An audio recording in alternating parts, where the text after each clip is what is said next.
Chapter 1. Tokyo Mihua Town. In the early morning, sunlight filters through the branches of cherry blossom trees, casting a gentle glow upon the streets, while a delicate floral fragrance lingers in the air. The Tranquility CAF at the corner quietly welcomes a new day. The wind chimes at the entrance sway gently, producing a crisp sound as if greeting every passerby. Inside the CAF, Chen Shuo is intently grinding fresh coffee beans.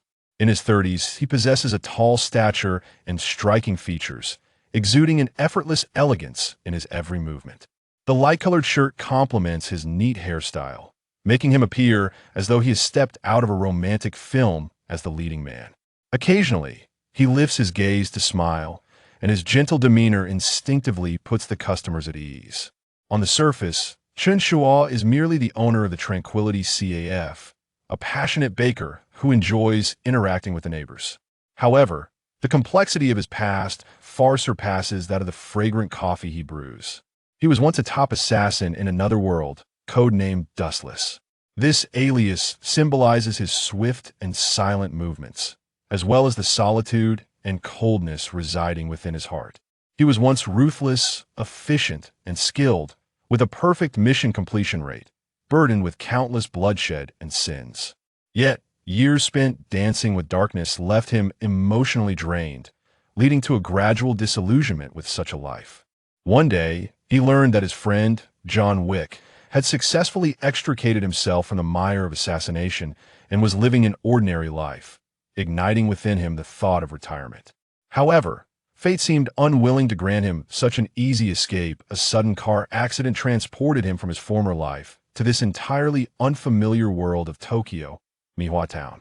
Upon arriving here, Chen Shuo adapted to his new life rather swiftly.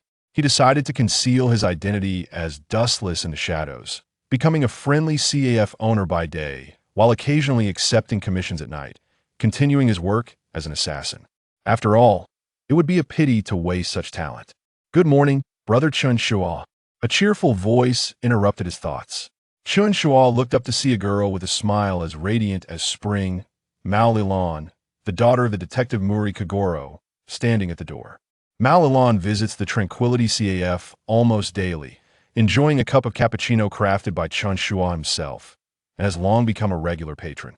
"Good morning, Lilan," Chen Shuo replied with his customary gentle smile, handing her a steaming cup of cappuccino. "This is your favorite. If you have time today, we have some new desserts in the shop. Do remember to give them a try." Mao Lilan accepted the coffee, her smile tinged with a hint of regret.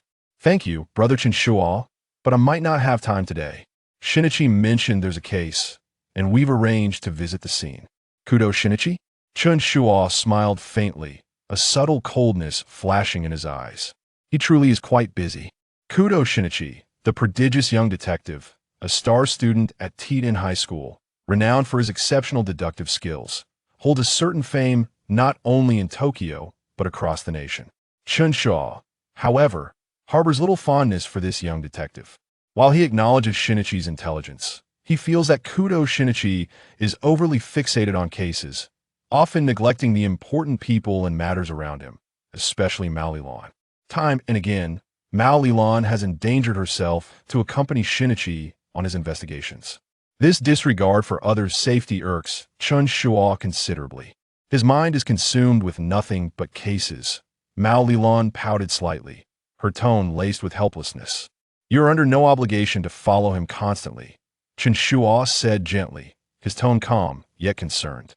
"At your age, young ladies should savor life. Cases are not solely reliant on you." Mao Lilan was about to respond when the CAF door swung open once more, and a tall young man strode in with determination, his uniform crisp. His gaze swept between Chen Shuo and Mao Lilan before he nodded slightly.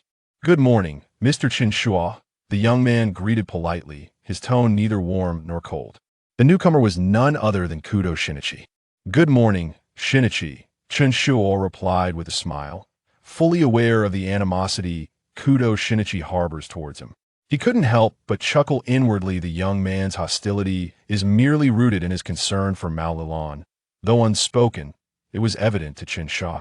Kudo Shinichi's deductive skills are indeed formidable, But some matters in this world are not discerned solely through intellect. The realm of humanity transcends mere intelligence, revealing the intricacies of emotions and relationships. We should get going, Lilan. I have some new thoughts on the case, Kudo Shinichi urged, evidently eager to depart. All right, Brother Chen Shuo, I'll be on my way. Mao Lilan bowed slightly to Chen Shuo before hurriedly following Kudo Shinichi out. Chen Shuo watched their retreating figures, a contemplative expression crossing his face. Kudo Shinichi, undeniably clever, remains naive in many aspects. There are countless experiences he has yet to encounter, and many truths he has yet to grasp. The world of assassins has long taught Chen Shuo that it is not only intelligence that matters, one must also learn to conceal one's self and maintain composure, a lesson Kudo has yet to master.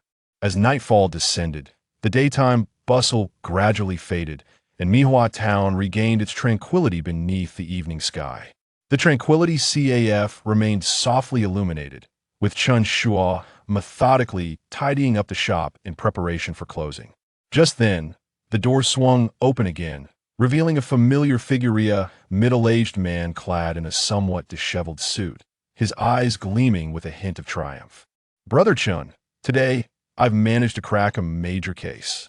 The newcomer was Muri Kagoro, the renowned detective who, despite his reputation, often appeared laid-back and casual. At this moment, however, he wore a broad smile as he casually took a seat at the bar. Pour me a drink, we must celebrate tonight. Chen Shuo shook his head with a smile. Congratulations, Kagoro, but do remember to drink in moderation, it's better for your health. I'll get you an espresso to perk you up. Oomph. Those reporters only know how to praise that kid Shinichi. Why don't they pay more attention to an old man like me? Muri Kagoro grumbled as he accepted the coffee, a hint of dissatisfaction in his tone. Shinichi does possess talent, but compared to you, he still has much to learn, Chen Shuo remarked lightly, offering words of consolation as he handed over the coffee.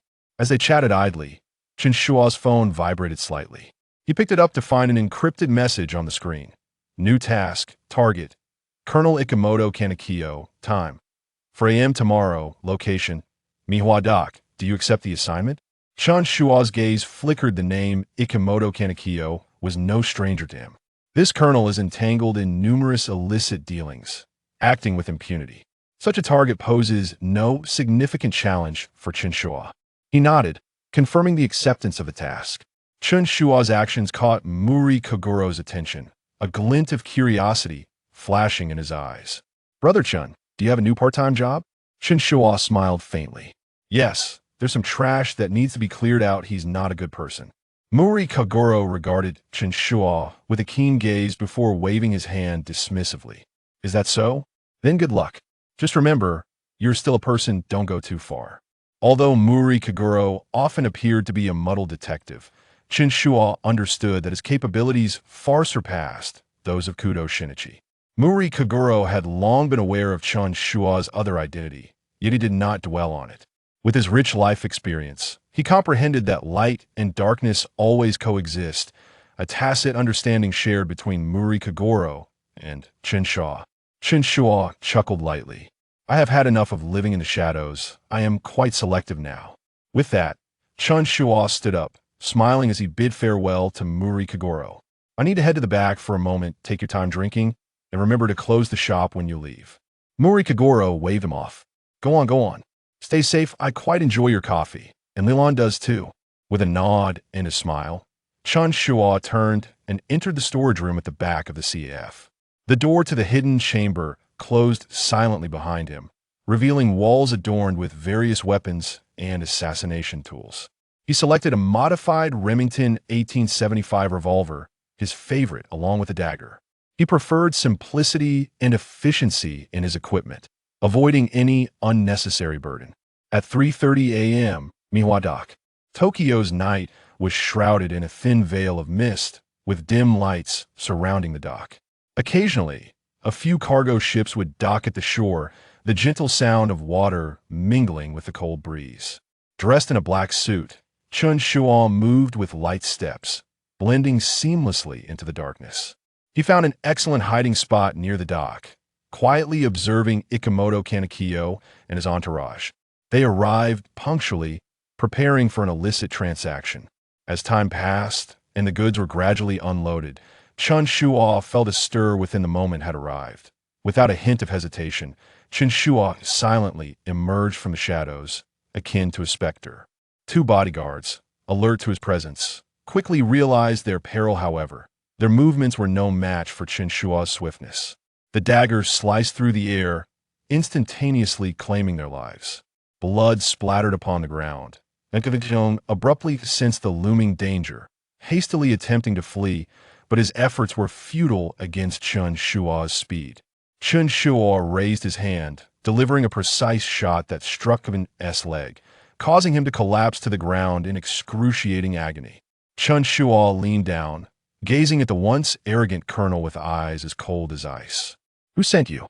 Shirban's voice trembled, his face a mask of fear. "You no longer need to know," Chen Shuo replied coolly, the dagger gently tracing his throat. In mere seconds, Tribing's life ebbed away. The task was executed with ruthless efficiency, and as the clock struck 4 in the morning, Chen Shuo quietly departed the scene, leaving no trace behind. The following morning, in the town of Yihuating, as usual, Chen Shuo opened the door of the Peaceful Mind CF, welcoming a new day. The sunlight bathed his face, and the warm smile he wore contrasted starkly with the cold ruthlessness of the previous night. "Brother Chen Shuo, you look remarkably well today." Ma Lilan arrived once more, her smile radiant. "Is that so? Perhaps I had a pleasant dream last night," Chen Shuo replied with a smile, as if the events of the previous evening were but a distant dream. This was Chen Shuo's life, a delicate balance between the light of day and the darkness of night. The mornings in Yihuating were always serene and tranquil. The cherry blossoms along the streets swayed gently in the breeze, and the air was infused with a subtle floral fragrance. Life in this quaint town remained unperturbed, as if time itself had slowed down. The Peaceful Mind CAF was a part of this tranquility, quietly standing at the street corner, its small wind chimes ringing softly with the breeze, seemingly welcoming each passerby. Sunlight streamed through the windows, casting a warm glow upon the wooden tables and chairs. Chen Shuo stood behind the bar, skillfully preparing coffee. For him, this calm existence was the ideal life he sought. As the CAF's manager, he had long since grown accustomed to the simplicity and repetition of daily routines. Observing different patrons entering the small establishment, each bearing their unique stories, brought him a sense of peace and fulfillment. Today, however, there was an unusual aura in the air.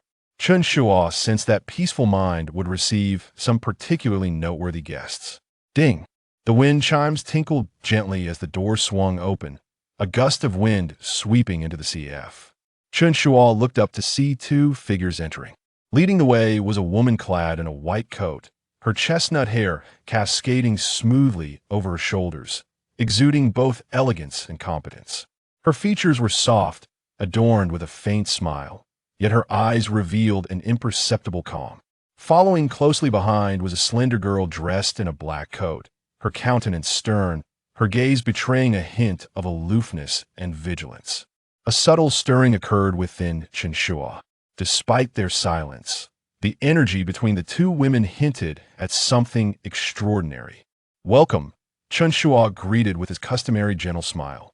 The elder woman smiled slightly and softly requested, "2 lattes, please, along with one of your blueberry sandwiches.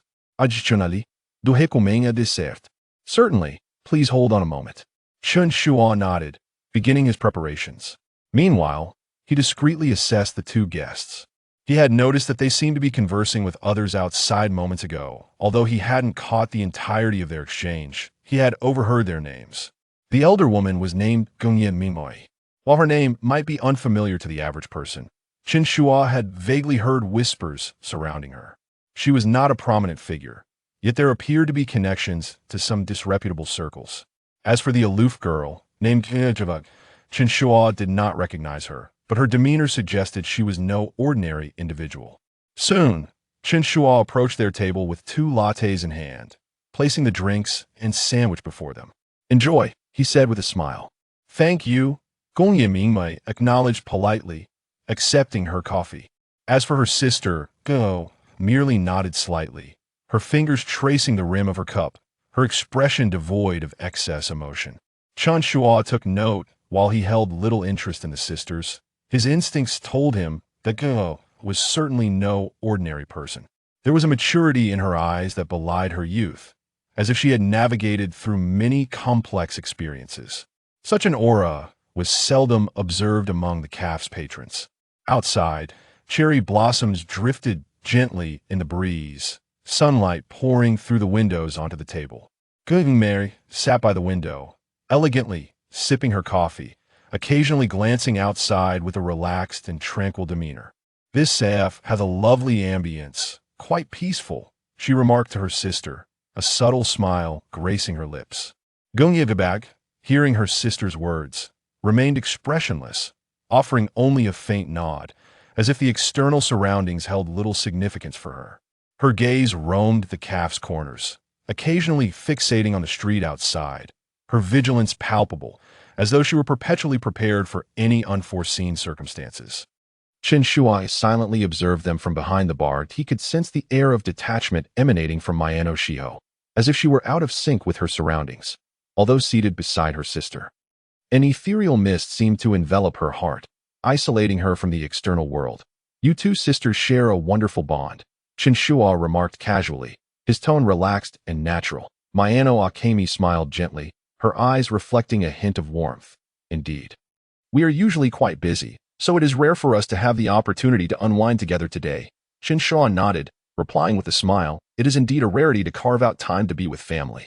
In stark contrast to her sister's warmth and kindness, Miano Shiho maintained a demeanor of coldness and silence. She occasionally offered brief responses, yet her tone seemed to lack warmth, as if she were disinterested in the light-hearted conversation. Time drifted quietly in the CAF, the two sisters seated by the window, quietly savoring the afternoon. Miano Akemi occasionally shared mundane tidbits with her sister, although Miano Shiho responded infrequently. Her sister's good spirits remained unaffected by her aloofness. The atmosphere between them appeared serene, yet a subtle tension lingered beneath the surface. The desserts here are delightful, especially the blueberry sandwich. Miano Akemi gently set down her coffee cup and said with a smile to Chen Shuo, thank you. If you enjoy them, you should return to try other desserts next time. Chen Shuo replied, his signature smile still bright on his face. Miano Akemi nodded appreciatively, clearly satisfied with both the CAF's offerings and ambience. Meanwhile, Miano Shiho continued to uphold her silence, occasionally taking sips of coffee, seemingly uninterested in further interaction. Despite their lack of overt oddities, Chen Shuo keenly sensed that Miano Shiho's aura was markedly different from that of an ordinary person. Every movement, every glance she cast was cautious, perpetually on high alert, as if she would never allow herself to relax. Do you often visit this area? Chen Shuo inquired lightly, maintaining the polite exchange. Not very often. Although it is quiet here, it is somewhat distant from where we usually spend our time, Miano Akemi replied with a smile. Indeed, there are not many CAFs in this vicinity. Many people mention how pleasant the environment is upon their first visit. Chen Shuo nodded, his gaze momentarily resting on Miano Shiho, yet her expression remained unyielding and uninterested. Time flew by, the sunlight outside gradually softening, casting a warm glow over everything in the CAF. The Miano sisters enjoyed a tranquil afternoon, with Miano Akemi appearing to relish the serene atmosphere. She engaged her sister in conversation about various everyday matters, and although Miano Shiho remained indifferent, Chen Shuo could discern from her occasional replies that she held a deep reliance and concern for her sister. Shiho, do you really not want to try another dessert? The pastries here are quite good, Miano Akemi gently asked. I am already full, Miano Shiho succinctly replied, retaining her characteristic coolness. Chen Shuo, standing behind the bar, occasionally glanced in their direction at the CAF manager. He seldom intruded on the privacy of his patrons. However, the unique aura of this sister duo compelled him to steal a few extra glances. Miano Shiho's heightened vigilance and composure seemed to stem from some extraordinary experience, rendering her somewhat out of place among the other patrons. As the sun dipped below the horizon, streetlights gradually illuminated the streets. The number of customers in the CAF began to dwindle, and finally, Miano Akemi and Miano Shiho rose to leave. Thank you. The coffee and desserts today were splendid, Miano Akemi smiled at Chen Shuo, her tone gentle and polite. That I am glad you enjoyed them. I hope to see you both again next time. Chen Shuo smiled, and waved as he watched them depart. Once the sisters' figures vanished at the end of the street, Chen Shuo remained behind the bar, lost in thought. Although they had only graced his CAF for a few fleeting hours, their presence left an indelible impression on him. Especially Mayano Shiho, whose coldness and detachment seemed to set her apart from the world. Yet for Chen Shuo, it was merely an ordinary day. Each day, he encountered a myriad of customers, some leaving a lasting impression while others faded swiftly from memory, regardless of the complexity of their stories. Chen Shuo remained merely an observer. Witnessing these fragmented encounters and farewells, as night fell. The gentle chime of the wind chimes resonated softly. Chen Shuo stood by the window, gazing at the tranquil street outside. His heart brimming with reflections. Though everything today appeared calm, he understood that every small episode in life could conceal a deeper narrative. What kind of guests will I encounter tomorrow?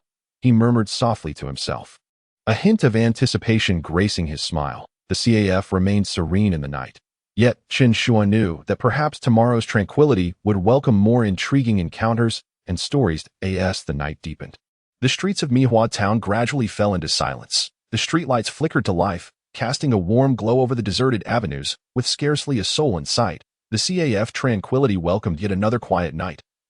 As it always did, Chen Shuo stood by the window, cradling a cup of freshly brewed coffee, savoring a gentle sip.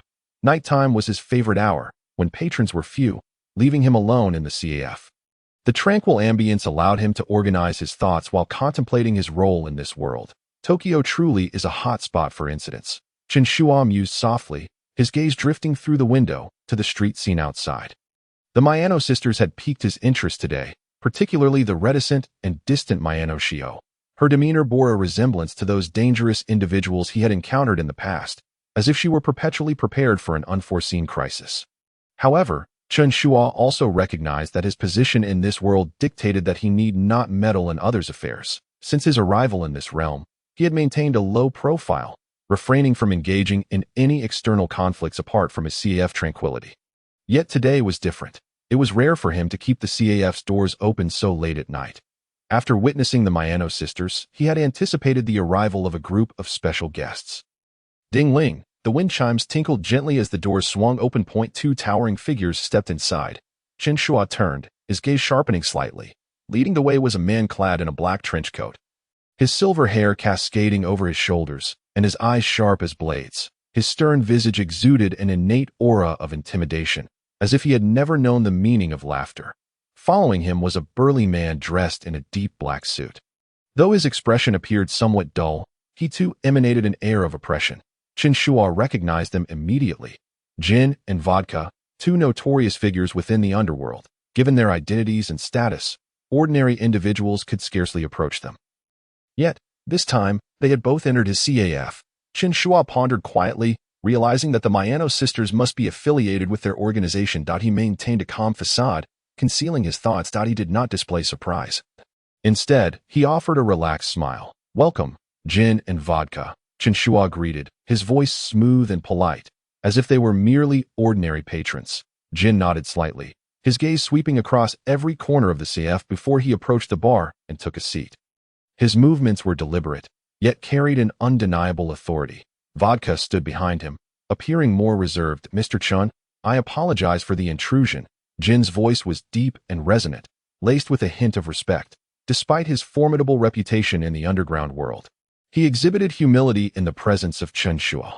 Chen Shuo's standing in the underworld was not merely a fade. His prowess and influence were well established. "Please, make yourselves at home." Chen Shuo smiled slightly, gesturing for Jin and Vodka to feel at ease. He set his coffee cup down on the bar, his gaze calm as he awaited Jin's next words. "The Black Organization has some important activities that need to take place in Tokyo. However, we are all aware that Tokyo is Mr. Chen's territory." Jin narrowed his eyes slightly. "Speaking candidly, as per protocol, we must pay our respects and explain our situation to you." Vodka stood silently beside him. Chen Shuo chuckled softly, placing his coffee cup down, a glimmer of amusement flickering in his eyes. He was well aware of Jin's intentions and understood that the Black Organization was likely planning significant activities in Tokyo. Although he had long ceased to involve himself in matters concerning underground forces, his reputation remained an undeniable presence that could not be overlooked. Indeed, the underground world of Tokyo has its rules. Chen Shuo replied nonchalantly, his arms crossed over his chest. I have heard a bit about your organization. You have come to seek my permission, I presume? Jin nodded slightly, his gaze unwavering as he responded directly.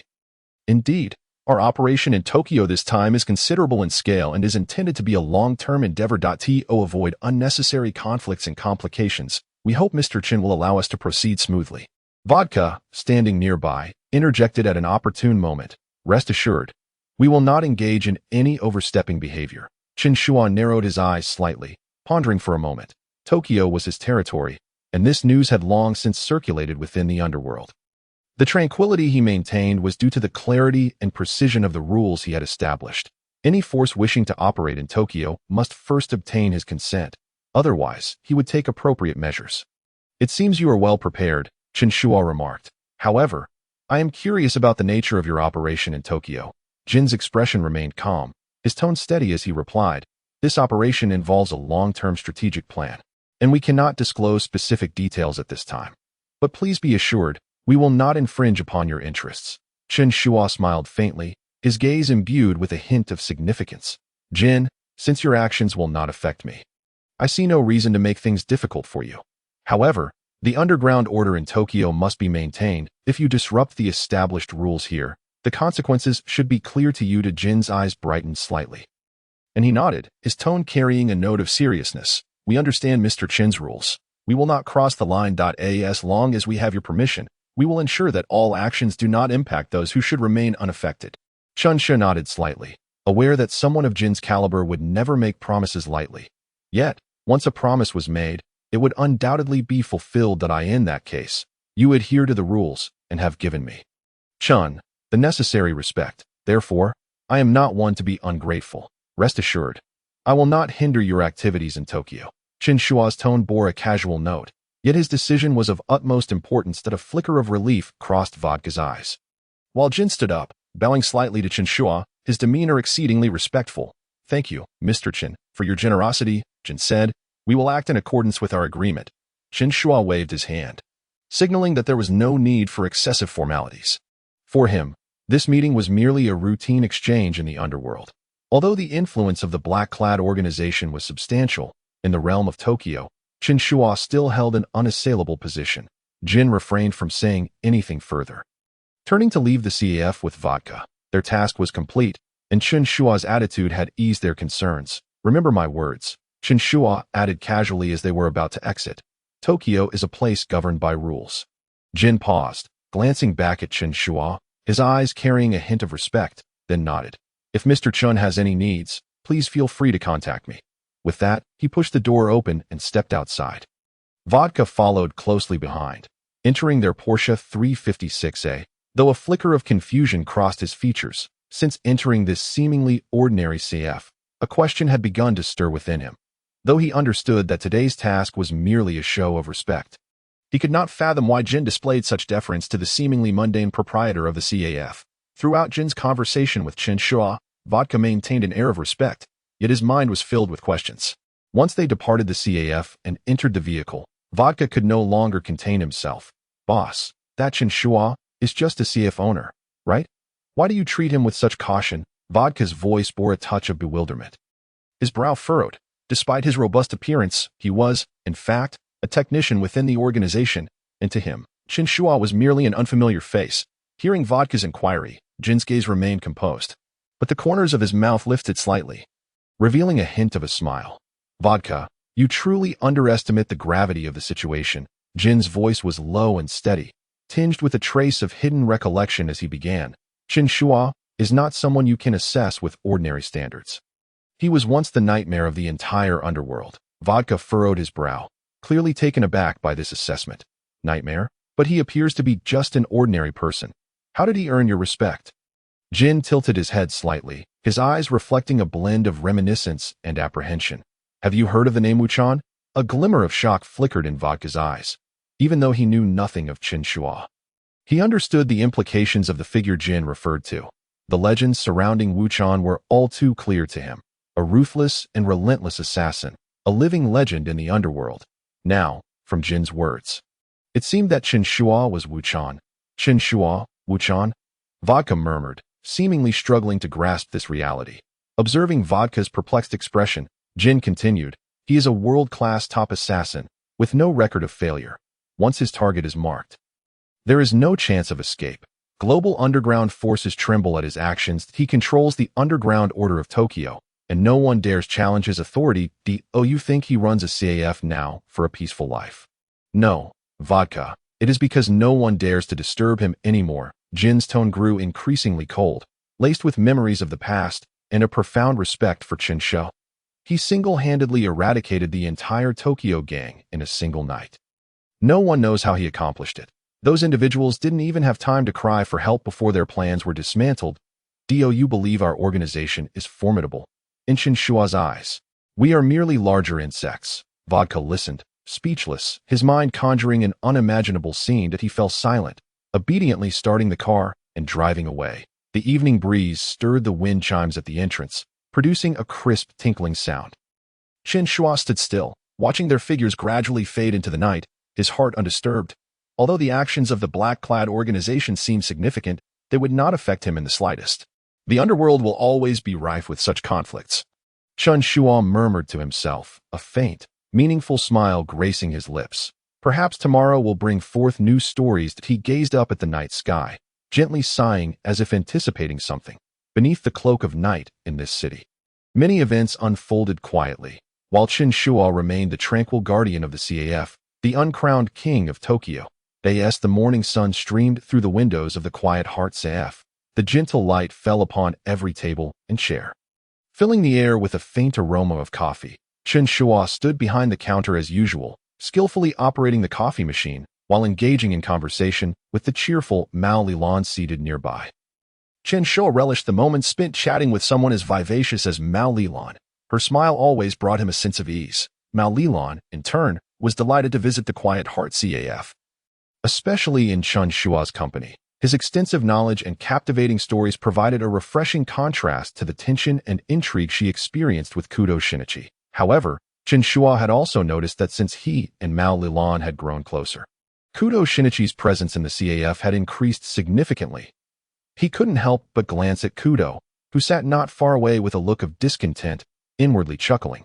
"It seems this lad is not too pleased about my growing closeness with Lilan." Just as Chen Shuo was lost in these thoughts, a piercing scream shattered the morning tranquility. "What happened? Jinichi, are you all right?" Accompanied by a man's frantic cry, the atmosphere in the CAF suddenly turned tense.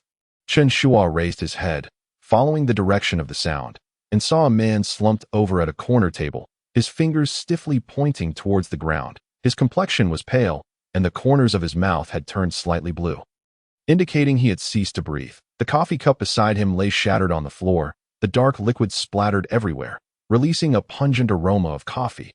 "What happened? Someone's in trouble," Mao Lilan exclaimed anxiously, her face filled with concern as she looked at the corpse. Meanwhile, Kudo Shinichi quickly sprang into action, rushing towards the fallen man. "Lilan, call the police!" Kudo shouted urgently, treating Mao Lilan as if she were merely a tool for making the call.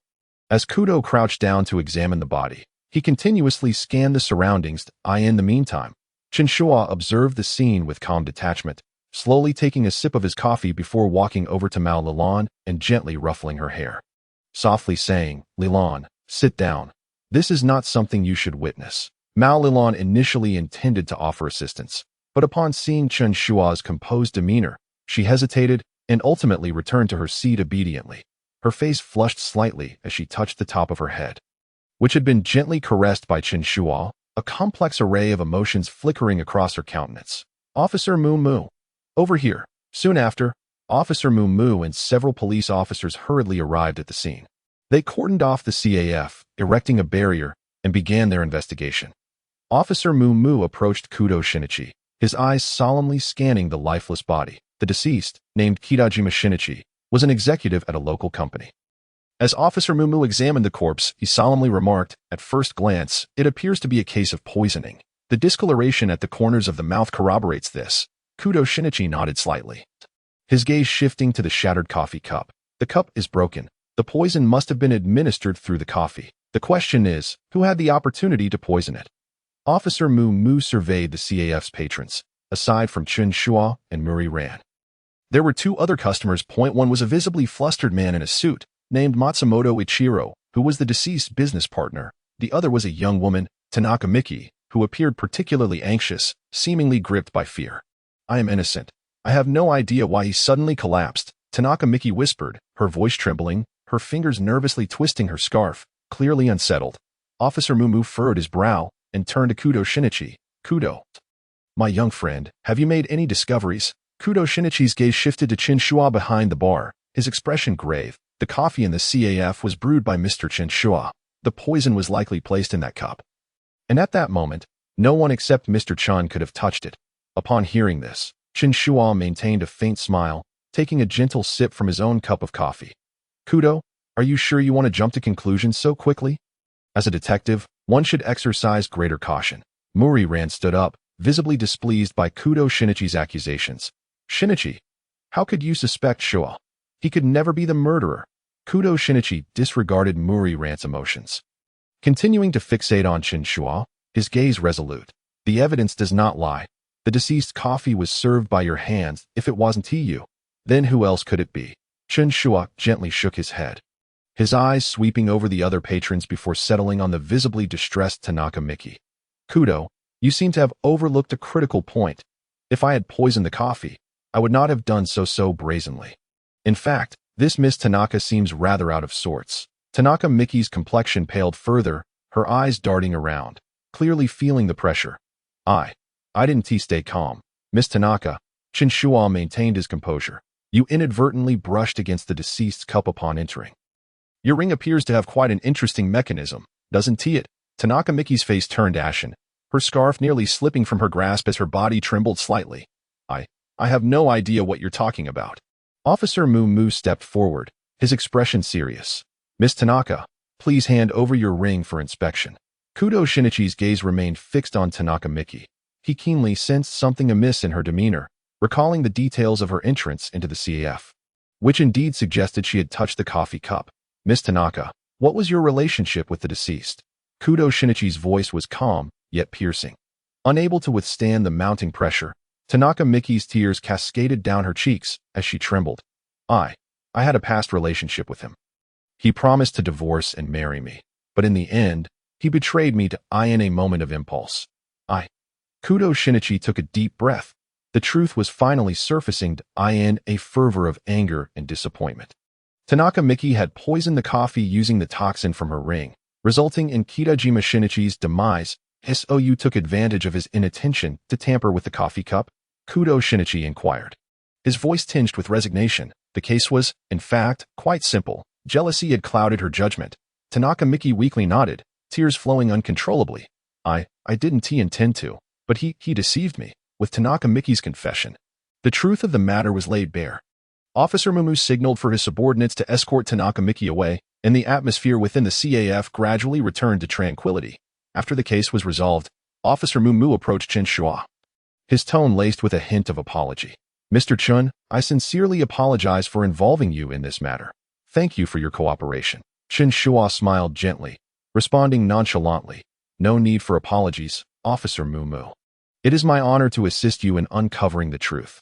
Officer Mumu nodded and, accompanied by his officers, departed from the CAF. Chen Shuo watched their retreating figures, letting out a soft sigh. Muri-ran approached Chen Shuo, her eyes filled with remorse. Mr. Chen, I'm truly sorry about Shinichi's earlier demeanor. Chen Shuo smiled faintly, speaking softly. Ran, you need not apologize for him. I understand his sense of duty as a detective. Suspicion is part of his role. Muri-ran felt somewhat reassured but still shot Kudo Shinichi an annoyed glare. Shinichi, you've really gone too far this time. How could you suspect Shuo so casually? Kudo Shinichi appeared somewhat awkward, though he knew the matter had been resolved. Witnessing Muri-ran defend Chen Shuo stirred a tinge of jealousy and resentment within him, but he murmured, I'm sorry, Ran. Mr. Chun, I only wanted to find the culprit quickly. I didn't mean to cast doubt on you. Chen Shuo smiled faintly, choosing not to elaborate further, his gaze profound, as if he could see through Kudo Shinichi's inner turmoil. Shinichi, hurry home. Stop bothering me. Muri-ran said, clearly displeased with his persistence. Kudo Shinichi managed a wry smile, turning to leave. Yet, before he departed, he cast one last glance at Chen Shuo, his eyes revealing a complex array of emotions. He had a gut feeling that Chen Shuo was no ordinary CF owner. His calm demeanor in the face of a murder incident was striking. Though he currently lacked evidence, Mr. Chen, I will uncover the secrets you are concealing. Kudo Shinichi murmured softly before exiting the CF. Observing Kudo Shinichi's departing figure, Chen Shuo revealed a knowing smile, his gaze remaining tranquil. This boy is far too easily shaken. The air still lingered with the faint aroma of coffee. As if the recent events were merely inconsequential mishaps, he continued chatting with Muri Ran. For Chen Shuo, this was just a minor interlude. Murder would never be this troublesome for him. The morning sun streamed through the windows of the Serenity CF, casting a gentle light upon the tables and chairs within. The air was filled with the subtle scent of coffee. Muri Ran sat at a window seat, cradling a steaming cup of coffee, her face alight with joy as she conversed with Chen Shuo. Her smile shone brightly in the tranquil atmosphere. Chen Shuo stood behind the bar, calmly preparing coffee, occasionally responding to Muri Ran's inquiries. Though his tone was composed, his knowledge and eloquence never failed to captivate her. Chen Shuo possessed a broad range of knowledge, able to discuss intriguing anecdotes from around the globe and delve into complex theories, leaving Muri Ran feeling enriched after each conversation. Shuo, you truly know everything, Muri Ran exclaimed, looking at him with admiration. Chatting with you is always so delightful. It feels like you have such a profound understanding of the world. Chen Shuo smiled gently, his gaze warm. I merely possess a smattering of knowledge. I hardly deserve such praise. Your words make me feel a tad embarrassed. Muri Ran shook her head, smiling. Not at all. Shuo, you mustn't be so modest. I absolutely love talking with you. Shinichi spends all day obsessing over homes and cases.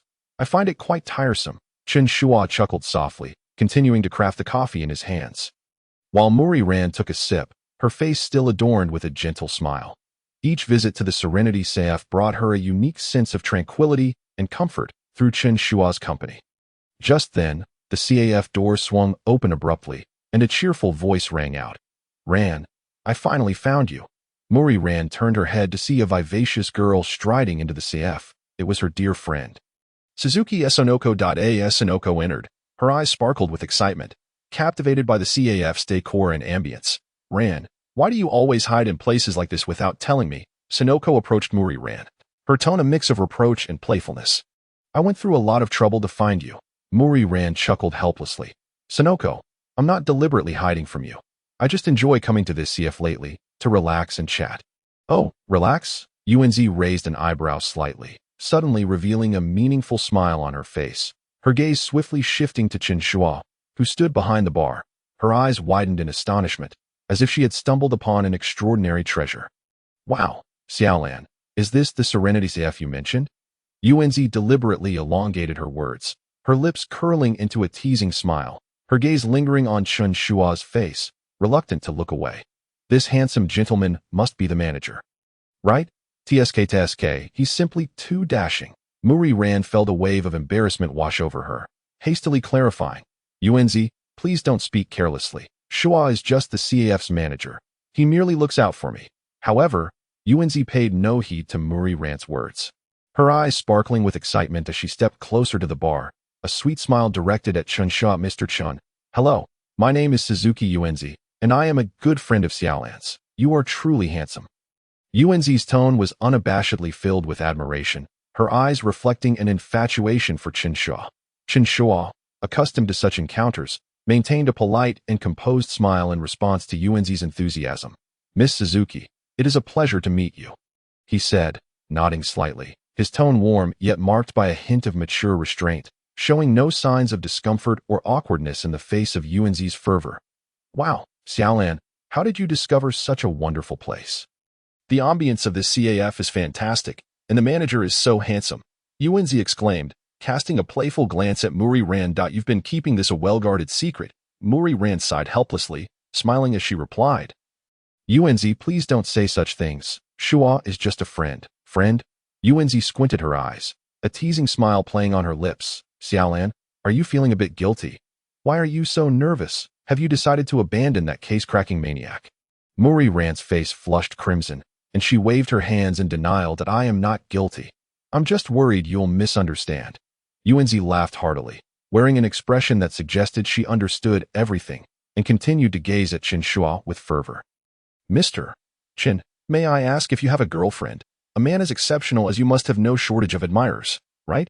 Upon hearing Yuanzi's direct inquiry, Muri Ran felt an inexplicable discomfort, although she herself was unaware of the origin of this emotion. She bit her lip lightly, her thoughts swirling. Yuanzi, why do you always ask such questions? Chen Shuo, still wearing a gentle smile, responded with a composed demeanor. Currently, I do not have a girlfriend. I am too occupied with work to consider such matters. Yuanzi's eyes instantly lit up, as if a fire had ignited within them. Really? That's wonderful. If you have time, would you join me for dinner tonight?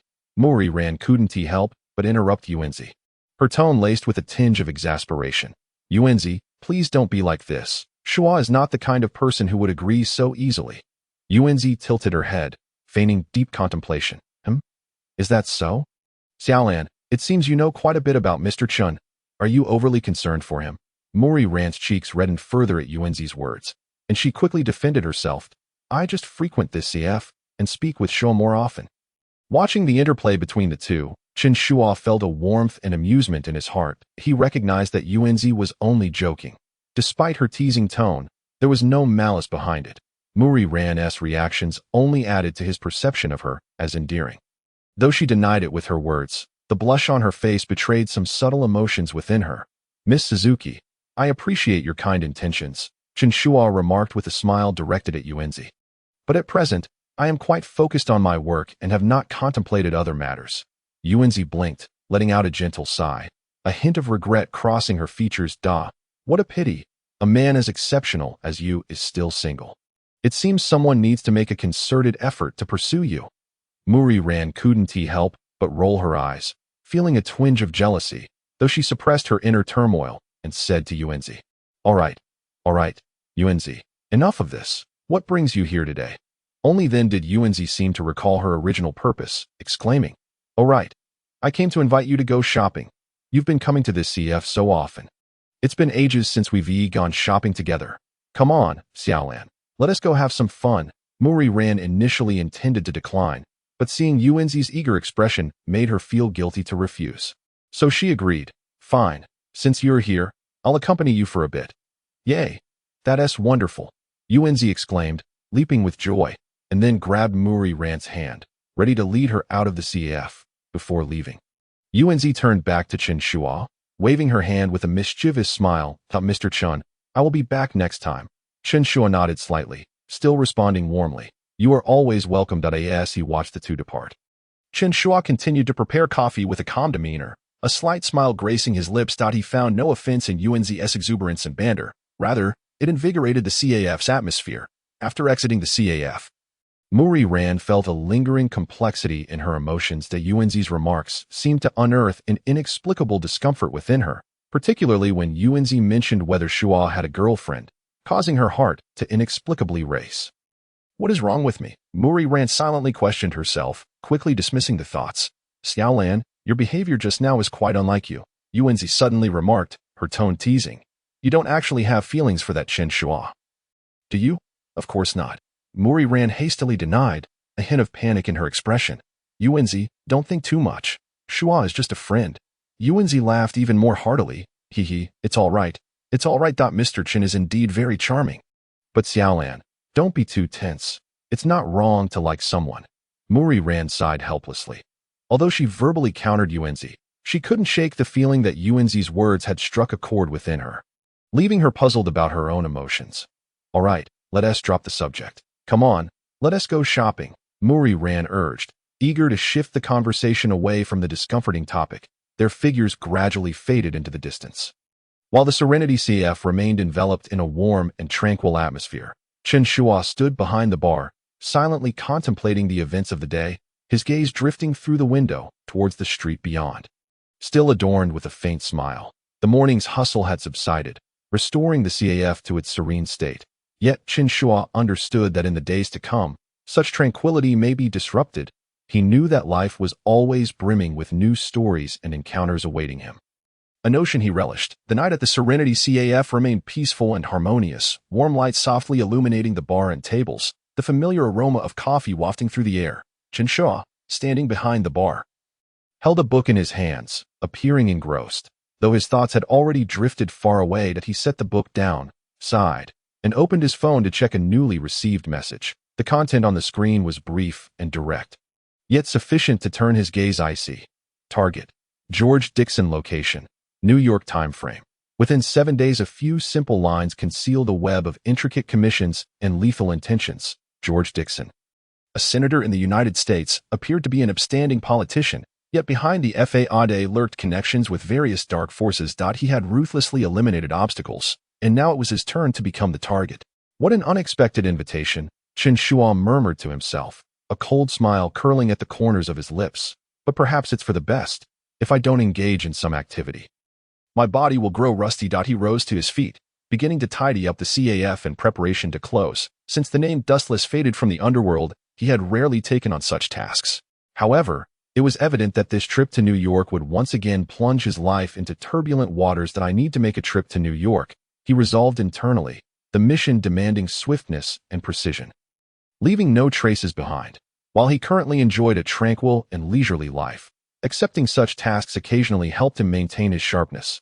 Chen Shuo took a piece of paper, inscribing a notice about temporary closure for vacation, before affixing it to the CAF's entrance. According to the last message on his phone, the flight had already been arranged for him, departing the following evening. He stood at the doorway, casting a final glance at the familiar streets of Meatside Town, a soft chuckle rising within him.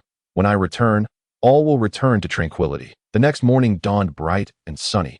Chen Shuo closed the CAF, preparing to head to the airport, dressed in simple casual attire and wheeling a suitcase. He seemed a far cry from the legendary assassin who once instilled fear in the underworld. Just as he was about to hail a taxi to the airport, a familiar voice called out from behind, "Shuo." Turning around, he saw Mao Lilan briskly approaching with a shopping bag in hand. A hint of confusion etched on her face. "Shuo, where are you off to?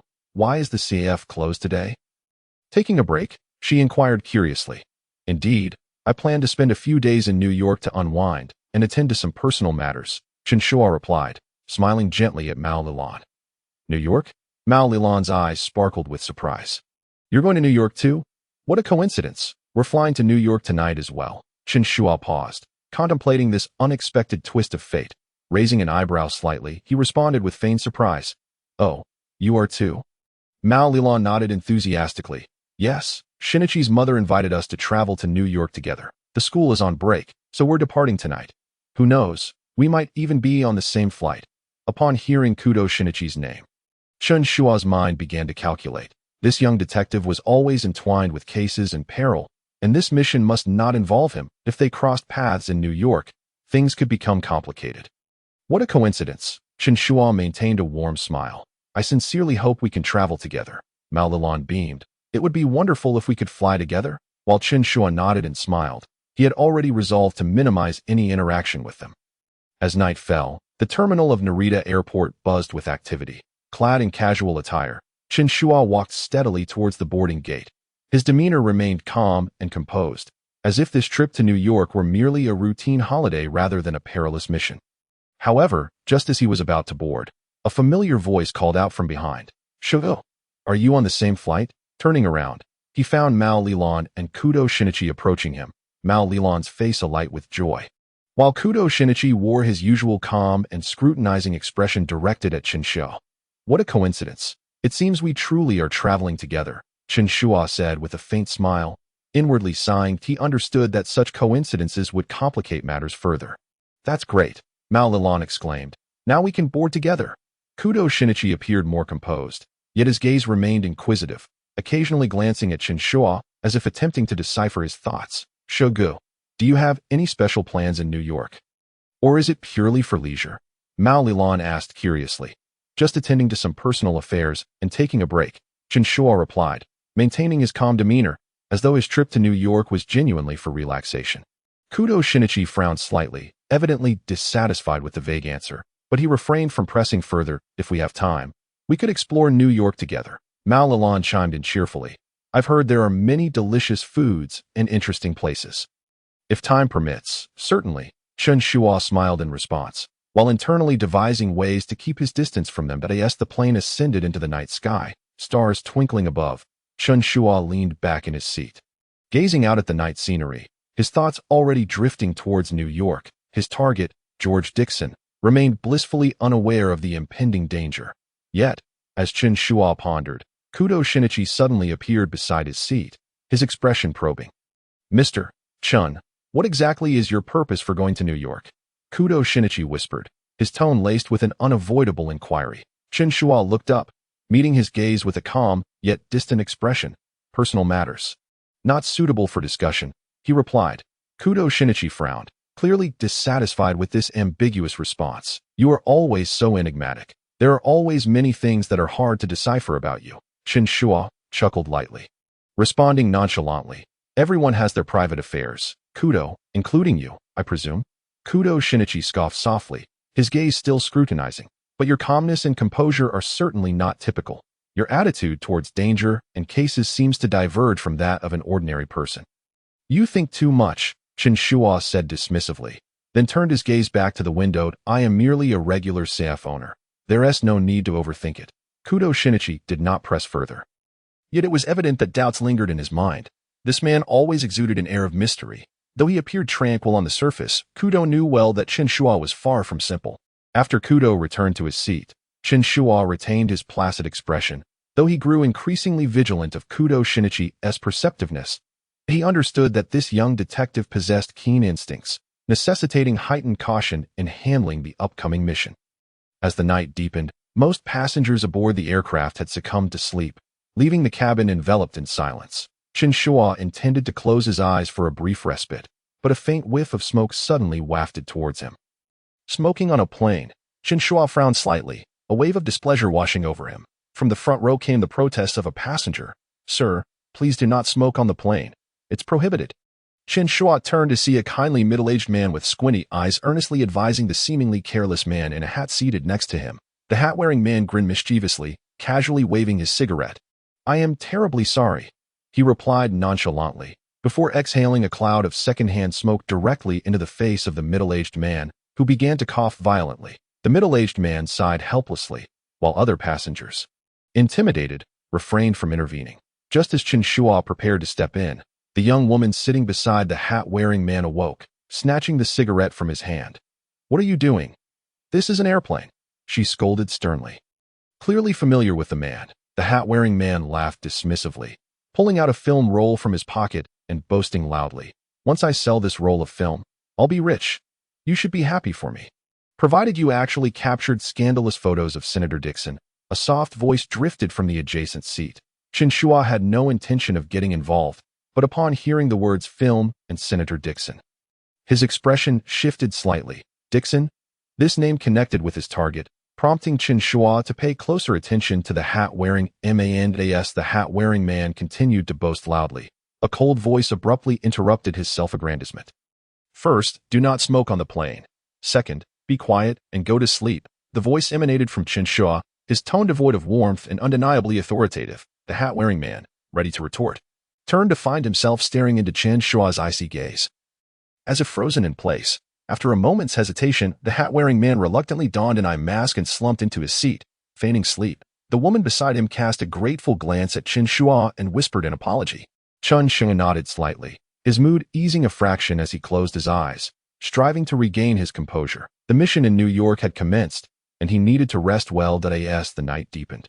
Most passengers had drifted into slumber. The only sounds were the airplane's engines and the occasional soft cough. Leaning back in his seat, Chen Shuo's eyes were half closed, appearing to rest, yet his mind was far from idle. The mission in New York was fraught with complexity and danger, yet he had grown accustomed to such a rhythm.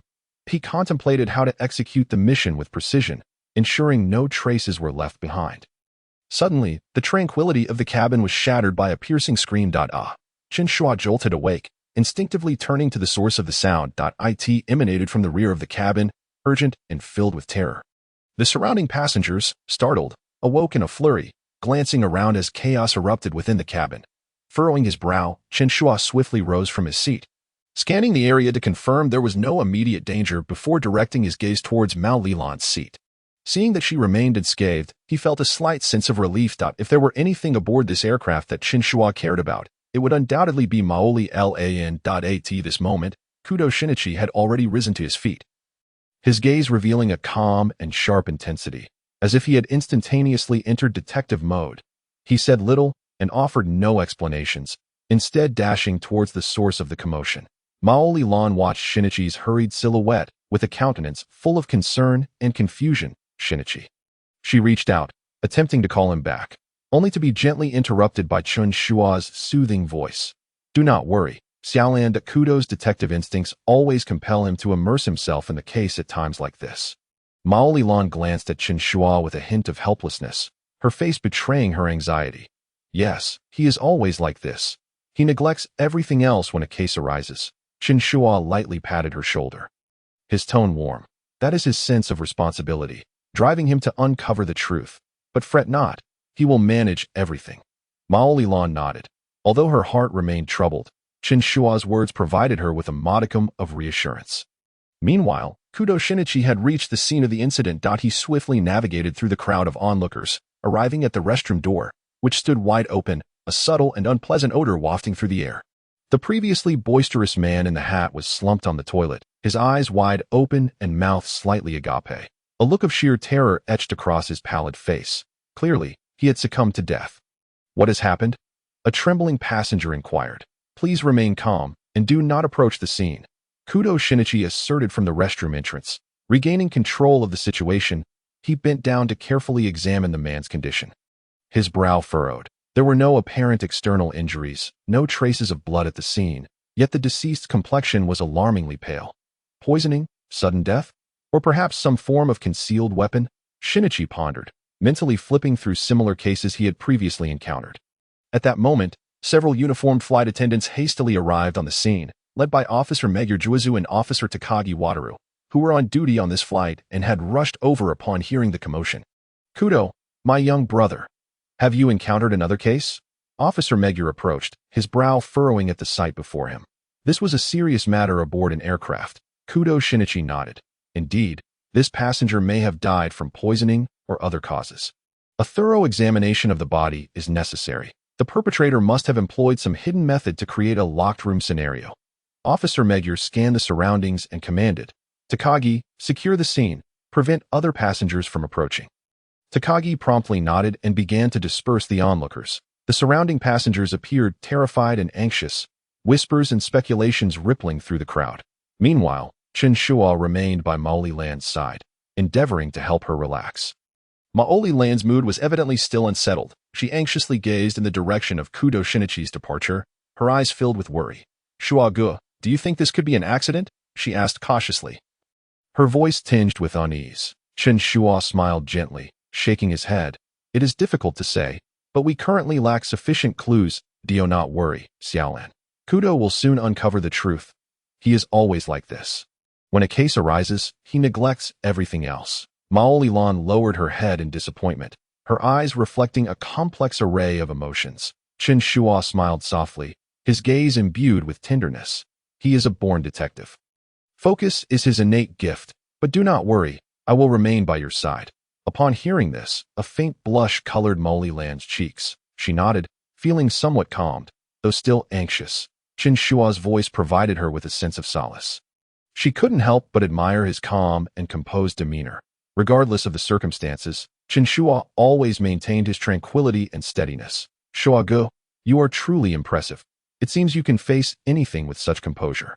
Mao Lilan remarked playfully. Chen Shuo replied with a smile. After all, I am a few years your senior. Once you experience more of life's tribulations, you too will learn to remain unfazed by many seemingly daunting situations. Mao Lilan laughed and waved her hand. I feel like I could never achieve the level of calmness you possess. Meanwhile, Kudo Shinichi's investigation reached a pivotal moment. He discovered that although the restroom door had been locked from the inside, the locking marks indicated that the deceased had not secured it himself. It was highly likely that the murderer had used some tool to remotely lock the door. Kudo Shinichi began to inspect the surrounding items and soon identified a critical detail. The film that the deceased had boasted about was missing an item he had previously claimed was precious evidence.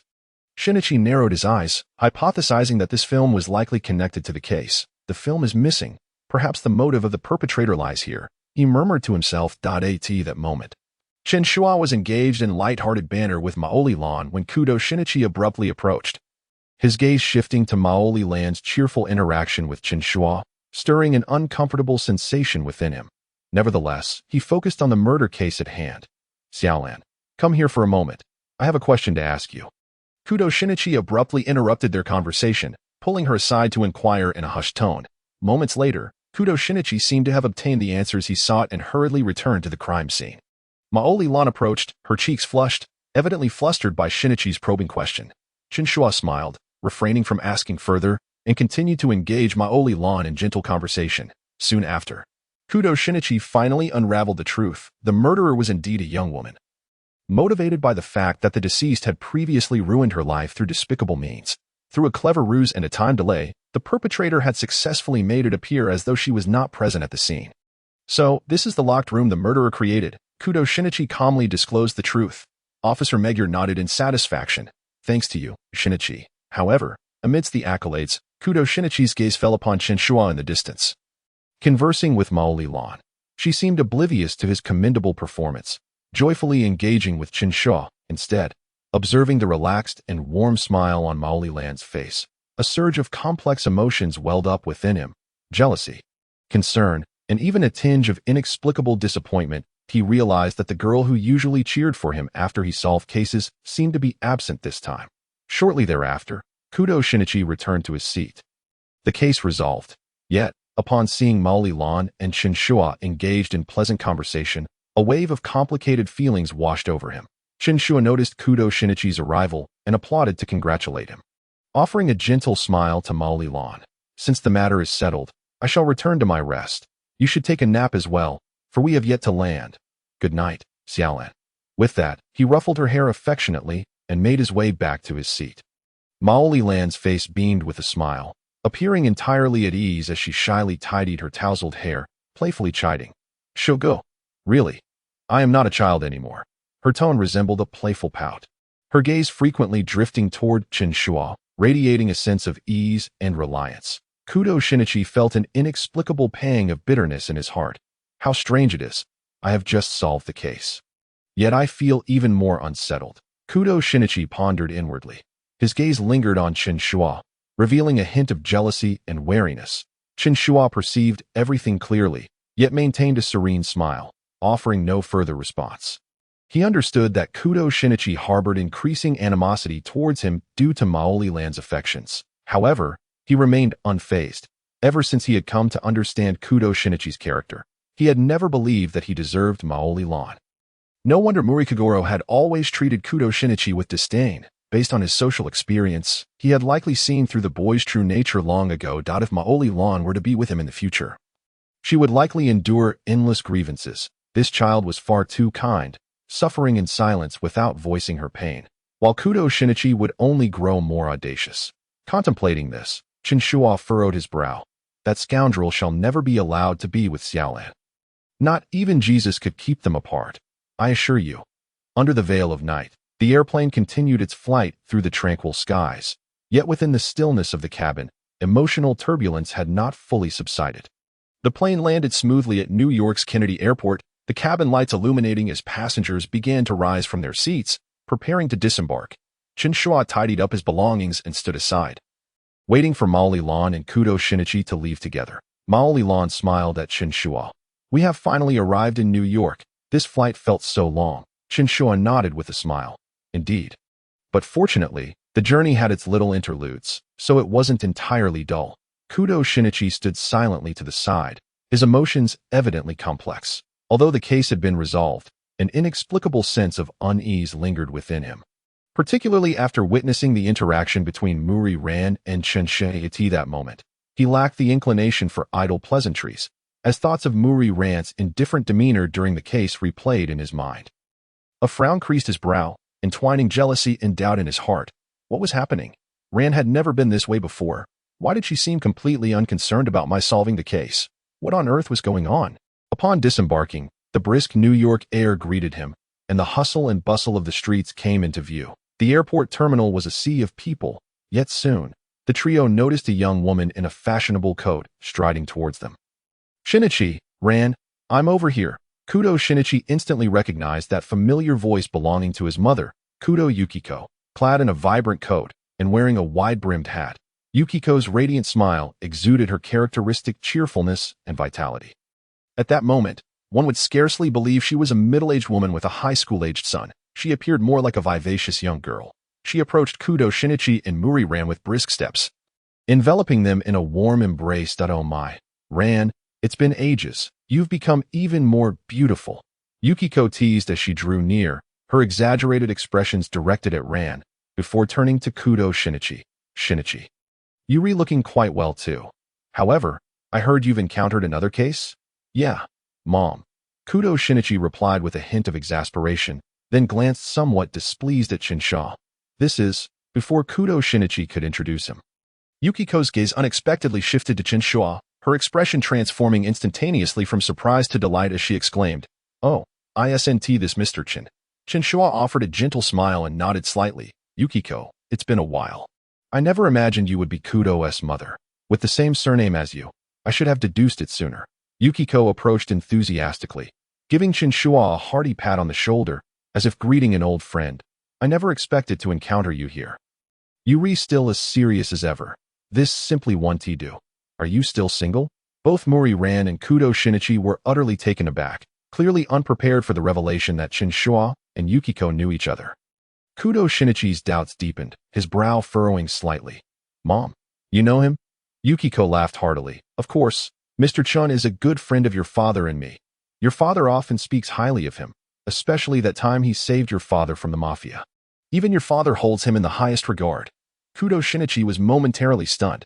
Chen Shuo's identity seemed far more intricate than he had initially perceived. He opened his mouth to further inquire. But Yukiko had already turned her attention elsewhere. "What brings you to New York? I heard you've settled in Japan. How have you been lately?" Yukiko bombarded Chen Shuo with an array of questions regarding his recent circumstances. Chen Shuo rubbed his temples. While he didn't dislike Yukiko's exuberance, her vivacity was overwhelming, making him feel as if his mind were about to boil over. He hastily interjected, "I have indeed settled in Japan. Running a CAF beneath Muri Kagaru's place, and business is quite good." "That's wonderful. If you and I return to Japan, we absolutely must try your culinary skills," Yukiko responded with a beaming smile. "Are you visiting New York for leisure? Would you like to join us?" Chen Shuo gently shook his head, replying calmly, "I'm here to handle personal matters. Encountering Kudo and Ran was merely coincidental." "Ah, is that so?" Yukiko suddenly regarded Chen Shuo with a knowing look. "Then we want to intrude any further. Do take care of yourself." Chen Shuo smiled at Yukiko and Ran, saying, "Wishing you both a delightful time." Ran waved at Chen Shuo with a smile. "Goodbye, Shuo. Do come find us to hang out when you have the chance." Chen Shuo nodded, gradually disappearing into the throng with his suitcase in tow. "Mom, Chen Shuo." Kudo Shinichi began, eager to ask something, but he suddenly noticed Yukiko's demeanor had shifted to one of seriousness. She leaned in closely and whispered to him, "Shinichi, do not pry too deeply into Mr. Chun's background. He has his own affairs to attend to. Sometimes, knowing less is better for you." Though Kudo Shinichi felt a twinge of dissatisfaction, his mother's tone brooked no argument, and he could only acquiesce with a reluctant nod. However, he did not take Yukiko's words to heart. If he simply let this go, would he still be Kudo Shinichi? Nevertheless, he resolved to refrain from contradicting Yukiko for the time being and decided to conduct his own investigation later. After bidding farewell to the trio, Chen Shuo hailed a taxi and provided a destination at that moment. He was no longer the warm and gentle friend, but had gradually entered a state of calm professionalism. Imbued with an aura of danger, the night in New York remained aglow with neon lights, and the streets thrummed with activity. Yet behind these flickering lights lay a shadowy underworld belonging to sinister forces. Chen Shuo's objective for the night was precisely this, the most clandestine black market in New York. Upon alighting, he arrived at an inconspicuous alleyway. It was an abandoned warehouse, its exterior dilapidated. Yet, it served as one of the entry points to New York's underground black market. He lightly knocked on the door, and a stern-faced guard peered out. Chen Shuo presented a card, and upon glancing at it, the guard's demeanor shifted to one of respect as he ushered him inside. Navigating through several winding corridors, Chen Shuo arrived at a dimly lit basement. This venue was designated for transactions involving various unique individuals, showcasing an array of prohibited weapons and equipment, from miniature listening devices to precision sniper rifles. However, Chen Shuo was indifferent. He knew that the truly exceptional goods were never displayed for sale. Good evening, Mr. Chen. Long time no see. Are you here to attend a banquet? Is there anything you require?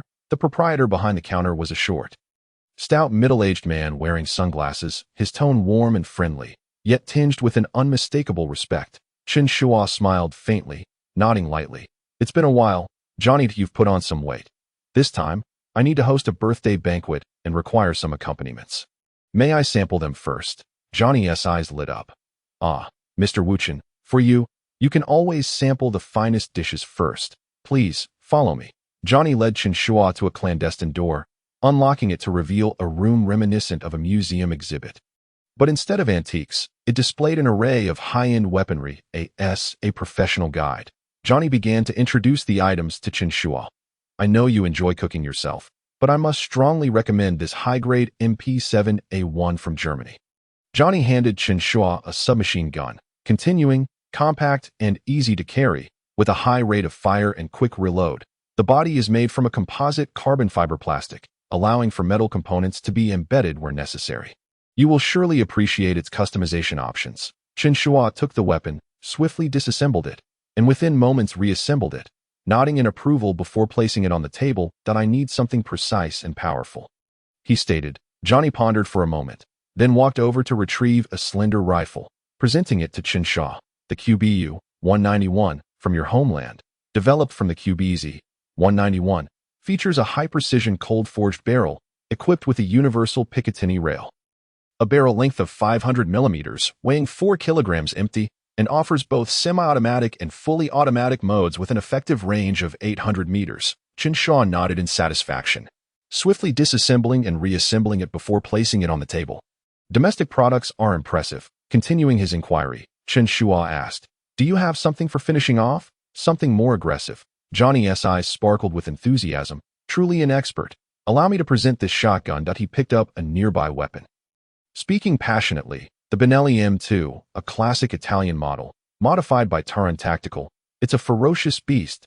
He handed the gun to Chen Shuo. I trust Mr. Chen can easily tame it.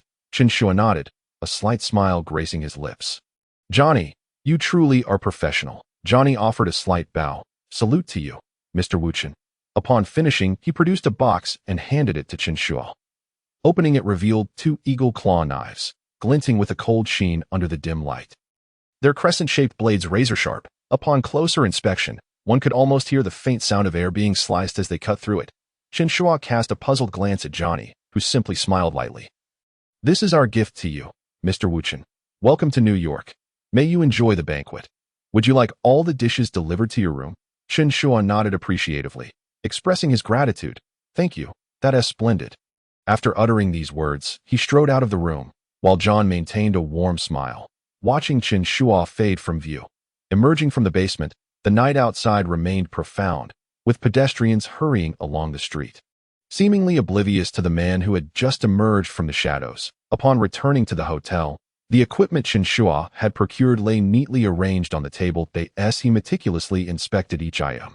He murmured to himself, George Dixon, I hope you can achieve something remarkable. With a sharp click, Chen Shuo pulled back the gun's bolt, a glint of steely resolve flashing in his eyes to eye in the cool morning air of New York.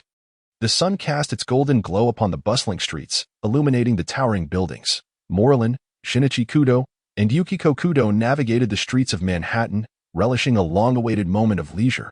Although the murder case aboard the plane had reached a resolution, Chen Shuo's presence weighed heavily on Shinichi Kudo, leaving him in a state of complex emotions and unrest. Observing Moreland beside him, she appeared entirely captivated by the city's allure, engaged in cheerful conversation with Yukiko, her smile radiant. How do you find New York, Moreland? It must be more fascinating than you had imagined. Yukiko inquired with a smile. Moreland nodded, returning the smile. Indeed, although I had only seen it on television before, experiencing it firsthand feels entirely different. I in the back seat. Shinichi gazed at the scenery outside, yet his mind seemed elsewhere. Thoughts of Chen Shuo and his connection to his mother lingered in his mind, and it felt as if the city itself concealed some unresolved crisis. The laughter among the trio gradually drowned out the noise from outside the vehicle. Suddenly, unable to contain her restlessness, Yukiko pressed the accelerator, causing the car to surge forward. Moments later, the sharp sound of a siren pierced the air as an NYPD patrol car appeared behind them, its lights flashing in pursuit. Oh dear, it seems we've been caught, Yukiko said with an embarrassed chuckle, pulling the car over to the side of the road. I'm sorry, Morlin, but we can't speed any more today. She winked, seemingly unfazed. Shinichi sighed in resignation. Mom, you truly are a young officer. Approached their vehicle. Please present your driver's license and registration. This is a 40 miles per hour zone. Do you think you're in a movie? Haha, my apologies, I was just a bit pressed for time, Yukiko replied sheepishly. The young officer scrutinized her for a moment longer. You look rather familiar. Yukiko's eyes brightened. Perhaps it's because you've seen me before. It's likely that you've encountered her at a crime scene. A deep voice interrupted as a tall, burly man with a round head approached. Actually, she's our undercover agent. She might have just been pursuing a fugitive. Radishu, Yukiko exclaimed in surprise, waving excitedly at him. The young officer immediately softened, respectfully saluting before hastily departing. Curious, Shinichi asked. Who is he? Yukiko replied with a smile. Captain Radishita Reed of the NYPD. Your father has assisted him in the past. Radishia waved. But then his expression shifted abruptly. He swiftly grasped his cheek as if peeling off a mask to reveal a stunning visage. Almost immediately, a familiar female voice chimed in. You should be thanking me, not him. Yukiko leaped in excitement. Sharon, standing before them was the renowned Hollywood actress, Sharon Winard. Wow, I heard someone was speeding here, and I guessed it was you. Sharon waved, a hint of fatigue in her smile. You Haven tea changed a bit. Moreland leaned forward in excitement. What incredible luck to see a star of your stature in real life. Luck? Vermouth frowned at Moreland's words. There is no such thing as divine providence in this world. If there were, it certainly never favored me. Sharon waved dismissively, a hint of weariness in her demeanor as she bypassed the topic. What a lovely young lady. Let us not dawdle. Let us head inside. With that, Vermouth led the group into the theater. Meanwhile, at the other end of New York, Chen Shuo stood at the hotel entrance, his expression stern and his gaze sharp as an eagle. He silently observed the bustling streets. Seemingly detached from the city's clamor, with his gear ready, Chen Shuo walked steadily toward a secluded alley. After switching to a motorcycle, he swiftly vanished into the busy thoroughfares, heading straight for today's target, the Statue of Liberty. Upon arriving at the scene, he did not rush in, but instead boarded a tourist boat, masquerading as an ordinary visitor. Observing the iconic monument from a distance, tourists flocked around the Statue of Liberty, and security personnel patrolled the area, moving back and forth. Chen Shuo's eyes flitted between various lookout points, swiftly calculating the optimal sniper position and escape routes. The target would appear at the podium, approximately 100 meters away. He murmured to himself. The effective range of the QBU-191 is sufficient for this operation, and the silencer will significantly reduce noise. However, he understood that the crux lay in how swiftly he could extricate himself amidst the chaos. On the other side, Vermouth, along with Shinichi and the others, exited the theater, their expressions laden with complexity after a murder had unfolded within. Although Shinichi had ultimately solved the case, the light-hearted atmosphere had dissipated. The four made their way toward the Statue of Liberty, with Vermouth now at the wheel due to Yukiko's prior infractions. Moreland, Sharon, and Yukiko chatted animatedly, snapping photos and marveling at New York's scenery. Shinichi sat by the window, gazing at the distant Statue of Liberty, feeling a vague sense of unease he couldn't quite articulate. On Liberty Island, the speech was about to commence, and the crowd began to gather. The noise escalating in the air. Chen Shuo seamlessly blended into the throng, moving through the bustling guests with a steady and unobtrusive gait. His objective was clear as he quietly approached the lookout. Time was drawing near, he whispered to himself, his gaze as frigid as frost. Imbued with a chilling sharpness, he swiftly occupied a discreet corner of the lookout, an ideal vantage point that offered a panoramic view of Liberty Island. Chen Shuo did not hastily draw his weapon. Instead, he retrieved binoculars from his pocket, resembling an observant tourist as he focused on the distant podium, a guise shared by many, thus raising no suspicion. On stage, George Dixon was preparing to take the floor, while staff busied themselves adjusting equipment. Chen Shuo's gaze remained fixed on the target, meticulously observing the surroundings. He shifted his focus between the bodyguards flanking George Dixon, the unusual movements in the audience, and the security arrangements nearby, capturing every potential detail. Simultaneously, he discreetly touched a button at his waist, confirming its presence. Although the timing device for the bomb buried on the island had been set, he had yet to press the activation button. He required more precise judgment and timing. Chaos was an option, but not the priority at this moment. His gaze was keen, like a hawk lurking in the shadows. Taking a deep breath, he continued to observe quietly, awaiting the optimal moment to unveil the unfolding events. As the speech commenced, George Dixon ascended the podium, waving to the audience, who erupted in thunderous applause. Meanwhile, in the audience, Morlin, Shinichi, Yukiko, and Sharon smiled as they took in the scene. "What a grand spectacle," Morlin remarked cheerfully. However, Shinichi furrowed his brow, his unease becoming increasingly pronounced, as if a pair of icy eyes were fixated upon them. He scanned the vicinity, attempting to identify the source of the anomaly. Chen Shuo's gaze, through the binoculars, captured the entire situation. Several bodyguards in black suits immediately came into view, positioned strategically throughout the square. Holding walkie-talkies, their expressions vigilant as they scanned every corner. Among the lookout points, a few well-equipped snipers were also concealed, clearly tasked with protecting Dixon. Chen Shuo frowned slightly, quickly analyzing the situation. Among these bodyguards, there were undoubtedly trained snipers. If he were to fire a shot here, regardless of success or failure, his position would be unequivocally revealed. Moreover, there was insufficient cover surrounding him. Once discovered, he would become the focal point of concentrated fire from the crowd. It was far too perilous. Chen Shuo assessed quietly in his mind. He understood that if he acted rashly here, not only would he fail to accomplish his mission, but the chances of a successful retreat would also be exceedingly slim. His gaze shifted back to the podium, and Chen Shuo meticulously scrutinized the surrounding layout through his scope. That he sighed softly. While sniping was the most direct approach, the current arrangement had evidently anticipated such a tactic. Continuing to force an action would only lead him to certain doom. "I shall adopt a different method." Chen Shuo contemplated silently. He leisurely retracted his binoculars and departed the observation tower like an ordinary tourist. As he navigated through the throngs of people, his demeanor remained calm and sharp. He had not abandoned his mission. Rather, he sought a safer path. His objective remained unchanged, and a more discreet approach was indeed the optimal choice for achieving his goals. As night descended upon Manhattan, the neon lights illuminated the streets, infusing the bustling city with an air of mystery and danger. The assassination mission targeting the Statue of Liberty had momentarily reached a standstill. Yet Chen Shuo's heart did not relax. The unexpectedly stringent security at Liberty Island compelled him to reassess his forthcoming actions. After retreating from the statue, Chen Shuo swiftly blended into the crowd.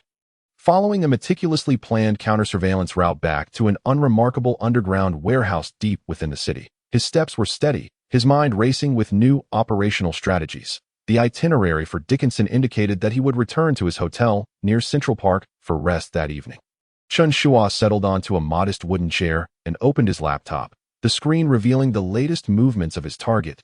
He murmured softly, "If direct action at the scene is unfeasible, then I shall change my approach." He quickly rummaged through his nearby backpack, revealing a complete set of infiltration gear, night vision goggles, infrared detectors, jammers, and even a few forged identification cards. Chen Shuo was acutely aware that the hotel's security was stringent, making it unlikely for outsiders to approach without hindrance.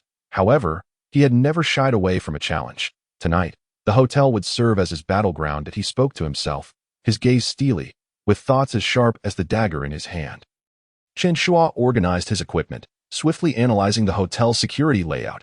Through underground channels, he had acquired the detailed floor plan of the hotel, along with the timing of the security patrols. Dickinson's room was on the 5th floor. Although guarded, the cameras in the elevator area had a blind spot that could be exploited every 3 seconds, as long as he utilized the jamming device at the critical moment to disrupt the surveillance signals. He would have a genuine opportunity to infiltrate his room unnoticed. He adeptly calibrated the devices, ensuring everything was foolproof. Subsequently, he stowed away the QBU-191, as that weapon was ill-suited for close-quarters combat indoors. While there was no certainty of being discovered and forced into a gunfight, Chen Shuo had always refused to engage in unprepared battles. He secured his Remington in his shoulder holster and donned a suit jacket, transforming into the image of a newly off-duty professional. With preparations complete, Chen Shuo cast a glance at his watch. 2 hours remained before his target returned to the hotel. Time was ample for him to infiltrate and set everything in place.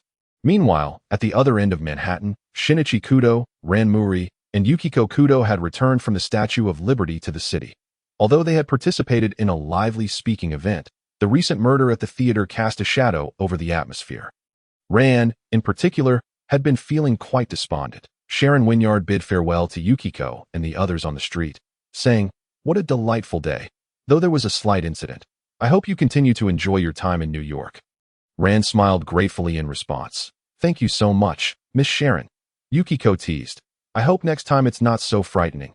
Encountering a murder at an opera is truly terrifying." Sharon shrugged, a glimmer of mystery in her eyes.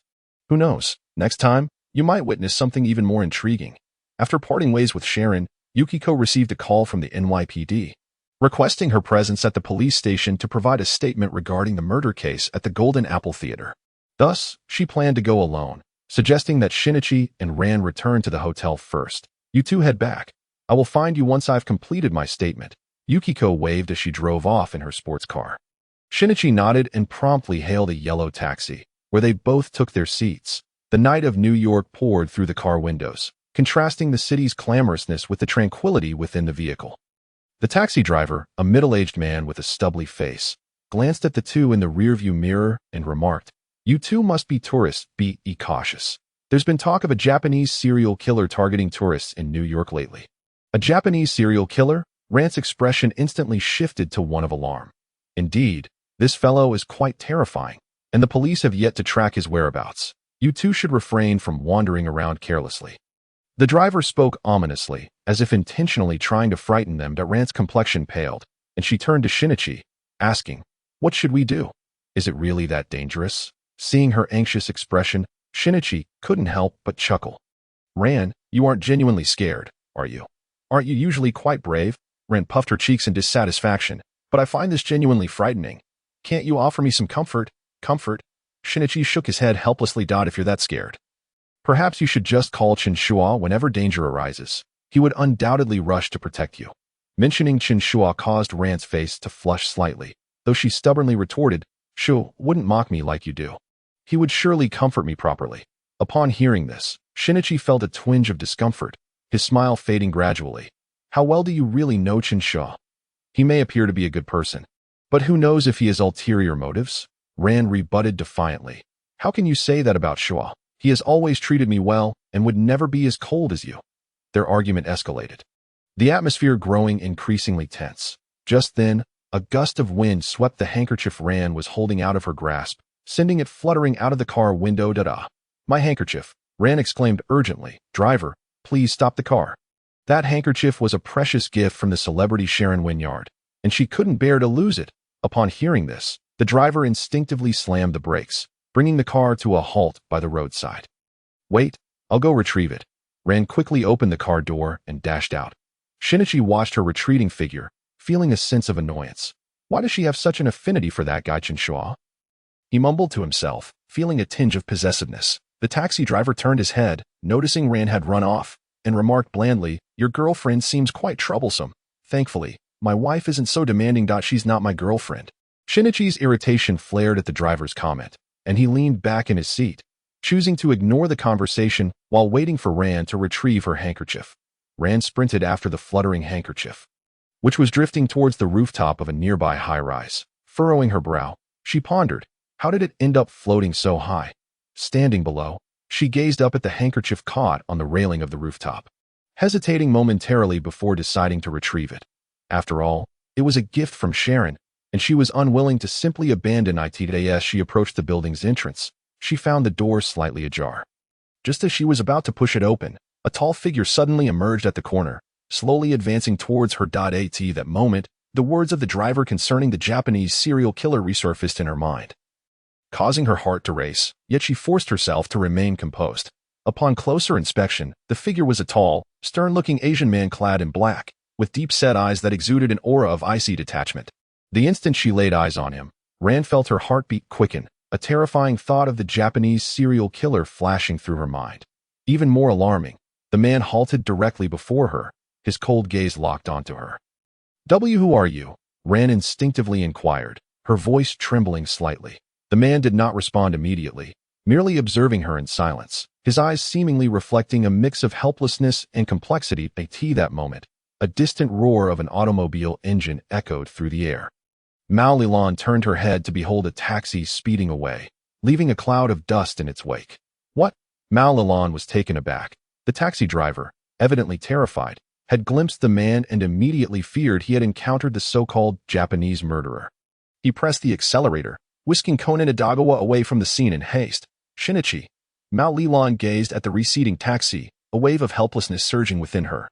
The man before her remained motionless, as if scrutinizing her intently. Her heart raced, her grip tightening around the handkerchief she clutched, and a myriad of possibilities flooded her mind. Could she be the next victim? Meanwhile, inside the taxi, Conan Edagawa stared blankly at the driver. Hey, what are you doing? Stop, stop. The driver, drenched in sweat, replied anxiously. There's no time to explain. That guy is the Japanese murderer mentioned in the news. We must leave quickly, or we will be killed too. Conan Edagawa's heart leaped to his throat. He caught a glimpse of Mao Lilan, abandoned at the roadside. As they sped further away, that a profound sense of worry and guilt ignited within him. Oh no, I should never have let her get out alone. The driver continued to accelerate madly, and Conan Edagawa grasped the door handle desperately, his heart racing. Ran. The night was deepening, and the starlight appeared feeble against the towering edifices of Manhattan, as the entire city seemed engulfed in a cacophony of neon lights and revelry. Chen Shuo, however, traversed the lobby of a hotel with calm determination, his mind consumed by the impending operation. This very hotel was where Dixon resided, in stark contrast to the daytime clamor. The hotel at night exuded an atmosphere of tranquility and solemnity. Yet, Chen Shuo understood that this calm was merely superficial. The security here was more stringent than any he had encountered previously. He deftly navigated through a concealed staff corridor, evading the main security patrols with ease. After utilizing a jammer to block the elevator's cameras, he swiftly entered the lift, pressing the button for the 5th floor. The brief moments within the elevator heightened Chen Shuo's tension. Each breath felt laden with the specter of death. He was acutely aware that everything ahead must be accomplished in the shortest possible time. Otherwise, should the security discover him, he would find himself in an exceedingly perilous predicament. The bell signaling the elevator's arrival on the 5th floor rang out sharply. Chen Shuo projected an air of harmlessness as he stealthily advanced along the corridor. Concealed from the watchful eyes of the cameras, he was well versed in the hotel's security layout and the angles of the surveillance equipment. To his left lay Dixon's room. He silently reminded himself, his gaze emanating a cold resolve. On the surface, Dixon was a reputable politician, yet beneath that facade lay a litany of crimes. Such individuals cherish their lives above all.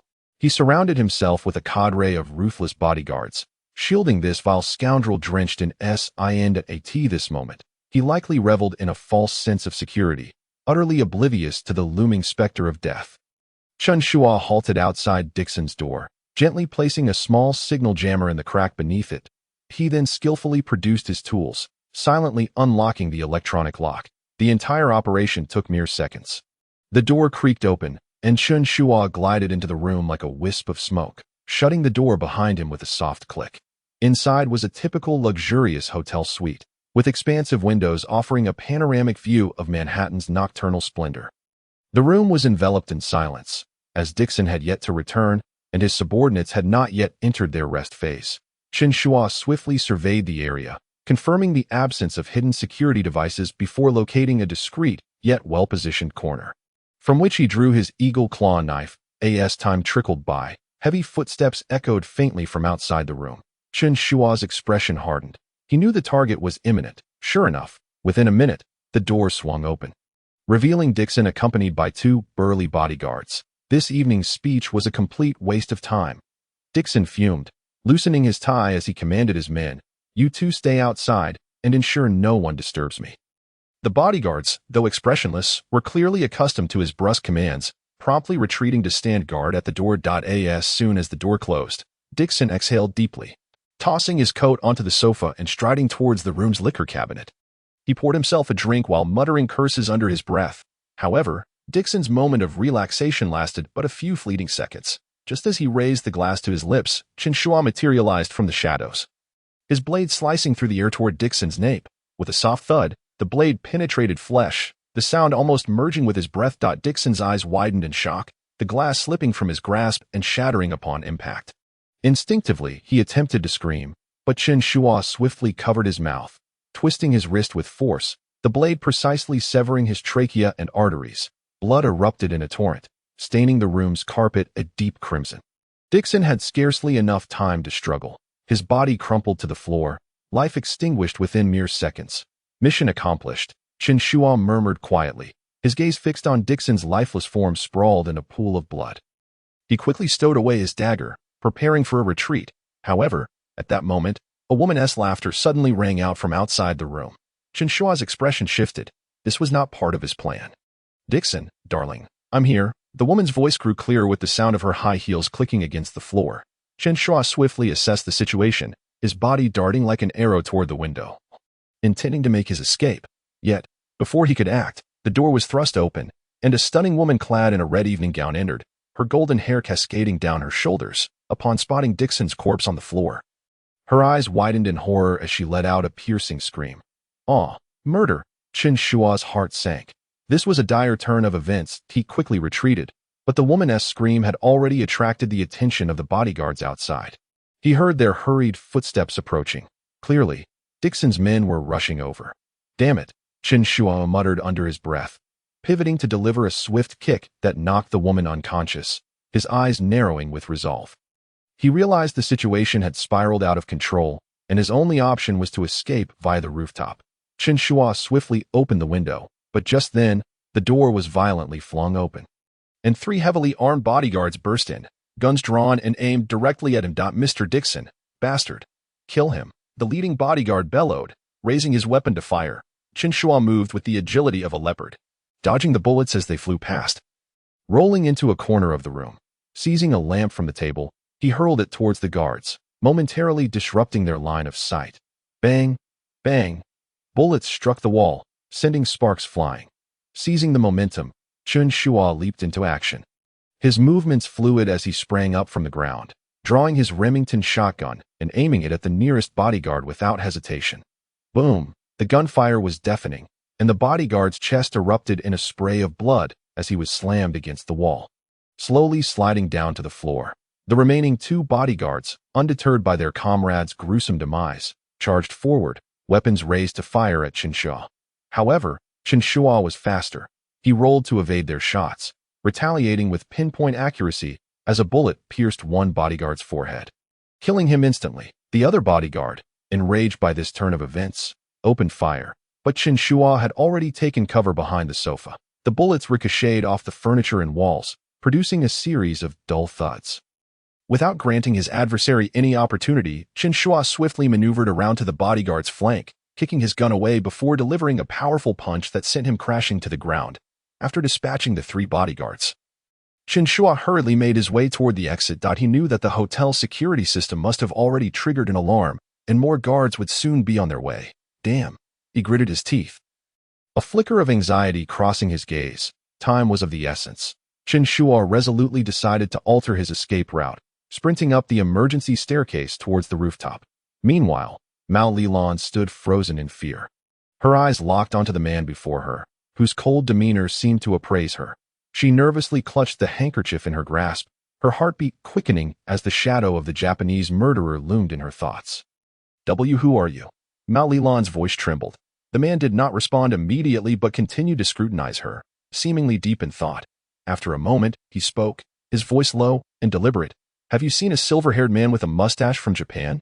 Mao Lilan was momentarily taken aback, clearly not expecting him to pose such a question. After careful contemplation, she realized that she had not encountered anyone fitting that description recently, and thus shook her head. "I haven't seen anyone like that.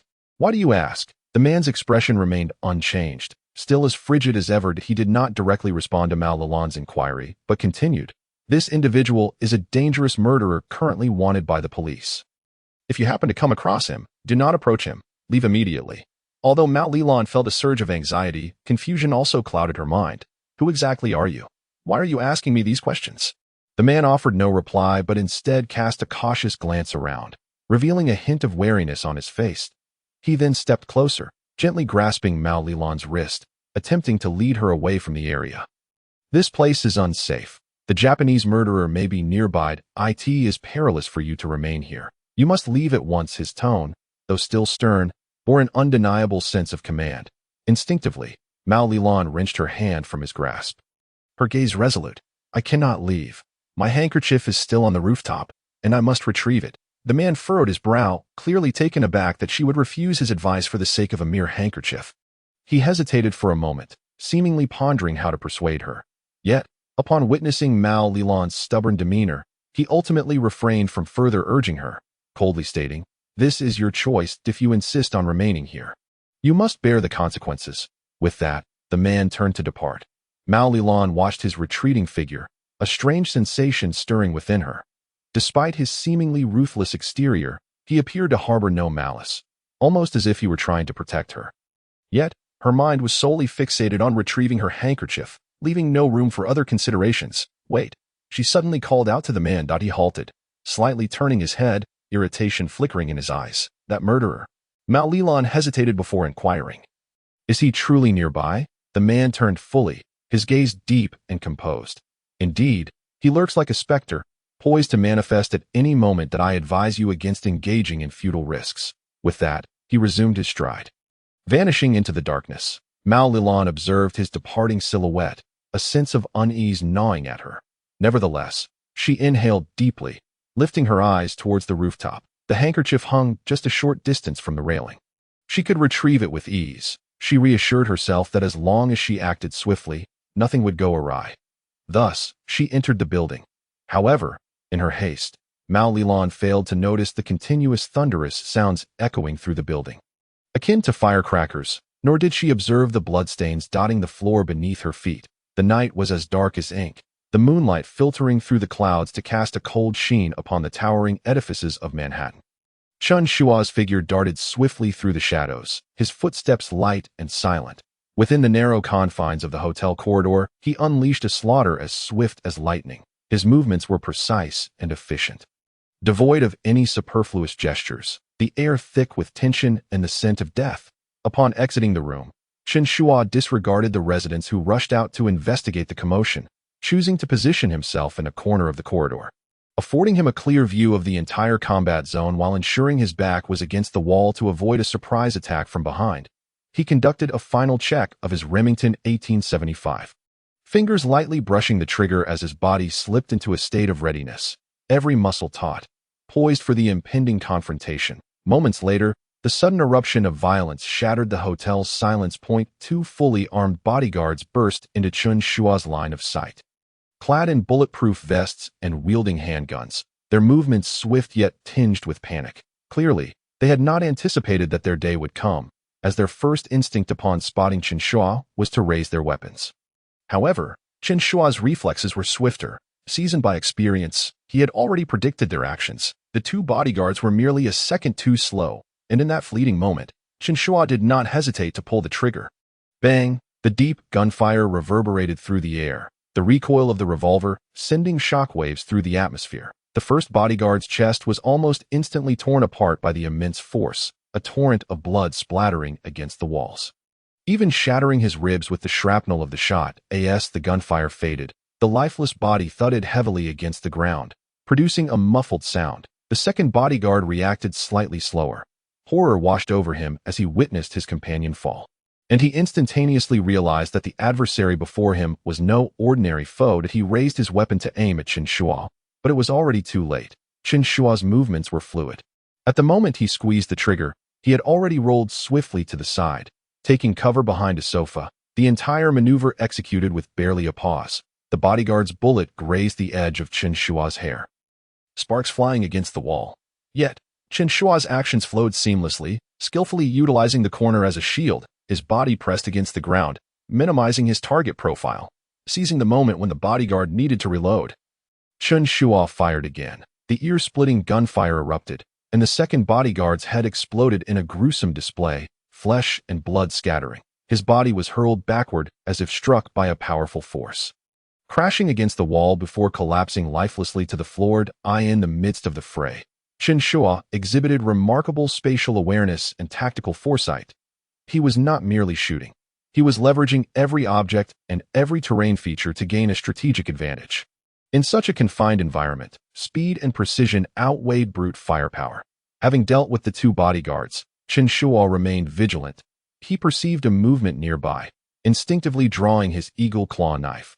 Just then, a door adjacent to him burst open, and a bodyguard rushed out. brandishing a tactical dagger, intent on launching a close-quarters assault. This bodyguard had evidently undergone rigorous CQB training. He refrained from firing his weapon, opting instead to engage in hand-to-hand combat with the knife in the narrow corridor. In close combat, a dagger can often prove far more lethal than a firearm. Chen Shuo recognized this reality as the bodyguard lunged at him. He swiftly retreated 2 steps, evading the trajectory of the attack. The bodyguard's knife grazed his abdomen, nearly breaking the skin. However, Chen Shuo's reflexes were remarkably swift. As the bodyguard's blade just barely missed, he unleashed a powerful punch, striking the bodyguard's face. The force of the blow was tremendous. The sound of bone shattering echoing through the corridor as the bodyguard staggered backward. Chen Shuo did not hesitate. He surged forward, delivering a knee strike directly to the bodyguard's chest. The man's breath hitched, his body unable to withstand the force, and the dagger slipped from his grip. With a swift motion, Chen Shuo's hand, clutching the eagle claw knife, carved a lethal arc across the bodyguard's throat, blood gushing forth as the man clutched at his neck. His eyes wide with terror and disbelief, yet his body could no longer support him, and he collapsed to the ground, aware that time was of the essence. Chen Shuo understood that the fierce battle within the room had likely drawn the attention of external security. He wasted no time, rapidly assessing his escape route. Drawing spare ammunition from his tactical sling, he reloaded the Remington, steadying his breath and calming his heartbeat. His expression remained composed, fully immersed in the combat mindset. At that moment, Chen Shuo resembled a precise and merciless killing machine that he resolved to take the rooftop escape route, as the internal bodyguards had already been alerted, making a frontal approach exceedingly perilous. By utilizing the rooftop, he could exploit the vertical height and the complex structure of the building to gain precious time. Chen Shuo swiftly traversed the narrow corridor, remaining vigilant for any potential ambushes or surprise attacks. He made no sound, his steps light and rapid, stealthily moving like a panther in the shadows, ever ready for the next confrontation. In such confined spaces, Chen Shuo epitomized the essence of CQB: speed, precision, and decisiveness. He relied not merely on overwhelming firepower, but also on his tactical awareness and acute spatial perception, achieving comprehensive dominance over his adversaries with minimal cost. This battle lasted but a few short seconds. Yet for Chen Shuo, each moment was a life-and-death struggle. Every decision made in the span of a breath could determine the outcome of the conflict. Throughout it all, he maintained an unwavering calmness, showcasing the art of close-quarters combat in its most vivid form. 10 minutes later, Chen Shuo had fought his way through the chaos, the brutality of the slaughter still fresh in his mind. In the corridor lay the fallen bodies of several bodyguards, the air thick with the acrid scent of gunpowder. Chen Shuo's demeanor remained cold and unyielding, his eyes filled with a murderous intent. Clutching the Remington 1875, the metallic tang of bullets mingled with the scent of blood, steadying his heartbeat further. Time was running short, he murmured to himself, quickly inspecting his ammunition. Chen Shuo's gaze sharpened as he unhesitatingly pushed open the final door leading to the rooftop. The cold wind on the rooftop sliced through his skin like a blade, carrying with it the unique chill of night. However, Chen Shuo had little time to absorb the gravity of the situation. He had to seize this fleeting moment of respite. He swiftly scanned his surroundings, ensuring there were no further ambushes, before retrieving a grenade, pulling the pin, and hurling it towards the sole exit leading to the rooftop behind him. With a resounding explosion, the exit was instantaneously blocked by shattered concrete and metal, dust, and debris swirling in the air. Chen Shuo maintained a stoic expression, yet inwardly, he exhaled with relief. At least this would temporarily hinder his pursuers. For the moment, safety was his. Standing at the edge of the rooftop, he gazed out over the sprawling city below. The wind danced around him, his figure resembling a solitary warrior amidst the steel jungle, exuding an air of chilling resolve. Yet, just as he prepared to take a brief respite, a faint sound emanated from the opposite side of the rooftop caught his attention. Chen Shuo's eyes sharpened, his grip tightening around his weapon as he cautiously approached the source of the noise. Upon rounding the rooftop's water tower, he was met with the sight of a silver-haired man standing quietly in the corner, a dark handgun clasped tightly in his hand, his gaze fixed upon Chen Shuo with a mixture of suspicion and uncertainty. This individual did not appear to be a bodyguard. Though perplexed, Chen Shuo's weapon remained unwavering, a flicker of lethal intent flashing in his eyes as he aimed at the silver-haired man. The man, now aware of Chen Shuo's presence, met his gaze with a piercing glare, and the atmosphere between them grew palpably tense. as if the air itself had frozen. Without a moment's hesitation, Chen Shuo's finger tightened on the trigger. He would spare no opportunity for his adversaries. Just as he was about to pull the trigger, a sudden scream pierced the air from the edge of the rooftop. Shuago? Chen Shuo's body tensed, his eyes darting towards the source of the voice, where he spotted Mao Lilan precariously balanced on the outer edge of the fire escape ladder. Having just climbed up, a handkerchief clutched in her hand. Her eyes were wide with fear and confusion, clearly unprepared for the scene before her. Mao Lilan's unexpected appearance shifted the dynamics of the situation. The silver-haired man quickly regained his composure, a cold smirk creeping across his lips as he aimed his gun at Mao Lilan without hesitation. His voice was low and gravelly, a familiar face. How fortuitous. I happen to be in need of a hostage. Chen Shuo's expression turned icy, urgency flashing through his mind. If Mao Lilan were taken hostage, the situation would become exceedingly complicated.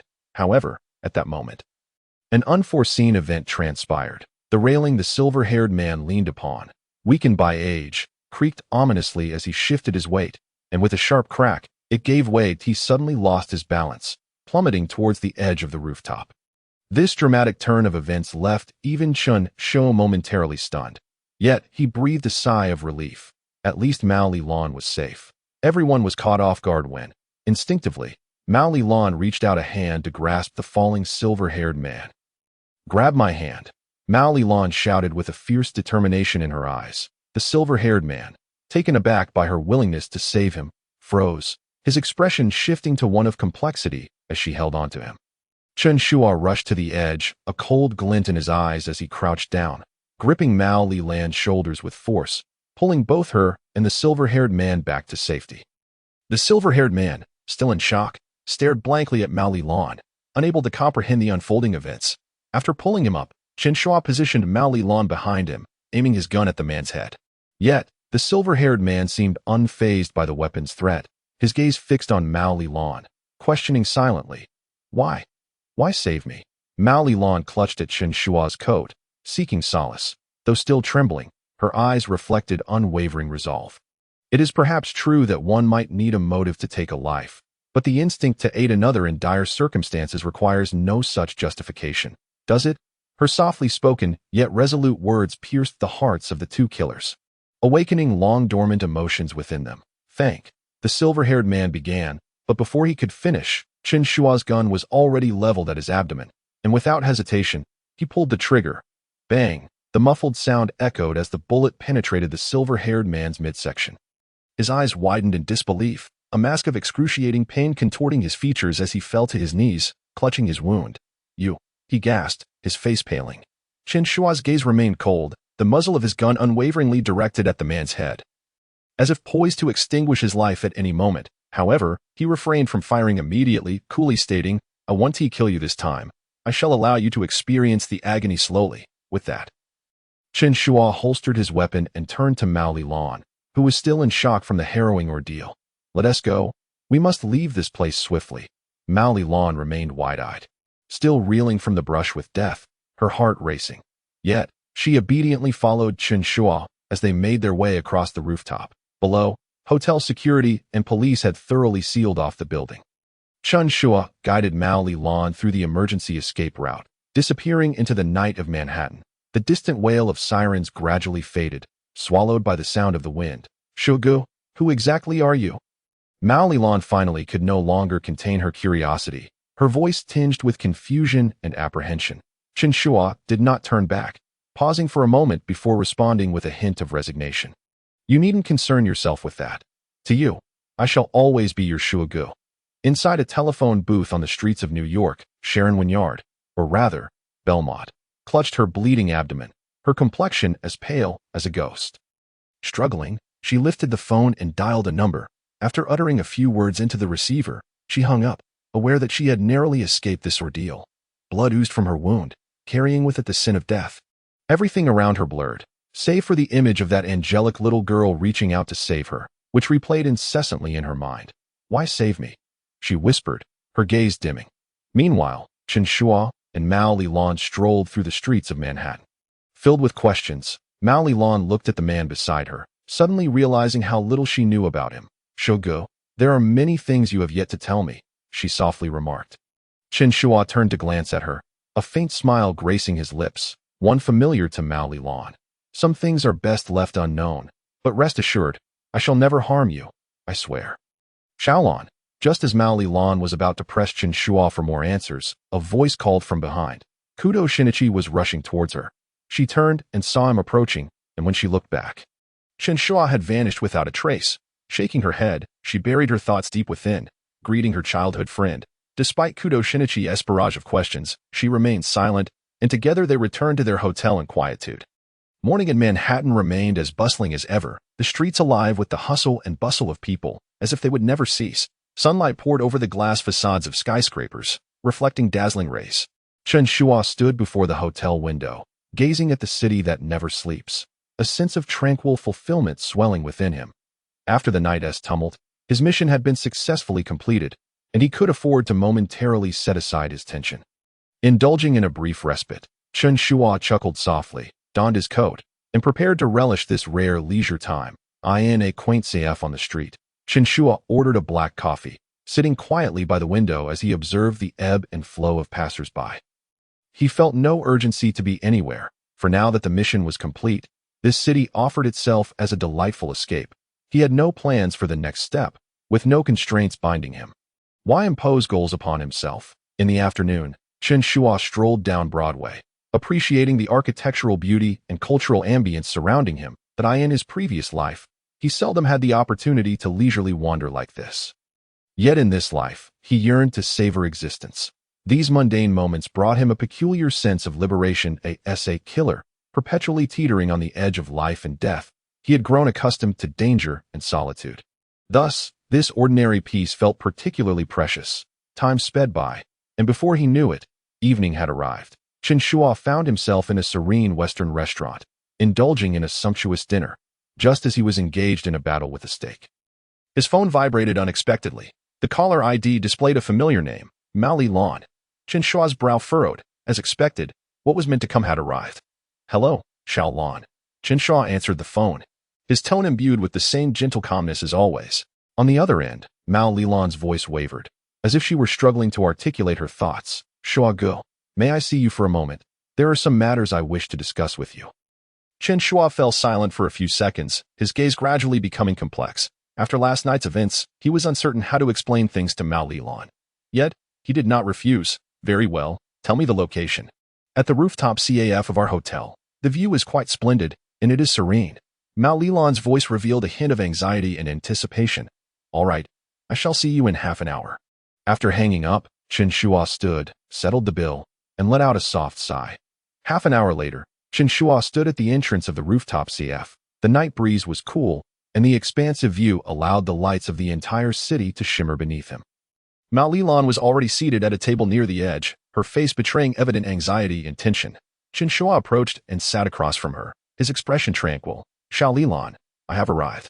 Mao Lilan looked up at Chen Shuo, her eyes reflecting a complex array of emotions. Her fingers delicately clenched the coffee cup, as if she were striving to find the right words. She opened her mouth and finally spoke. Shuo, I saw you yesterday. Her voice carried a trace of hesitation and confusion. Who exactly are you? Chen Shuo gazed at her quietly, a sigh escaping his lips internally. This moment was entirely predictable. Mao Lilan was not the type to be easily deceived. She had witnessed far too much to continue ignoring the truth. He remained silent for a moment before slowly responding. Xiao Lilan, do you wish to hear the truth? Mao Lilan nodded, her gaze resolute. All right. Chen Shuo inhaled deeply, speaking calmly. Xiao Lilan, you must understand that there are certain things I have refrained from telling you, not out of distrust, but because it was unnecessary. Every creature has its path. Some navigate through the light, while others must dwell in darkness. You are still young. Some of the shadows of this world are beyond your comprehension. You must have seen the news today.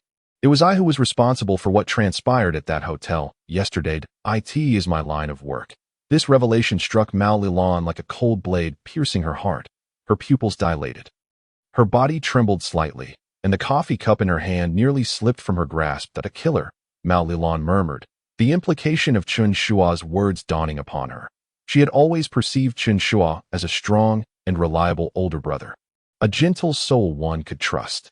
Yet, at this moment, his candid admission shattered her worldview, leaving her with a tumult of conflicting emotions. Chen Shuo observed her reaction, a sense of helplessness swelling within him.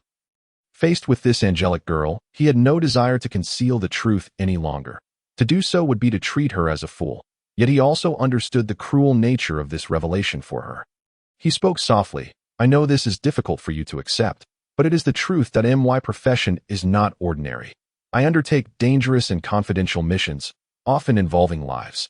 Images of last night flashed through Mao Lilan's mind. The cold, unhesitant Chen Shuo shooting the murderer, juxtaposed with the gruesome scene she had seen in the morning news. Her breath quickened, emotions swirling within her, unable to settle. Biting her lip, she managed to ask, "Why? Why did you choose this life?" Chen Shuo remained silent for a moment, a hint of bitterness surfacing in his gaze. Some things are not a matter of choice, but of necessity. Mao Lilan fell silent, her eyes still filled with complexity as she struggled to piece her thoughts together. Searching for answers, she could not comprehend how the familiar Shu Gu could be a cold-blooded killer. Chen Shuo perceived her inner turmoil and spoke gently, "Xiao Lilan, you know that life is not as simple as we might wish it to be. Some are born into the light, while others are destined to survive in darkness. You may never fully grasp my past, but I can assure you of one thing. I never actively chose to become a killer. Life has compelled me onto this path." Mao Lilan looked up at Chen Shuo, her eyes still filled with confusion and anguish. "But killing, isn't that wrong? Taking another's life is always wrong, regardless of the circumstances." "Indeed," Chen Shuo nodded. "Killing is always wrong, but in my world, choice has lost its significance. Each action I take is for survival. Sometimes, it is others who seek my life, and I must act before they do." Mao Lilan's hands trembled, tears welling in her eyes. She could hardly fathom what Chen Shuo's life entailed, nor could she grasp the rules of survival he spoke of. In her world, life was precious, and no one should arbitrarily take another's life. Choking back her emotions, she asked, "Do you regret it? Regret choosing this path?" Chen Shuo offered a wry smile, his eyes reflecting a deep-seated pain and resignation. "Regret, perhaps at times, but there was no choice." He paused, his gaze drifting toward the distant night sky, as if recalling a bloody past. "Yet what has transpired cannot be undone. There is no turning back.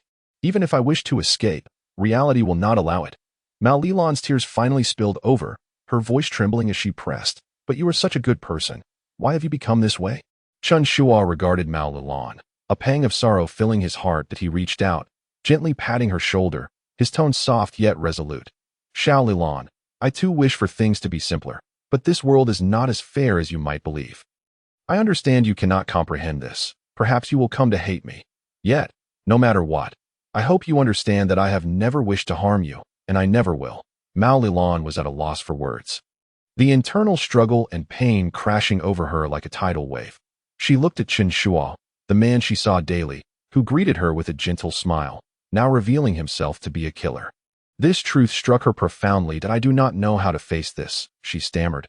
"I just cannot accept that you are this kind of person." Chen Shuo looked at her, his heart a maelstrom of complex emotions. He recognized that this was an immense challenge for Mao Lilan, and she was undergoing an indescribable internal battle. "That I understand that this is hard to accept," Chen Shuo murmured, "but you must know that I am no demon. I do not wish to offer excuses for my actions, but everyone has their path. I can only assure you that in this world, I target those who deserve it, those whose crimes have evaded legal retribution." Mao Lilan fell silent, her heart in turmoil. She did not want to accept the reality of Chen Shuo as a killer, yet she also felt his helplessness. She lifted her gaze, confusion clouding her eyes. "But can't you choose another path? Why must you choose such a dangerous route that involves taking lives?" Chen Shuo sighed, a bitter smile gracing his lips. "If there had been another choice from the outset, I would not have taken this path. Yet sometimes, fate is merciless. Now, killing has become a vice. I cannot break free from it." Mao Lilan's heart remained unsettled. The gentle, reliable Shogu she knew was, in fact, a cold-blooded killer. This realization plunged her into profound inner conflict. "Xiao Lilan," Chen Shuo's voice rang out again, tinged with earnestness, "that I know this is hard for you to accept, but please believe me, I have never wished to harm you or anyone connected to you. My world is dark, but you are the only one I wish to protect from that darkness." These words caused Mao Lilan's heart to quiver slightly. She sensed the sincerity in Chen Shuo's voice. She had felt his concern and protection countless times. That had never changed. Her emotions calmed slightly, yet the sudden truth remained difficult to digest. But will you continue this way? Will you continue to kill? Mao Lilan's voice was subdued, but she needed clarity. Chen Shuo regarded her, remaining silent for a moment before responding with resignation. I have entered this world. I cannot easily extricate myself. As long as I remain in this circle. The killing will not cease. Xiao Lilan, I cannot promise you anything, but I can assure you that I will only target those who deserve it. Mao Lilan gazed at Chen Shuo through tear-filled eyes. Shogu, what am I to do? How shall we interact moving forward? Chen Shuo tenderly wiped the tears from the corners of her eyes. Fear not, I am still your Shogu, in your presence. I remain the owner of the CAF downstairs. That will never change. As Mao Lilan departed, she tightly embraced Chen Shuo, saying nothing, before hurriedly exiting the CF. Chen Shuo let out a long sigh, as if a heavy stone pressing upon his heart had finally been lifted. Although Mao Lilan said nothing, Chen Shuo was aware that she simply needed time to process everything. That it seemed that after years of companionship, Xiao Lan had come to understand the kind of person he was. Perhaps he could fabricate a tale of profound suffering to temporarily reassure her, but she was no fool. Such deception could only strain their relationship further. It would be better to speak plainly. He understood that the truth would inevitably cause Xiao Lan pain, possibly even leading to a permanent loss of her trust. Yet, this was the life he had chosen, with no turning back. Fortunately, he had won the gamble. Time flowed silently, and it had been a full week since that night in Manhattan. The cacophony of New York faded into the distance as Chen Shuo and Mao Lilan, along with their companions, arrived in Japan, as if everything had returned to the rhythm of daily life. The autumn in Tokyo was gentle and serene, with the afternoon sun casting its warm glow upon the streets. A soft breeze rustling the leaves and bringing a refreshing chill. Chen Shuo sat in his CF at the street corner, organizing the bills, his life unfolding as peacefully as ever. Through the glass window, he spotted Mao Lilan not far away, dressed in her school uniform, laughing and chatting with Suzuki Sonoko as they entered the CAF. Xiao Lan, Miss Suzuki. Chen Shuo greeted them with a smile, his tone as usual, devoid of any unnecessary emotional fluctuations. Mao Lilan looked up and returned a familiar smile. Shogu, are you busy today? Let's have something to drink. Not at all. Feel free to sit, Chen Shuo replied with a smile, a complex sense of comfort swelling within him. Suzuki Sonoko, with her boisterous personality, playfully feigned anger and said to Chen Shuo, Shuo, you called Xiao Lan by her name, but still refer to me as Miss Suzuki? I want you to call me by my name too. Chen Shuo chuckled and nodded. He could not bring himself to dislike this vivacious and innocent young lady. As you wish, Sonoko. Upon hearing this, Suzuki Sonoko beamed with joy, and soon the CF became lively under her infectious spirit. Mao Lilan resumed her familiar sunshine and warmth, as though nothing had transpired. Her demeanor, while joking with friends, bore no trace of strain, her face adorned with that pure smile. Chen Shuo felt utterly reassured. It seemed Xiao Lan had not grown distant due to the events in New York. Perhaps there were lingering thoughts in her heart, but Chen Shuo believed that these would settle with the passage of time. After all, he had never intended for Mao Lilan to be engulfed by darkness. The moments in the CF flowed slowly as always. Mao Lilan often came to visit Chen Shuo, engaging in light-hearted conversations about school or discussing trivial matters. She remained as kind and warm as ever, yet Chen Shuo could always perceive a flicker of complex emotions in her gaze, curiosity mingled with hesitation. Whenever their eyes met, the unspoken tension between them would momentarily disrupt their seemingly carefree exchanges. One afternoon, as Chen Shuo busied himself behind the counter, he suddenly heard Mao Lilan softly say, Shogu, are you well? Startled, he looked up at her. She was seated at the bar, cradling a cup of coffee, her expression appearing relaxed. Yet, her clear eyes betrayed a hint of inquiry. I'm doing well, Xiao Lan, he replied with a smile, striving to keep his tone natural. Mao Lilan fell silent for a moment before softly continuing, I've been thinking about what you said that night. I no longer find it so hard to accept. She paused, seemingly searching for the right words. I know you have your own world, and I shouldn't interfere too much. Chen Shuo's hand hesitated for an instant, a ripple of emotion stirring within him. He realized that Xiao Lan was no longer avoiding the truth of that evening. Yet, her current calmness only heightened his concern. He understood that she had chosen to accept it internally rather than fully comprehend it. Xiao Lan, Chen Shuo approached her, speaking softly. You don't have to force yourself to accept this if it makes you uncomfortable. I can keep my distance. Mao Lilan shook her head, gently smiling. No, Shuo Ge. I am not forcing myself, I just need a little time to get used to it. She looked up at Chen Shuo, her eyes reflecting a complicated resolve. You have been very good to me, and I don't want to ruin our relationship because of these matters. Her voice was low and tender, as if she were reassuring herself, or perhaps declaring a decision she had firmly made. Mao Lilan sat alone at the bar, the afternoon sunlight streaming through the window and illuminating her face. Suddenly, she spoke up. Shuo Ge, will you live like this forever? Chen Shuo paused, taken aback, and then smiled. What do you mean?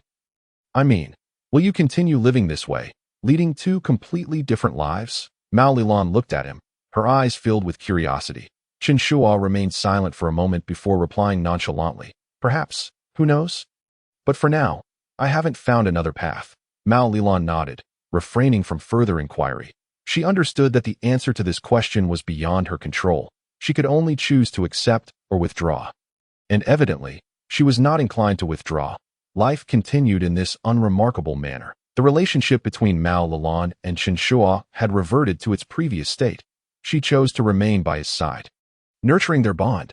She knew that Chen Shuo was not the perfect hero of her dreams, yet he was still the one who provided warmth whenever she needed it. A year slipped by like water, and the seasons in Tokyo changed imperceptibly, while Chen Shuo's CF continued to operate as usual. This little shop at the street corner had become a beloved spot for local residents and regulars, and Mao Lilan visited almost daily to chat with Chen Shuo over coffee. Their relationship deepened over the course of the year, evolving beyond mere friendship into a more nuanced and ambiguous emotional connection. Chen Shuo occasionally accepted a few assassination missions, yet he had not left Japan. After all, during this year, he had developed new attachments, not only to the precious tranquility in ordinary life but also to Mao Lilan.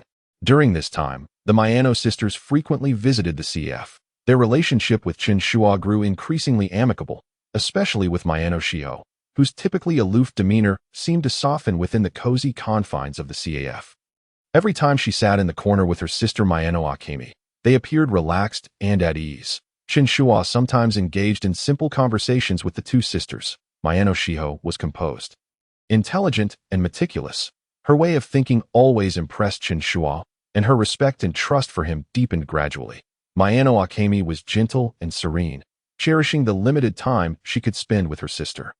However, she found it curious that despite the presence of many members from their organization monitoring them, those in black clothing never stepped into the CF, even when the sisters lingered past their usual time.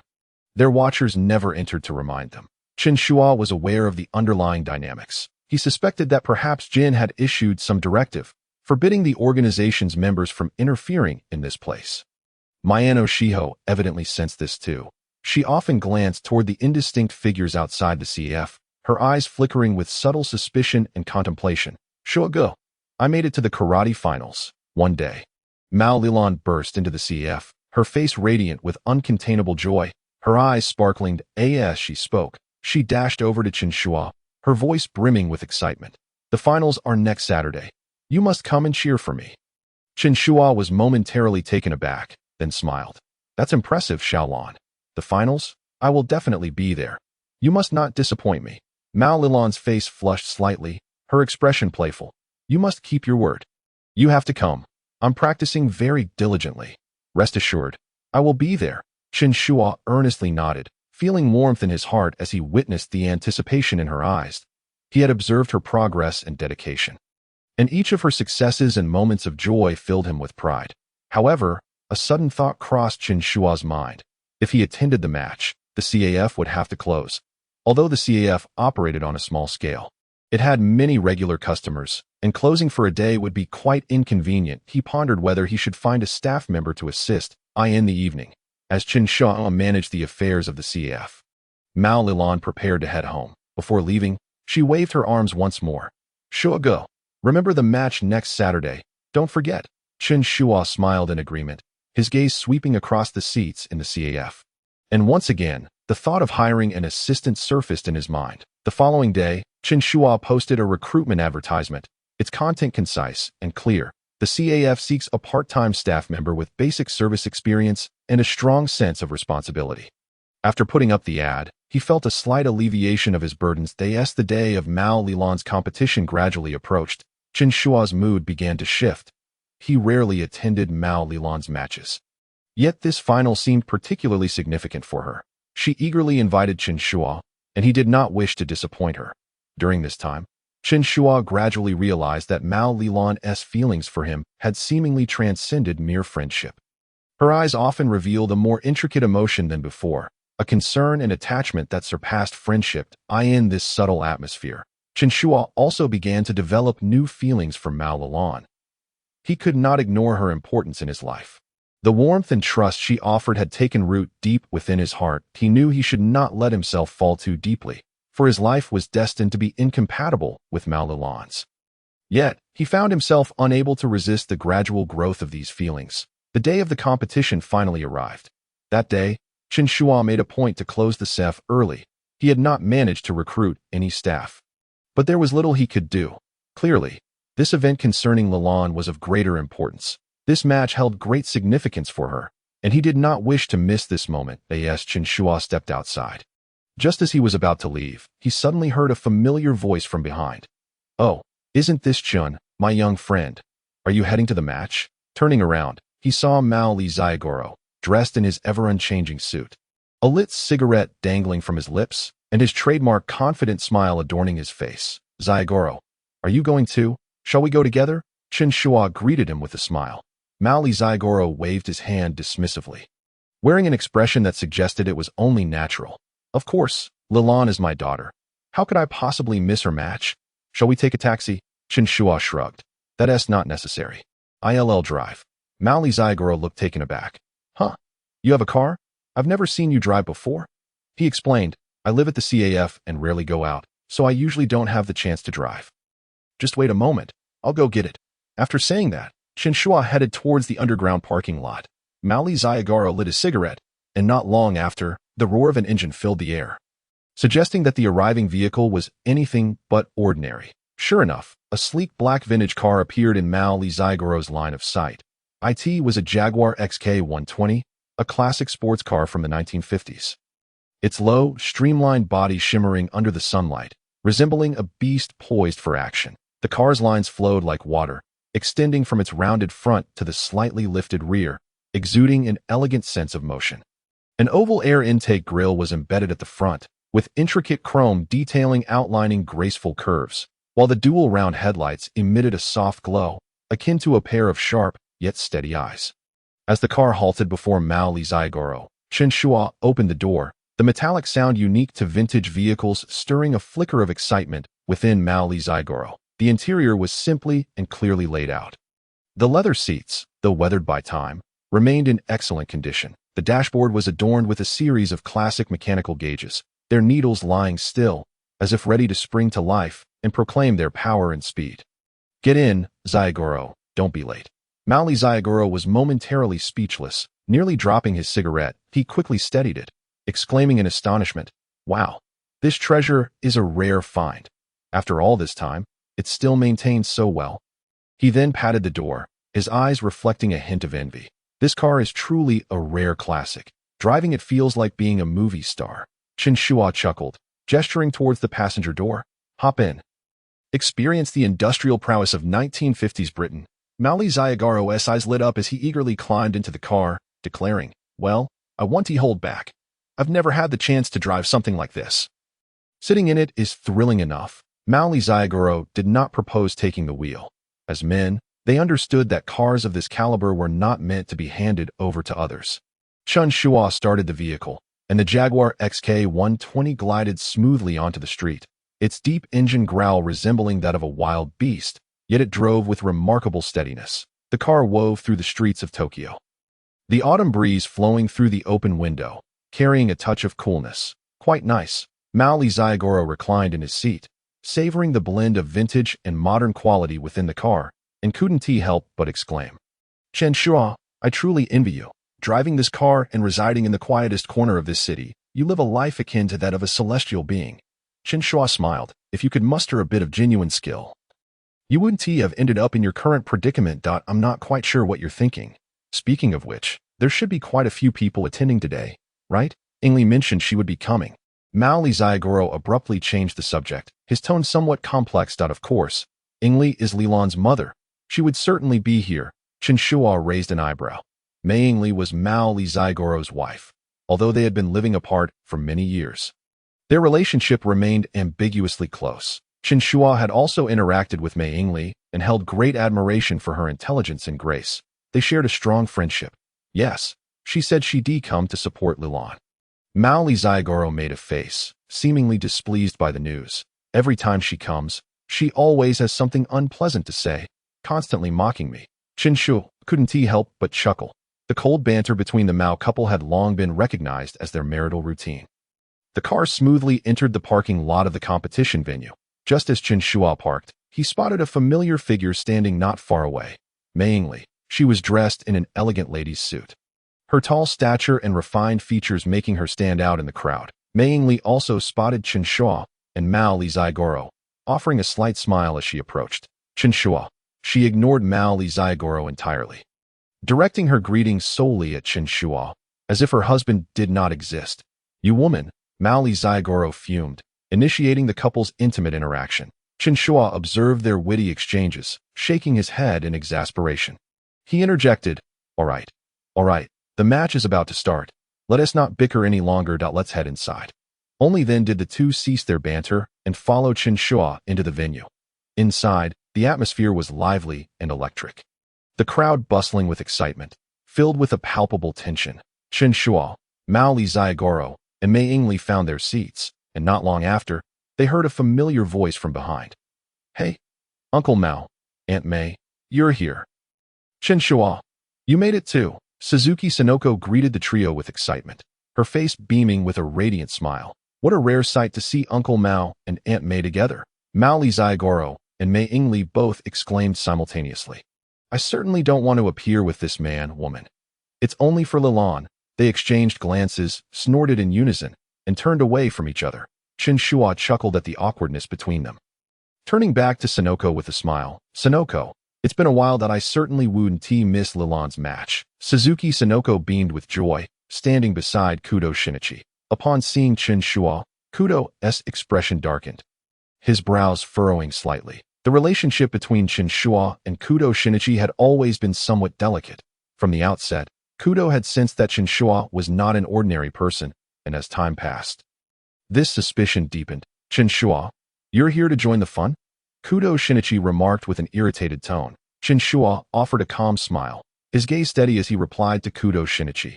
If you truly don't wish to acknowledge me, you needn't bother. I'm not particularly concerned. The atmosphere between them instantly grew tense. Suzuki Sonoko sensed the shift and hurriedly tried to smooth things over. All right, Kudo, don't keep that sour expression. We're all here to watch Lilan's match today. Let us not create any unpleasantness. Kudo Shinichi shot a glance at Chen Shuo, choosing to remain silent. Clearly, his wariness of Chen Shuo had not waned. Once they settled in, the conversation shifted to the match. Suzuki Sonoko excitedly shared Lilan's training progress. Lilan has been working so hard. She has been practicing almost every day for this final, come rain or shine. She hasn't slacked off at all. Fei Ingli nodded slightly, a hint of approval gracing her features. Xiao Lan is indeed very diligent. I have faith that she will achieve excellent results. A clear and crisp announcement echoed through the air. Next, we will proceed to the women's karate semifinals. In the blue corner, contestant Mao Lilan faces off against Asuka Langley in the red corner. Upon hearing this familiar name, the previously boisterous group instantly fell silent, straightening their postures as they turned their gazes towards the arena's center. Dressed in a white gi, Mao Lilan was performing her final warm-up exercises. Her movements clean and swift, each stretch exuding explosive energy, radiating both elegance and strength. Suddenly, she lifted her head, catching sight of her parents and friends in the stands. Her eyes swept over Mao Li Ziyagoro and Fei Ingli. Although the couple had begun to bicker, they remained seated, their expressions complex. She couldn't help but smile faintly before her gaze settled on Chen Shuo.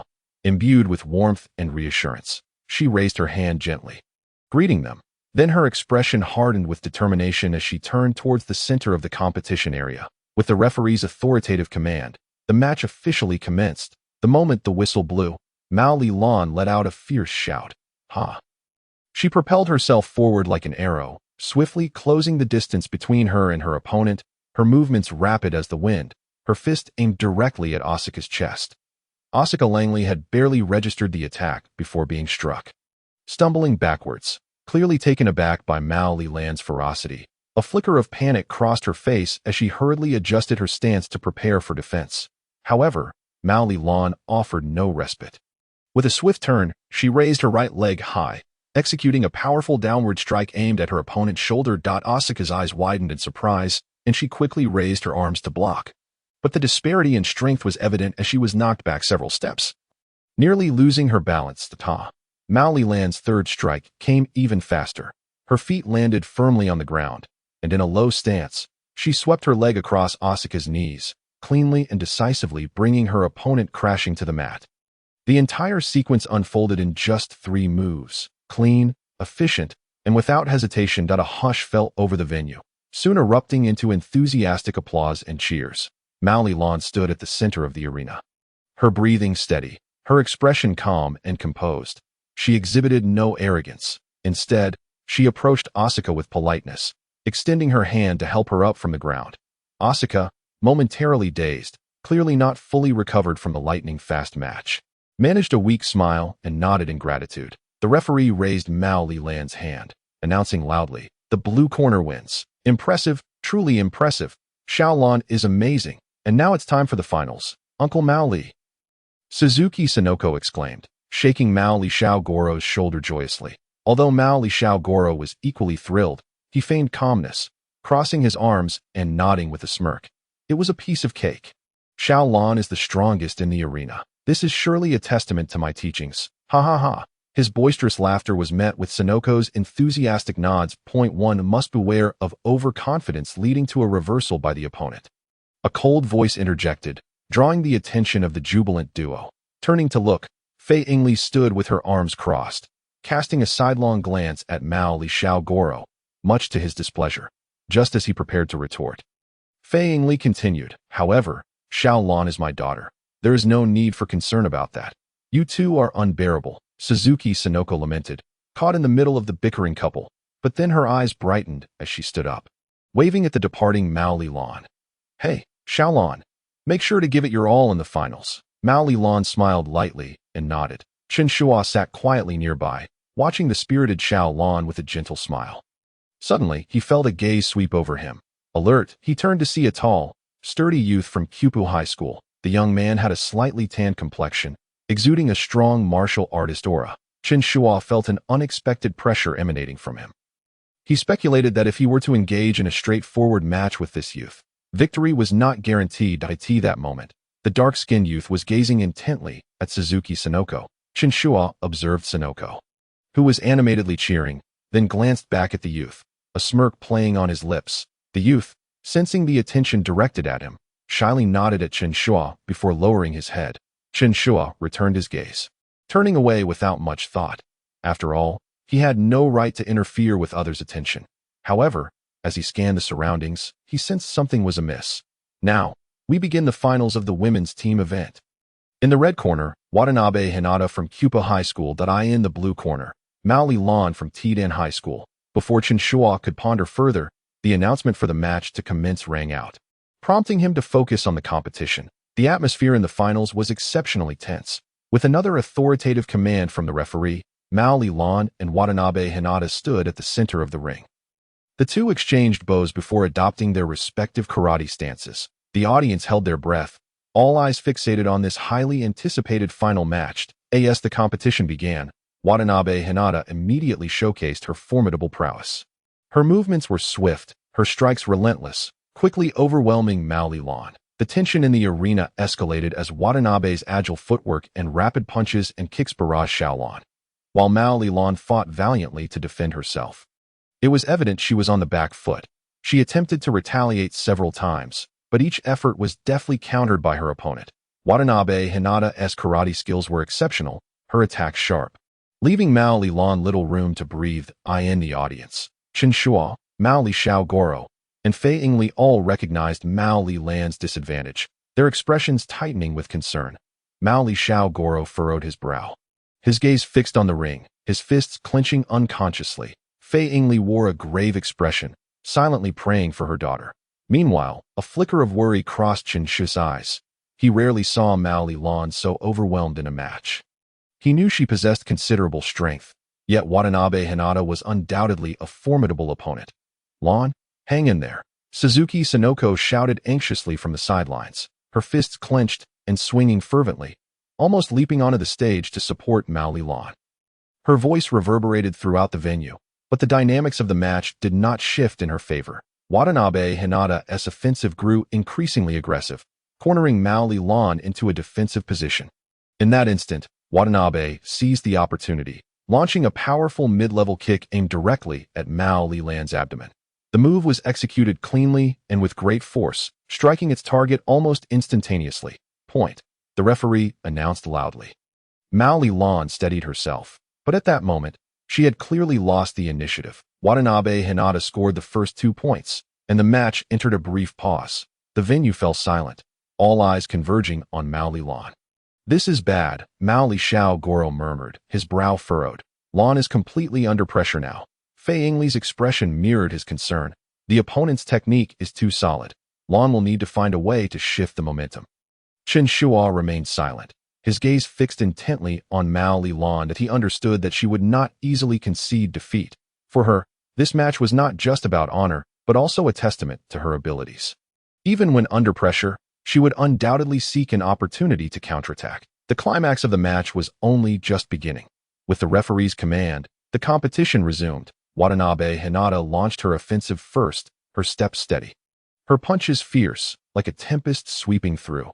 Mao Lilan was forced into a defensive stance, exerting herself to block every strike.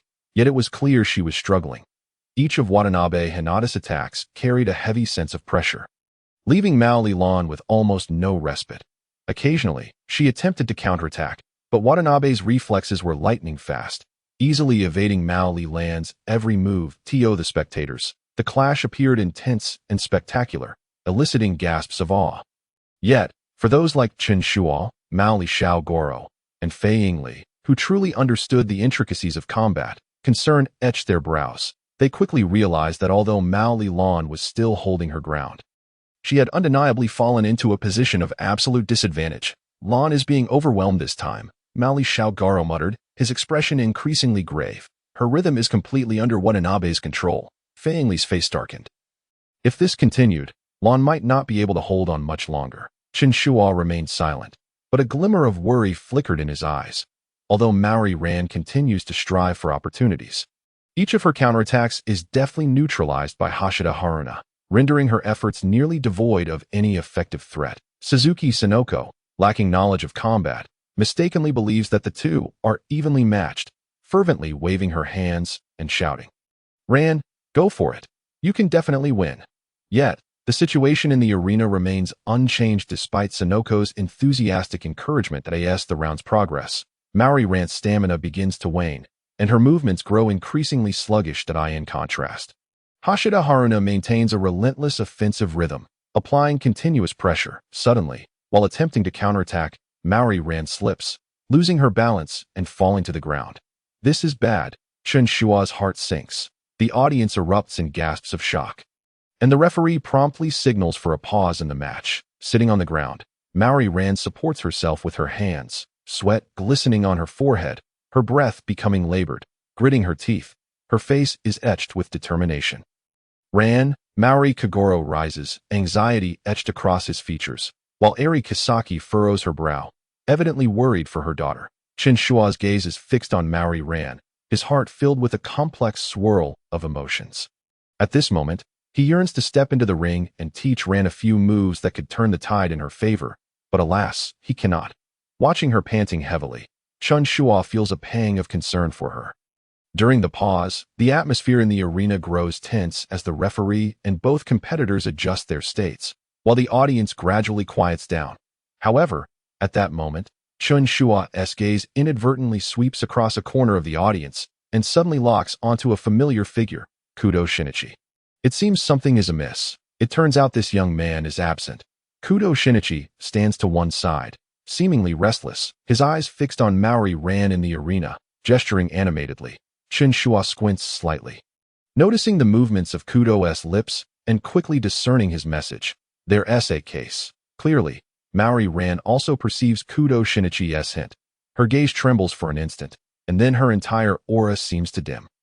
The resolute expression she wore moments ago now betrays a hint of despondency. She silently watches Kudo Shinichi, who unhesitatingly turns and dashes out of the venue, disappearing into the exit. Witnessing this scene, Chen Shuo feels a surge of absurdity. What on earth is Kudo Shinichi thinking?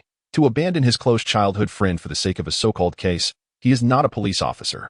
Furrowing his brow, Chen Shuo, although never having held a favorable view of Kudo Shinichi, finds this action utterly incomprehensible. On the arena floor, Maori Ran's eyes grow increasingly dim. The anxiety from her unfavorable position in the match has now deepened. She lowers her head, her expression somewhat dazed. Clearly, Kudo Shinichi's departure has dealt her a significant blow. Chen Shuo silently sighs, feeling a twinge of sympathy as he witnesses her plunge into such a low state. An impulse wells up within him. In a moment of uncharacteristic decisiveness, Chen Shuo stands and calls out to Maori Ran. Ran, if you win, I will give you a surprise.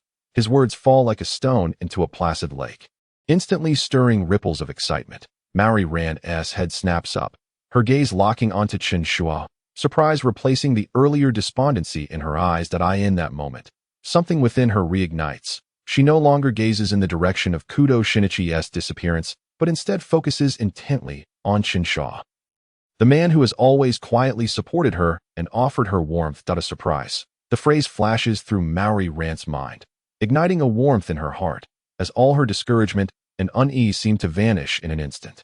Taking a deep breath, she clenches her fists, regaining her stance with unwavering determination. As the pause concludes, the match resumes. This time, Maori Ran's momentum is entirely transformed. She is no longer the passive fighter. Devoid of spirit, her gaze sharpens like a blade, reminiscent of a fierce beast awakened, unleashing an astonishing energy. Hashida Haruna, clearly sensing the shift in Maori Ran, furrows her brow. Yet she remains composed, striking swiftly with a high kick aimed at Maori Ran's head. However, this time, Maori Ran does not evade. Instead, she decisively sidesteps, cleanly avoiding the attack.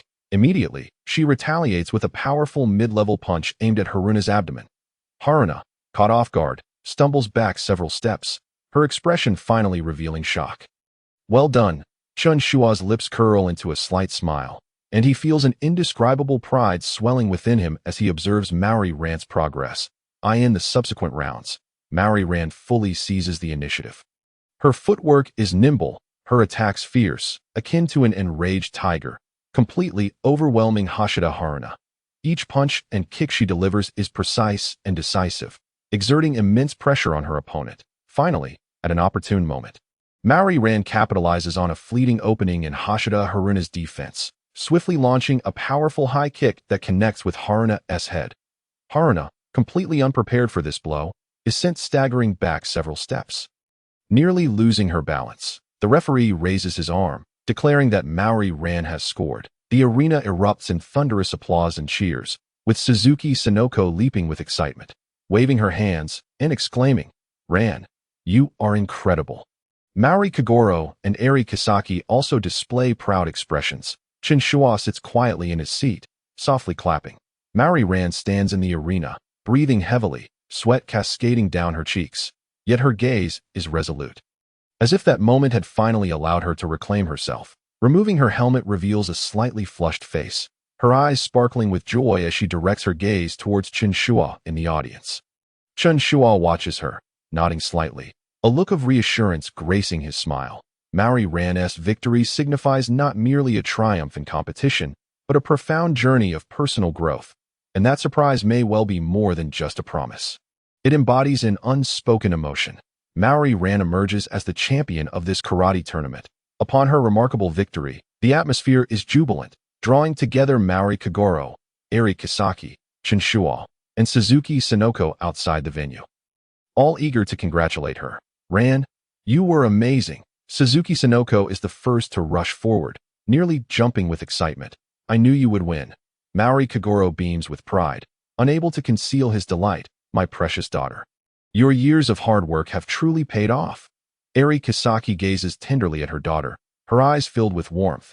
Ran, you performed exceptionally today. Continue to strive forward, remaining humble and composed. Chen Shuo smiles slightly, admiration evident in his eyes. Ran, today you have completely surpassed yourself. Your unwavering gaze and decisive actions are truly hard to believe for someone still in high school. Mary Ran shyly smiles, scratching her head. Thank you, everyone. I was quite nervous today, but thinking of not letting you all down, I gritted my teeth and persevered. In that case, how can we not celebrate? Suzuki Sonoko enthusiastically proposes. I know a newly opened luxurious restaurant in Mihua Town. The food is said to be fantastic, so let us go there for a grand feast to celebrate Ran's success. After some discussion, they decide to head to the most luxurious restaurant in Mihua Town for dinner. Celebrating Ran's victory, Chen Shuo's sleek black Jaguar XK120 captures everyone's attention. Its streamlined body, vintage yet elegant, resembles a proud black stallion, prompting passers-by to stop and marvel.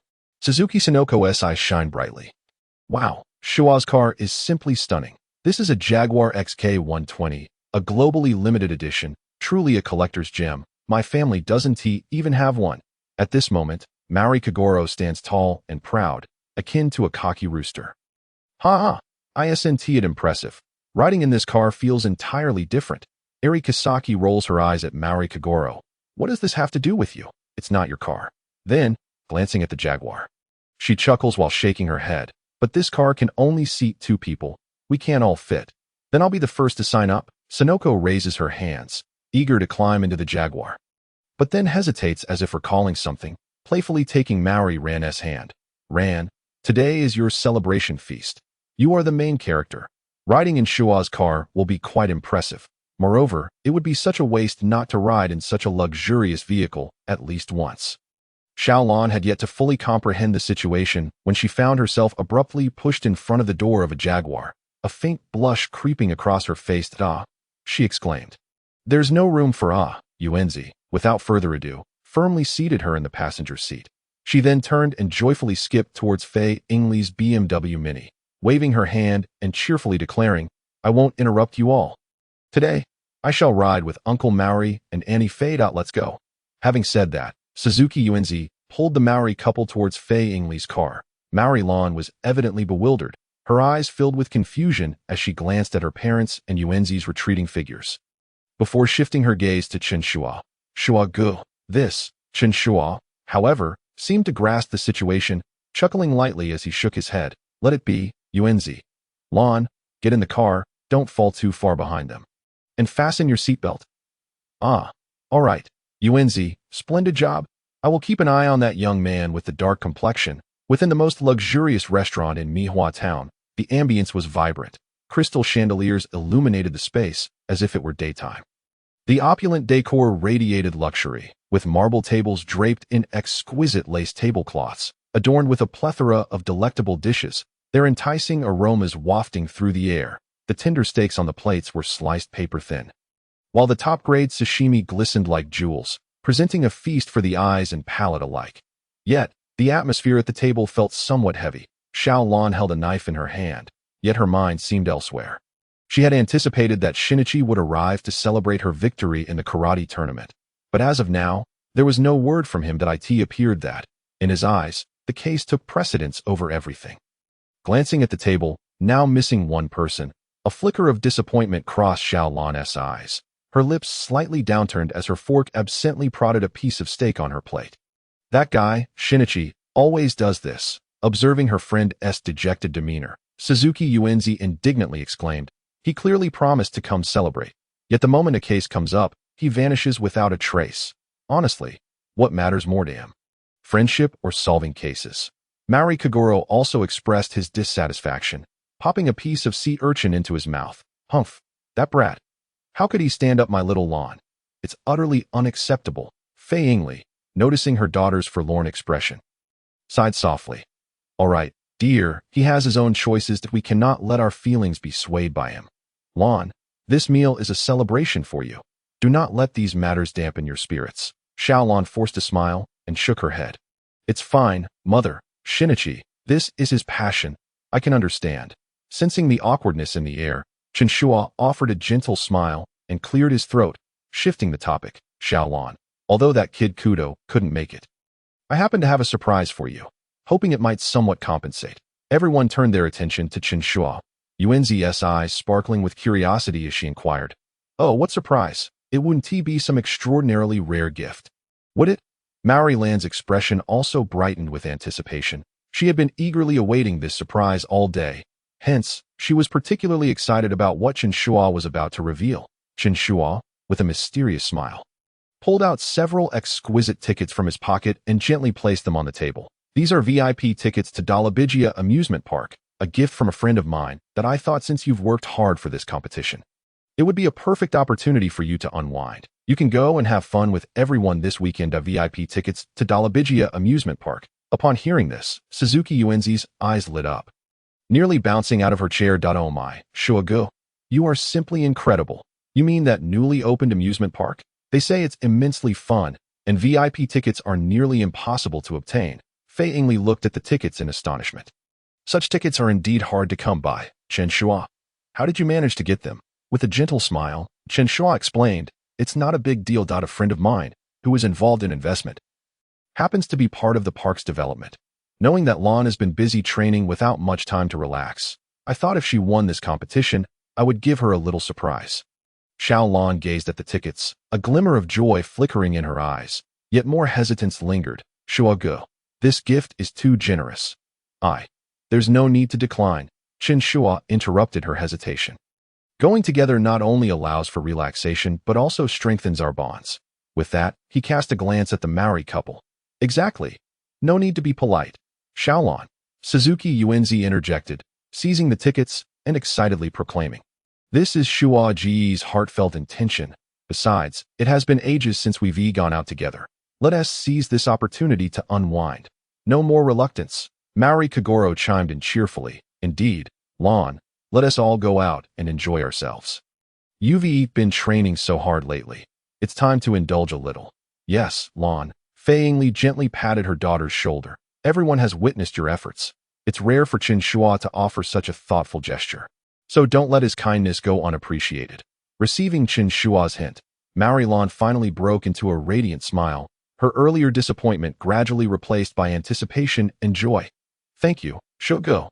I won't decline then. Let us go have fun this weekend." Chen Shuo smiled softly and replied, "That's the spirit, Xiaolan. Life is not solely about training and competition. It requires a bit of joy as well. I hope you all enjoy your weekend."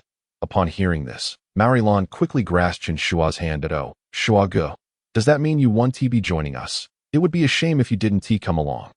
It would certainly be more fun with you there. Indeed, Suzuki Yuenzi chimed in from the side. "You are the sponsor of this amusement park trip. How could you possibly miss it?" Chen Shuo shrugged helplessly. Although he instinctively preferred to avoid the bustling environment of amusement parks, he couldn't dampen everyone's spirits and reluctantly agreed.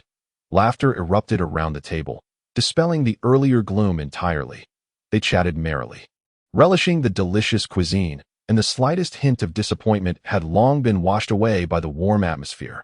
That evening, they discussed a myriad of topics, from Xiao Lan's shining moments in the competition to the arduous nature of her training, and even shared amusing anecdotes about Maori Kagoro's various blunders, alongside the couple's affectionate banter. Each person relaxed, as if all their troubles had been cast aside. "All right, it seems everyone had a delightful time today. But I see the hour is getting late. Let us head back, as the night deepened." Fei Yingli gently interrupted their merriment, gazing at her daughter with fondness. "Lan, make sure to rest well tonight, and don't dwell on unpleasant matters." Xiao Lan nodded earnestly, gratitude shining in her eyes. "Thank you, Mother, and thank you all. That I truly had a wonderful time today. As long as you're happy." Maori Kagoro laughed heartily. "That's my precious daughter." Suzuki Yuenzi chimed in with enthusiasm. "Exactly, Xiaolan. Nothing else matters today. You are our star." "All right, Yuenzi, enough of that." Chen Shuo chuckled, rising to his feet. "That we've all had a long day. Let us return and rest early."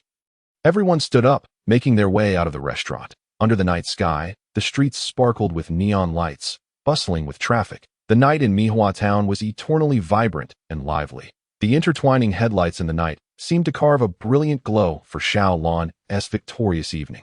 The following days passed quietly, like water flowing smoothly. Chen Shuo's AF continued to operate as usual, the tranquil days seemingly concealing all undercurrents.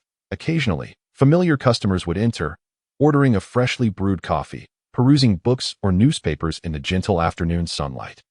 This little CAF, nestled in a corner of Mihua town, seemed to have become a sanctuary, untouched by the bustling city that on this particular afternoon, sunlight filtered through the shadows of the trees lining the street, casting a dappled golden glow on the CAF's glass windows. Chen Shuo sat behind the counter, casually flipping through a book while sipping his coffee.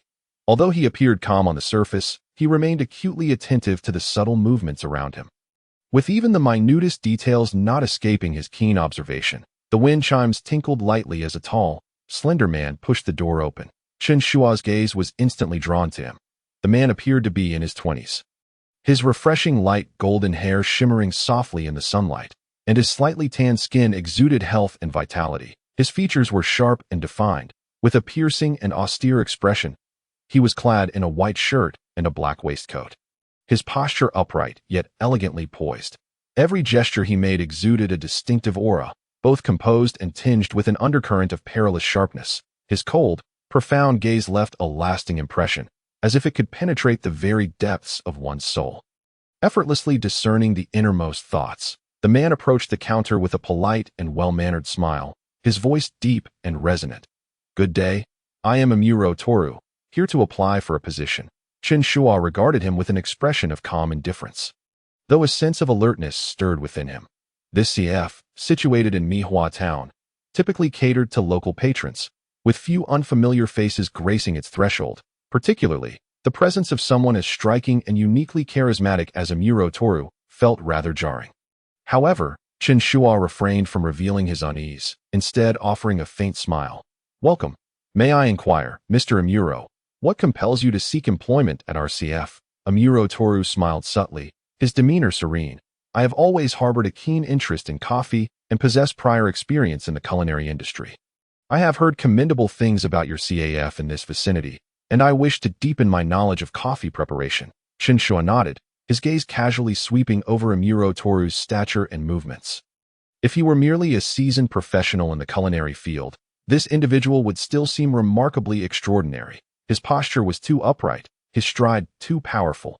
Even in his seemingly casual stance, there lingered an unmistakable air of vigilance. This was not the demeanor one would expect from an ordinary individual. "Where did you previously work?" Chen Shuo set aside his book, pondering thoughtfully. "The Mihua Grand Hotel CF," Amuro Toru replied naturally, his tone steady.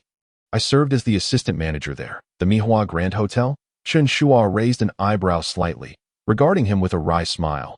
"That is quite a reputable establishment, known for its stable clientele and excellent working conditions. If you held a commendable position there, what prompts your sudden interest in our humble establishment?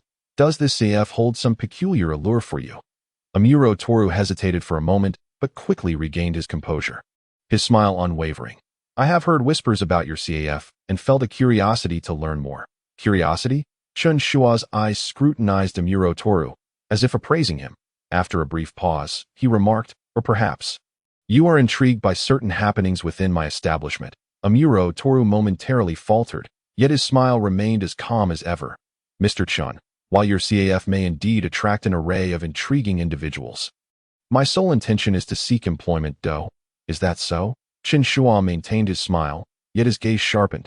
"Your demeanor is rather atypical, and since you are so curious about my CF, I find it fitting to inquire further. Mr. Amuro, who exactly are you?" For a fleeting instant, Amuro Toru's smile faltered, but he quickly regained his equanimity, a flicker of wariness crossing his eyes. "Mr. Chen, are you implying that you harbor suspicions about me?" Chen Shuo leaned in slightly, his eyes fixated on the minutiae of Amuro Toru's expressions, as if attempting to see through him. "Suspicions? No. I am merely speculating about your true identity. Let me guess. Are you affiliated with the FBI?" Amuro Toru's expression remained placid, a hint of a smile gracing his features. "You overthink it. I am simply here to—" "The CIA?" Chen Shuo interjected, his gaze piercing as he scrutinized Amuro Toru's reaction. "MI6? Or perhaps the KGB?" The smile on Amuro Toru's face subtly faded, a touch of exasperation evident. "Mr. Chen, you truly have a penchant for jest. The Public Security Bureau? Chen Shuo ignored his reaction, continuing his playful conjecture with a sharp undertone. Upon hearing the term Public Security Bureau, Amuro Toru's previously composed expression flickered with an almost imperceptible change. This fleeting emotional shift did not escape Chen Shuo's keen observation. Chen Shuo narrowed his eyes slightly. A faint smile curving his lips. It seems I have struck a chord. You must be with the Japanese Public Security Bureau, am I right? Amuro Toru's pupils constricted slightly, his smile freezing in place. Although he endeavored to mask his emotions, the intensity of Chen Shuo's gaze made him feel as though every secret was laid bare before him. Internally shaken, Amuro Toru realized that despite his adeptness at concealment, Chen Shuo's reasoning and perceptiveness rendered him virtually transparent. After a brief silence, he exhaled softly, murmuring, "You have truly impressed me, Mr. Chen." Chen Shuo chuckled lightly, as if everything were within his grasp, merely a few tricks of the trade. "Since you have been uncovered, I see no need for further subterfuge." Amuro Toru gently lowered his hands, his demeanor shifting to one of seriousness. "Indeed, I am affiliated with the Japanese Public Security Bureau. However, I harbor no ill intent. I merely..." "Merely what?" Chen Shuo interjected calmly, his expression unflinching. "Your purpose for visiting my CF is connected to certain individuals, is it not?" Amuro Toru's face momentarily displayed a flicker of hesitation before he nodded. "Indeed. I did not come here for you. I am here because gin and vodka have previously frequented this establishment." The mention of those two names, Chen Shuo's expression subtly shifted. Gin and vodka were not unfamiliar to him. They were associated with the Black Organization, a clandestine entity that eluded even the grasp of international intelligence agencies. Their presence indeed bred unease. "That so? You are here to track them?" Chen Shuo spoke slowly, his tone calm and devoid of emotion. Amuro Toru shook his head, a complex glimmer in his eyes. "I am not pursuing them. In truth, I am an undercover agent for the Japanese Public Security Bureau. Having infiltrated the Black Organization for years, my visit is not solely due to gin and vodka's prior patronage. The organization has explicitly forbidden its members from disturbing you, which piqued my curiosity, compelling me to investigate." Chen Shuo chuckled softly, his voice tinged with nonchalance. "Given your statement, you must be aware of who I am. You should have a clear understanding of the reasons for their visits." A hint of embarrassment crossed Amuro Toru's features upon hearing this. "I apologize, Mr. Chen, that if my inquiries have caused you any offense, I am prepared to face any consequences. I am indifferent to your identity." Chen Shuo responded coolly, a subtle air of authority underscoring his words. "As long as you do not disrupt the normal operations of my CAF, whether you are affiliated with the Japanese Public Security Bureau or the Black Organization is inconsequential to me." Amuro Toru appeared momentarily taken aback, clearly not expecting Chen Shuo's forthrightness. Taking a deep breath, he spoke respectfully. "Mr. Chen, you are a perceptive individual. I implore you to keep my true identity confidential. Otherwise what?"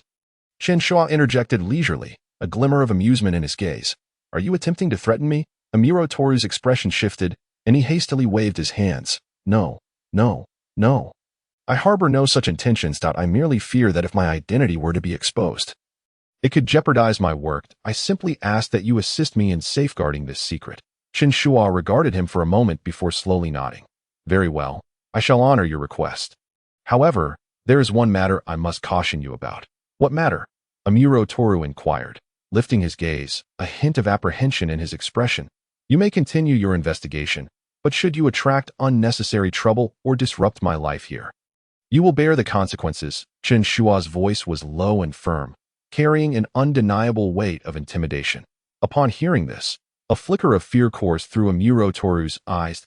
He understood that Chen Shuo's confidence stemmed from a profound assurance in his own capabilities and background. Taking a deep breath, he replied softly, "I understand, Mr. Chen. I will not disturb your life." Chen Shuo nodded in satisfaction, his tone returning to a calm demeanor. "Then it is settled, since you are interested in applying. I do not wish for your visit to be in vain. From today onward, you shall officially become a member of Serenity.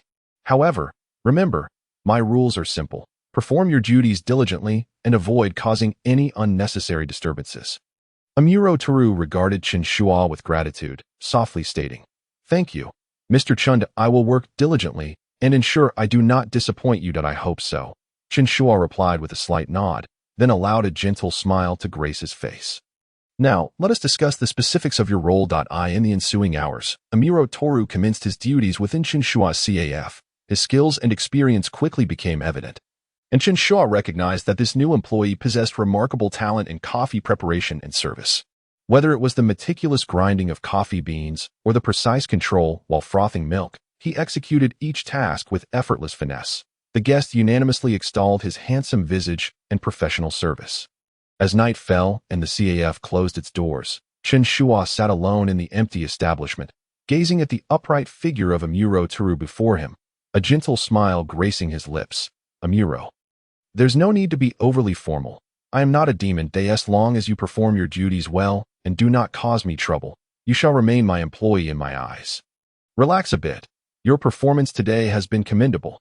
Upon hearing Chen Shuo's reassuring words, Amuro Toru gradually eased his demeanor. Although he was still unaccustomed to working alongside such a formidable figure, his mindset remained positive. After all, Chen Shuo was not the type to be harsh or demanding. Thank you for the compliment, boss. I will certainly continue to strive for excellence, Amuro Toru replied with a smile, his tone imbued with a hint of ease. Chen Shuo nodded and waved him off, prompting Amuro Toru to bow politely once more before turning to exit the CAF. In the night, the neon lights of the CAF flickered softly behind him, intertwining with the street lights and casting a mysterious halo around his silhouette. Observing Amuro Toru's departing figure, Chen Shuo found himself deep in thought. The arrival of this new employee seemed to have cast a small stone into the calm surface of a lake, sending ripples throughout. That he understood that Amuro Toru's presence signified that certain events were quietly unfolding. As the night grew still, the gentle breeze outside the CAF caressed the air, and Chen Shuo turned his gaze toward the distant night sky, his heart alert. Perhaps this serene life would soon be disrupted, yet he felt no fear. For this seemingly leisurely CAF owner, he was already prepared to face the undercurrents and storms ahead. As Saturday dawned, the weather in Mihua town was exceptionally clear, the azure sky devoid of clouds, sunlight cascading down the streets, enveloping the entire city in a radiant atmosphere. Today marked the day Chen Shuo had promised to accompany Muri Ran to Darabika amusement park. Early in the morning, Suzuki Sonoko arrived at Serenity CAF, clad in comfortable athletic wear, her face radiating excitement. Upon entering, she spotted Amuro Toru standing behind the counter. Given her frequent visits to the CAF, her extroverted nature had already made her quite familiar with him, especially since he was a rather handsome gentleman. Hey, Amuro, you look quite spirited today, Sonoko greeted as she casually leaned against the counter beside him. Amuro Toru smiled in response, his hands busily engaged. Miss Sonoko, you appear to be brimming with vitality today as well. It seems you are fully prepared for this outing. Of course, it's not often everyone gets to hang out together. I've been looking forward to this, Sonoko exclaimed, her eyes sparkling with enthusiasm. By the way, Amuro, aren't you joining us? Amuro Toru shook his head, smiling gently.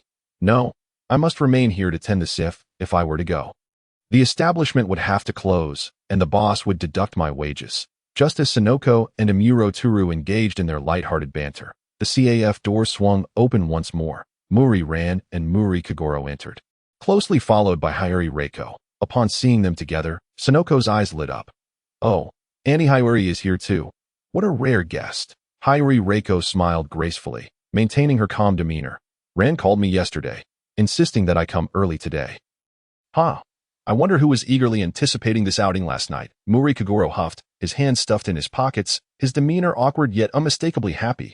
What did you say? If it weren't for Ran, I wouldn't bother accompanying you. Hayuri Reiko retorted coldly, casting a disapproving glance at Kagoro. Muri Kagoro countered defiantly. Tish, the same goes for me. I'm only begrudgingly here for Ran's sake. Their verbal sparring commenced, yet those observing could discern that their exchanges were merely another form of expressing affection. Watching her parents tease each other, Ran felt a warm sense of comfort envelop her. She couldn't help but smile with satisfaction, softly declaring, I must find a way for Mom and Dad to reconcile today. To live together once more. Amuro Toru, overhearing her words, allowed a flicker of amusement to cross his eyes. Though he seldom involved himself in family matters, it was evident to him that the relationship between the Muri couple was far from the tension it appeared to be. Everyone is here, Chen Shuo announced as he stepped out from the back of the CAF, smiling as he waved to Amuro Toru, instructing, I entrust the CF to you today. Remember to treat the guests well. Rest assured, boss. I will take good care of things here. Amuro Turu replied politely. Chen Shuo nodded and then led the group out of the CAF. Outside, a Toyota Hiace H100 was parked steadily at the roadside. The vehicle's lines were robust, its overall design exuding strength. This car boasted ample space, with a simple yet spacious interior capable of comfortably accommodating 7 to 9 passengers. The seats inside were soft and inviting. Fully equipped, making it ideal for group outings. The Toyota emblem shimmered under the sunlight, rendering the vehicle stately and impressive. Chen Shuo smiled slightly, gesturing toward the car. This is our transportation for today. It's far more enjoyable to travel together. Upon seeing the vehicle, Suzuki Sinoko's eyes sparkled. Wow, Shuo, this car is so spacious. I can only imagine how comfortable it must be. Mori Kagoro approached the car, inspecting it with a look of astonishment. This vehicle doesn't look cheap at all. How did you manage to acquire such a car? Chun, where did you get this from? Hiwari Reiko inquired. Equally surprised, Chen Shuo chuckled and shrugged. Oh, it's nothing. I just borrowed it from a friend. Just as everyone was about to board the vehicle, a familiar voice called out from behind. It seems you're all heading out? They turned to see Kudo Shinichi standing by the roadside, hands in his pockets, a confident smile on his face. Dressed in casual attire, he appeared relaxed, yet his gaze remained sharp as ever. Mori Ran beamed upon seeing him. Shinichi, you're here. Kudo Shinichi returned her smile and approached the Toyota Hiace, examining it closely. His brow furrowed slightly, revealing a contemplative expression. He tapped the car's body lightly, stating nonchalantly, Mr. Chen Shuo, while this vehicle appears ordinary, it likely possesses some unique characteristics. Suzuki Sinoko immediately voiced her displeasure. Shinichi, why are you being so sarcastic today? Shuo said it was borrowed from a friend. What's the issue? Shinichi smirked slightly, his demeanor growing more assertive. This car may seem unremarkable at first glance, but the details of its body and tire patterns conceal secrets. Generally, Toyota Hiace tires are predominantly economical. Yet this vehicle is equipped with high-end bulletproof tires, with special anti-explosion markings on the sidewalls. Such tires are typically reserved for vehicles with specialized purposes, like transporting important figures or valuable items. Continuing, he let his gaze grow serious, lightly tapping on the window. Moreover, ordinary vehicles do not possess windows of this thickness. This glass is evidently reinforced, made from sturdier materials to withstand external attacks.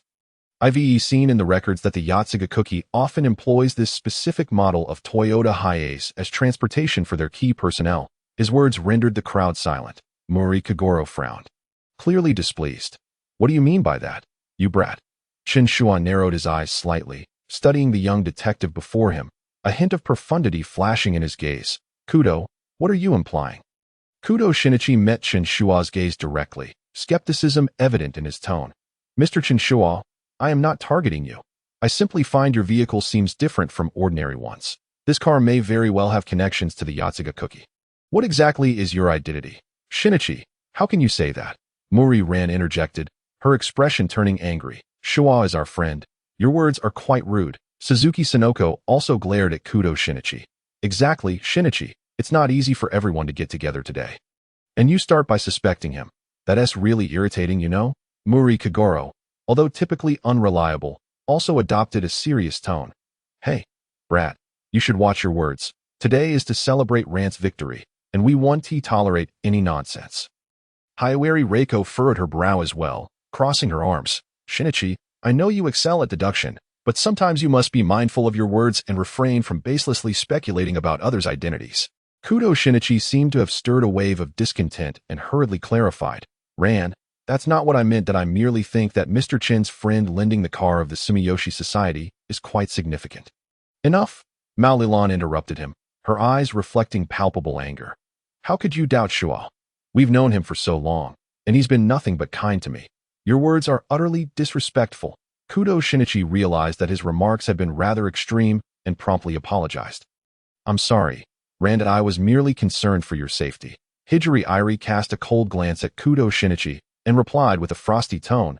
Kudo Shinichi, before suspecting others, one must possess sufficient evidence. We are here to enjoy ourselves, not to listen to your deductions. Shinichi was met with a chorus of criticism. His face flushed with embarrassment. He understood that his concern had led to his impulsive words, and he lowered his head, muttering, "I'm sorry, I was too hasty and I apologize, Mr. Chen." Chen Shuo looked at Kudo Shinichi and smiled slightly. "Kudo, my identity is not of great importance. Today is a day for Lan and everyone to gather, and I wish to avoid any unpleasantness.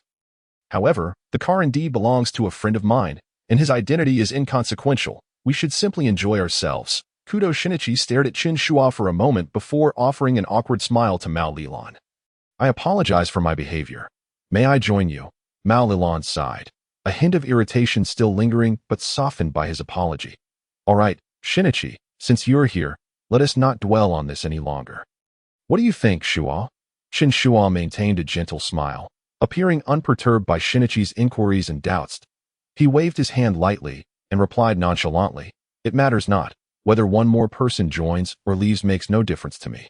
Although the Muri couple felt somewhat displeased with Shinichi's conduct, they refrained from voicing their discontent, considering he was a younger generation. Suzuki Sonoko, however, let out a cold snort, clearly displaying her disdain for Shinichi. "Honestly, Kudo Shinichi, you're quite irritating this time." Kudo Shinichi scratched his head, chuckling awkwardly. All right. I know I was wrong, that I promised to behave today." The awkward atmosphere gradually eased, and Chen Shuo tossed the car keys playfully. "Kagoro, would you like to give it a try?" Muri Kagoro's eyes lit up. "Oh, you're letting me drive? Fantastic. Let everyone see the driving skills of the renowned detective Muri Kagoro." Chen Shuo tossed the keys to Muri Kagoro and turned to Hijiri Irie, saying, "Irie, you can take the passenger seat.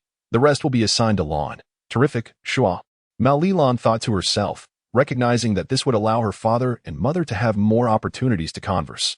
Everyone climbed into the vehicle. Mao Lilan and Kudo Shinichi sat in the middle, while Chen Shuo and Suzuki Sonoko occupied the back seat, with Hijiri Irie in the front passenger seat. Muri Kagoro settled into the driver's seat. Starting the engine, and the Toyota Hiace smoothly departed from Mihan Town. Along the way, laughter and conversation filled the air. Although the earlier incident occasionally crossed their minds, they were largely immersed in the anticipation of their upcoming amusement park adventure. Even the typically bickering Muri couple appeared harmonious at that moment. The Toyota Hiace H100 drove steadily, spacious and comfortable, with the atmosphere inside gradually becoming relaxed and joyful. Chen Shuo observed the smiles on everyone's faces, and a slight grin crept onto his lips. Despite the earlier discomfort, witnessing their joy reassured him that this weekend would indeed become a cherished memory, precisely the daily life he desired. As the vehicle cruised under the sun, heading towards the laughter-filled Dorabikara amusement park, the scenery changed, wheels spun, and their laughter and excitement spread like wildfire along the way. Dorabikara amusement park, a realm brimming with joy and surprises, awaited their arrival. This day would become an unforgettable and beautiful memory shared among them. Dorabikara Amusement Park, a newly opened theme park renowned in Tokyo, drew countless visitors with its world-first amusement attractions and cutting-edge facilities. The expansive park buzzed with laughter, featuring vibrant carousels, thrilling roller coaster tracks, and various exquisite themed structures that captivated all who entered. As the group stepped through the gates of the park, they were immediately enveloped by the joyous atmosphere. Muri Kagoro eagerly surveyed his surroundings. Though aging, his innate curiosity rendered him fascinated by any novel experience. Hijiri Irie held Mao Lilan's hand, her face adorned with a rare, relaxed smile. Suzuki Sonoko, utterly enchanted by the park's ambience, chirped excitedly like an exhilarated little bird, sharing plans for the amusement rides with Mao Lilan. "Ran, let us try that roller coaster first, then the log flume, and that giant Ferris wheel, oh my. I want to experience them all," Sonoko exclaimed, her eyes sparkling with excitement and her speech quickening. Mao Lilan, witnessing Sonoko's elation, couldn't help but smile. All right, we'll follow your lead today. Let us have a great time." Honestly, such a child, Muri Kagoro feigned a mature demeanor while glancing at the exuberant Suzuki Sonoko, but the mirth in his eyes betrayed his amusement. "Well, since we're here, we might as well enjoy ourselves." "Stop being so contradictory." Hijiri Irie gently poked Muri Kagoro's shoulder, teasingly.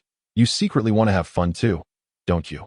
Muri Kagoro, caught off guard, stammered, "And no, of course not. I'm only reluctantly participating to accompany Ran." Irie couldn't help but chuckle, shaking her head slightly. "All right, say what you will. However, I do hope you can behave yourself today and refrain from causing any trouble. How annoying. Muri Kagoro was about to retort when he suddenly realized that his wife was subtly expressing her concern. He fell silent, clearing his throat awkwardly and shifting the topic. So, where shall we go first? Let us start with the roller coaster. Suzuki Sonoko exclaimed, her enthusiasm unabated as she pointed to the towering roller coaster track not far away, where a long line had already formed. Her eyes sparkled with eagerness. The mention of the roller coaster caused Muri Kagoro's expression to darken. It was as if an invisible pressure loomed over him. He tugged at his collar, stammering, well, I think we should perhaps try something a bit more relaxed first, like the carousel or something. The carousel? Uncle Kagoro, you can't be serious. You want to try that child's ride? Suzuki Sonoko replied incredulously, who says only children can enjoy it. Muri Kagoro attempted to backtrack, adding, carousels are quite romantic, aren't they? Ha! I bet you're just afraid to ride the roller coaster.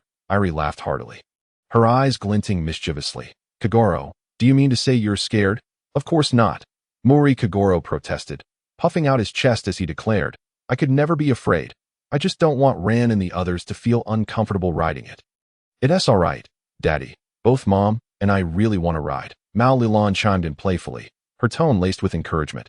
How about you and Mom take a ride on the roller coaster together? It's a rare opportunity. Seeing Muri Kagoro's discomfort, Hijiri Irie felt a twinge of sympathy and gently patted his arm. Kagoro, don't force yourself if you truly don't want to ride. We can go enjoy something else. Muri Kagoro's face brightened with gratitude at her words, but he stubbornly retorted, how could I ever be scared? Let us go. If we're going, then we're going. Who's afraid of what? Now that's the Kagoro I know, Suzuki Sonoko shouted, dragging Muri Kagoro toward the roller coaster queue. The group laughed and chatted as they joined the line. Chen Shuo followed along, a subtle smile gracing his face. It seemed that today would indeed be a relaxed day. Suddenly, his gaze fixated on a certain direction ahead. His eyes narrowed slightly before quickly regaining composure. Not far ahead in the queue, two men dressed in black stood amidst the crowd, silently waiting in line. The familiar figures, with their stern expressions, were none other than Jin and Vodka. The two appeared to have noticed Chen Shuo's gaze. With Jin slightly turning his head, his cold eyes lingering on Chen Shuo for a moment before adjusting his hat and lowering his head slightly. Chen Shuo merely nodded in acknowledgement, his response indifferent. It seemed that the organization had plans in motion today. However, he was confident that no dangerous incidents would occur here. After all, in such a public setting, Jin would never act rashly. However, all of this was keenly observed by Shinichi Kudo. He furrowed his brow, his gaze vigilantly scanning the two men in black, sensing an unsettling aura of danger emanating from them. What troubled him even more was the seemingly clandestine understanding between Chen Shuo and these two individuals. This covert communication set off alarm bells in Shinichi's mind, reigniting his suspicions regarding Chen Shuo's true identity. Shinichi, what's wrong? Ran Muri noticed Kudo's unusual demeanor and gently touched his arm, her concern palpable. Oh, it's nothing, Shinichi replied, snapping back to reality and forcing a strained smile. Ran followed his gaze. She found nothing particularly amiss, merely tourists ahead of them chatting and laughing. She frowned slightly, perplexed. Shinichi, are you overthinking again? Everyone's here to enjoy themselves and relax. But Shinichi began to speak, but swallowed his words. He realized that his suspicions about Chen Shuo had already caused unease among his friends, and continuing would only serve to aggravate Ran further. Seeing Shinichi relent, Ran felt a slight sense of relief. Yet, she did not find comfort in his concession. Instead, a vague weariness and disappointment settled within her. Ever since she had met Shinichi, he seemed perpetually lost in his own world, consumed by deduction and analysis, rarely attuned to the feelings of those around him. In contrast, Chen Shuo's maturity and composure, his thoughtfulness and concern, brought her a sense of ease that he never projected suspicion onto her, never unjustly doubted others, and certainly never boasted about his abilities inappropriately. Chen Shuo was like a steady rock in her life, always by her side, offering silent support and solace no matter the circumstances. Ran could not help but draw a comparison between the two. Shinichi was exceptionally intelligent, with unparalleled deductive skills, yet he often overlooked the emotions of others. That he seemed to prioritize solving cases and revealing truths above all else, neglecting the companionship of those closest to him at crucial moments. He frequently vanished due to his cases. Even now, when they were together, his thoughts appeared to be elsewhere. In contrast, Chen Shuo, while perhaps not as astute as Shinichi, never flaunted his intelligence. Though significantly older, he exuded a more mature steadiness, always quietly present, gentle yet resolute. Even when she felt disheartened, he had an uncanny ability to comfort her just right. His thoughtfulness was meticulous, and he understood the importance of caring for others, never making anyone uncomfortable. Every moment spent with Chen Shuo felt liberating, as if nothing in the world was insurmountable. In comparison, Shinichi seemed utterly incomparable. Suddenly, a jolt of alarm surged through Ran. She recognized that her thoughts were perilous. She should not be comparing Shinichi and Chen Shuo in such a manner. Yet, she could not dismiss the inexplicable feelings and the long-lost sense of security and dependence she experienced with Chen Shuo.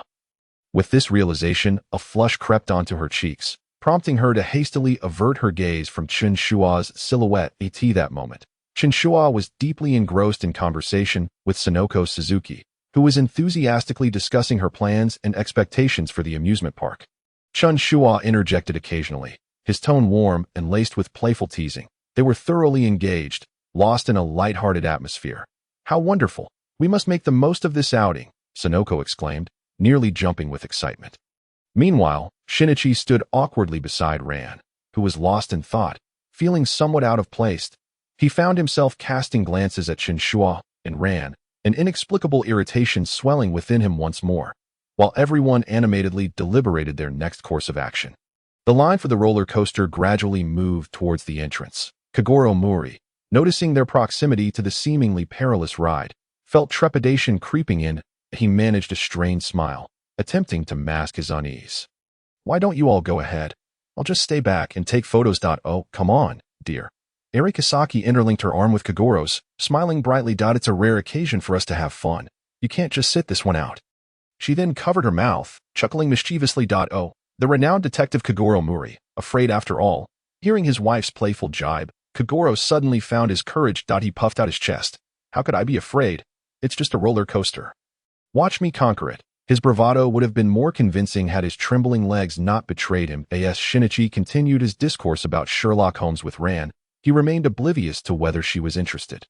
Intent only on imposing his world upon her, Chen Shuo cast a glance at the duo behind him, a hint of exasperation in his eyes. He had thought that he would never entrust Ran to that reckless kid.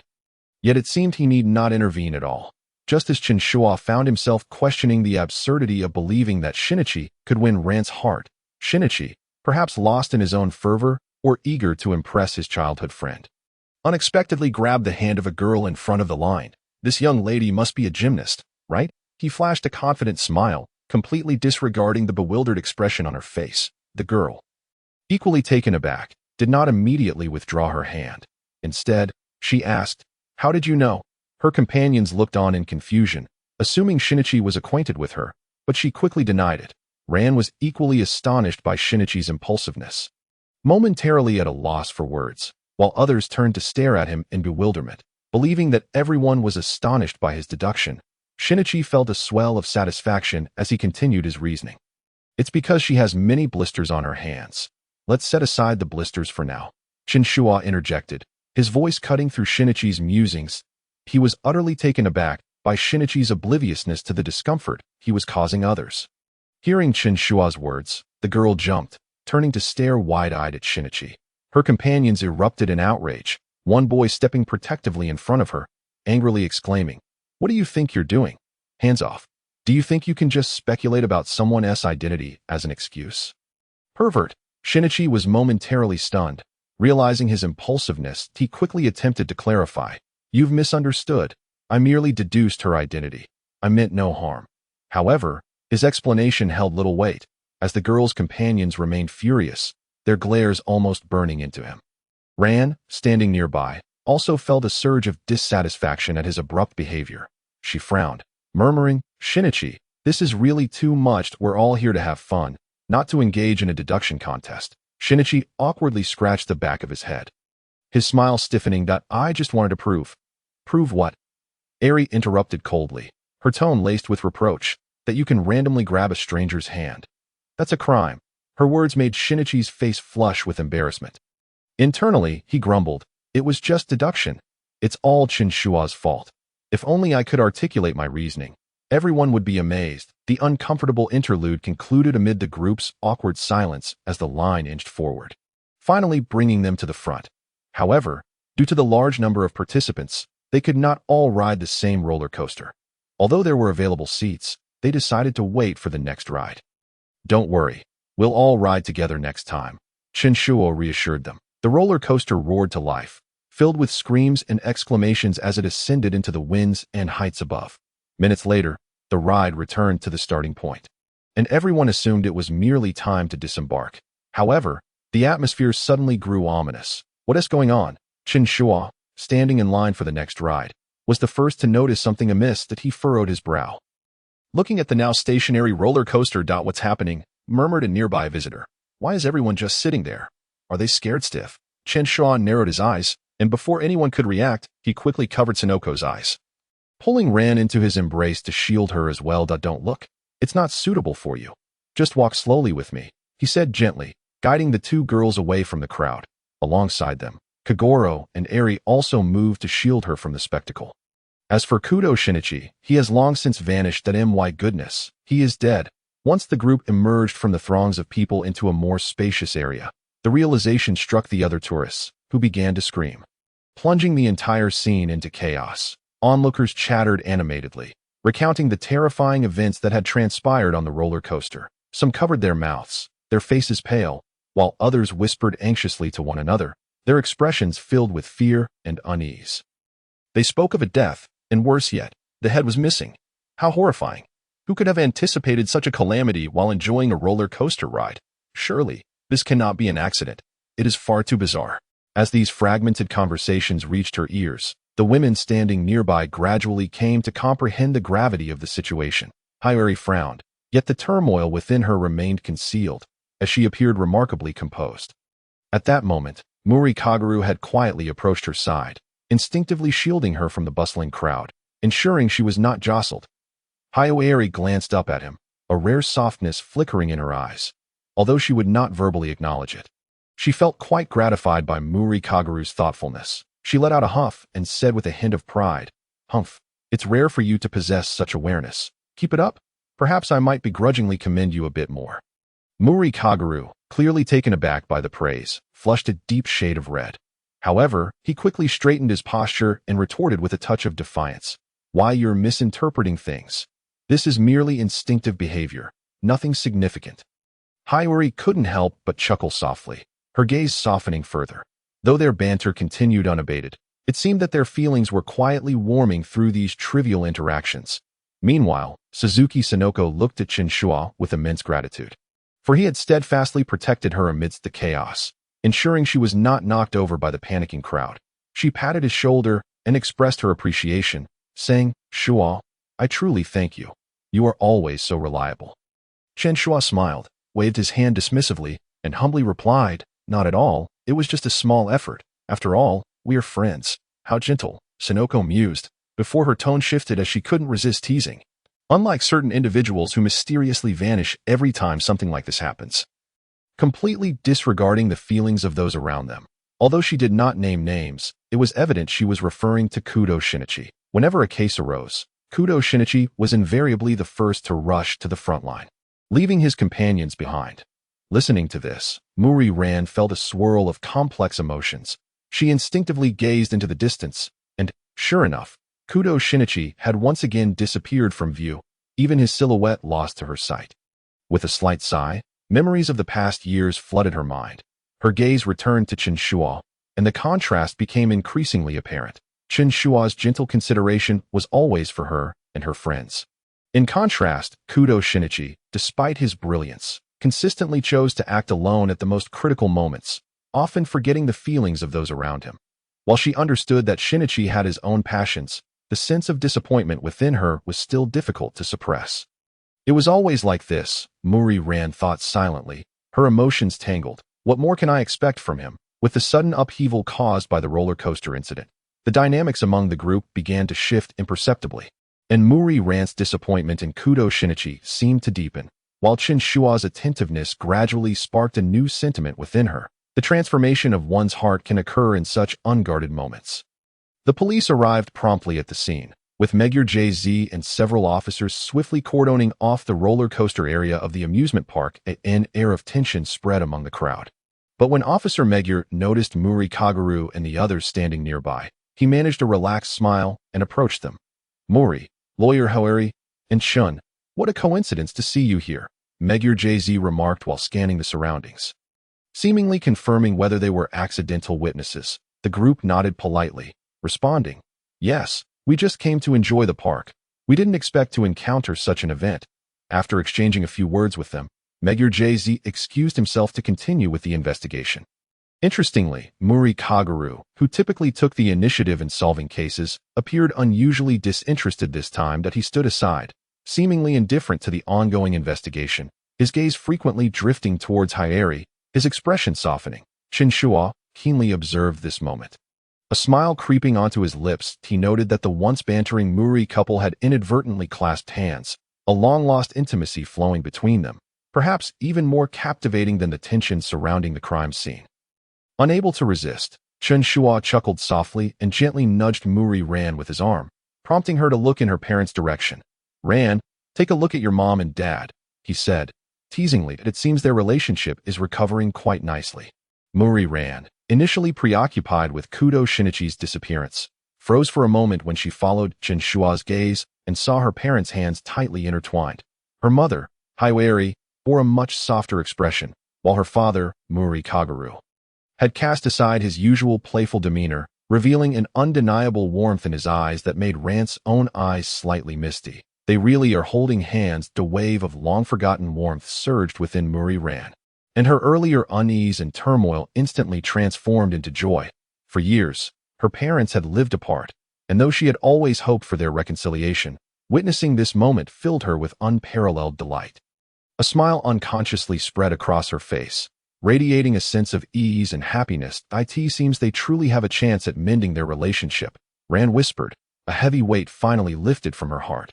At this moment, thoughts of Kudo Shinichi faded from her mind, and all her troubles seemed insignificant compared to her parents' newfound closeness. Her gaze lingered on her parents, her eyes shimmering with hope and emotion. The long-standing separation and cold war between them appeared to dissolve in that instant. Muri Ran couldn't help but envision a warm family scene. Perhaps the days of her parents reconciling were not far off. "How wonderful," Ran murmured, her lips curling into a gentle smile as she gazed at her parents, filled with anticipation. Due to the homicide occurring right before them, Chen Shuo and his companions, being the closest to the scene, could not easily depart. The police requested their presence to assist with the investigation. Thus, they waited at the periphery of the crime scene.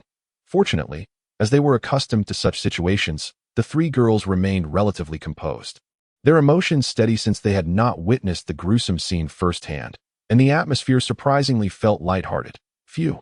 Thank goodness we didn't see it," Sonoko remarked, glancing at the busy officers in the distance, her heart still racing. Indeed, Muri Ran nodded in agreement, piecing together snippets of conversation to imagine the horrifying scene within. Fortunately, Shuo reacted quickly and kept us from witnessing it. After all, Shinichi is inside. He should be able to solve the case soon. Just as Muri Ran noted, although Kudo Shinichi's emotional intelligence often left much to be desired, his intellect was undeniably impeccable. While everyone engaged in lighthearted banter, Shinichi had already immersed himself in the investigation, utilizing his keen deductive skills to swiftly uncover the perpetrator's methods. Before long, the case was resolved. With the case solved, Shinichi appeared particularly exhilarated, his face adorned with an unmistakable expression of triumph that he rushed over, seemingly eager to showcase his deductions to everyone, especially hoping for Muri Ran's admiration and adoration. "Hey, everyone, I've solved the case," Shinichi beamed, his tone laced with obvious pride. "The truth is quite simple. The murderer exploited the speed of the roller coaster." However, his enthusiasm did not elicit the expected response. The group showed little interest in the details of the case. After all, the terror they had experienced was more than sufficient, and no one wished to revisit the grisly analysis. Muri Ran even failed to give Kudo Shinichi a proper glance, her thoughts already drifting to her parents' long-lost reconciliation. Chen Shuo, Sonoko, and the Muri couple similarly displayed no interest in the case itself. They were simply relieved to have escaped the scene. Well, That's good, Chen Shuo casually responded, turning to wave at Officer Magyar. Officer Magyar, may we leave now? Is everything all right? Magyar Jay-Z nodded, his expression weary yet serious. Everything is fine now. Thank you for your cooperation. You may leave. I apologize for the inconvenience. With permission granted, the group promptly turned to depart, entirely disregarding Shinichi's unfinished boast. Ran Muri did not spare him even a glance. Turning away to chat and laugh with others as she walked towards the exit, a relaxed smile gracing her face. Her spirits had lifted due to her parents' improved relationship, and she had long since cast aside Shinichi Kudo's achievements. The pride that once filled Shinichi was abruptly extinguished, and his smile gradually froze in place. He stood awkwardly, watching the retreating figures of everyone, particularly feeling the sting of Muri Ran's icy demeanor, which deepened his sense of loss. Typically, she would be the first to support and encourage him, but this time, it seemed she was entirely indifferent to his performance. What is happening? Shinichi pondered, utterly perplexed as to why she was ignoring him. Lacking emotional insight, he remained oblivious to the fact that Muri Ran's thoughts were consumed by family matters, leaving her no room to concern herself with the case at hand, with no other recourse. Shinichi lowered his head in disappointment, silently trailing behind the others. Though the case had been resolved, his inner solitude became increasingly palpable. He suddenly felt as if he had been left far behind by everyone.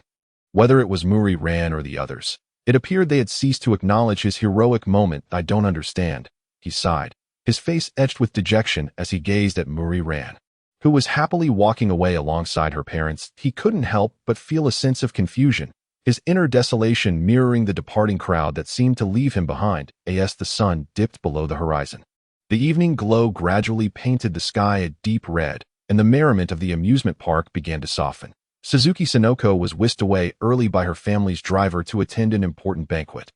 Although Muri Kagoro and Haiwari were silent, their constant companionship had eased the subtle tension between them. Observing that night was falling, Chen Shuo felt a spark of inspiration and decided to give the long-separated couple a chance for intimacy.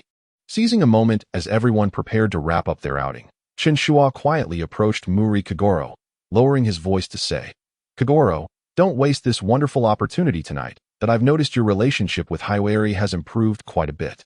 Why not take her out for dinner, have a chat, and maybe come home late or not at all?" He deliberately elongated his tone, winking suggestively that I assure you, I will ensure Ran gets home safely.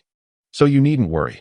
Upon hearing this, Muri Kagoro maintained his usual stubborn demeanor, stroking his beard and feigning nonchalance as he grunted, "Humph, I don't need you to meddle." Yet, a flicker of pride and hesitation passed through his eyes.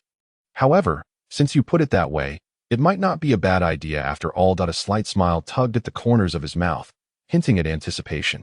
Chen Shuo stifled a laugh, recognizing Muri Kagoro's tsundere nature, and refrained from saying more, casting him an understanding glance. He then turned to Muri Ran and softly remarked, "Ran, it seems your parents' relationship has improved significantly today. I believe they have hope for reconciliation." Upon hearing this, a glimmer of hope shone in Muri Ran's eyes. She looked at her father, who was leaving with Haiwari, her heart brimming with warmth, having long wished for her parents to mend their bond. Witnessing such a scene filled her with immense comfort. After a brief farewell, the Muri couple departed hand in hand, gradually vanishing into the night of the amusement park. "Thank you so much, Shi," Muri Ran expressed sincerely, her eyes sparkling with gratitude. "If it weren't for your help, they might not have had another opportunity to be alone together for a long time, and no need to mention it. Ran, I also wish for your family's happiness." Chen Shuo replied with a warm smile, his tone imbued with kindness and concern. As the lights of the amusement park began to glow and the crowds thinned, Muri Ran, Chen Shuo, and Shinichi decided to continue their adventure. Just as they arrived at the Ferris wheel, preparing to embark on this final romantic ride, Shinichi's gaze suddenly sharpened. In the distance, a tall dark figure flashed by, though it was merely a fleeting glimpse. Shinichi immediately recognized that person as one of the individuals in black he had encountered earlier at the roller coaster. This was undeniably suspicious. Furrowing his brow, Shinichi felt a surge of unease. His instincts warned him that something was amiss. As the three prepared to board the Ferris wheel together, Shinichi abruptly stood up, his expression grave as he addressed Ran and Chen Shuo. "Wait for me here. I need to handle something." Without giving Muri Ran a chance to respond, he turned and dashed in the direction of the figure in black. Muri Ran stood frozen, the anticipation fading from her face. Replaced by disappointment and helplessness, she had longed for a day to enjoy with everyone. Yet Shinichi had once again left her without warning. She should have grown accustomed to such scenarios, but each time, her heart ached anew. Why? Why does he always do this? Muri Rant's voice began to tremble, her eyes brimming with tears. She bit her lip, struggling to suppress her emotions, yet the tears flowed uncontrollably. Chen Shuo, witnessing her distress, felt a wave of sympathy. He could not comprehend Shinichi's intentions, nor did he wish to. At that moment, his concern lay solely with Muri Ran. Standing beside her, Chen Shuo gently patted her shoulder, offering quiet reassurance. Ran, don't be sad. Shinichi must have something urgent. Otherwise, he wouldn't act like this. Muri Ran wiped her tears and softly replied, but it's always like this. He always has something urgent to attend to. Always leaves that it feels like there's an insurmountable chasm between us. Chen Shuo could only sigh in resignation, speaking softly. I don't quite understand his thoughts either, but you shouldn't be sad because of him. At least I'm still here. Although Chen Shuo's words brought some comfort, Muri Ran still could not shake off the sense of loss. Looking at the Ferris wheel in the distance, she murmured to herself, perhaps one day, I will understand why he is always like this. At least I have you here. Thank you. Her voice faded into the wind, leaving only Chen Shuo silently by her side, guarding her fragile heart. As night deepened, Chen Shuo and Muri Ran stood beneath the Ferris wheel, awaiting Shinichi's return. Minutes turned into what felt like an eternity, and while Rant's mood gradually calmed, her eyes still reflected deep concern. Despite Chen Shuo's efforts to comfort her, Shinichi remained absent, and the anxiety of waiting began to wear on both of them. Why hasn't Shinichi returned yet? Muri Ran murmured softly, her tone tinged with disappointment. Recognizing that waiting indefinitely was unproductive, Chen Shuo suggested, shall we go look for him? It's been too long, and we don't know what's happened. Muri Ran nodded, and the two immediately set off in search of Shinichi.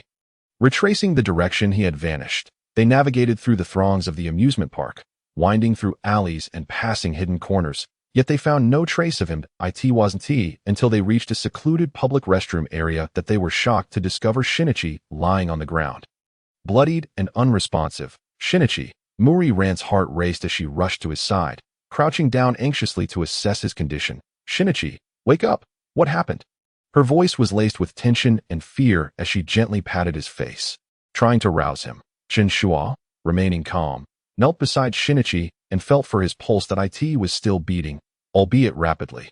More alarmingly, Shinichi's body felt abnormally hot, as if he were burning with fever. Ran, his pulse is quickening. And he's burning up? Call an ambulance. Chen Shuo's brow furrowed, a sense of foreboding creeping in. Muri Ran, hearing this, quickly pulled out her phone to dial for help. However, just then, Chen Shuo exclaimed in astonishment. Wait. What is happening here? Muri Ran turned to look at Shinichi, only to be stunned to see his body gradually shrinking. The once tall youth's skin, bones, and limbs were all retracting, as if being altered by some mysterious force. What is going on? Muri Ran gasped, her eyes wide with shock and disbelief. Chen Shuo's expression mirrored her astonishment, his eyes widening as he stared at the surreal scene, struggling to comprehend it. Within minutes, Shinichi's form had transformed into that of a child, roughly 7 years old. He lay on the ground, his delicate features now a stark contrast to his previous appearance. He has turned into a child. Muri Ran's voice quivered, clearly unable to grasp the reality unfolding before her. This is impossible, but it's true. Chen Shuo shook his head gently, attempting to regain his composure. Yet, the miracle before him rendered him utterly unable to remain calm. The night breeze whispered softly as Rant's mind remained in disarray, while Chen Shuo stood silently by, fixated on the childlike Shinichi, striving to unravel the enigma before them. Without a doubt, the fate of Shinichi Kudo has been irrevocably altered, and the secret behind it may be far more intricate and perilous than they could ever imagine.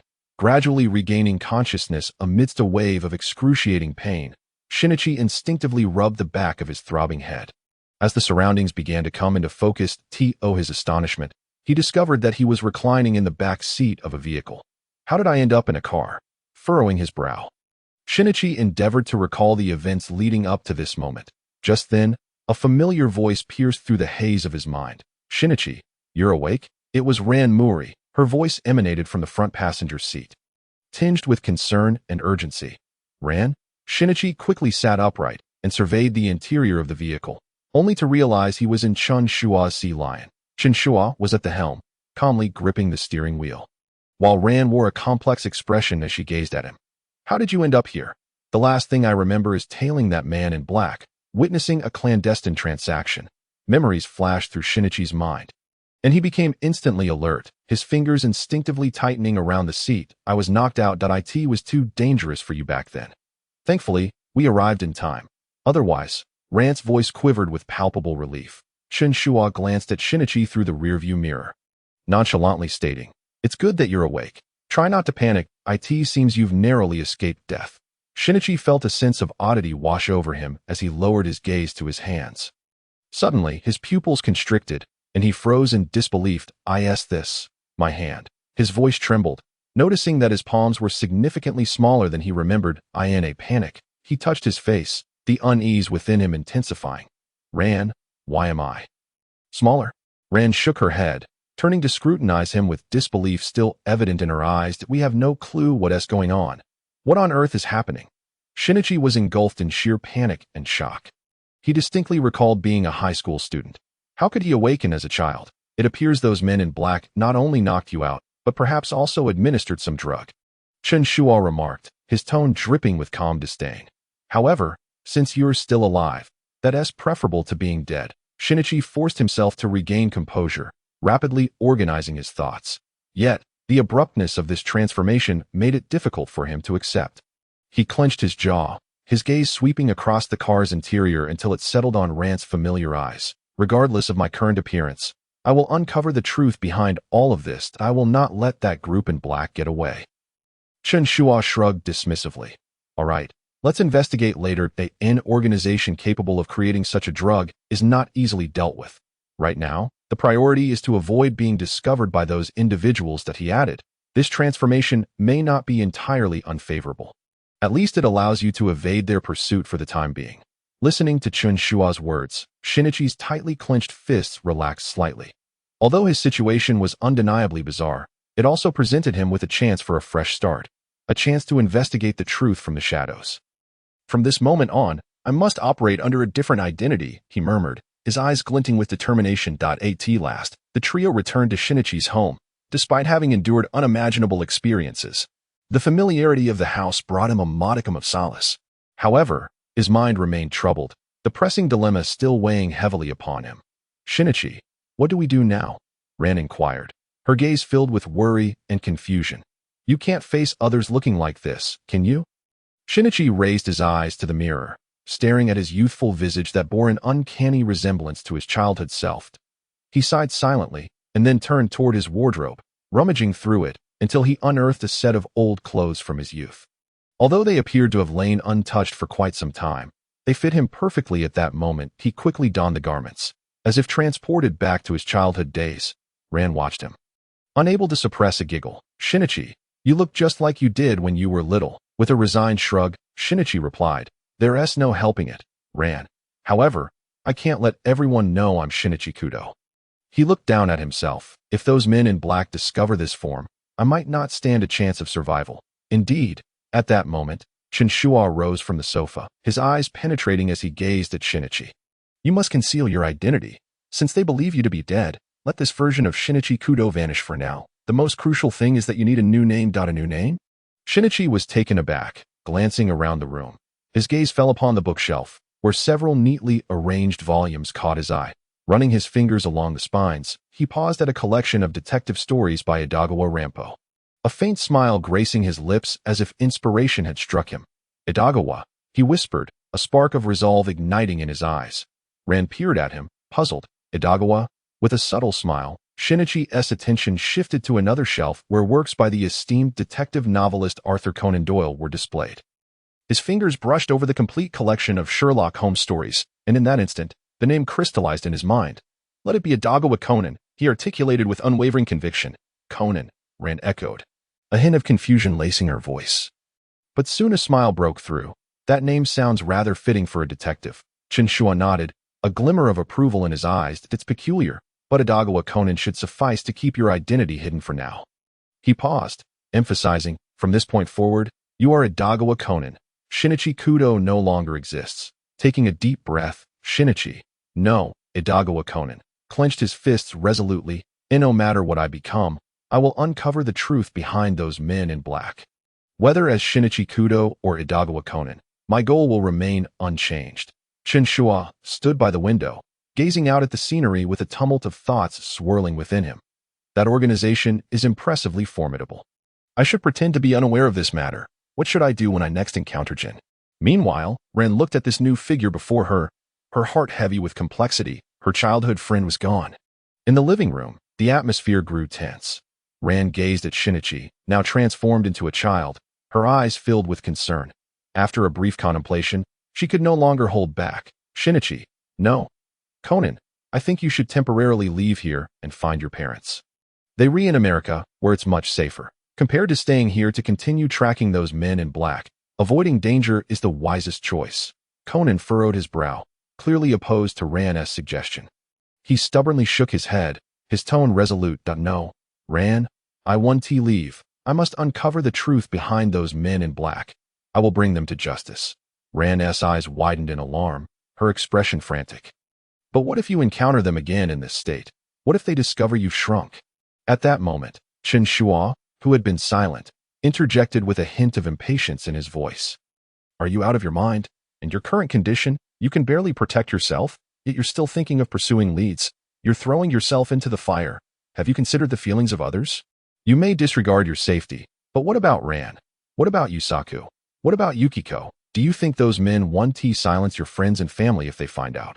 Conan was momentarily taken aback by Chen Shuo's reprimand. Opening his mouth to respond, but finding himself at a loss for words. Though he held firm to his convictions, he realized he had overlooked the safety of those around him. Just as the atmosphere reached an impasse, a sudden knock echoed from the door. Chen Shuo stood, his demeanor alert as he approached to open it. Standing outside was their neighbor, Dr. Agasa, sporting his signature round glasses and beaming with enthusiasm. Though, Chen Shuo, you here too? I've just developed a new invention that I wanted to show you. As Dr. Agasa stepped inside, his smile froze instantly. His gaze fell upon the small figure seated on the sofa, Conan, staring back at him with wide, innocent eyes. Wah! Who is this child? Dr. Agasa gaped at Conan, confusion etched across his face. Could it be that Yusaku and Yukiko have had another child? But he looks just like Shinichi did when he was little. Conan let out a silent sigh inwardly, yet maintained a facade of composure. He rose to his feet and approached Dr. Agasa, lifting his head to reveal a wry smile. Doctor, it's not as you think. I am indeed Shinichi. Conan recounted the bizarre events that had transpired that day. What? Dr. Agasa's eyes widened in disbelief as he gazed at the diminutive Conan, then glanced at the present Ran and Chun. It was as though he awaited their explanation that this was all merely a jest. Conan shrugged his shoulders in resignation. Nevertheless, Dr. Agasa remained visibly skeptical, evidently finding it hard to believe such an extraordinary tale. Shinichi transformed into a child? Little one, have you been reading too many fantasy novels? Dr. Agasa mused, stroking his chin in doubt. Upon noticing this, Conan narrowed his eyes, a confident smile playing at the corners of his mouth. He surveyed Dr. Agasa, his keen gaze swiftly capturing certain details. Doctor, although you visited my home today, you must have stopped by a supermarket before heading out, correct? I can see faint imprints of plastic bags on your hands. And there's some vegetable residue on your sleeves, likely from today's shopping. Moreover, the grease stain on your left cuff suggests you might have just been tinkering with some new invention, perhaps encountering a minor mishap. Oh, and you have a mole on your backside. Dr. Agasa was taken aback, his eyes wide as he stared at Conan, a mix of shock and resignation washing over him. Indeed, your deductive prowess remains that of Kudo Shinichi. He finally had to accept this absurd reality, exhaling deeply. It seems, as you say, that such a miraculous drug truly exists. Now, do you believe me, doctor? Conan raised his chin, displaying a hint of youthful pride. However, Chen snorted derisively, frowning at him. What are you so proud of? Acting so brazenly in your current state? Do you wish for the entire world to know you are not an ordinary child? From now on, keep a low profile, or expect the black-clad individuals to come knocking. At Chen's words, Conan's expression of pride instantly faded, and he nodded obediently. Understood, understood. I will be cautious. Dr. Agasa watched the exchange, shaking his head, torn between concern for Shinichi's situation and a sense of helplessness. Ah, it seems you will have to adjust to this elementary school student identity for a while. Don't forget, I am now Idagawa Conan. As time passed, the atmosphere in the living room remained somewhat oppressive, with the group gathered together, each bearing a trace of worry. Kudo Shinichi, now Idagawa Conan, stubbornly sat on the sofa, still unwilling to yield despite Chen's reprimand. Ran let out a gentle sigh, gazing at Conan with cautious encouragement. Shinichi, no. Conan, why are you unwilling to confide in uncle and aunt? Your parents are in America. If they knew about this, they would surely help you find a solution. Moreover, distancing yourself from this perilous situation is the best choice. Conan fell silent for a moment, then looked up resolutely. Ran, I know you mean well, but I cannot tell them, nor can I go to America. He clenched his teeth, his eyes flashing with determination. If I inform them, they will undoubtedly take me away. Yet, I cannot simply abandon my pursuit of the clues regarding the Black-clad organization. Their actions are far too perilous. I must personally uncover the truth and ensure they do not escape justice. Ran wished to say more, but Conan's steadfastness silenced her. She sighed, her eyes revealing a hint of helplessness and sorrow. Even after saying so much, he still remains indifferent. Is deduction truly that paramount to him? Chen, standing nearby with arms crossed, fixed a cold gaze upon Conan. You certainly possess a strong will, but do you have the capability to match it? In this state, even self-preservation is a challenge, yet you think you can confront those black-clad individuals? Do you believe yourself to be Superman? Conan lowered his head, fully aware that Chen spoke the truth, yet the fervor in his heart remained unshaken that he could not retreat, nor could he evade. Dr. Agasa observed the scene, frowning as he seemed to sink into contemplation. After a moment, he cleared his throat softly, breaking the silence. Cough. Since Shinichi, no, Conan, reluctantly refuses to go to America, let us not pressure him for the time being. Chen, Ran, after all, he must have his own thoughts. Ran hesitated, yet ultimately nodded. Perhaps it's acceptable not to inform uncle and aunt for now. However, in his current condition, he cannot be left alone. Dr. Agasa pondered briefly before speaking. How about Conan temporarily stays at my place? After all, I usually live alone, and no one would suspect anything. Furthermore, I can look after him and perhaps assist in researching this mysterious drug, which may lead to a remedy. Upon hearing this, Conan's eyes sparkled with gratitude. Thank you, Doctor. This could not be more ideal. I can keep myself out of the black-clad individual's sight. Chen scoffed in dissatisfaction. Fine, at least at Dr. Agasa's, no one will notice your child identity. Just refrain from any adventurous escapades, or you'll end up being caught. Conan nodded, though his mind still lingered on how to continue investigating the black-clad organization's clues. He outwardly complied with Chen's advice, recognizing that maintaining a low profile was his only option at present. Then it settled. Dr. Agasa smiled, rising to his feet. Conan can stay at my place tonight, and we will devise a plan tomorrow. Ran exhaled softly. Although she felt a sense of helplessness regarding Conan's stubbornness, she understood he was not easily swayed. She stood up, her tone laced with concern. You must be careful, Conan. Conan looked up at Ran, warmth flooding his heart. He smiled and nodded. Rest assured, Rand, I will be cautious. Let us proceed with this arrangement. We will discuss further tomorrow. Chen grimaced, seemingly dissatisfied with the decision, but chose not to argue further. After a brief discussion, they concluded that Conan would stay at Dr. Agasa's residence for the night. What the future held was uncertain, but for the moment, a temporary solution had been reached. Once the discussion concluded, the atmosphere in the living room finally calmed. Chen stood up, straightening his clothes, and turned to her and it is getting late. We should take our leave. Let Conan rest at Dr. Agasa's tonight and devise a plan tomorrow. Ran hesitated briefly, then nodded and prepared to depart. Yet, the day's events had left her considerably shaken. The bizarre occurrences still stirred a sense of trepidation within her. She glanced at the small Conan, then at Chen, her eyes reflecting a swirl of complex emotions. That as she approached the door, a sudden chill enveloped her, prompting her to instinctively grasp the hem of Chen's shirt, as if seeking some semblance of security. Chen glanced down at her, saying nothing but gently patted her shoulder to reassure her. Ran pressed her lips together, murmuring, everything that happened today is truly hard to believe. I can't fathom how Shinichi became like this. I genuinely do not know what to do. Do not worry. He has merely temporarily regressed and aged, and a solution will surely present itself. Chen spoke calmly, a hint of comfort in his tone that if you lose your composure, he will struggle to remain calm as well. Rand nodded softly. Yet her grip on Chen's shirt remained firm, as if only by doing so could she dispel the unease within her. Meanwhile, Conan stood nearby, his gaze fixed intently upon the scene, a tumult of emotions surging within him. His eyes remained locked on Rand's hand clinging to Chen's shirt, a wave of unspoken sorrow and jealousy washing over him. Rand. Conan silently called her name in his heart, yet could only sigh helplessly. Now transformed into a child, no matter how anxious or envious he felt, he could only watch as she leaned on Chen. Their intimate silhouette piercing his heart like a dagger, he yearned to step forward, to tell Rand that he was still there, that he remained her familiar Kudo Shinichi. However, his present appearance, youthful face, diminutive stature, would only lead others to perceive him as an inconsequential child. No amount of emotion could find expression through words to at this moment. I am utterly powerless, Conan thought bitterly, a wry smile creeping across his face. Though he stood right before her, he could no longer stand beside her as he once did. This scene before him served as a stark reminder that he had lost his identity as the high school student Kudo Shinichi. Let us go, Rand. Chen patted her shoulder, breaking her reverie as they exited together. Conan, you must be careful. Rand turned back to cast one last glance at Conan, offering a gentle admonition. Conan nodded, managing a faint smile. Rest assured, Rand and I will take good care of myself, as he watched their departing figures. Conan instinctively clenched his fists, a flicker of helplessness and desolation crossing his eyes. Deep down, he understood that he had no right to contest anything at this moment.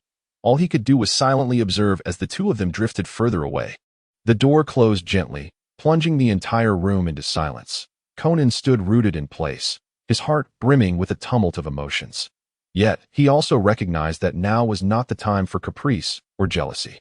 He must hasten to uncover the clues regarding the men in black, to unravel this enigma, so that he could once again stand by Rand's side, guarding her under the guise of Shinichi Kudo. Rand, wait for me. I will certainly return, Conan vowed silently, a rare determination etched upon his youthful face. As the night deepened, Maori Rand and Chen Shuo sat silently in the car, the only sound being the low hum of the engine echoing within. Chen Shuo held the steering wheel in silence, his gaze fixed intently on the road ahead, while Maori Rand leaned against the passenger seat, her eyes appearing somewhat distant. Outside the window, the nightscape of Tokyo flowed past like a stream.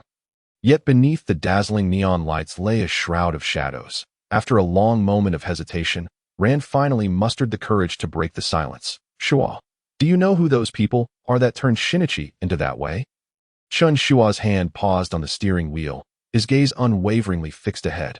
After a moment of silence, he replied nonchalantly, Yes, I know a bit, but Rand's heart immediately quickened. She turned to Chen Shuo with urgency. Then who are they? Why are they so terrifying that even Shinichi has been harmed by them? With a slight sigh, Chen Shuo's eyes remained on the road, his tone becoming calm and steady. That group can be referred to as the Black Organization. They are an extremely secretive and vast criminal syndicate, operating in the shadows, with each member posing a significant threat. The code names of the organization members are all derived from alcoholic beverages, such as gin and vodka. The very ones responsible for Conan's transformation. Their operations leave no trace. That he paused, then continued. No one truly knows their ultimate objective, but to my knowledge, the organization is involved in numerous illegal dealings, assassinations, and even perilous drug experiments. Conan was targeted because he was tracking their movements and was forced to ingest that substance, resulting in his current state. Rand clenched her hands, an expression of unease filling her gaze. Shinichi has really confronted the Black Organization. It sounds like an insurmountable existence. But Shuo, since you know of their existence, can't you help Shinichi? Chen Shuo sighed, interrupting her. Rand, I understand your feelings, but you do not comprehend the complexity of this situation. I am a hitman, and my identity is already sensitive in the underworld. If I were to take action against the Black Organization, regardless of the reason, the balance of the entire underground world would be disrupted. He gazed deeply into Rand's eyes and continued. The underground order of Tokyo, and indeed all of Japan, has maintained a delicate neutrality for a long time. Each faction has its own territory and rules, and no one would easily overstep their bounds. That I have always acted along this neutral line. As long as I do not take sides, no faction will act rashly against me.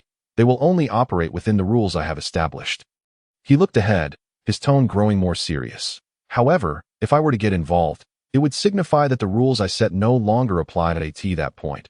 Not only would the black organization turn against me, but other factions would follow suit. The entire underground world of Tokyo would descend into chaos. Consequently, both I and you could find ourselves in far greater peril. Maori Ran was taken aback, realizing that the situation was far more complicated than she had imagined. She opened her mouth as if to speak, but the words died on her lips. Chen Shuo glanced at her, his expression softening somewhat. Ran, I understand your concern for Conan, but this matter is beyond my intervention. All I can do is pretend to know nothing. I cannot directly involve myself. Otherwise, the consequences would be dire, and I hope you will do the same. Act as if you are unaware, as that would be for everyone's benefit. At least for now, I can protect you. Lowering her head, Ran bit her lip, filled with a sense of powerlessness. Then what about Shinichi? He has turned into a child. He cannot contend with that organization alone. Chen Shuo replied, his tone laced with resignation. He is Kudo Shinichi, the smartest high school detective in Tokyo. Though he has become a child, I believe his intellect remains intact. Some paths are ones he must tread alone. A brief silence enveloped the car. Although Ran was still engulfed in anxiety, she gradually accepted the reality. She understood that Chen Shuo spoke the truth, despite her lack of complete comprehension of the underground world's rules. She recognized that Chen Shuo's neutral stance could not be easily compromised. Thank you. Sherlock, I am grateful for your presence. Otherwise, I wouldn't know what to do, she murmured softly, a hint of helplessness in her voice. Chen Shuo nodded, opting for silence. As the car continued its journey through the night, the surrounding streetlights whizzing past, exuding a sense of desolation. Both were lost in their thoughts, and the atmosphere within the vehicle returned to silence. Ran leaned against her seat, her gaze somewhat vacant as the car approached the Maori residence. Chen Shuo parked outside. After she alighted, Ran looked up, surprised to find the house shrouded in darkness, appearing desolate. For a moment, she was taken aback, but soon a smile broke through as she softly said, "No one's here. It seems my wish is finally coming true." A sense of relief washed over her, as if a heavy burden had been lifted. It seems that Kagoro and Eri have been getting along quite well, Chen Shuo remarked teasingly from behind her. Ran nodded, a light smile gracing her lips. Yes, perhaps they have finally come to an understanding. It's still early. How about we grab a drink to unwind? Chen Shuo suggested, glancing at the darkened Maori detective agency. Despite my primary focus on coffee, I am quite adept at making juice as well. Ran looked up at Chen Shuo, surprised, and after a moment's hesitation, she nodded in agreement.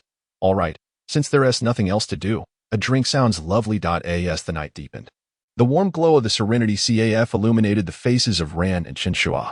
The CAF was devoid of patrons, and even Amuro Turu had left for the day, leaving only the two of them. Holding her cup, Ran's gaze grew distant, a subtle sorrow etched upon her features.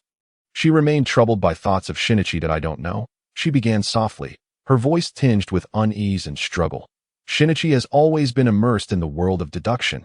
Since he shrank, he seems even further away from me. I don't know if he is avoiding me or if he thinks I cannot be of help. She lowered her head, her eyes clouded, her fingers gently tracing the rim of her cup. Chen Shuo leaned back in his chair, his gaze profound, his tone calm, yet imbued with steadiness. Kudo has his own pride and convictions as a detective. His sense of responsibility compels him to resolve issues himself. The distance between you is not due to any shortcoming on your part. Rather, it stems from his preoccupation with those cases. Ran lifted her gaze, confusion and helplessness evident on her face. But we grew up together. Why do I feel that the distance between us is increasing? He never tells me when he is in danger, always allowing me to be the last to know. She bit her lip. The turmoil within her rendering her restless. I don't understand. He is still Shinichi, yet everything seems to have changed. Her voice was soft, yet filled with bewilderment. Her. Shinichi was not only her childhood companion, but also her source of support. Yet now, as he transformed into Conan, this upheaval left her struggling to adapt, intensifying her inner conflict and confusion. Chen Shuo listened quietly, his gaze deep. His identity and experiences afforded him a more objective insight into human nature. He recognized that Ran was kind and innocent. All along, Kudo Shinichi had been the focal point of her life. However, despite his own lack of romantic experience, as an older man, he understood that such dependency and emotion could sometimes lead one into a quagmire. Ran, Chen Shuo's voice was gentle, yet held a certain strength. Shinichi is not avoiding you. He is protecting you in his own way. The work of a detective, especially in this perilous situation, means he does not want to involve you. This is his method, and it is his responsibility. You must understand that sometimes he must make choices, and those choices may feel harsh to you. Ran listened in silence, her eyes shimmering with uncertainty and pain. She recognized the truth in Chen Shuo's words, yet her heart remained heavy. She spoke quietly, "But I don't want to always be excluded from his life. We grew up together, and I always believed we could fight side by side. Yet now, I feel utterly powerless." Chen Shuo's gaze flickered with a hint of complex emotion. As an assassin, he was acutely aware that such unspeakable secrets could plunge a person into anguish. "You cannot always base your happiness on Kudo Shinichi," he murmured, his tone resolute. "Some matters must be faced alone by a man. Your kindness and innocence are your most admirable traits, yet they may also become a burden. Do not allow Kudo Shinichi's decisions to dictate your life. You possess the right to choose your own path." Muri Ran felt a slight tremor in her heart upon hearing his words. She had never anticipated Chen Shuo's candor, yet his tone bore no trace of reproach. Rather, it radiated care and protection. After a moment of silence, she softly replied, "But I truly do not know what to do. Shinichi has become Conan, and I am at a loss regarding how to face him. Our relationship seems more complicated than ever." Chen Shuo regarded her, a flicker of tenderness and compassion in his eyes. He understood that Muri Ran's heart remained unchanged. She was merely bewildered by this sudden transformation. Confronted with a familiar person who had unexpectedly regressed to a childlike state, anyone would feel at a loss. He spoke slowly, his voice deep and steadfast. "You must believe in yourself and in Kudo Shinichi. No matter how he changes, he remains the same Kudo Shinichi. He will not alter. Give yourself some time, and do not let these matters disrupt your life." Muri Ran inhaled deeply, although the turmoil within her persisted. Chen Shuo's words provided a modicum of solace. She nodded gently, a faint smile gracing her lips. "Thank you, Shiji. Without you, I truly wouldn't know what to do." Chen Shuo smiled back, his gaze imbued with deep concern. "Do not worry. I will always be here for you. Regardless of what transpires, you can rely on me." Muri Ran looked up at him, her eyes shimmering with gratitude and a touch of tenderness. Chen Shuo's presence felt like a solid support in her life, offering her comfort and encouragement. Although her heart was still burdened with worry and turmoil over Kudo Shinichi, Chen Shuo's companionship brought her a sense of security.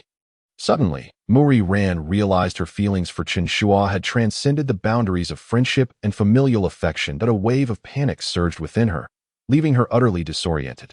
Chen Shuo was already 30, while she was merely a 17-year-old high school student. The age gap made her feel as though this affection was an unattainable dream. Moreover, Chen Shuo's identity as an assassin rendered her unable to accept the danger that accompanied him, which felt utterly incompatible with her life. Yet, no matter how hard she tried to calm herself, her emotions surged like an unstoppable tide. She attempted to convince herself to maintain distance, to bury these feelings deep within. However, every time she met Chen Shuo's gentle and resolute gaze, every time she recalled how he stood silently by her side when she needed him most, her heart would race uncontrollably. As if striving to break free from the shackles of reason, she could not help but compare Kudo Shinichi and Chen Shuo in her mind. Kudo Shinichi was exceptionally intelligent, his deductive reasoning unmatched. Yet, his world was perpetually filled with cases and investigations, making her feel distant from her own life. Although she wished to understand him better and to follow in his footsteps, she remained merely a companion on his quest for truth. In contrast, Chen Shuo was different. He consistently stood quietly by her side, never boasting about his abilities, yet providing her with unspoken comfort when she needed it most. Whenever she was with him, she felt an unparalleled sense of tranquility. She was lost and confused regarding this sentiment. Chen Shuo was an assassin. The perilous world he inhabited made it challenging for her to approach him. Yet, the more dangerous he seemed, the more her heart was drawn to him. She repeatedly reminded herself of the insurmountable chasm that existed between them. Yet, every time she recalled Chen Shuo's tenderness, thoughtfulness, and his inadvertent protection, she could not persuade herself to relinquish her feelings. "What am I thinking?" Muri Ran vigorously shook her head, attempting to dispel the tangled emotions. However, the more she tried to distance herself, the clearer her feelings for Chen Shuo became. With a wry smile, she thought, I am truly a wicked woman. Chen Shuo observed Muri Ran's fluctuating expressions, assuming she had yet to recover from the events of the previous day. He understood that everything that had transpired was too sudden and overwhelming for her. Glancing at his watch, he noted that it was getting late. The night had deepened, and the CAF's lights cast elongated shadows of the two figures. He sighed softly, interrupting Muri Ran's thoughts. Xiao Ran, do not overthink things. Everything will be all right. Chen Shuo spoke gently, his voice as soothing as the night breeze. That today's events are indeed complex, and you need not rush to process them. Just remember, regardless of what happens, I will shield you from harm. Leave the underworld matters to me. Muri Ran lifted her gaze to meet Chen Shuo's eyes, which were filled with warmth and determination. Her heart fluttered, feeling the reassuring strength in his words. Yet, it was precisely this concern that intensified her inner turmoil and helplessness. She should not rely on him, yet she found herself irresistibly enveloped by his gentleness. Shuaji, she whispered, wanting to express something yet unsure of how to articulate it. Chen Shuo smiled slightly and gently patted her shoulder. I know what worries you, but it is getting late. You should rest soon. Your parents likely want tea return tonight. Let me escort you upstairs. Do not overthink it, all right? You are merely a high school student. You should enjoy your youth and happiness. Leave everything else to me. Muri Ran gazed at Chen Shuo's smile, her heart swirling with a multitude of complex emotions. That it was an inexplicable sentiment, a desire to draw closer, while simultaneously fearing to cross that invisible boundary. She lowered her head, biting her lip, ultimately nodding in acquiescence. I understand. Chen Shuo regarded her, his eyes filled with tenderness. He gently took her hand and led her out, guiding her step by step up the staircase. The sound of their footsteps resonated distinctly in the quiet night, each step seemingly echoing in Muri Ran's heart, intensifying her inner conflict. Upon reaching the entrance of Muri Ran's home, Chen Shuo halted, slightly bowing his head, his gaze warm and unwavering as he looked at her. Rest early. Do not overthink things. I promise I will not allow anyone to harm you. Dashi. Muri Ran instinctively raised her head, wanting to say something more. However, when her eyes met Chen Shuo's, the overwhelming concern in his gaze rendered her momentarily speechless. Chen Shuo chuckled softly, tenderly ruffling her hair. Have sweet dreams. Xiao. She watched Chen Shuo's retreating figure. Muri Ran's emotions grew increasingly complicated. She felt the warmth and protective care he offered, yet she was acutely aware that she should not indulge in it. The disparities between them, age, identity, everything felt like an insurmountable chasm. Yet, in Chen Shuo's presence, she could not help but feel an unshakable sense of security and reliance. She stared at Chen Shuo's distant silhouette, the echo of his words, leave everything else to me, resonating in her mind, filling her heart with both warmth and pain. Why must it be she? Muri Ran leaned against the door, closing her eyes, allowing the turmoil and confusion within her to unfurl in the darkness.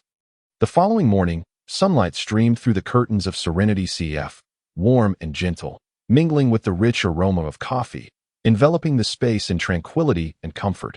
Chen Shuo stood, as usual, behind the bar, smiling as he prepared fresh coffee for the patrons. Amuro Tru busied himself nearby, diligently organizing the coffee beans and equipment. Amuro, it seems the recent customers have been preoccupied. Business is a bit slow. Chen Shuo remarked nonchalantly, his gaze focused on the coffee machine, seemingly unfazed by the surrounding commotion. Yes, perhaps it will improve over the weekend, Amuro Turu replied, his tone light as he occasionally glanced outside to observe the happenings beyond the CAF doors. At that moment, the CAF doors slowly creaked open, and Muri Kagoro and Hari Ray stepped inside. Both appeared weary, clearly showing signs of the previous night's exertions. Particularly, Muri Kagoro's eyes reflected a hint of resignation, while Hari Ray looked utterly fatigued, nearly leaning against him for support. Kagoro, Ray, it seems you both had quite the night, not even returning home, Chen Shuo remarked, raising an eyebrow with a teasing lilt to his voice. Muri Kagoro sighed, then offered a rueful smile, shaking his head. What fun! We intended to enjoy ourselves, but ended up receiving a commission. A commission? Amuro Turu inquired curiously, directing his gaze toward the couple, eager to hear the details. Hari Ray shrugged, her tone imbued with exhaustion. A wealthy family's young daughter was kidnapped. We were merely hoping to relax, but instead, we were thrust into the role of a rescue team. That sounds like quite the adventurous night.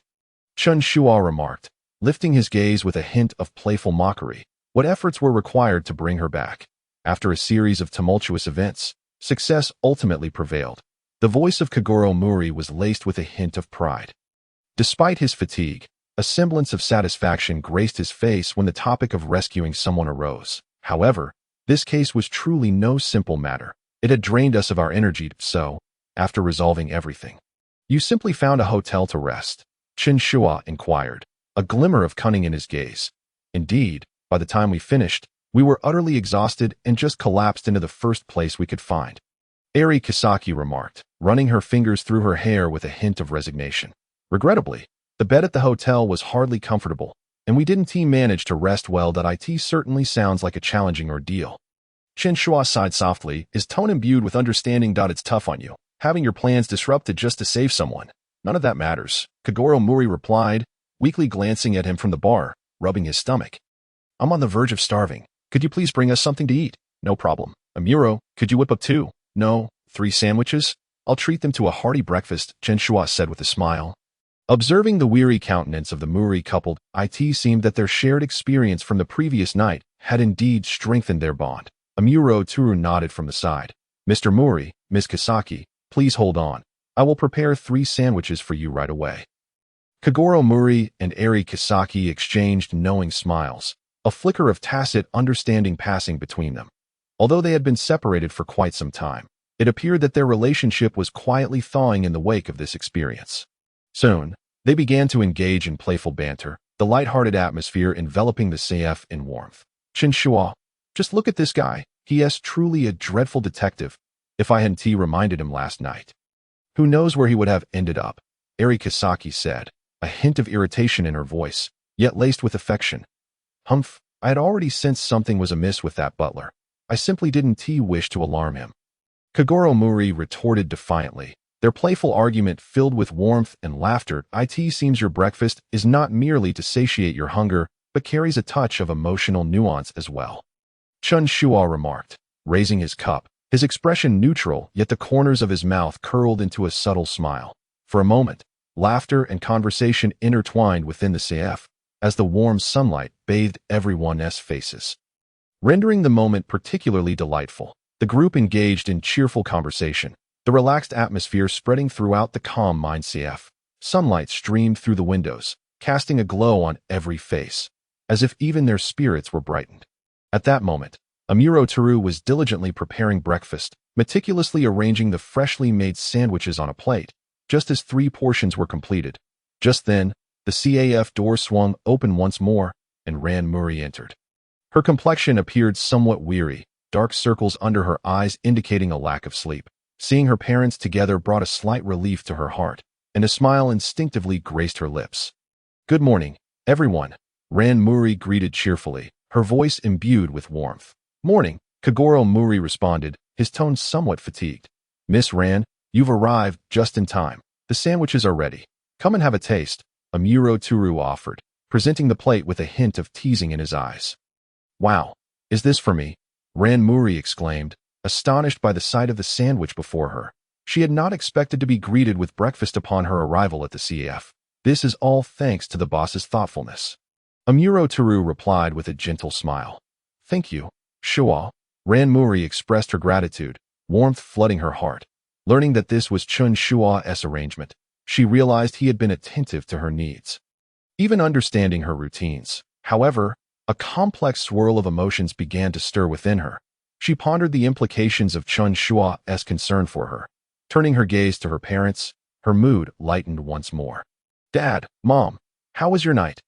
Oh, nothing particularly special, Kagoro Muri began, though his tone held a hint of resignation. His expression was intricate. The events of the previous night had left him both exhausted and helpless. Eri Kisaki sighed softly, silently reflecting on the experiences of the previous evening. Ultimately, she spoke up. Actually, we received a request and rescued a little girl who had been kidnapped. You've certainly had a tough time. Ran Muri remarked, feeling a tinge of helplessness. Her parents had barely managed to enjoy a date before encountering yet another incident. However, witnessing the renewal of their bond brought a flicker of comfort to her smile. But, Ran Muri hesitated, gathering her courage to voice an idea. Mom, Why don't you consider moving back to the detective agency? It would be so nice for our family to be together. Eri Kisaki hesitated for a moment, but then shook her head. A flicker of resignation crossing her eyes. Ran. I'm quite busy with work and can't return often to rest, but that way, we could spend more time together, Ran Muri insisted, a hint of reluctance in her voice. She sensed a glimmer of hope between her parents, yet the weight of reality left her feeling despondent. Honestly, it doesn't matter if this woman doesn't move back, Kagoro Muri declared with a hint of pride, though his eyes betrayed a flicker of unease. What do you mean it doesn't matter? You clearly wish for me to return. Eri Kisaki shot him a reproachful glance, her brow furrowed slightly. Though a hint of affection lingered in her eyes, despite their prolonged separation, she understood her stubborn husband all too well, that I merely think that I can take good care of Ran without you coming back. Kagoro Muri quickly defended himself, though his voice bore a note of feeble struggle. That's easy for you to say to its probably Ran who has taken care of you. Eri Kisaki shook her head in exasperation. Yet a smile crept to her lips. Their playful banter intensified once more, as if their feelings were subtly deepening amidst their unspoken exchanges. Ran Muri smiled helplessly, feeling a sense of comfort in her parents' interactions. Although their relationship was not perfect, these arguments seemed to be a part of their unique dynamic. Observing that her parents were bickering, but without the previously tense atmosphere, Ran Muri felt an overwhelming joy. Nearly bursting into laughter, she longed for their family to be united. However, glancing at Chen Shuo, who was observing the scene with amusement, her heart began to twist with confusion. This mature and considerate man, in contrast to Shinichi Kudo, always remained calm, while Shinichi impulsively charged into cases without regard for those around him. Her disappointment in Shinichi deepened her reliance on Chen Shuo, yet she was at a loss as to how to navigate her feelings for him that transcended mere friendship. Ran, what's wrong? Chen Shuo seemed to notice her troubled expression and inquired with concern. It seems you didn't sleep well last night. Are you thinking about your parents? I'm fine. Really? Ran Muri laughed lightly, concealing her inner turmoil. You all carry on. I'll have my breakfast first. Bowing her head, she took a bite of the sandwich, her mind swirling with thoughts. Faced with the complexities of her relationships, she was unsure of how to choose. After all, both Shinichi Kudo and Chen Shuo held significant places in her heart, yet left her feeling utterly bewildered as they continued to chat and relish the warmth of breakfast. The aroma of coffee and the relaxed ambience uplifted everyone's spirits considerably as time passed. Ran Muri finally realized she needed to head to school. I have to go. I almost forgot. I still need to attend school. Ran Muri abruptly stood, tidying her backpack, ready to dash out. All right, remember to stay safe. Kagoro Muri waved his hand, appearing somewhat distracted. That I'll escort you. I need to return to the office to handle some cases as well. I didn't work at all yesterday. Eri Kisaki added, standing up and adjusting her clothes. That I want to go too. Kagoro Muri interjected suddenly, his tone tinged with pride, yet his concern for his wife and daughter was unmistakable. Didn't you say you were tired and needed rest?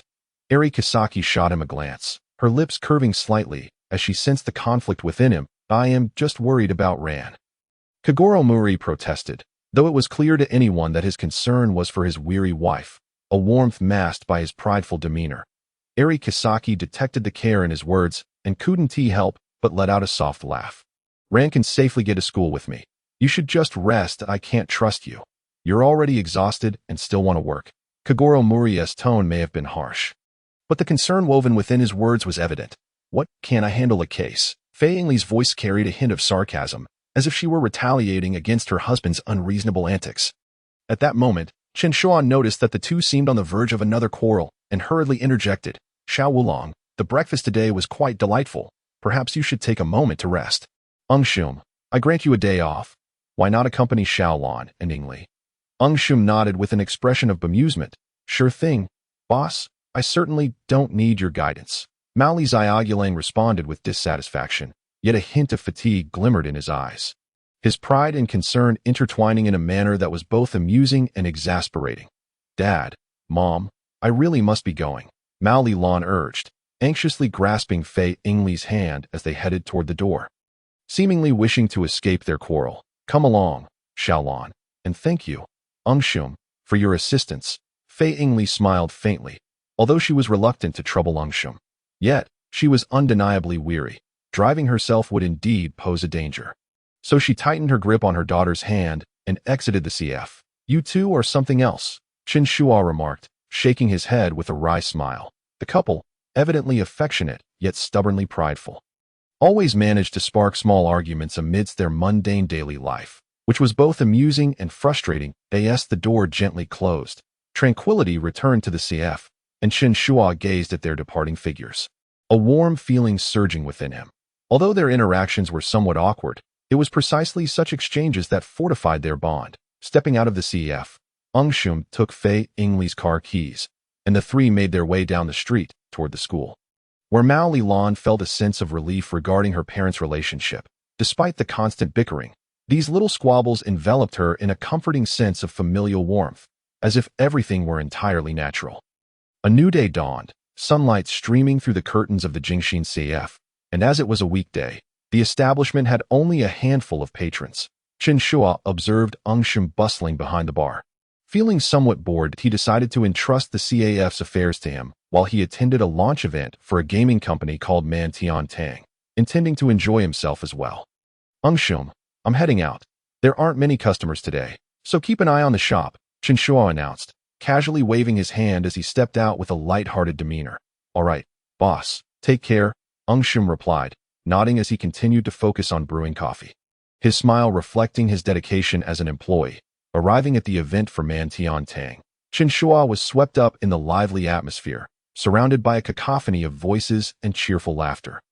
At that moment, a promotional poster for a game caught his eye, boldly emblazoned with the name Mao Li Xiaogulang's Detective Mansion, that he couldn't help but pause, feeling a mix of surprise and admiration. It seemed that Mao Li Xiaogulang, having rekindled his relationship with Fei Yingli, was now striving for greater achievements. That I never imagined Xiao Wulong would become the protagonist of a game, Chen Shuo mused, a smile creeping onto his lips. He had frequently seen news about Mao Li Xiaogulang in the newspapers lately, and witnessing his friend's growth and progress filled him with joy. Moreover, the events of recent days stirred a sense of complexity within him. Just a few days prior, after Shinichi Kudo had reverted to childhood, Conan had been entrusted to Mao Li Xiaogulang's detective agency by Dr. Agasa. The doctor's reasoning, that he was ill-equipped to care for a child, was both exasperating and painfully genuine. This could lead to trouble, Chen Shuo thought to himself, his brow furrowing slightly.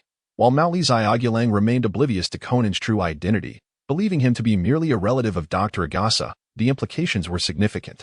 "Xiaolon, are you truly resolute in allowing Conan to stay here?" Chen Shuo had appeared somewhat hesitant when confronting Mao Lilan that day. Indeed, new Conan cannot possibly remain at his own home. He requires a place to stay, and Dr. Agasa has already done his utmost to care for himself, let alone for Conan. Mao Lilan's expression reflected her own resignation, clearly conflicted about Conan's presence in their home.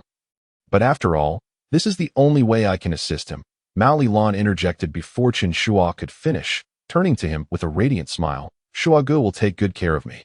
Won't you?" Chen Shuo found himself at a loss for words. He wished to express his concerns further, but upon meeting Mao Lilan's gentle yet resolute gaze, he ultimately resigned himself to her decision. "This will indeed complicate matters," Chen Shuo muttered to himself, a swirl of anger and worry within him. After all, Conan's arrival would undoubtedly pose potential dangers for the Mao Li family, especially since Mao Li Xiaogulang was entirely unaware of Conan's authentic identity. Throughout the launch event, as the game was presented, Chen Shuo's mind remained restless, unable to focus despite the enthusiastic discussions and laughter of those around him. He resolved to find a way to protect this family, ensuring that Conan would not bring unnecessary trouble. "Perhaps I should seek an opportunity to have a chat with Xiao Wulong." Urging him to be more cautious, Chen Shuo contemplated, gradually formulating a plan in his mind.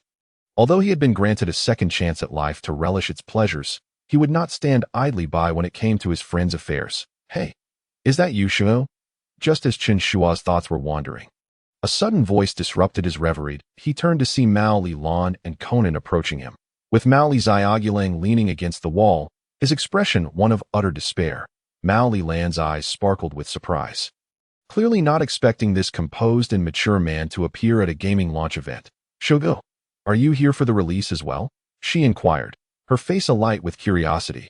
"Indeed, I still have some youth left in me. I thought I'd come take a look." Chen Shuo replied with a smile, maintaining a light tone. Meanwhile, Conan stood beside her, his expression slightly somber, harboring a sense of hostility toward Chen Shuo. He had begun to feel a rift between himself and Mao Lilan, who had recently seemed more distant, while she displayed an overt warmth toward Chen Shuo, which irked him considerably. "What brings you here?" Conan asked coldly, skepticism evident in his tone. "Nothing in particular, just came for a bit of fun." Chen Shuo dismissed, ignoring Conan's animosity as he turned to Mao Li Xiaogulang. "Xiao Wulong, why do you look as if you're at death's door?" Mao Li Xiaogulang lifted his head, revealing a face of resignation. "I had a few drinks yesterday to celebrate today's launch, and I'm still feeling the effects. You really overindulged, didn't you?" Mao Lilan shook her head in exasperation, a vein in her forehead visibly throbbing.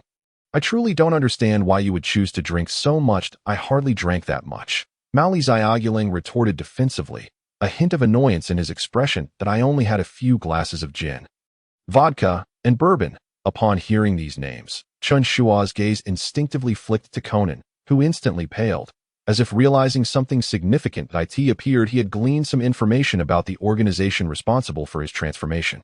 Leaning in, Chen Shuo whispered to Conan, "Control your expression and remember your identity. You are merely a primary school student now." With that, Chen Shuo paid no mind to Conan's reaction and directly engaged Mao Li Xiaogulang in conversation. "You're not looking so well today. Would you like me to fetch you some coffee to perk you up?" Chen Shuo inquired with genuine concern. "Thank you, but I think I should try to endure it." Mao Li Xiaogulang sighed, making an effort to rally his spirits, though his exhaustion was unmistakable. What an unreliable detective, Chen Shuo thought, shaking his head in resignation, yet feeling a flicker of warmth. The camaraderie between friends always brought a measure of comfort. Chen Shuo noted that Mao Li Xiaogulang seemed to be in no serious trouble, allowing him to exhale with relief. Thus, he opted not to press further, allowing Xiao Wulong to endure some discomfort at the launch event, which could serve as a minor lesson. After all, issues surrounding excessive drinking were not to be taken lightly. "Just make sure to take it easy today and no more drinking," Chen Shuo advised softly, his tone serious. "If you continue to indulge excessively, I will seriously consider discussing with Xiao Lan and Ingli the possibility of cutting off your access to alcohol." Mao Li Xiaogulang spread his hands in resignation, a wry smile gracing his lips. "I'll do my best. Today, only water for me." With that, he turned his attention back to the line ahead. Appearing somewhat bored, the group began to queue for their number tags, and the individuals in front were engaged in hushed discussions about their company's bulky and cumbersome briefcases, voicing their frustrations. "This suitcase takes up far too much space. I truly don't understand how the company could design it this way." One lamented, "I wish they would opt for a more portable version. I've had enough of this." Another chimed in, his tone laced with discontent. Unfortunately, their complaints did not go unnoticed by their irate boss, who stormed over with a dark expression. The trio, realizing they were in trouble, hastily grabbed their number tags and turned to flee, fearing they would be caught by their furious superior. "Da, how amusing," Chen Shuo remarked with a hint of mirth. Chen Shuo shook his head and chuckled, remarking that the little incidents in the workplace always left one both amused and exasperated. It was truly thoughtless to complain right in front of the president. Mori Kagoro couldn't help but laugh aloud. Despite his less-than-ideal state, such a scene brought him a sense of ease. Was this the plight of office workers? Mori Ran glanced at the fleeing individuals, a faint smile gracing her lips, before looking ahead again. She was number 100, her face lighting up with a hint of excitement. "Wow, I'm number 100. This surely means something wonderful will happen today." It's an auspicious number. Chen Shuo was also swept up in her enthusiasm, gazing at Mori Ran with tenderness and chiming in, "Do you actually believe in such superstitions, Sister Ran?" Conan, standing nearby, shot a sideways glance, his materialistic nature rendering him unable to comprehend such romantic notions from a young girl. Whether one believed or not was inconsequential. What mattered was the mood. Mori Ran replied with a smile, seemingly brimming with energy in that moment. Her eyes sparkled with anticipation, as if she expected an unexpected surprise today. "I hope your good fortune can bring us some light as well," Chen Shuo teased, a smile adorning his face. Though it was merely a launch event, the atmosphere lightened everyone's spirits. Amidst the fervent ambience of the launch event, Chen Shuo and Mori Ran engaged in discussions about the game.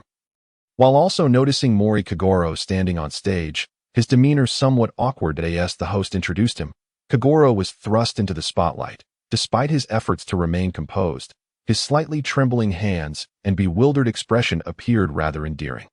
"He looks so amusing," Chen Shuo whispered, his gaze firmly fixed on Kagoro. "Haha, Dad really looks like he wants to run away." Mori Ran covered her mouth, giggling, her eyes glinting with mischief. "Should I lend him a hand?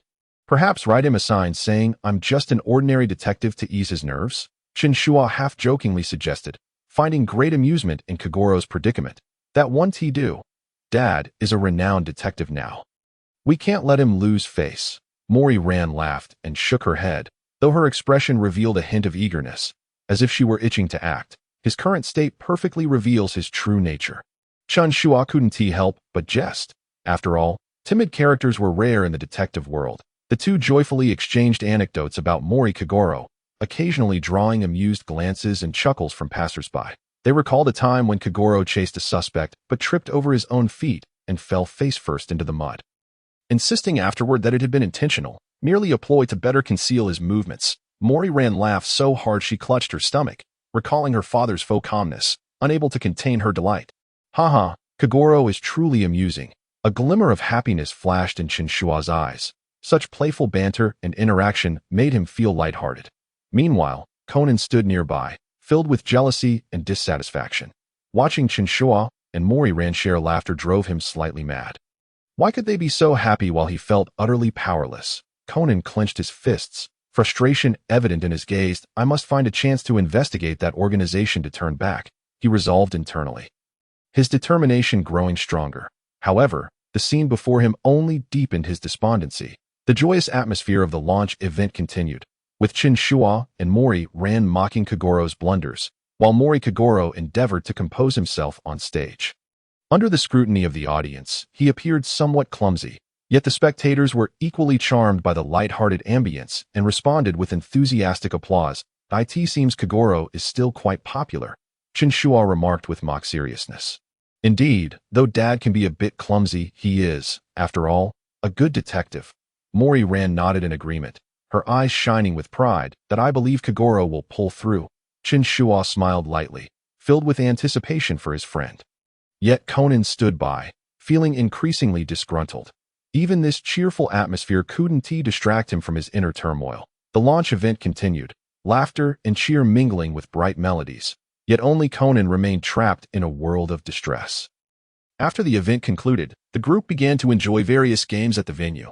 While Mori Kagoro was left to sober up on a bench, the crowd surged with laughter and chatter, the atmosphere vibrant. As Conan walked, he calculated his next move, deciding to challenge Chen Shuo in a game to assert his dominance. "Chen Shuo, I challenge you," Conan suddenly declared, his eyes gleaming with competitive spirit. What do you wish to play?" Chen Shuo smiled slightly, seemingly intrigued by Conan's challenge. "Let us play that shooting game and see who scores higher." Conan pointed to a game machine ahead, confidence radiating from him. "All right, I accept your challenge." Chen Shuo readily agreed, but inwardly thought, "Shooting? Huh? Kid, aren't you stepping into a minefield?" The group gathered around the game machine, the screen flashing with colorful graphics. The rules simple and clear.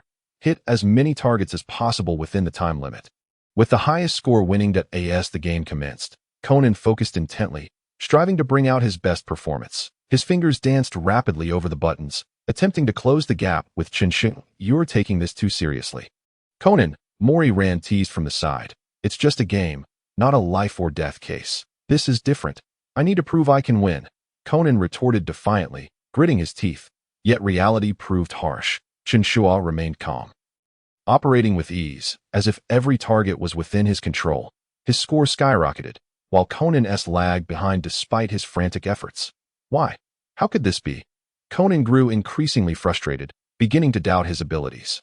It felt as if he had been struck at his confidence's weak point. After all, he had trained in marksmanship at the Hawaii Vocational Technical Academy. "Hey, kid, relax. Games are meant to be fun," Chen Shuo observed, a smile tugging at his lips, trying to ease Conan's tension. "Fun? I'm about to lose." Conan silently screamed within, desperately trying to adjust his state, but nothing seemed to help. Ultimately, the game ended, with Chen Shuo winning overwhelmingly, leaving Conan shaking his head, filled with confusion. Was this truly his limit? "No worries. Challenge me again next time," Chen Shuo encouraged, patting his head. Next time? How can you be so relaxed? Conan felt he must reclaim his dignity. Chen Shuo smiled slightly, ignoring Conan's existential crisis, and turned to Mori Ran, asking, "So, what would you like to play next? I want to try that fighting game." Mori Ran pointed to a nearby fighting simulator, her eyes sparkling with excitement. "Fighting? Sure, I want to try too." Chen Shuo nodded, walking over to the machine with Mori Ran. "Let us get started." Chen Shuo appeared quite enthusiastic. He genuinely enjoyed playing games and was skilled at them. Having not had the opportunity before, he was determined to make the most of it now that I'm a master at fighting games. "Ran, you'd better be careful," Chen Shuo declared confidently, his eyes gleaming with excitement.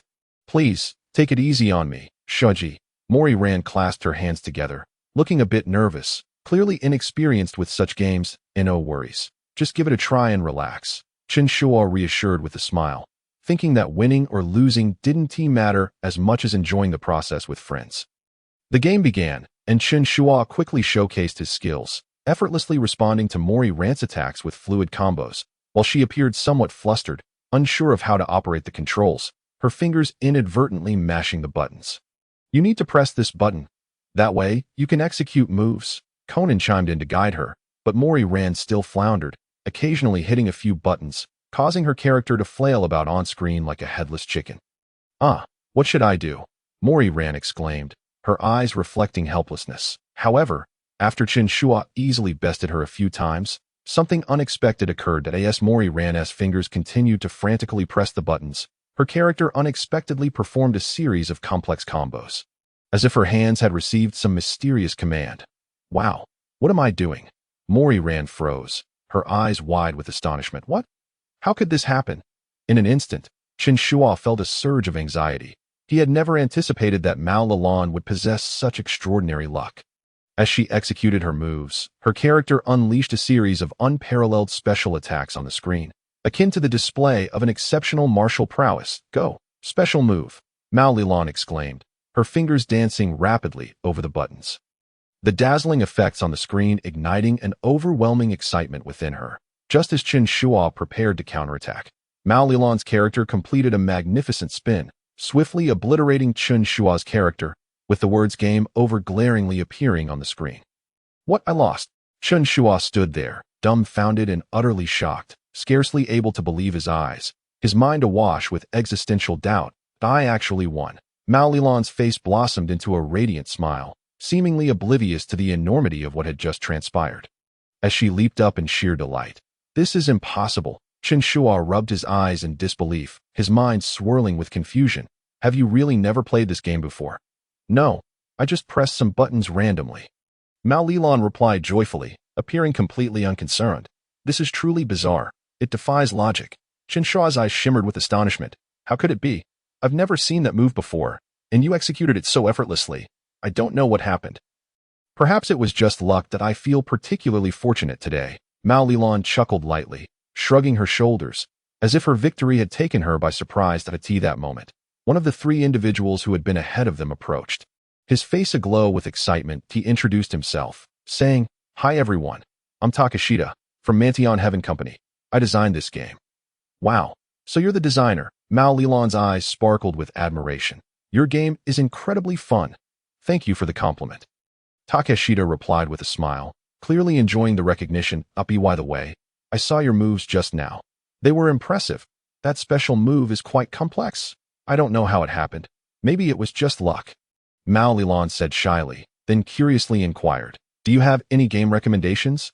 "Actually, I have a newly released boxing game machine here." Takeshita pointed to a functioning game machine, where a burly man was testing it out, his fists moving with remarkable precision as the score on the screen rapidly climbed. "Wow, this game looks fascinating." Mao Lilan's eyes glimmered with excitement. "Indeed, look at this player. He scored 246 points with a single punch. It's a pity that if he surpasses 250 points, a special animation would be displayed," Takeshita remarked with a hint of regret. "Nakajima, give it a try." Takeshita suddenly called over his colleague Nakajima. Nakajima, tall and imposing, exuded an air of confidence. He smiled slightly, approached the machine, steadied himself, took a deep breath, and then delivered a powerful punch, immediately scoring an impressive 348 points. "Wow, that's amazing." Mao Lilan couldn't help but cheer, her eyes sparkling with excitement. This game is really good. It's perfect for releasing stress, Nakajima confidently stated. Seeing this, Takeshita turned to Mao Lilan, a smile tugging at the corners of his mouth. Lilan, would you like to give it a try? You can relieve some stress. Initially hesitant, Mao Lilan was shy about attempting it. However, when she heard Takeshita mention stress relief, a flicker of interest ignited in her eyes, and she couldn't help but think about the turmoil between Chen Shuo and Kudo Shinichi.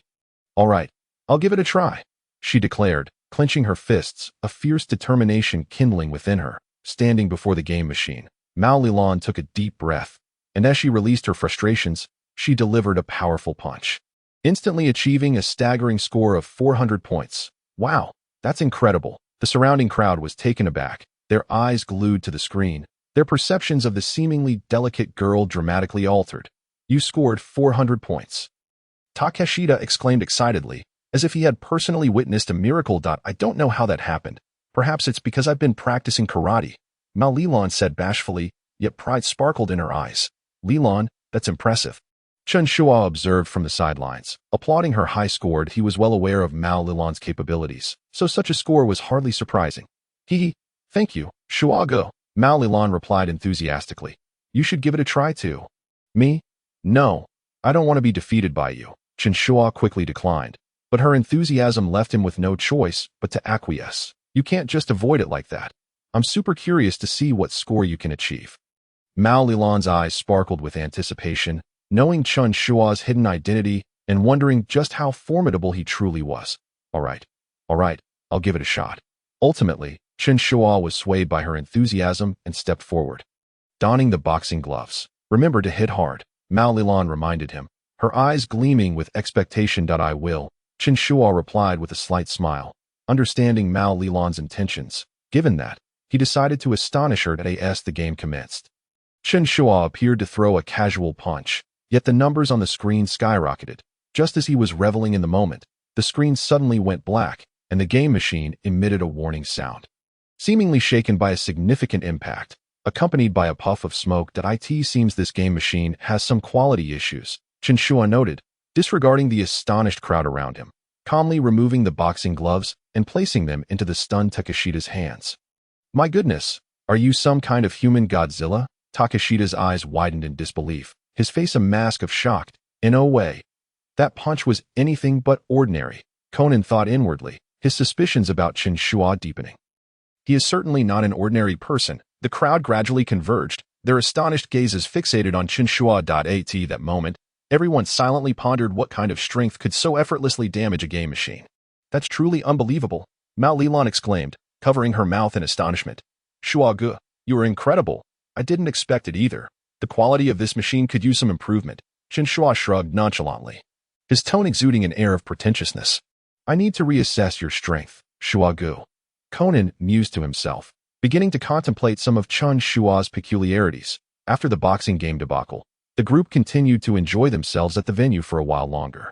Conan challenged Chen Shuo with numerous games, yet Chen Shuo effortlessly emerged victorious each time, amidst the bustling crowd and the resounding laughter. Just as they were savoring the joy of gaming, Conan suddenly chuckled foolishly, scratching his head, and whispered to Nakajima, Nakajima, I need to use the restroom. Could you please tell me where it is? I need to go as well. I'll take you there, Nakajima nodded, and the two made their way toward the restroom. Make sure to hurry back, Mao Lilan called out as she played a racing game, waving her hand. Don't worry, we'll be back soon, Conan replied, though his mind was busy contemplating what game Chen Shuo might not excel at. As they departed, Chen Shuo and Mao Lilan continued to explore the venue, pondering what to play next. At that moment, Mao Lilan spotted Mao Xiaogo sitting alone on a bench, looking dazed and clearly still under the influence of alcohol. I need to check on Dad, Mao Lilan thought, feeling concerned about Mao Xiaogo's state and deciding to take care of him. Indeed, it seems Xiaogo had quite a bit to drink last night. Chen Shuo nodded, noticing the pallor on Mao Xiaogo's face. You go ahead. I'll grab some drinks and get some tomato juice to help sober him up. Thank you, Shuo, Mao Lilan said with a warm smile. Her heart filled with gratitude. Mao Lilan hurried over to her father, while Chen Shuo made his way to the vending machine to purchase beverages. As he walked, he contemplated Mao Xiaogo's condition, hoping he would recover swiftly. Upon reaching the vending machine, Chen Shuo began selecting drinks. At that moment, he sensed someone approaching from behind. He turned to see a burly man in black clothing walking toward him, exuding a powerful aura that instilled an unspoken pressure. This person, Chen Shuo thought to himself, sensing that this individual was not ordinary. The man's expression remained devoid of any emotional fluctuation, imparting an air of detachment and mystery. The man in black approached the public phone and began dialing. Seemingly engaged in an important conversation, Chen Shuo paid little heed to the situation. Instead, he found the figure clad in black somewhat amusing. Your attire certainly does not align with the ambience of this release event. He mused with a faint smile. He did not betray any unusual expressions, yet he felt a twinge of ridicule toward the presence of this shadowy figure. Such an individual, who could not temper their own menacing aura, might appear intimidating, yet it was evident they were a novice. Chen Shuo scrutinized the black-clad man in his mind, deciding to disregard him and focus on his beverage selection. Suddenly, a deep and cold voice emerged from behind. The tone was curt, seemingly oblivious to Chen Shuo's existence. I am Tequila. The transaction is complete. You need not worry. Vodka do inform Jin as well. The corners of Chen Shuo's mouth twitched slightly, a sense of disbelief coursing through him. This person was actually a subordinate of Jin? He turned to assess the black-clad man, a flicker of astonishment passing through his mind. This individual was brazenly making a phone call amidst such a crowded gathering. Completely unconcerned about potential eavesdroppers, his action struck Chen Shuo as exceedingly laughable, even somewhat ludicrous. Truly a novice, Chen Shuo thought, a hint of disdain surfacing within him. He understood that characters like Tequila in the underworld typically disregarded details, pursuing immediate gains without caring about the information they inadvertently revealed. Such individuals often did not last long. Making such a call in a bustling place was incredibly imprudent, should it be overheard. The consequences could be dire. Listening to Tequila's oblivious conversation, Chen Shuo couldn't help but feel a twinge of sympathy for Jin. It appeared Jin was indeed a beleaguered individual, burdened by such a subordinate. Chen Shuo found himself silently mocking, feeling a measure of pity for someone in a high position. Though he had only encountered Jin once, he had heard of Jin's exceptional capabilities and methods, which left him with a favorable impression. In the underworld, survival relied not solely on strength, but also on discernment and intelligence. Chen Shuo's thoughts drifted back to his own experiences in that world. A time spent ensnared in the whirlpool of power and profit, where every step was fraught with calculation and caution. It had been a long time since he had witnessed such a greenhorn. Yet, someone like Tequila was undeniably naive. Chen Shuo shook his head, contemplating that if he were Jin, he would likely feel a sense of helplessness and exhaustion. Suddenly, the sound of coins clattering to the ground drew both Tequila's and Chen Shuo's attention. Upon turning, Chen Shuo was taken aback to find Conan. The boy had dropped his wallet, and coins were scattered everywhere, creating a chaotic scene. Conan, embodying the essence of a true elementary student, grinned foolishly, his face adorned with an innocent expression as he playfully exclaimed, "Oops, I slipped." This kid, Chen Shuo couldn't help but shake his head, a sense of foreboding creeping into his mind as he hurried over. Conan, unfazed, began to gather the coins, his eyes brimming with focus and excitement. As he crouched down, his hand reached beneath Tequila's shoe. Tequila seemed to sense something, and in an instant he reacted, kicking Conan away with a forceful blow. "Conan, you little rascal!" Chen Shuo was startled, swiftly extending his hands to catch the flying boy, lifting him with ease as if he were a mere child. "Thank you, Brother Chen Shuo." Conan patted his chest, somewhat awkwardly expressing his gratitude. That moment, Chen Shuo held Conan with a gaze filled with menace. Coldly addressing Tequila, "You would do well to show respect to your elders and the young." Tequila was taken aback by Chen Shuo's icy and lethal gaze, a shiver running down his spine. Although he considered himself somewhat formidable in the underworld, he felt a wave of unease in the face of Chen Shuo's intense aura. Tequila halted, tilting his head slightly, pondering whether he should remain in this vicinity. However, he soon realized that lingering here was undoubtedly a mistake. Feeling a tightening in his chest, he muttered, "My apologies," and hastily exited the phone's vicinity, as if seeking to escape the discomfort. Watching Tequila flee in disarray, Chen Shuo turned his attention back to Conan. Despite his gaze being calm and profound, akin to still waters, Conan felt an enormous pressure, causing him to feel anxious. "Chen Shuo, that man in black is likely a member of the organization that shrank me." Conan hurriedly sought to convey this information, urgency lacing his voice. However, Chen Shuo remained unmoved, unceremoniously tossing Conan aside onto a nearby seat. The sudden motion elicited a cry of pain from Conan, causing his impulsive thoughts to cool momentarily as Chen Shuo's expression turned serious. "You are being far too impulsive." Conan attempted to retort, but Chen Shuo's frigid gaze instilled a sense of unease within him. He recognized that his actions had indeed been reckless, and the momentary impulse filled him with regret. "Did you place a listening device on Tequila's shoe?" Chen Shuo inquired softly, his eyes betraying his discontent. "Do you understand what that implies?"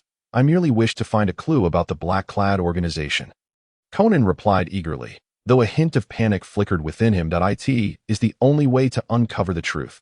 But have you considered the consequences?" Chen Shuo's tone elevated slightly, laden with warning. "If that listening device is discovered, the black-clad organization can easily trace it back to you.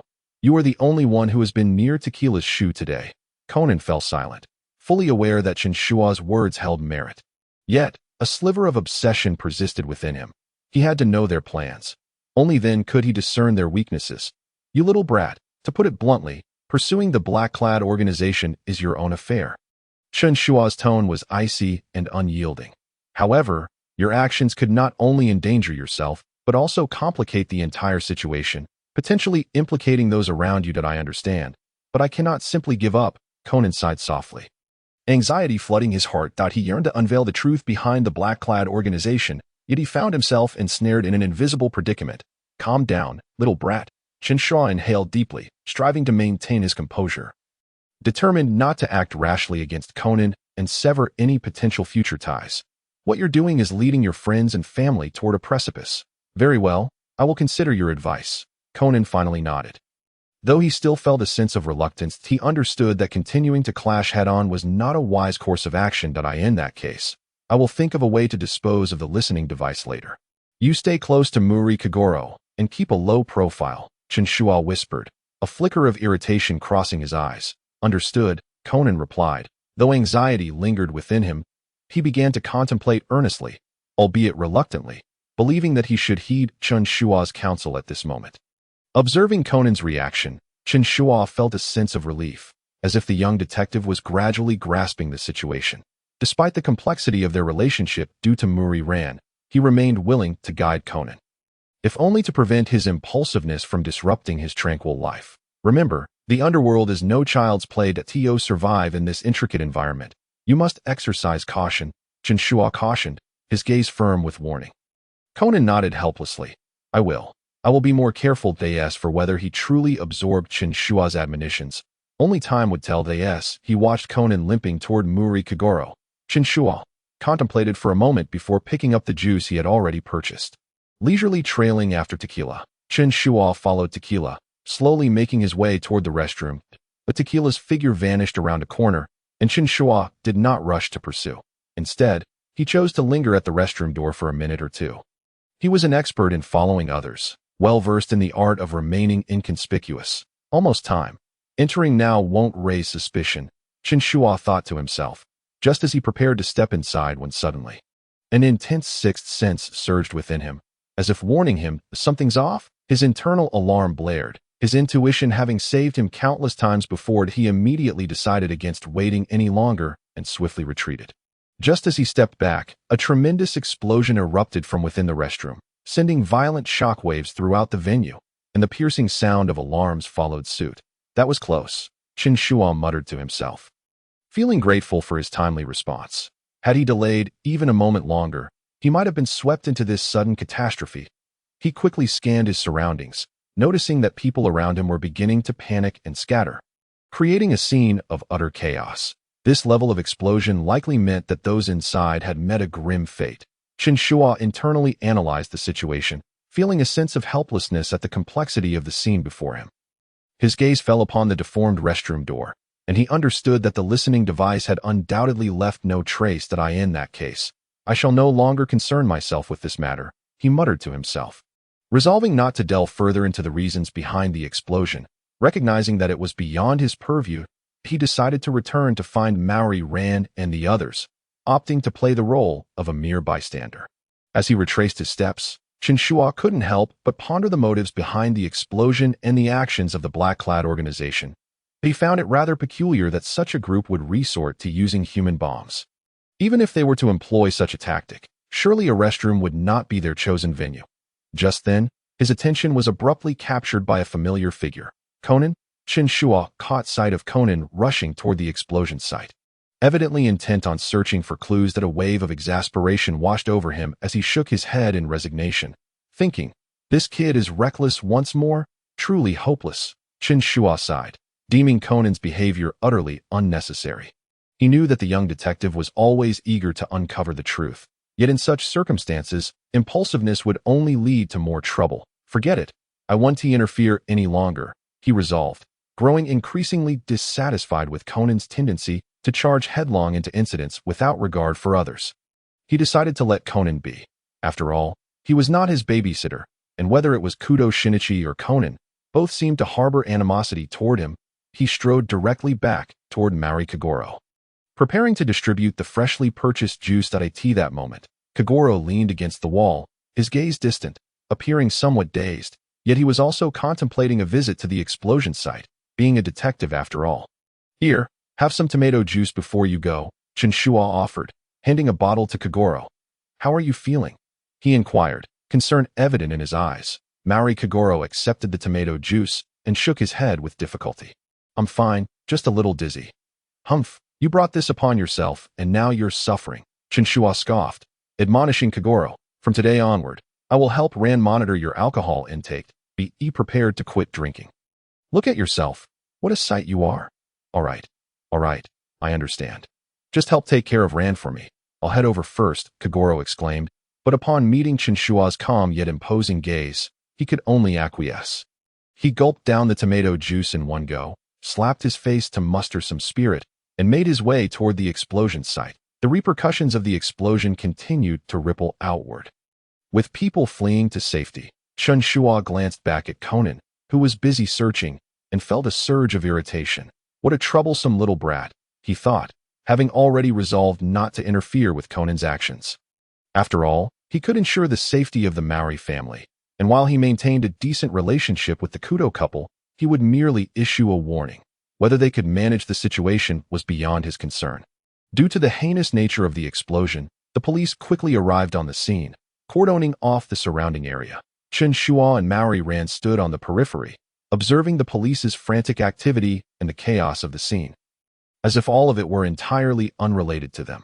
"This explosion is truly severe," Ran remarked, surveying the surroundings with a sigh, hoping there would be no casualties. "Heh, Ran, your sentiment is commendable, but how could there possibly be no casualties?" Chen Shuo replied with a light chuckle, though his eyes frequently darted toward Conan, who was amidst a throng of adults, searching for clues in the guise of a primary school student. He felt a sense of helplessness. "That little brat truly fears no trouble," Chen Shuo muttered to himself, a cold smile tugging at his lips. Did he genuinely believe that no one would find it odd for a mere child to be engaged in such activities? Maori Ran watched Conan with a worried expression. Conan is still the same as before. He rushes in headlong when confronted with such situations. That moment, Chen Shuo's attention was suddenly captured as he saw Conan stealthily extracting his watch. His gaze resolute, aimed squarely at Mari Kagoro. Chen Shuo's heart tightened. Though he could not discern Conan's intentions, he was certain they were not benign.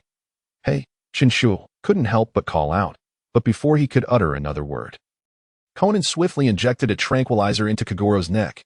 "What a little rascal," Chen Shuo shook his head in resignation, thinking, "How brazen. How will you resolve this later?" Kagoro, clearly caught off guard, immediately became disoriented, collapsing in a peculiar manner before a pillar. Chen Shuo initially intended to intervene, yet Conan's swift action left him powerless to do anything but watch in disbelief. What on earth is this kid planning?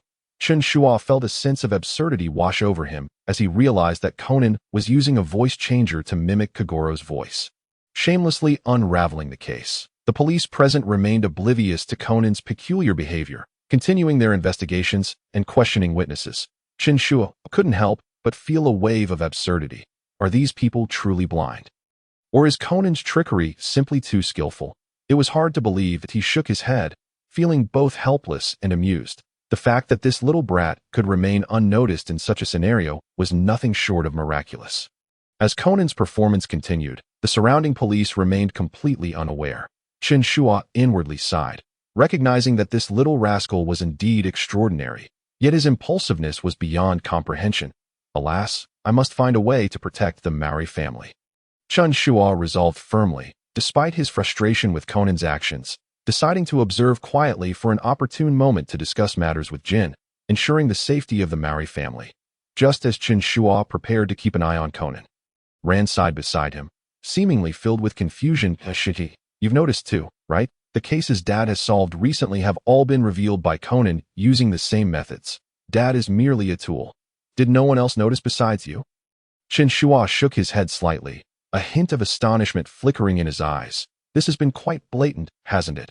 It appears so, but I cannot comprehend it either, Rand said, her gaze following Conan, filled with helplessness. In previous cases, he would leap about the scene in his elementary school form, and no one seemed to find it strange that I truly worry that he will eventually be exposed. He will be. It's only a matter of time, Chen Shuo nodded, but fret not. I plan to visit the organization that shrank him tonight to discuss your family's safety, ensuring that even if he is discovered, they will not harm you. Seeing Chen Shuo's indifferent demeanor, Ran looked worried. Shiji, that organization. I can only go this far, Chen Shuo interrupted, his tone sharp, a stark contrast to his usual gentleness with Ran. Noticing her downcast expression, he softened his tone, speaking gently. Do not worry. I will not mention Conan's transformation, that I will simply make it clear to that organization the nature of my relationship with your family. And that will suffice. Thank you, Shiji. Ran smiled gratefully at Chen Shuo. You've always protected us. I truly appreciate it. Chen Shuo smiled tenderly, ruffling Ran's hair in silence. Conan continued to mimic Maori Kagoro's deductions. He shockingly revealed that a vast criminal organization was likely behind the perpetrator. The atmosphere in the vicinity grew increasingly tense. Meanwhile, Conan persistently imitated Kagoro's voice, attempting to extract information about the organization from the culprit. Upon obtaining information from the perpetrator, Conan seemed to entirely forget Kagoro's condition, and without a backward glance, he dashed out of the venue, evidently intent on making a direct assault. His recklessness left Chen Shuo feeling exasperated. Yet he refrained from voicing further complaints. What a damnable little brat. Chen Shuo shook his head, contemplating. Even if he has acquired information, he should prioritize ensuring his own safety and that of those around him first. Where did Conan go? Ran asked anxiously, peering in the direction outside. Having just helped revive Kagoro, she felt unsettled by Conan's actions. He went to pursue that organization, Chen Shuo replied nonchalantly, fully aware that Conan's actions would only complicate matters further. Given Jin's capabilities, he would undoubtedly relocate his base immediately upon receiving news of Tequila's death. Conan would likely return empty-handed, or worse, might even fall victim to Jin. I think he's being too impulsive. Ran pressed her lips together, her heart heavy with concern. Should we go help him? Do not intervene. This is his own choice and does not concern you, no matter how close your relationship with him is. You should not involve yourself. It is far too perilous, Chen Shuo reassured, striving to calm Maori Ran, emphasizing the necessity to first address the situation with Kagoro.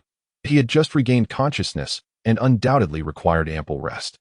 Kagoro Mori leaned against the wall, his complexion still somewhat pallid, his mind still clouded with confusion, unaware of what had transpired. Indeed, Kagoro is commendable. Before Kagoro Mori could utter a word, Chen Shuo approached him. Offering support, whispering words of encouragement into his ear, the carefree Kagoro quickly cast aside the inconvenient truth that he was utterly clueless, allowing himself to bask in a sense of triumph. The case had been resolved, and the police were beginning to wrap things up. Chen Shuo noticed a glimmer of brilliance flicker in Kagoro Mori's eyes. He patted his shoulder, and Kagoro merely shrugged in silence, their unspoken understanding palpable. Late into the night, the CAF was aglow with soft, warm light. Chen Shuo sat at the bar, gracefully polishing his Remington 1875 pistol. His fingers glided gently over the firearm, skillful and meticulous, as if tending to an old friend. He scrutinized every detail of the magazine, ensuring that the weapon would function flawlessly when called upon. What a true work of art, he mused internally, his gaze reflecting a deep reverence for the firearm. Chen Shuo had a profound appreciation for such vintage weaponry. To him, Arms were not merely tools for defense, but rather symbols of culture and history, just as he immersed himself in his task. The bell at the door chimed brightly, accompanied by the sound of the door opening, shattering the tranquility of the night. Chen Shuo looked up to see Kogoro Mori entering, his expression devoid of the usual antics, replaced instead by a sense of ease and composure, completely shedding the guise of the bumbling detective. "Kogoro, I knew you would come," Chen Shuo said with a slight smile, remaining focused on his work. "Oh, is that the Remington 1875? Kogoro Mori inquired, glancing at the firearm on the bar, a teasing tone lacing his voice. "You still use something that could belong in a museum?" "Of course, this is my beloved firearm," Chen Shuo replied nonchalantly, continuing to meticulously clean the barrel, exuding an air of tranquility, fully aware that Kogoro was merely jesting. "Only juice," Chen Shuo interjected, as if anticipating the moment, sliding a glass of juice toward Kogoro. "Drink this to perk yourself up." Kogoro took a sip of the juice, his face registering disdain. "Why not alcohol? On television, they always drink at times like this." He glanced toward the cabinet behind Chen Shuo, but alas, found no trace of what he desired. "I plan to team up with Ran and Airy to strictly regulate your alcohol intake," Chen Shuo remarked, a hint of playfulness in his tone. Kogoro, aware of his shortcomings, muttered a couple of words, acknowledging his poor performance at the venue that day, yet felt a flicker of warmth knowing Chen Shuo regarded him as a true friend. "All right, UWIN.AS," they conversed. Kogoro Mori's demeanor gradually shifted to one of seriousness, his expression resolute. "That I truly cannot fathom how that little brat Conan devised such a plan, resorting to a tranquilizer to knock me out. He even dared to use my voice to solve the case. Until today, I had never considered it either." Chen Shuo shook his head, feeling a mix of exasperation and amusement at Conan's antics. It was evident that he had acted on impulse, without contemplating the consequences. "This is not the first instance. He does this every time there's a case." Kogoro's voice carried a note of resignation and fury. "Once again, I'm left playing the fool, cleaning up the mess. Honestly, I find this performance rather entertaining," Chen Shuo replied with a slight grin, a glimmer of mischief in his eyes. "The more impulsive he is, the clearer it becomes what kind of trouble he will stir up." "You are quite the optimist," Kogoro sighed in resignation. Though dissatisfied with Conan's behavior, he sensed that perhaps events would unfold as Chen Shuo suggested. "But you know how Conan is. He always seeks to prove himself," Chen Shuo stated, shaking his head with a hint of exasperation. "Initially, I was concerned, but then I realized, let him dig his own grave. After all, we can merely enjoy the show. You won't be the one to suffer. You have a rather carefree outlook, considering it wasn't you who was tranquilized. If it weren't for my training in resisting sedatives, I might have genuinely believed I was experiencing a split personality." Kogoro chuckled ruefully, a flicker of concern in his eyes. "However, if he continues this way, he may indeed attract trouble. That I eagerly anticipate the grand spectacle he will create," Chen Shuo said lightly. "Yet we need not worry excessively.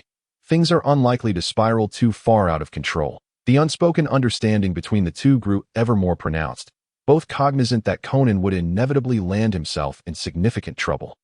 Yet, confident in their own capabilities, neither was particularly concerned. "Let him be.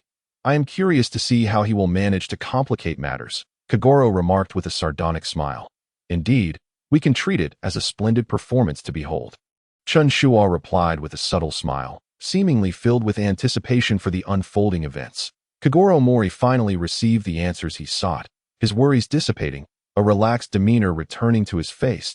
He patted Chen Shuo on the shoulder, exclaiming, "Regardless, thank you, my dear Chen Shuo. Your presence brings me an immense sense of security. At your service, esteemed detective," Chen Shuo replied easily, a smile gracing his lips, secretly relishing the opportunity to assist a friend. Kogoro waved his hand, his expression turning serious. "I owe you a significant debt of gratitude. Rest assured, while I may not be able to offer much assistance given your prowess, I will wholeheartedly lend my aid whenever you call upon me. For anything. Ha. Rest assured, I am no devil. There is no need for such gravity, for we are friends, are we not?" Chen Shuo could not help but chuckle. Mori Kogoro swayed his body and began to stroll towards the CF's entrance, appearing somewhat relaxed, completely reverting to his persona of the befuddled detective. Just before stepping out, he turned back to glance at Chen Shuo, a faint smile gracing his lips. "Of course, do come by often. Now that Xiaolan probably won't let me drink a drop, you must lend me your assistance. If you bring some alcohol, she won't say a word." Ha ha ha. Then you'll have to wait a while. For I am not particularly fond of drinking, but it's your fault that you've regressed due to alcohol. I fear you might not even be able to hold a gun steady in the future. Chen Shuo teased, feeling quite helpless about Kagoro's drinking habits. Impossible. My marksmanship is quite formidable. Kagoro chuckled lightly as he waved his hand, stepping out of the CAF with a carefree demeanor. The bell chimed crisply, only to fade back into silence. Chen Shuo tidied up the items on the table, loaded his Remington with bullets, and with a twist of his hand, the pistol vanished as if by magic. He donned a black trench coat, elegantly adjusted his attire, and placed a top hat upon his head, preparing to close the shop. An important task awaited him tonight. He approached the CAF's entrance and gently locked the door, then stepped into the night that a gentle breeze caressed him, bringing a refreshing chill, and his gaze gradually turned icy, an aura of lethal intent enveloping him. In that moment, the amiable Sif owner vanished, replaced by Wu Chun, a name that sent tremors throughout the underworld. Tonight, I must have an earnest discussion with Jin. I hope to maintain my dignity in this matter. Chen Shuo pondered, his strides unwavering towards his destination. The streets lay deserted, with only the faint glow of streetlights flickering amidst the cold wind. Chen Shuo's figure appeared solitary and enigmatic, seemingly gliding silently through the tranquil atmosphere. His visage was shrouded in the shadow of his hat, with only his profound gaze glimmering coldly, akin to a blade concealed in darkness, poised for an attack at any moment. Each step he took exuded an imperceptible menace, permeating the air with an undeniable power, rendering the empty street around him imbued with an eerie and mysterious aura. Deep within a secluded alley on Mihua Street, a hidden bar exuded an air of secrecy and allure, its sign flickering subtly, emanating a sense of danger and intrigue. Beneath the dim lighting, Jin sat at the bar, a glass of amber liquid swirling before him, while the intoxicating scent of alcohol hung thick in the air.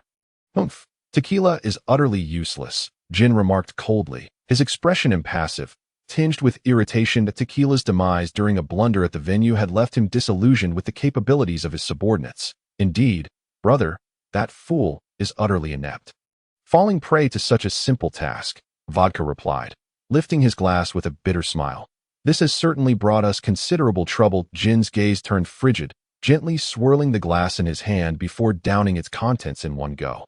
As if to vent his frustrations, this has indeed posed a significant threat. That Mori Kagoro's deductive abilities are astonishing, able to vaguely sense our presence. To establish a detective agency in a place like Tokyo. He is undoubtedly no ordinary character. Jin shook his head, clearly wary of Mori Kagoro at that moment. The bar door swung open, and Chianti and Korn entered. Chianti was brimming with fury, her eyes, adorned with butterfly tattoos, flickering with dissatisfaction as she sat beside the bar, tossing her bag aside. Jin, the follow-up has been mostly dealt with. Damn it, this is infuriating. That detective has forced us into this position. I want to blow his head off. Calm down, Chianti. Jin glanced at her, his tone still icy. We must proceed with caution. Chianti, however, was unconvinced, waving her hand dismissively. Have you never considered directly eliminating those bothersome detectives, especially Mori Kagoro? Killing him would simplify matters. Korn, following behind Chianti, interjected coolly, I don't believe that's wise. Mori Kagoro has close ties with the police. If we recklessly eliminate him, it may provoke the wrath of the Tokyo police. We cannot take that risk. How can you be so timid? Chianti's voice rose, anger evident on her face. If we don't deal with these nuisances, how can we continue our operations? Hesitation is not my style. Jin listened quietly, his eyes flickering slightly. He understood Chianti's point, yet in this situation, he needed to remain composed. Now was not the time for carelessness, especially after recently losing a significant stronghold. What shall we do then? Chianti asked helplessly, evidently dissatisfied with the stalemate. We need to observe and see what Mori Kagoro and the police will do next, Jin replied slowly, a glimmer of calm determination in his eyes. Once we ascertain their objective, we can make our decision. If they come looking for trouble again, I will take action myself, Chianti hissed, clearly unwilling to remain idle. Rest assured, when the time is ripe, we will act, Jin replied with a slight smile, a chilling grin forming on his face. At this moment, Korn sat silently to the side, his demeanor stoic and reserved. Listening to his companion's discussions, he contemplated quietly. His nature was such that in this dark world, remaining silent was often the wisest choice. I believe we should prepare some contingency plans in advance. Korn finally spoke, his voice low yet powerful that in case Mori Kagoro deduces any crucial clues, we must have sufficient countermeasures. Agreed. Jin nodded, acknowledging Korn's insight. Though he was typically reticent, Korn's words always struck at the heart of the matter. Let us begin preparations now. Vodka finished his drink and smiled at Kiani. Don't worry, I will keep a close watch on that detective. I almost forgot that you, this hulking brute, are a hacker, Chianti remarked with a light laugh, a hint of amusement in her eyes. But I am more eager for Jin to issue the order for me to blow Mori Kagoro's head off. The previously tense atmosphere in the bar gradually lightened as the members discussed their upcoming plans, clearly vigilant about future developments. As night deepened, the ambience became increasingly heavy, each individual silently strategizing their next moves. If Mori Kagoro intervenes again, we must completely eliminate him, Kiani declared without reservation, a dangerous glint in her eyes. Acting recklessly will only draw more attention, Jin coolly countered, his tone imbued with undeniable authority. What we need now is to remain covert and ensure our organization's operations go undisturbed. Just as the group was engaged in their discussion, the heavy bar door was suddenly pushed open. Accompanied by soft footsteps, and a figure slowly entered. It was a tall man clad in a long black trench coat, the collar slightly raised, obscuring half of his face. A black top hat sat low, concealing most of his features, revealing only the glimmer of a profound gaze flickering from beneath the brim. The man walked in with an air of calm assurance, his silhouette casting a long shadow in the dim light of the bar. Exuding an undeniable presence, the bar fell into an instant hush. Kiani's eyes narrowed, her hand instinctively reaching for her gun.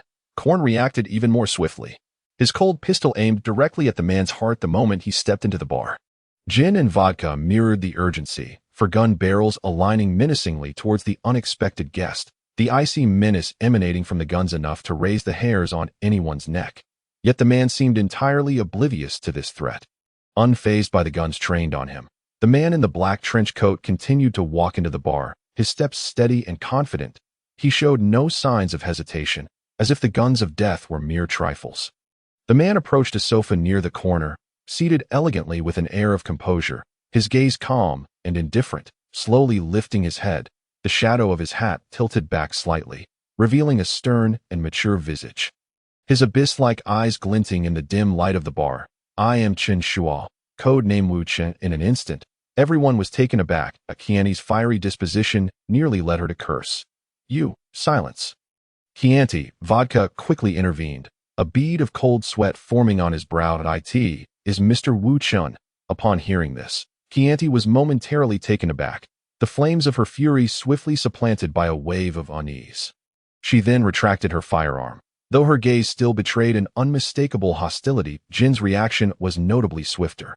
He firmly restrained Cohen's arm and commanded in a hushed tone, "Lower your weapon." Cohen remained silent, nodding in compliance as he obediently withdrew the gun's muzzle. Yet, his taut posture still reflected an underlying wariness.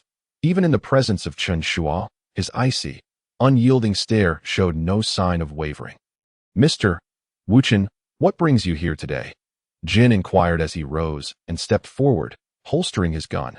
Though his expression remained as frigid as ever, a hint of respect and caution flickered across his countenance. Vodka hurriedly stood as well, a stiff smile adorning his lips, his tone ingratiating. "Mr. Wu Chen, would you care for a drink?" Chen Shuo cast a faint glance their way, an intangible aura of intimidation emanating from him. He then slightly nodded, directing his gaze towards the bartender, his voice deep and resonant. "A glass of ice wine." The bartender, caught off guard by the sudden pressure, stood frozen for a moment before hurriedly nodding and turning to prepare the drink. Once again, the bar was enveloped in a profound silence. No one dared to utter a word. All eyes were fixed on the man whose mere presence was more perilous and fearsome than that of anyone else in the room, a top-tier assassin. Chianti struggled to suppress her anger, clenching her fists and gritting her teeth as she muttered, "Jin, what is he doing here?" "Be quiet." Jin shot her a warning glance. The origins of Chen Shuo were not something an ordinary person could fathom, especially considering the blood on his hands exceeded that of all present combined. And no matter how fiery Chianti's temperament, she had to learn to keep her mouth shut in the presence of such a man. "Cohen, don't be so tense." Vodka approached Cohen, whispering in an attempt to soothe him, though the cold sweat on his forehead showed no signs of abating. Conan continued to stare blankly at Chen Shuo, his eyes betraying a flicker of complexity. Though taciturn, he could sense the oppressive aura that this man exuded. It was a presence forged from countless brushes with death, as if he could, at any moment, erase any individual in the bar should he so choose. Jin stepped forward, a faint smile gracing his lips, albeit one laced with caution. He paused before Chen Shuo, slightly bowing his head, his tone now imbued with a modicum of respect. Mr. Wuchen, is there a particular matter you wish to discuss? Chen Shuo lifted the ice wine that had just been served, taking a delicate sip, the corners of his mouth curving upwards slightly as he raised his gaze. Locking eyes with Jin, his tone calm and steady. Relax. I am here this time with a request. Jin's brow furrowed slightly at this. You mean the tequila incident? I was present at that time. Chen Shuo set down his glass, a glint of disdain flashing in his eyes. He had met a foolish end. The atmosphere in the bar became tense once more, as several members of the organization instinctively held their breath. Refraining from interjecting, Jin marveled inwardly at Chen Shuo's gaze, sharp as a blade and chilling to the bone. He inhaled deeply, steadying his emotions before speaking slowly. Mr. Wuchen, we have relocated all our strongholds and will not be undertaking further actions in Tokyo for the time being. I am not concerned about that. I promised I would not interfere with your operations. Chen Shuo nodded, seemingly satisfied with this response. However, there is one matter I wish to bring to your attention. Kagoro Mori is my friend, and I share a good relationship with his family. This revelation. Chianti and Cohen exchanged glances, both taken aback by Chen Shuo's sudden warning. But I understand your meaning, Jin replied, furrowing his brow, reluctantly acquiescing to Chen Shuo's request. Though feeling somewhat displeased, rest assured, I shall not make things difficult for you. Chen Shuo's voice remained even, yet carried an undeniable weight of intimidation. That I guarantee that Kagoro Mori will not have any further dealings with your organization. He does not wish to target you. With that, he ceased further dialogue, slowly rising to his feet and adjusting his trench coat, preparing to leave. Mr. Wuchen, we comprehend your intent. Jin hesitated before finally speaking. Chen Shuo paused, glancing back at Jin, a subtle smile gracing his lips, one filled with deeper implications. I am not one to bully others with my influence. Consider this a favor I owe you. Jin's heart jolted, a slight grin creeping onto his face as he bowed his head in respect. Understood. Turning away, Chen Shuo departed, his trench coat billowing gently with his stride. The bar's door swung open once more, then closed heavily behind him. Those remaining in the bar remained ensnared in the lingering oppressive atmosphere, speechless for an extended period. The silence stretched on for several minutes, all eyes fixated on the door, as if Chen Shuo's silhouette remained etched in the bar, exuding an undeniable sense of menace. Even after his departure, the air still felt thick with an aura of lethal intent, chilling to the bone. Vodka murmured, truly deserving of the title Wuchen, just the presence alone. Before he could finish, Jin's low chuckle echoed through the bar. The favor of Wuchen, Jin mused softly, his eyes glinting with a dangerous excitement. The irritation brought on by the death of the tequila and the loss of their stronghold dissipated, replaced by an exhilarating sense of the unfathomable. Chianti frowned in discontent. What is the worth of a single favor? We were compelled to abandon an entire stronghold and have to relocate all subsequent operations. You do not comprehend. Jin shook his head, slightly raising his glass as if toasting, gently swirling it. Acquiring this favor from Wuchen renders today's losses trivial. Cohen narrowed his eyes, silently scrutinizing Jin. Are you so certain he won't become an obstacle for us in the future? He won't, Jin replied with a cold smile, his tone brimming with absolute confidence. Wuchen never concerned himself with such trivialities, yet the favor owed could become the sharpest blade at a critical moment. Vodka, half understanding, nodded, his expression relaxing slightly. That is reassuring. But, brother, how do you intend to utilize this favor? Jin paused for a moment, a knowing smile gracing his lips. This will be a bargaining chip for the future. Wuchen owes us a favor, and when we truly need it, his gaze sparkled with a dangerous light. I shall have him eliminate those troublesome thorns. Upon hearing this, Chianti's fury finally subsided a bit, and she scoffed. If that's the case, then this trip wasn't in vain. Jin nodded nonchalantly, lighting a cigarette. Today is merely the beginning. That I have shown Wuchen sufficient respect, and he has returned the favor. What I will do is transform this favor into our sharpest weapon. Rising from his seat, He wore a smirk filled with schemes and inscrutable calculations. And at that time, we shall possess ample initiative. Jin's voice resonated through the bar. Imbued with chilling coldness and decisiveness, the dark future seemed to be brewing a far greater storm. This man was none other than Chen Shuo. After several days of tense work, he rarely found an opportunity to unwind. Seizing the chance to enjoy the sea's beauty during the ferry's voyage, he inhaled the salty air deeply, feeling a wave of relaxation wash over him. Indeed, taking a breather every now and then is quite pleasant. That a faint smile crept upon his lips, revealing an unusual sense of leisure. The ferry was not particularly crowded, aside from a few scattered passengers. Most remained inside the cabin, leaving the bow tranquil and serene. However, just as he sank into a brief moment of tranquility, a familiar voice suddenly called from behind. "Hey, is that you, Shiji? It really is you." Chen Shuo turned, spotting a familiar figure waving at him. He blinked in surprise before breaking into a gentle smile. It was Mao Lilan. "Xiaolon?" Chen Shuo exclaimed, slightly taken aback, removing his sunglasses and squinting to confirm her identity. Mao Lilan stood on the deck, clad in a white sundress, her long hair billowing in the sea breeze, a radiant smile lighting her face. Behind her trailed the reluctant Kagoro Muri and a bespectacled child. "Xiaolon, how did you end up on this ferry?" Chen Shuo inquired, curiosity piqued. He had initially thought he was merely coming to enjoy a vacation on Tsukikage Island, never expecting to encounter the Muri family here. "Shuaji," Mao Lilan exclaimed excitedly, dashing up to him with a sweet smile, "that I never imagined running into you here. Are you here for a vacation on Tsukikage Island?" "Something like that," Chen Shuo replied with a smile. Glancing at the two individuals standing behind Mao Lilan, "Kagoro, Conan, what brings you both aboard this ferry?" Spare me the details." Kagoro Muri waved his hand dismissively, a deep sigh escaping his lips as if he were coerced into this situation. "I have received a most perplexing commission." "Oh, a commission?" Chen Shuo raised an eyebrow, his gaze momentarily resting on Kagoro Muri. Intrigued by the nature of this task, a few days prior, I received a mysterious letter. With a troubled expression, Kagoro Muri retrieved a neatly folded sheet of letterhead from his pocket. The sender, shrouded in secrecy, had only provided a single letter and subsequently called me to inform that they had deposited 500,000 yen into my account, urging me to make my way there without fail.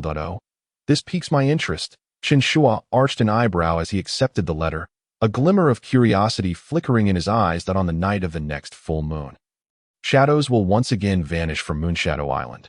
Please investigate the cause, Masao Keiji. Indeed, I too am at a loss regarding this matter. Yet, the fact that this individual offered 500,000 yen raises numerous suspicions. Kagoro Muri's expression appeared conflicted, as though he were fully aware of the oddity of the situation yet found himself unable to resist the allure of such a handsome reward. "So, you all have come here?" Chen Shuo observed them with keen interest, his gaze shifting between Kagoro Muri and Conan.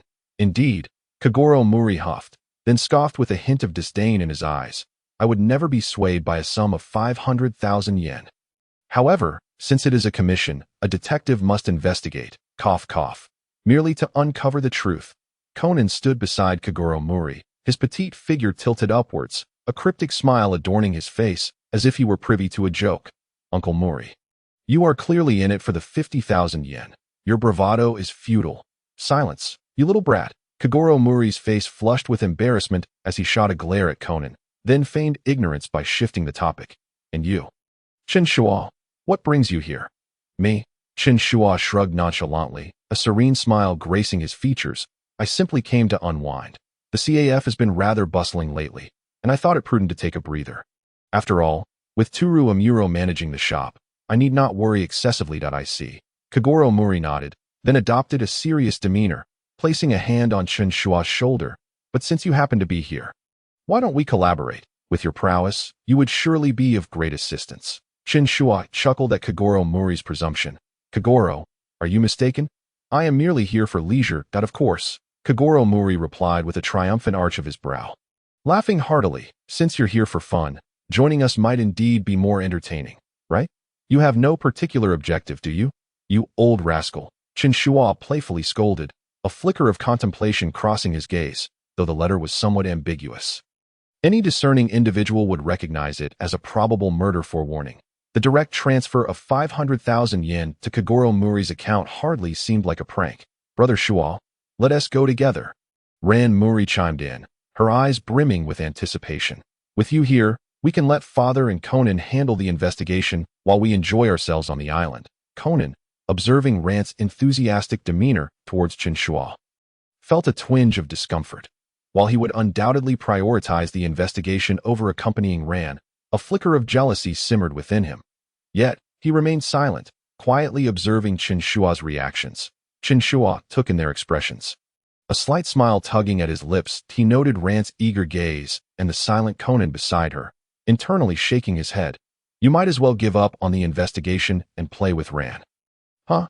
Very well. Once we reach the island, we'll leave these two detectives to their own devices while we indulge in our own enjoyment." Ultimately, Chen Shuo nodded in agreement, casting a teasing glance at Kagoro Muri. "You can take this little brat to investigate by yourself." "Ha ha ha. You bumbling detective. You scoundrel." Kagoro Muri feigned anger. "Humph. Go on and enjoy yourself. Such a trivial case is child's play for me." The great detective Kagoro Muri. Yet Conan could not help but interject. "Uncle Muri, do not celebrate prematurely. It may prove to be quite troublesome." "Humph. What do you know? You little rascal," Kagoro Muri huffed, then turned to Chen Shuo with a meaningful expression. "So, take good care of Ran for me. Will you?" Chen Shuo merely smiled faintly.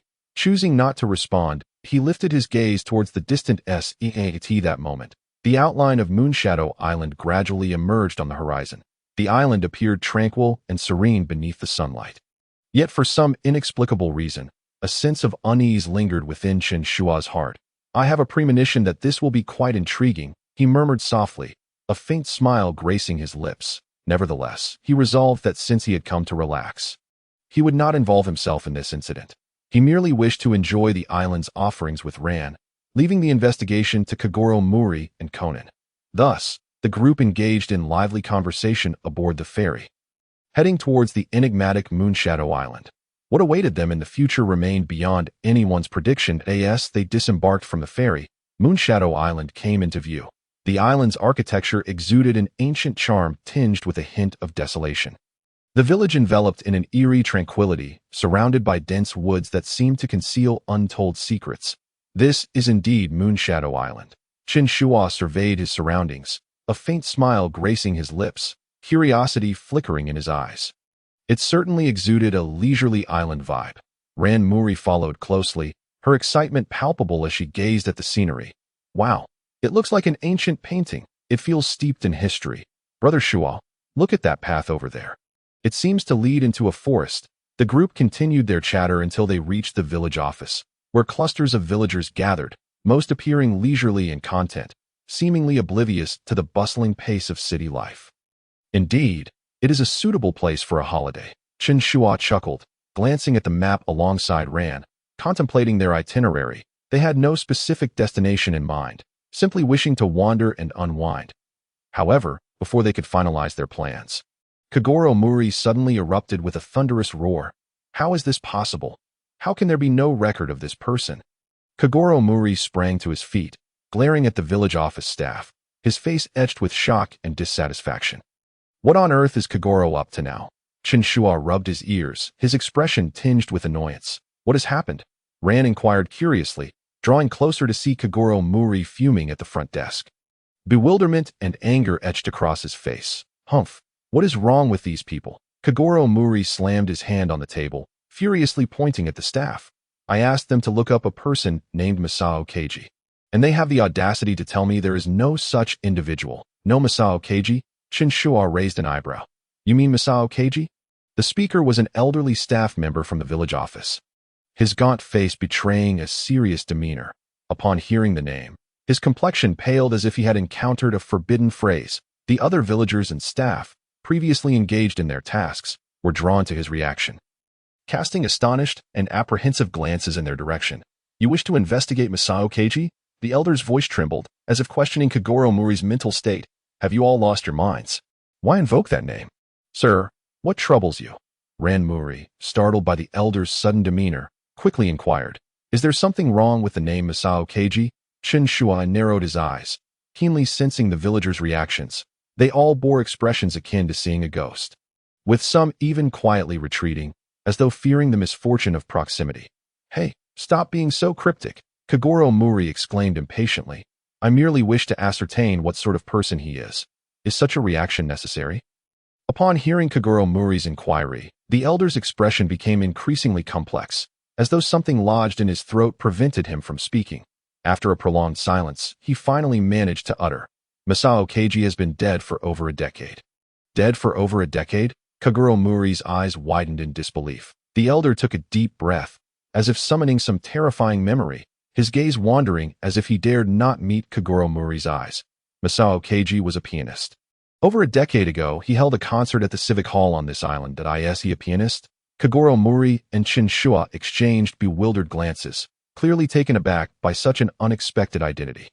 "Indeed, a pianist," the elderly man murmured, his voice low and eerie.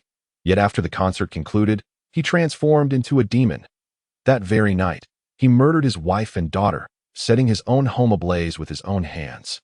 Then, as if possessed, he played Beethoven's Moonlight Sonata amidst the roaring flames, a tragic self-destruction of his entire family. Ran Muri covered her mouth, her eyes flashing with shock and disbelief. Why? Why would he do such a thing? No one knows. The old man shook his head, his voice dwindling. Some claimed he had suffered some trauma, while others whispered of demonic possession. Regardless of the truth, it is certain that he perished in that inferno. "Dying while playing Beethoven's Moonlight Sonata," Conan muttered, a flicker of confusion and bewilderment crossing his eyes. Did he truly die? Could someone have misjudged? Kagoro Muri remained unconvinced. If he died over 10 years ago, why would a man named Keiichi Maeda request me to investigate? "I assure you, everything I say is true," the old man exclaimed, his voice laced with a hint of fear. "Keiichi Maeda perished in that fire long ago. His body was discovered among the ruins after the blaze. And everyone witnessed that horrific scene. He is indeed dead." The entire village office fell into a profound silence. The air seemed to freeze, each breath taken with utmost caution. Ran Muri trembled slightly at the scene described by the old man, while only Chen Shuo remained calm, his expression unperturbed. Then, Chen Shuo gently narrowed his eyes and asked nonchalantly, "Is it possible that Keiichi Maeda may return to this island in another form?" Upon hearing this, the elderly man's expression suddenly stiffened. His eyes filled with terror. He dared not utter another word, merely trembling his lips as if Chen Shuo had struck a secret nerve. "All right, Shuo, let us not frighten everyone any further." Ran Muri quickly interjected, attempting to ease the tension. "Since he is already dead, someone must want to commission my father to investigate the truth behind this matter, right?" Kagoro Muri stroked his chin and nodded. "Yes, that seems likely. In any case, I shall conduct an investigation." He turned to Chen Shuo. "Would you like to join me?" "I'd rather not. I'm not a detective," Chen Shuo replied with a gentle smile. He then turned to Ran Muri, saying, "Since we are here to relax, let us enjoy the scenery of this island." "Yes, right, Dad." "Conan, good luck." "Shuo, I just saw a path leading to the lighthouse. The view must be splendid," Ran Muri exclaimed, her excitement evident as she tugged at Chen Shuo's sleeve. "Shall we go take a look?" "Of course," Chen Shuo readily agreed, then turned to Kagoro Muri and Conan. "Kagoro, do your best. Let us split up for now." Chen Shuo shrugged, a faint smile gracing his lips. "I hope you uncover the truth soon." "All right. Once the truth is revealed, I shall inform you." Kagoro Muri laughed heartily, patting Chen Shuo on the shoulder. "You can rest assured. With me, Kagoro Muri, this matter will be resolved in no time." "Then I wish you good fortune, Kagoro," Chen Shuo replied, nodding before departing the village office with Ran Muri, heading towards the lighthouse on the island. Conan watched them leave, a frown adorning his brow as he muttered, "Chen Shuo, Ran."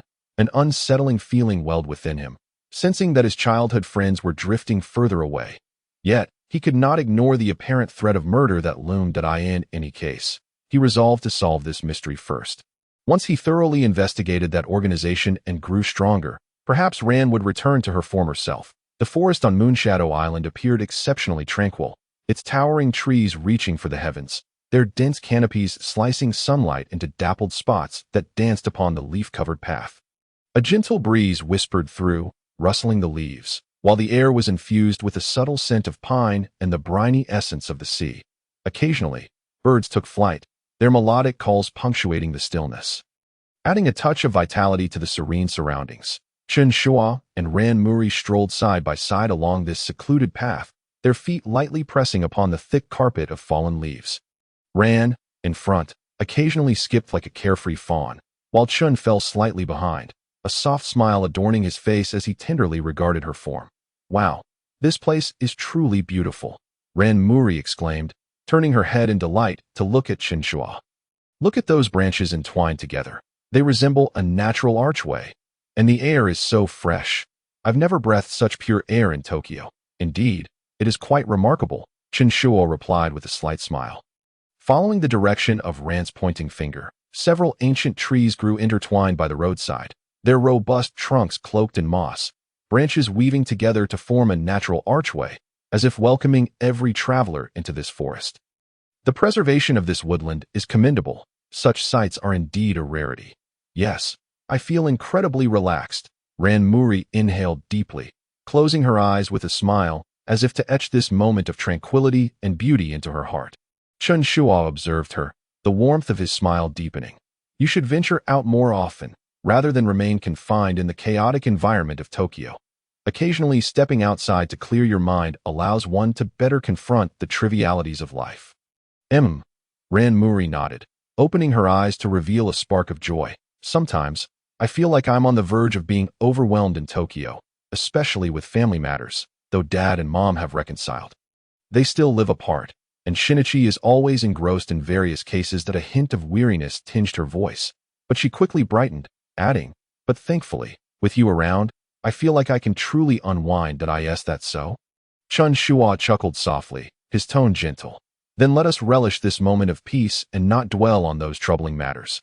Ran Muri lowered her gaze, playfully kicking at the fallen leaves beneath her feet. Bashfully glancing at her shoelaces, "Chen Shuo, you are completely different from Shinichi though." Chen Shuo raised an eyebrow, a playful smile forming on his lips. In what way am I different?" "Well," Ran Muri lifted her head, struggling to articulate her thoughts, "you don't engage me in detective stories that I have no interest in, nor do you care whether I am passionate about solving cases. You always listen quietly when I speak. But whenever I am lost or uncertain, you manage to say something that reassures me." Chen Shuo said nothing, simply gazing at her with gentle encouragement in his eyes, silently urging her to continue. And Ran Muri's cheeks flushed slightly as she cast her gaze downward, mumbling softly, "You don't leave me behind to chase after cases like Shinichi does. You are always so composed and patient. When I am with you, I never feel like I will be abandoned." Chen Shuo's heart stirred, the warmth of his smile becoming even more tender. "Perhaps that is merely my nature, compared to the innate zeal of Kudo Shinichi. I lack such fervor. That is precisely what makes you wonderful." Ran Muri suddenly lifted her head, her gaze steady and resolute. "I genuinely enjoy our conversations together." Chen Shuo paused for a moment, then smiled, his voice low and warm. "Is that so? I am glad to hear it. After all, your happiness is what matters most." Ran Muri bit her lip, lowering her head as her heartbeat inexplicably quickened. She rarely witnessed Chen Shuo's sincere smile. He typically exuded warmth and politeness, but with a hint of detachment. Yet today, amid this tranquil forest, she felt she saw a softer, more genuine side of him. "Shuo," Ran Muri gently spoke, her voice barely above a whisper. "Do you think I might be relying on you a bit too much?" Chen Shuo was taken aback for a moment before shaking his head, his tone filled with tenderness. "How could that be? Everyone needs to rely on others at times in their lives. Your father relies on your understanding and support. Your mother depends on your companionship and care. Occasionally, you two need a shoulder to lean on." You are right," Ran Muri replied, a flicker of confusion in her eyes before she smiled again. "That I always feel like whenever I'm with you, I don't want to think about those complex issues anymore. I just want to walk quietly like this and chat about light-hearted topics, just like now, without a care in the world." "Then do not think about them," Chen Shuo said softly, his gaze warm and deep. "Sometimes, following your heart is far more liberating than deliberately contemplating the future." Ran Muri nodded thoughtfully. She was acutely aware that her relationship with Shinichi had grown increasingly complex. In the past, she would feel disheartened and anxious due to the changes surrounding Shinichi Kudo.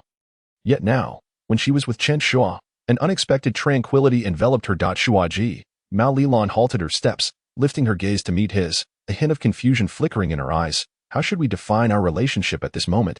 Chen Shuo also paused, gently lowering his head to look at her, a faint smile gracing his lips. The nature of our relationship, that ultimately depends on how you perceive it, Xiaolan.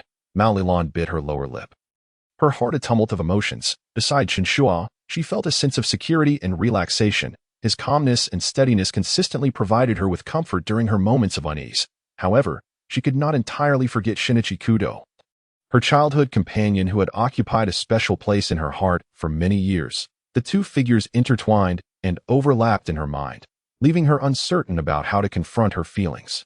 In truth, there is no need to rush. Chen Shuo gently patted her shoulder, his tone laced with a hint of teasing. You have ample time to ponder this. There is no need to make a decision right now. You rewrite, Mao Lilan murmured, then lifted her head, revealing a radiant smile. Regardless of what the future holds, I hope to stroll and chat with you like this. Of course, Chen Shuo chuckled softly, reaching out to ruffle her hair. His eyes glimmering with tenderness, and no matter what happens, I will always be by your side.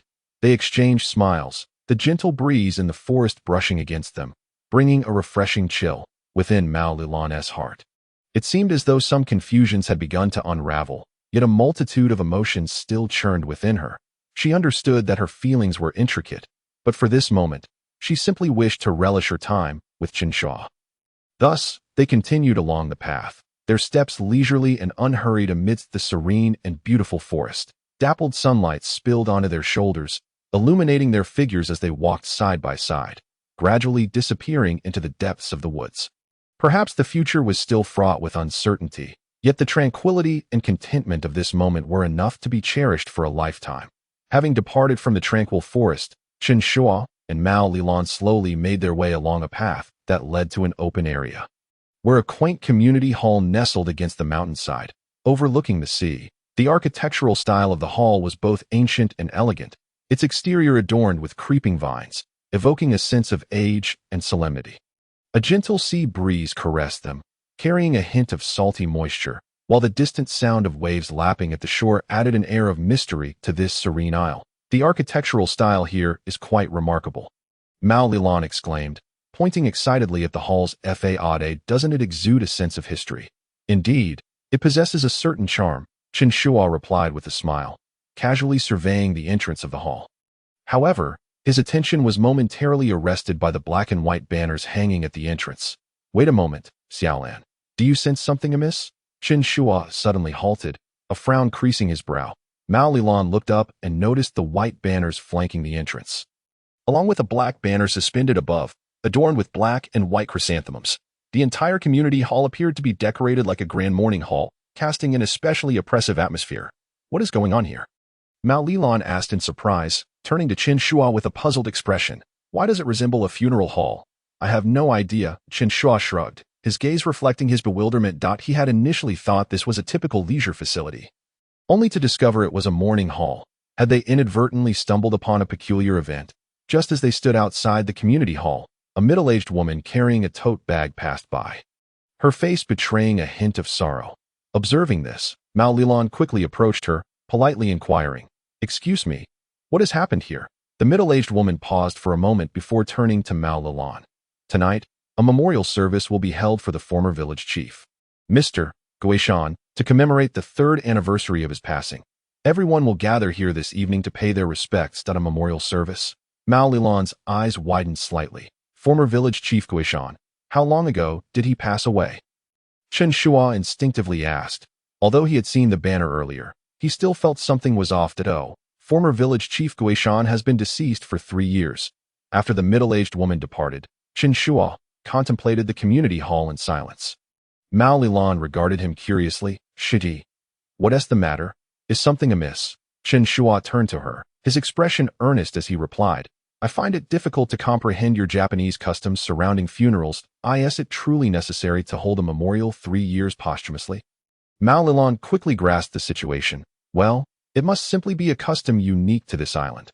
Let us not generalize it to all of Japan. As Chen Shuo and Mao Lilan entered the community hall, they were greeted by displays illustrating the island's developmental history. They leisurely perused the yellowed photographs and somewhat antiquated artifacts, the air imbued with a faint scent of sea breeze, occasionally tinged with a hint of dampness. Though the space was modest, it exuded a sense of tranquility and harmony.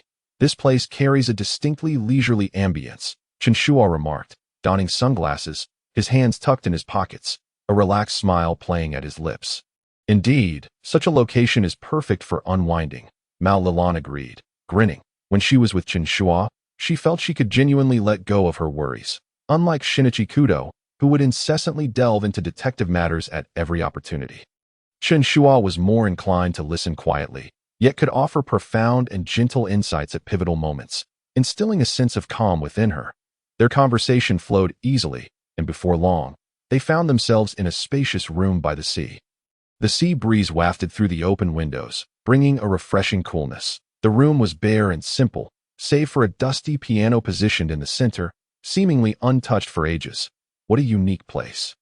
Mao Lilan mused, approaching the piano and letting her fingertips glide over the lid. Stirring up a cloud of dust, it appeared that this piano hadn't been played in quite some time. Just as she was about to lift the lid and play a few notes, a familiar voice rang out from the doorway. Well, you two are here as well. Chen Shuo and Mao Lilan turned to find Mori Kagoro and Conan standing at the entrance. They appeared somewhat fatigued, as if they had wandered in out of boredom. Dad, Conan, what brings you here? Mao Lilan inquired, her face lighting up with a smile. Mori Kagoro shrugged, exasperated. We were waiting for the village chief at the village office. But after waiting for what felt like an eternity without any sign, we decided to take a stroll and ended up here. I see. Chen Shuo nodded, thinking to himself about how the village chief seemed to be rather aloof. Mao Lilan turned her attention back to the piano. Her curiosity piqued. This piano looks rather old. I wonder if I can produce a sound from it. Just as she reached out to lift the lid, a frantic voice suddenly shouted from the doorway, "Don't touch that." Everyone was startled, turning to see a middle-aged man with glasses rushing toward them. His expression tensed. He waved his hands frantically as he approached Mao Lilan. "Please, do not touch that piano," Mao Lilan gasped, quickly retracting her hand, while Chen Shuo stepped protectively in front of her, frowning slightly. "What is going on?"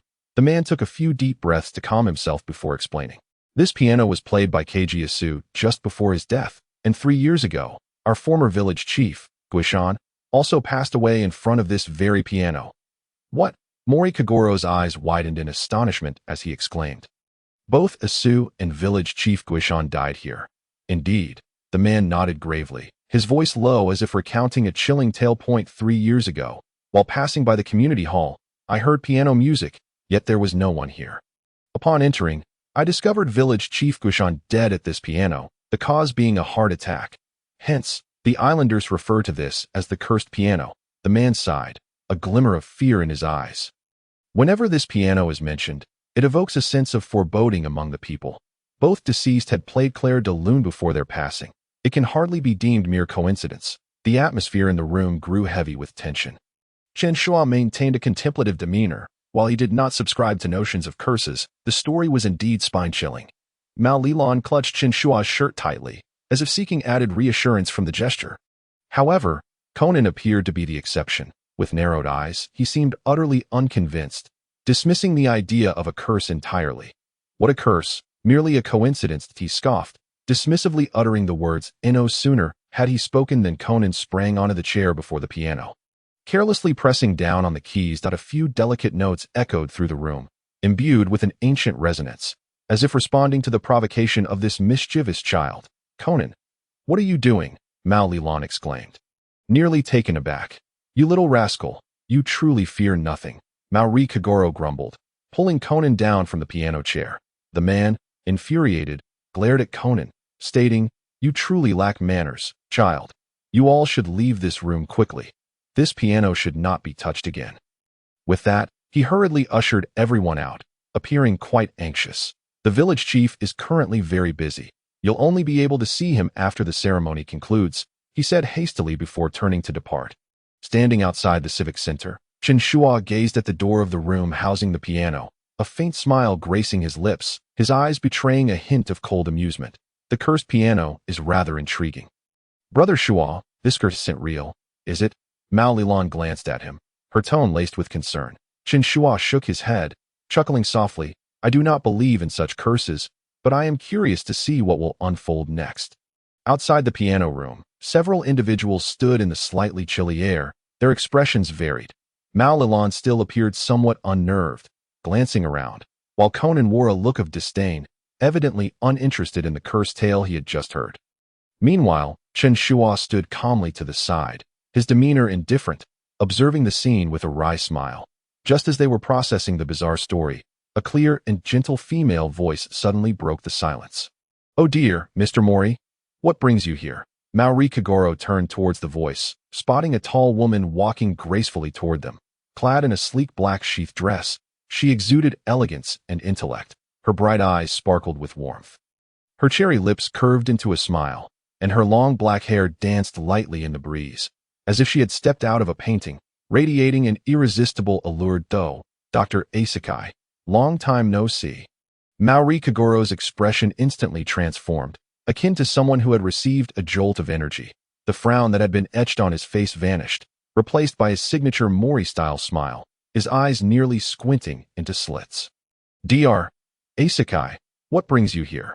"Well, I am also here to attend the ceremony. I assisted village chief Kamaima with the autopsy 3 years ago." The woman smiled slightly, exuding poise. She approached the group, her gaze softly scanning them before finally settling on Maori Kagoro, to whom she politely nodded. "Ha ha ha, what a coincidence." Maori Kagoro chuckled awkwardly, scratching the back of his head in a rather awkward manner.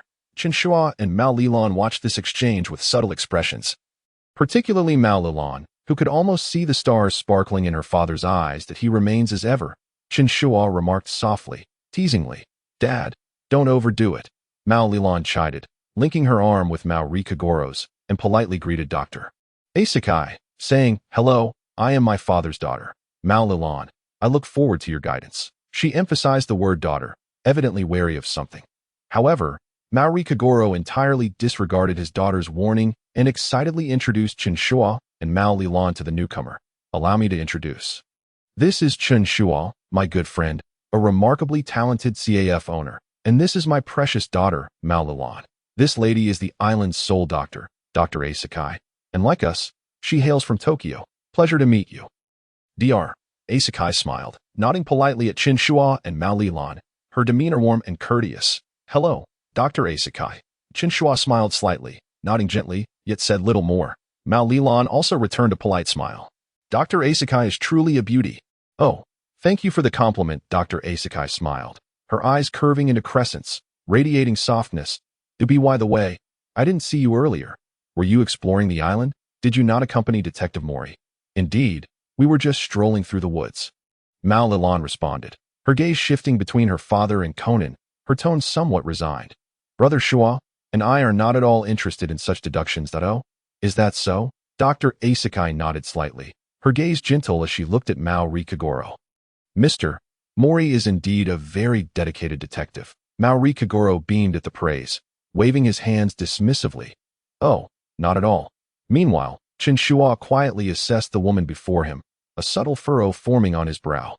Although he appeared indifferent on the surface, he felt something amiss about Dr. Asakai. Though she seemed a beauty, there was an inexplicable sense of incongruity. "What's going on?"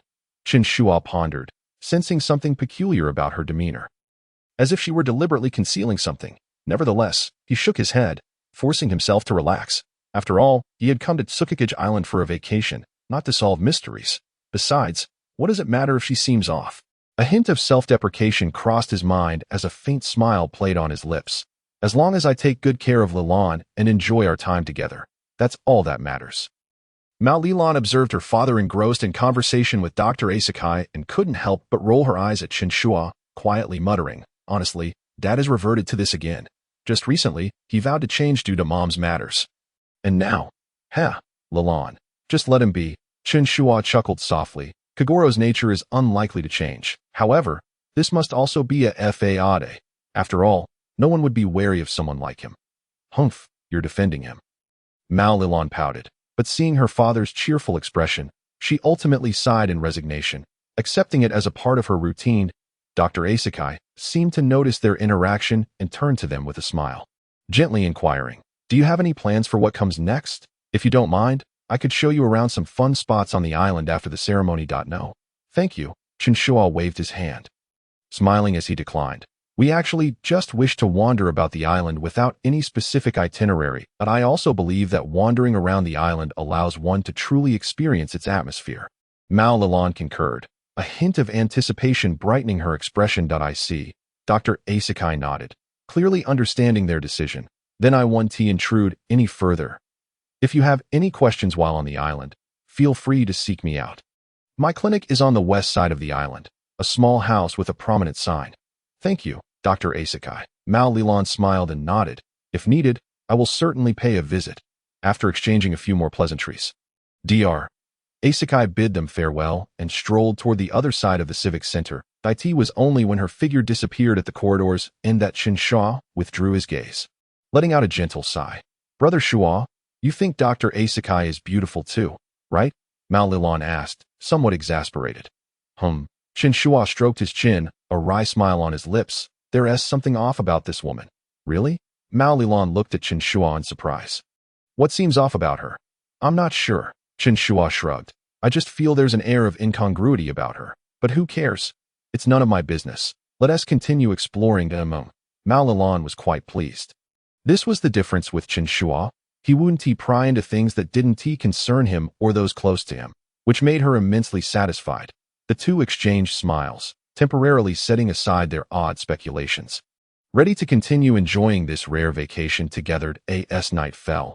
The moonlight softly spilled over the sea, sparkling like scattered silver upon the inky waters. The slightly briny sea breeze mingled with a hint of barbecue aroma, wafting gently across the beach, adding a unique charm to the tranquil night. Chen Shuo and Mao Lilan sat side by the barbecue grill on the beach, the flames dancing before them, casting a warm glow on their faces. The skewers on the grill sizzled, occasionally punctuated by the sharp crack of fat dripping onto the flames. The two individuals had set aside the presence of Muri Kaguru and Conan, seemingly intent on savoring this rare moment together. What splendid weather it was. Muri gazed up at the vast expanse of twinkling stars, a gentle smile gracing her face. The night breeze caressed her long hair, enhancing the beauty of her smile. Indeed, in comparison to the daytime's clamor, such nights evoke a profound sense of contentment. Chen Shuo smiled lightly, his gaze softening as it fell upon her, rather than the case-fanatic traits of Muri Kaguru and Conan. He relished this serene atmosphere. Muri took a bite of the grilled skewer, her eyes narrowing slightly, as if she were savoring the delectable flavor. Speaking of which, my dad and Conan must still be investigating something, right? I'm truly grateful to them for giving me the opportunity to visit this little island. Well, that's Kaguru's job, she mused. Chen Shuo shrugged nonchalantly, casually picking up a piece of grilled meat and popping it into his mouth. Your father is a detective. I asked for that little rascal. I suppose he is concocting some stunning deduction of the sleeping Muri Kaguru again. That's true. Muri chuckled, recalling the moments when Conan would use a tranquilizer to knock her father out and then mimic his voice to present his deductions. The memory made her feel both amused and exasperated. I don't understand why he always insists on getting involved in such dangerous matters. In that little rascal's mind, there's probably only the word deduction. Chen Shuo teased, then glanced at Muri shifting the topic. But you're not as worried about them as you used to be, which is a good thing. Muri blinked and offered a faint smile, her gaze drifting toward the sea. Perhaps, yes, that I used to worry about them too much, constantly fearing they would encounter danger. But now, with you by my side, I feel like I could face anything, even if the sky were to fall. Oh, Chen Shuo raised an eyebrow, a hint of amusement in his eyes. Should I feel flattered? Don't get ahead of yourself. Muri shot him a glance, then pouted slightly, expressing her discontent. But it's true that you're different from them. You don't take unnecessary risks. Chen Shuo chuckled softly, casually handing her a freshly grilled corn. But I simply prefer a stable life now. My previous existence was 10 times more perilous than theirs. Muri accepted the corn, taking a bite, her face lighting up with satisfaction that a tranquil and comfortable atmosphere enveloped them, marked by minimal conversation, with only the enticing aroma of barbecued food and the occasional sound of waves accompanying them. Suddenly, Muri appeared to recall something, lifting her head hesitantly to look at Chen Shuo. Yes? I've been wanting to ask you something. Muri lowered her gaze, a flicker of hesitation crossing her eyes.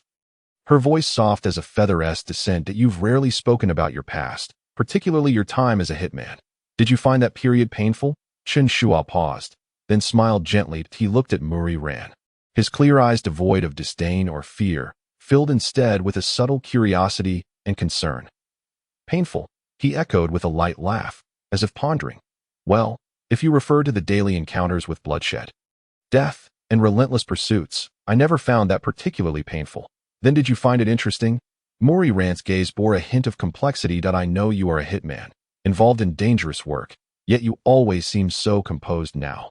I don't understand how you emerged from such a dark past. Chen Shuo sighed softly, his expression becoming deep and contemplative. Xiao Ran, you know, being a hitman isn't as thrilling as movies portray. Those so-called missions and pursuits are mostly tedious waiting, precise calculations, and endless caution. Murray Ran widened her eyes slightly, listening intently without interrupting. Yet, there are some unforgettable experiences. Chen Shuo revealed a faint smile tinged with nostalgia. For instance, I had an exceptionally skilled friend. His name was John Wick, though he is relatively unknown in this world. John Wick? Murray Ran blinked in confusion, failing to grasp the hidden meaning behind Chen Shuo's words. He was an extraordinarily talented hitman, virtually incapable of failing a mission. Chen Shuo's eyes brightened, as if recalling an exhilarating past. Once, he killed 3 men in a bar using only a pencil. Later, he essentially cleansed the entire underworld. Wow. Murray Ran couldn't suppress a gasp, her eyes wide with astonishment and excitement. You worked with someone so formidable. That must have been incredible. Indeed, Chen Shuo nodded lightly, a hint of amusement in his gaze. However, if you met him in person, you wouldn't think he was remarkable at all. That he appears to be merely a taciturn and awkward middle-aged man. He sounds truly impressive, Murray Ran said with admiration, then frowned slightly. But someone like that must lead a very lonely life. Lonely? Chen Shuo's smile took on a complex shade. Perhaps, but he had no choice. He tried to change, yet fate didn't grant him that opportunity. Murray Ran remained silent for a moment, then looked up earnestly at Chen Shuo. And you, Shiji? What were your thoughts back then? Me? Chen Shuo raised an eyebrow, chuckling softly as he shook his head. Xiao Ran. I am quite different from him. That I became a hitman initially for survival, and later, because of John Wick, I realized I couldn't live in a world of gunfire forever. So, I began to seek change. I was luckier than him, more successful, able to extricate myself from that life. Now, I prefer being a CAF owner, chatting with you, and enjoying the scenery. That's true. You do seem more like an ordinary person. Murray Ran smiled gently, a softness in her eyes. Are you now interested in my dangerous past? Chen Shuo teased, a hint of mischief in his gaze. Well, I suppose so, Murray Ran replied, biting her lip, a hint of shyness flickering in her eyes. Chen Shuo paused, then laughed. He reached out to ruffle Murray Ran's hair, his voice gentle. Xiao Ran, you're braver than I imagined. Murray Ran's cheeks flushed, and she huffed defiantly. I don't think I'll be pleased just because you flatter me. Okay, no more compliments. Chen Shuo chuckled helplessly. As the night deepened, the gentle sea breeze swept across the island, the waves crashing against the rocks, producing a low, resonant sound. Chen Shuo and Murray Ran sat on the beach, exchanging laughter and relishing this moment of tranquility and ease. Shiji, do you think the island's residents are all this leisurely? I feel like I've never encountered people so slow-paced before. Murray Ran inquired, her large eyes sparkling with curiosity. Indeed, but that's quite pleasant. At least it's not too noisy, Chen Shuo replied casually, a faint smile gracing his face. The air was infused with a subtle scent of the sea and the aroma of barbecued food, with seagulls occasionally gliding across the night sky, emitting soft calls. Just then, an abrupt piano melody drifted from the direction of the community center, the haunting yet heavy notes resonating in the night air, seemingly carrying an oppressive atmosphere. Both Chen Shuo and Murray Ran halted their conversation, exchanging glances, their previously relaxed smiles fading. That Beethoven's Moonlight Sonata? Murray Ran asked hesitantly, a hint of unease crossing her face. Yes, indeed, Chen Shuo replied, his brow furrowing slightly as he turned his gaze toward the source of the piano music. But at this hour, who would be playing Moonlight at the community center? Just as his words fell, a piercing scream shattered the night, mingling with the sound of the waves, creating a particularly jarring effect. Murray Ran flinched, her complexion draining of color. What is happening? Is something wrong? Chen Shuo sighed, shrugging helplessly. How would I know? But if it's Moonlight, It wouldn't mean another death, would it? Muri Ran's face paled, anxiety flickering in her eyes. Shiji, are my dad and the others at the community center? Should we go check? Chen Shuo furrowed his brow slightly, his gaze directed toward the community center. Though he was reluctant to involve himself in such troublesome matters, seeing Muri Ran's anxious expression compelled him to relent. He waved his hand, walking over to the barbecue grill to extinguish the flames. Let us go take a look. As the two individuals made their way along the narrow path toward the community center, Mao Lilan closely trailed behind Chen Shuo, her fingers subconsciously clutching the hem of his clothing, as if this small action could provide her with some semblance of security whenever Conan and Mori Kagoro were present. Tranquility was never a guarantee. Chen Shuo murmured under his breath, his brow furrowed. Why do I feel that ever since Kudo Shinichi transformed into Conan, the number of homicides has skyrocketed? Don't say such things. Mao Lilan replied, her expression somewhat anxious, yet she couldn't help but give Chen Shuo a gentle pat on the shoulder, insisting it was merely her overactive imagination. However, upon reaching the entrance of the community center, the sight before them caused her heart to plummet once more. The hall was congested with a throng of people, all wearing tense expressions, as though they had just witnessed a profound shock. In the center of the crowd, several men clad in traditional village attire stood at the entrance of a spacious room, attempting to maintain order, while a few women trembled outside, their faces etched with fear. What has happened? Mao Lilan instinctively covered her mouth, her voice quivering. It seems there truly has been an incident. Chen Shuo replied softly, his gaze sharpening. He maneuvered through the crowd, guiding Mao Lilan toward the interior of the room. As they finally pushed through the throng and stepped into the open doorway, the scene before them elicited an involuntary gasp. Within the room, an ancient piano stood silently by the window, bathed in a soft moonlight that seemed to cloak it in an aura of mystery. Beside the piano, a man lay sprawled across the keys, his body drenched, and his lifeless face reflected the pale glow of the ivories. Indeed, another death. Chen Shuo stood at the threshold, shaking his head in resignation, a wave of inexplicable gloom washing over him. Ever since Kudo Shinichi had shrunk into Conan, such sudden fatalities had become a distressing norm. He couldn't help but reflect on the news reports he had seen recently and, casting a glance at the tragic scene before him, inwardly lamented, why do these incidents always seem to be connected to the Mori family? Is it because of Kagoro or Conan? What on earth is happening? Mao Lilan clutched Chen Shuo's sleeve tightly, her voice tinged with anxiety. Why is it always a piano? I think we should keep our distance from that instrument. Chen Shuo murmured, a hint of jest in his tone. Don't you think that piano resembles a murder prop? Mao Lilan instinctively took a step back, cautiously maintaining her distance from Chen Shuo, her hands gripping his arm tightly. But what about my father and the others? Where are they? Your dad is right there. Chen Shuo nodded toward a figure not far off. Following his gaze, Mao Lilan spotted Mori Kagoro standing beside the piano, his expression grave as he scrutinized the corpse, seemingly deep in thought. Meanwhile, Conan stood nearby, hands shoved into his pockets, his brow furrowed, his diminutive form radiating a palpable seriousness. Dad! Conan! Mao Lilan called out urgently as she approached them. Oh, Lilan, what are you doing here? Mori Kagoro turned at the sound of her voice, a flicker of surprise crossing his face. Weren't you supposed to be out for a barbecue?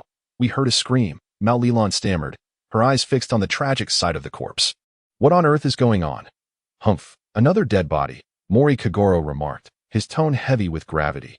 Just then, the man who had previously ushered them out of the piano room squeezed through the crowd. His face ashen and his expression filled with palpable dread. He glanced at Mori Kagoro before involuntarily directing his gaze toward the body. It's a curse. This is the curse of Masu Keiji. Standing nearby, Chen Shuo impatiently rubbed his ear, finding the man's sudden outburst irksome. The man's shrill cry caused the previously chaotic scene to freeze in an instant. The air felt as though it had been stifled by an invisible force, silencing the once boisterous crowd as their eyes collectively turned toward the ancient piano. The cursed piano, someone murmured, their voice trembling. The atmosphere of panic rapidly spread throughout the room, as if the piano had indeed become a harbinger of misfortune in the minds of the islanders. Huh? A curse? What nonsense! Mori Kagoro scoffed, rolling his eyes in disdain. He approached the piano, bent down, and retrieved a tape recorder from within its depths, raising it triumphantly. See? This is what they call ghostly piano playing. It's nothing supernatural. Just a man-made trick. Upon hearing this, the The villagers erupted into hushed whispers, their expressions shifting from fear to skepticism, though some still harbored doubts. This is merely a murder case. There is no curse at all. Thin man wearing sunglasses scrutinized Mori Kagoro, furrowing his brow. Who exactly are you? What gives you the right to disturb the scene? Mori Kagoro straightened his collar, puffing out his chest with confidence as he proclaimed. I am the renowned detective Mori Kagoro from Tokyo. I have already unraveled this case. However, no sooner had he spoken than someone in the crowd exclaimed in realization. Oh, you're that astronaut, right? Mori Kagoro's smile instantly faltered. No, that's not me.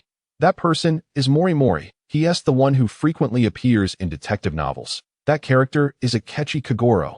Observing the chaotic discussions at the entrance, where no one seemed to have the correct answer, Mori Kagoro became increasingly exasperated. Akechi Kagoro is a fictional detective. For heaven's sake, is the news on this island really that limited? He stomped his foot in frustration, his face a mask of defeat, feeling a surge of irritation. Meanwhile, Chen Shuo stood to the side, watching with amusement as Mori Kagoro struggled amidst a group of villagers oblivious to the truth, a smile involuntarily tugging at his lips. It appears Kagoro's fame is not as widespread as he believes. However, he quickly composed himself, his gaze casually scanning the room that as the crowd around the piano began to disperse. Chen Shuo noticed something peculiar on the ground. He crouched down and discovered some white powder beneath the piano. What is this? He furrowed his brow, gently pinching some of the powder between his fingers that at first glance, it resembled sea salt, but upon bringing it closer to his nose, he detected a faint sour scent. Sour? How could that be? Chen Shuo's brow knitted tighter that a flurry of thoughts raced through his mind, hinting at a realization just out of reach. His expression shifted subtly, a sliver of caution creeping into his heart, but he quickly regained his composure to avoid drawing attention. He stood up and nonchalantly brushed the powder from his hands. Well, this isn't really my cup of tea. Chen Shuo straightened up, feigning nonchalance as he spoke, seemingly unconcerned with the investigation at the scene. He turned to Mori Kagoro and waved. Kagoro, if you find anything, do let me know. Lalon and I will step outside for some fresh air. Mori Kagoro, preoccupied with clarifying to the villagers that he was neither an astronaut nor a fictional character, waved his hand without turning back. All right, I'll be sure to tell you. Just make sure to keep an eye on Lalon. Don't let her get lost. Chen Shuo chuckled softly, gesturing that he would not intrude further. He wrapped an arm around the somewhat anxious Mao Lilan's shoulders, whispering reassuringly, let's go. There's no need to worry. With your father here, this case will surely be resolved. Mao Lilan managed a strained smile, yet still clung tightly to Chen Shuo's arm. But can we really just leave it like this? Don't overthink it. Chen Shuo patted her shoulder lightly, maintaining a relaxed tone. After all, we're not detectives. Let Kagoro and Conan, the professionals, handle it. With that, he gently guided Mao Lilan away from the scene. Conan, glancing at Chen Shuo's hand resting on Mao Lilan's shoulder, felt a pang of jealousy rise within him, his heart brimming with discontent. Humph. Why is this guy always so close to Lilan? His fists clenched tightly, and although he was filled with envy, he glanced at the crime scene and managed to suppress his feelings. Patience, as long as I revert to Shinichi, Lilan will naturally return to my side.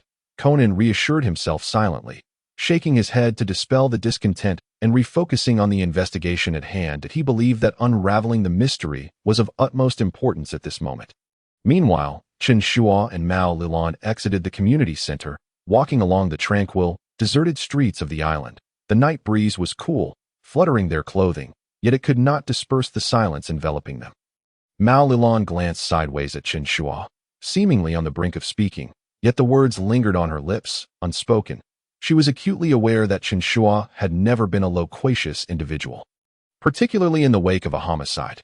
Yet for reasons unknown, he appeared exceptionally burdened tonight. Just as she contemplated lapsing into silence once more, Chen Shuo abruptly halted, turning to face her with a grave expression. Mao Lilan was taken aback. She had never witnessed such a serious demeanor on Chen Shuo's face. Lan, Chen Shuo's deep voice shattered the silence, signaling that the situation was far from simple. You must remember, no matter what transpires, you must never leave my side. Mao Lilan was somewhat startled, blinking in confusion as she inquired, Shugo, have you discovered something? Her instincts hinted that Chen Shuo must have sensed something amiss. However, to her surprise, he simply shook his head gently, his expression tinged with gravity. "That I cannot divulge anything just yet, but please trust me when I say this island is perilous." Mao Lilan intended to press further, her mouth opening to speak, but upon seeing the seriousness and a hint of concern in Chen Shuo's eyes, she obediently nodded, refraining from further questions. She understood that Chen Shuo would not make such statements without cause. Yet, what exactly had transpired on this small island? Mao Lilan pondered silently, aware that the answer might only reveal itself when the situation was fully unraveled. They continued their walk, the streets remaining eerily quiet. The night breeze cool against their skin, while the underlying unease within Chen Shuo intensified with each step. Meanwhile, Mori Kagoro returned to the inn from the crime scene, still mulling over the investigation he had just conducted, and knocked on Chen Shuo's door. Having known Chen Shuo for many years, he recognized that his friend had never shown interest in homicides. However, Chen Shuo had just implied that he should inform him of any discoveries, which clearly hinted that he desired to speak with him privately, leaving Conan at the crime scene to continue his investigation. When the door opened, the alertness in Chen Shuo's expression made Mori Kagoro's heart tighten. He keenly sensed that matters were far from simple. "Kagoro, you've arrived?" Chen Shuo opened the door without immediately allowing him entry, glancing around warily. "Rest assured, I took precautions as well. No one is following us," Mori Kagoro explained, peering into the room and noticing Mao Lilan sitting inside, which struck him as somewhat odd. "Lan, what are you doing here?" He couldn't help but ask, his tone laced with surprise. Mao Lilan, seated on the sofa, appeared tense, while Chen Shuo returned to his seat, his expression serious. This only heightened Mori Kagoro's unease, filling him with questions. Although he trusted Chen Shuo, the scene before him radiated an unsettling atmosphere. Without allowing Mori Kagoro's questions to linger too long, Chen Shuo furrowed his brow and stated earnestly, "Kagoro, I must inform you that the situation is far more complex than we anticipated. There may be more dangerous elements concealed on this island." "What is going on?" Mori Kagoro was momentarily taken aback, his demeanor shifting from relaxed to grave. "While at the community center, I inadvertently discovered some white powder beneath the piano," Chen Shuo recounted, his tone somber and his gaze wary. "Initially, I believed it to be sea salt, but upon closer inspection, it had an acrid scent that I later realized it was highly likely to be narcotics." "Narcotics?" Mao Lilan gasped, covering her mouth in disbelief. She had never imagined that what appeared to be an ordinary homicide could be connected to drugs, and a wave of anxiety washed over her. Upon hearing this, Mori Kagoro's expression darkened instantly.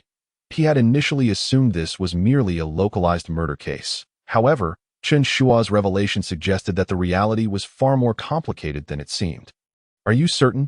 Mori Kagoro inhaled deeply, his gaze sharpening. "This matter could not be taken lightly.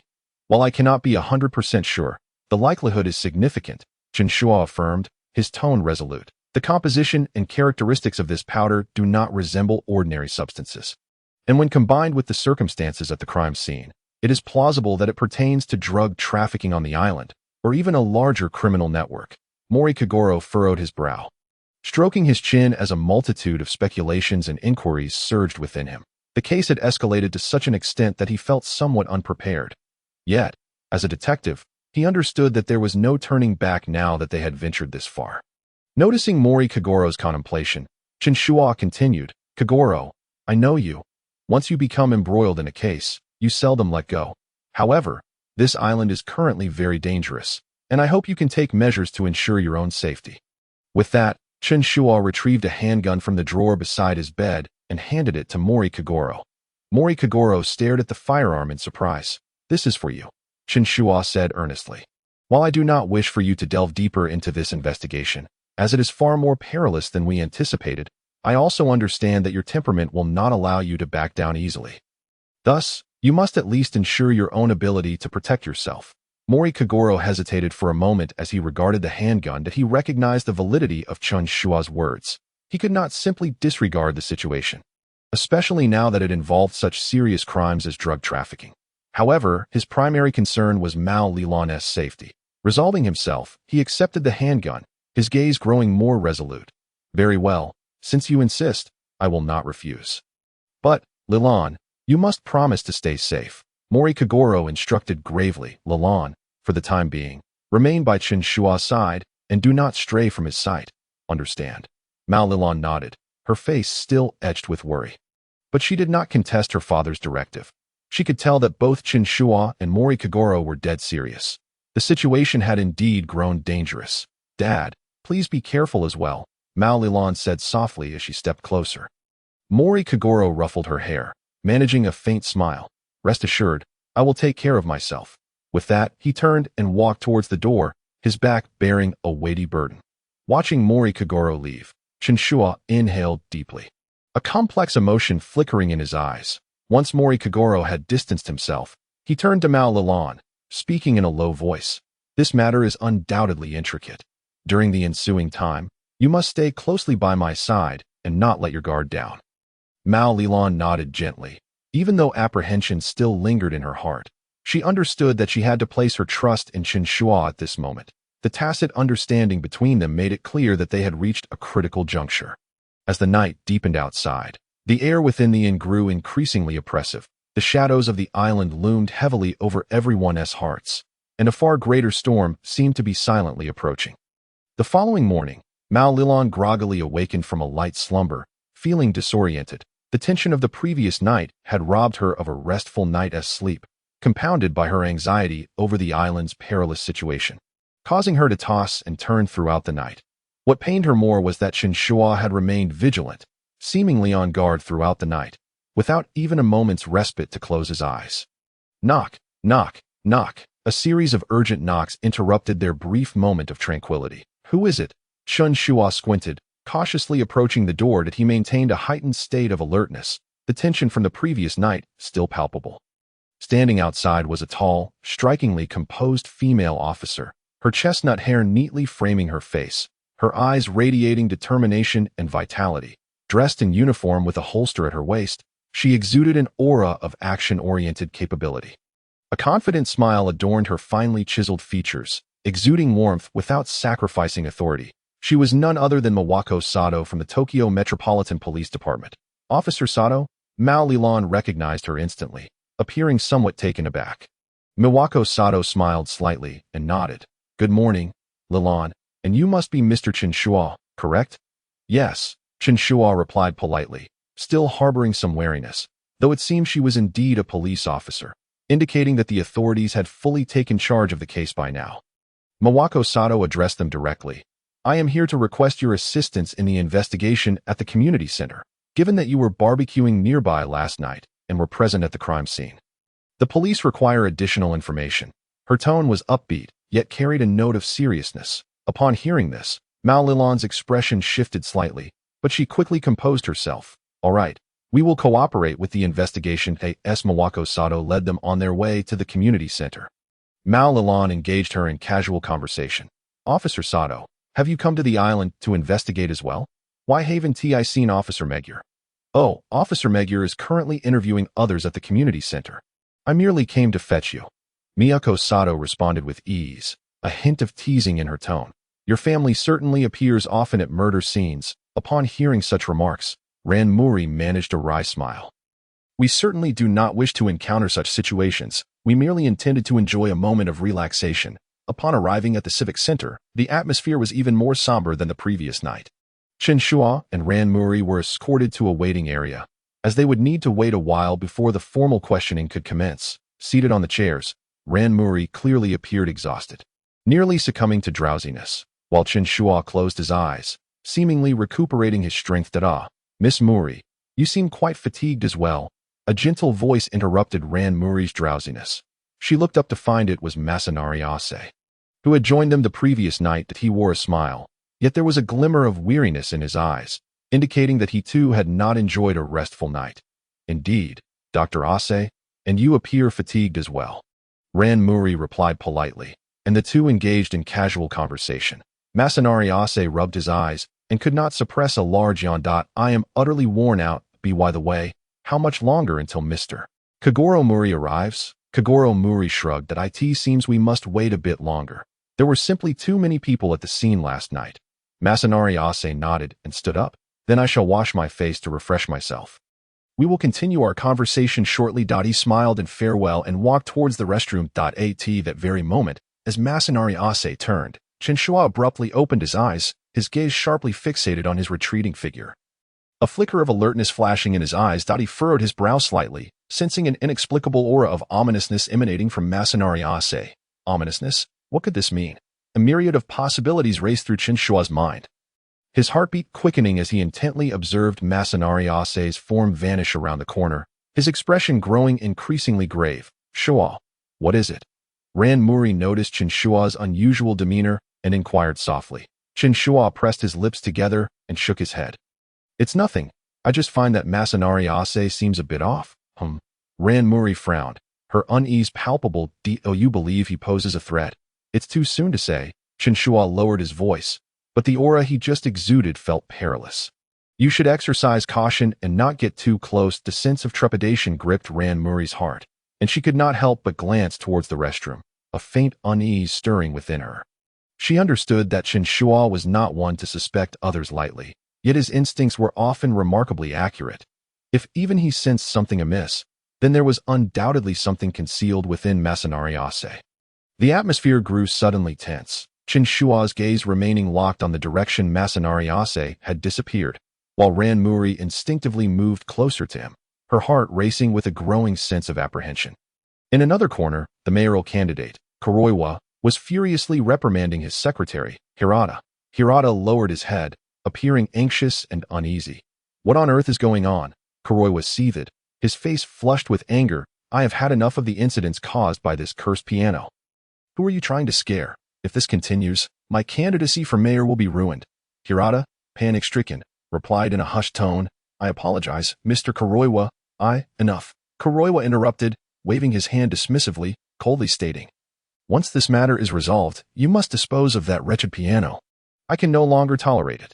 With that, Kuroiwa stormed out of the room, leaving Hirata frozen in place, his lips moving as if to speak, but no words emerged. Chen Shuo observed the scene with a detached demeanor.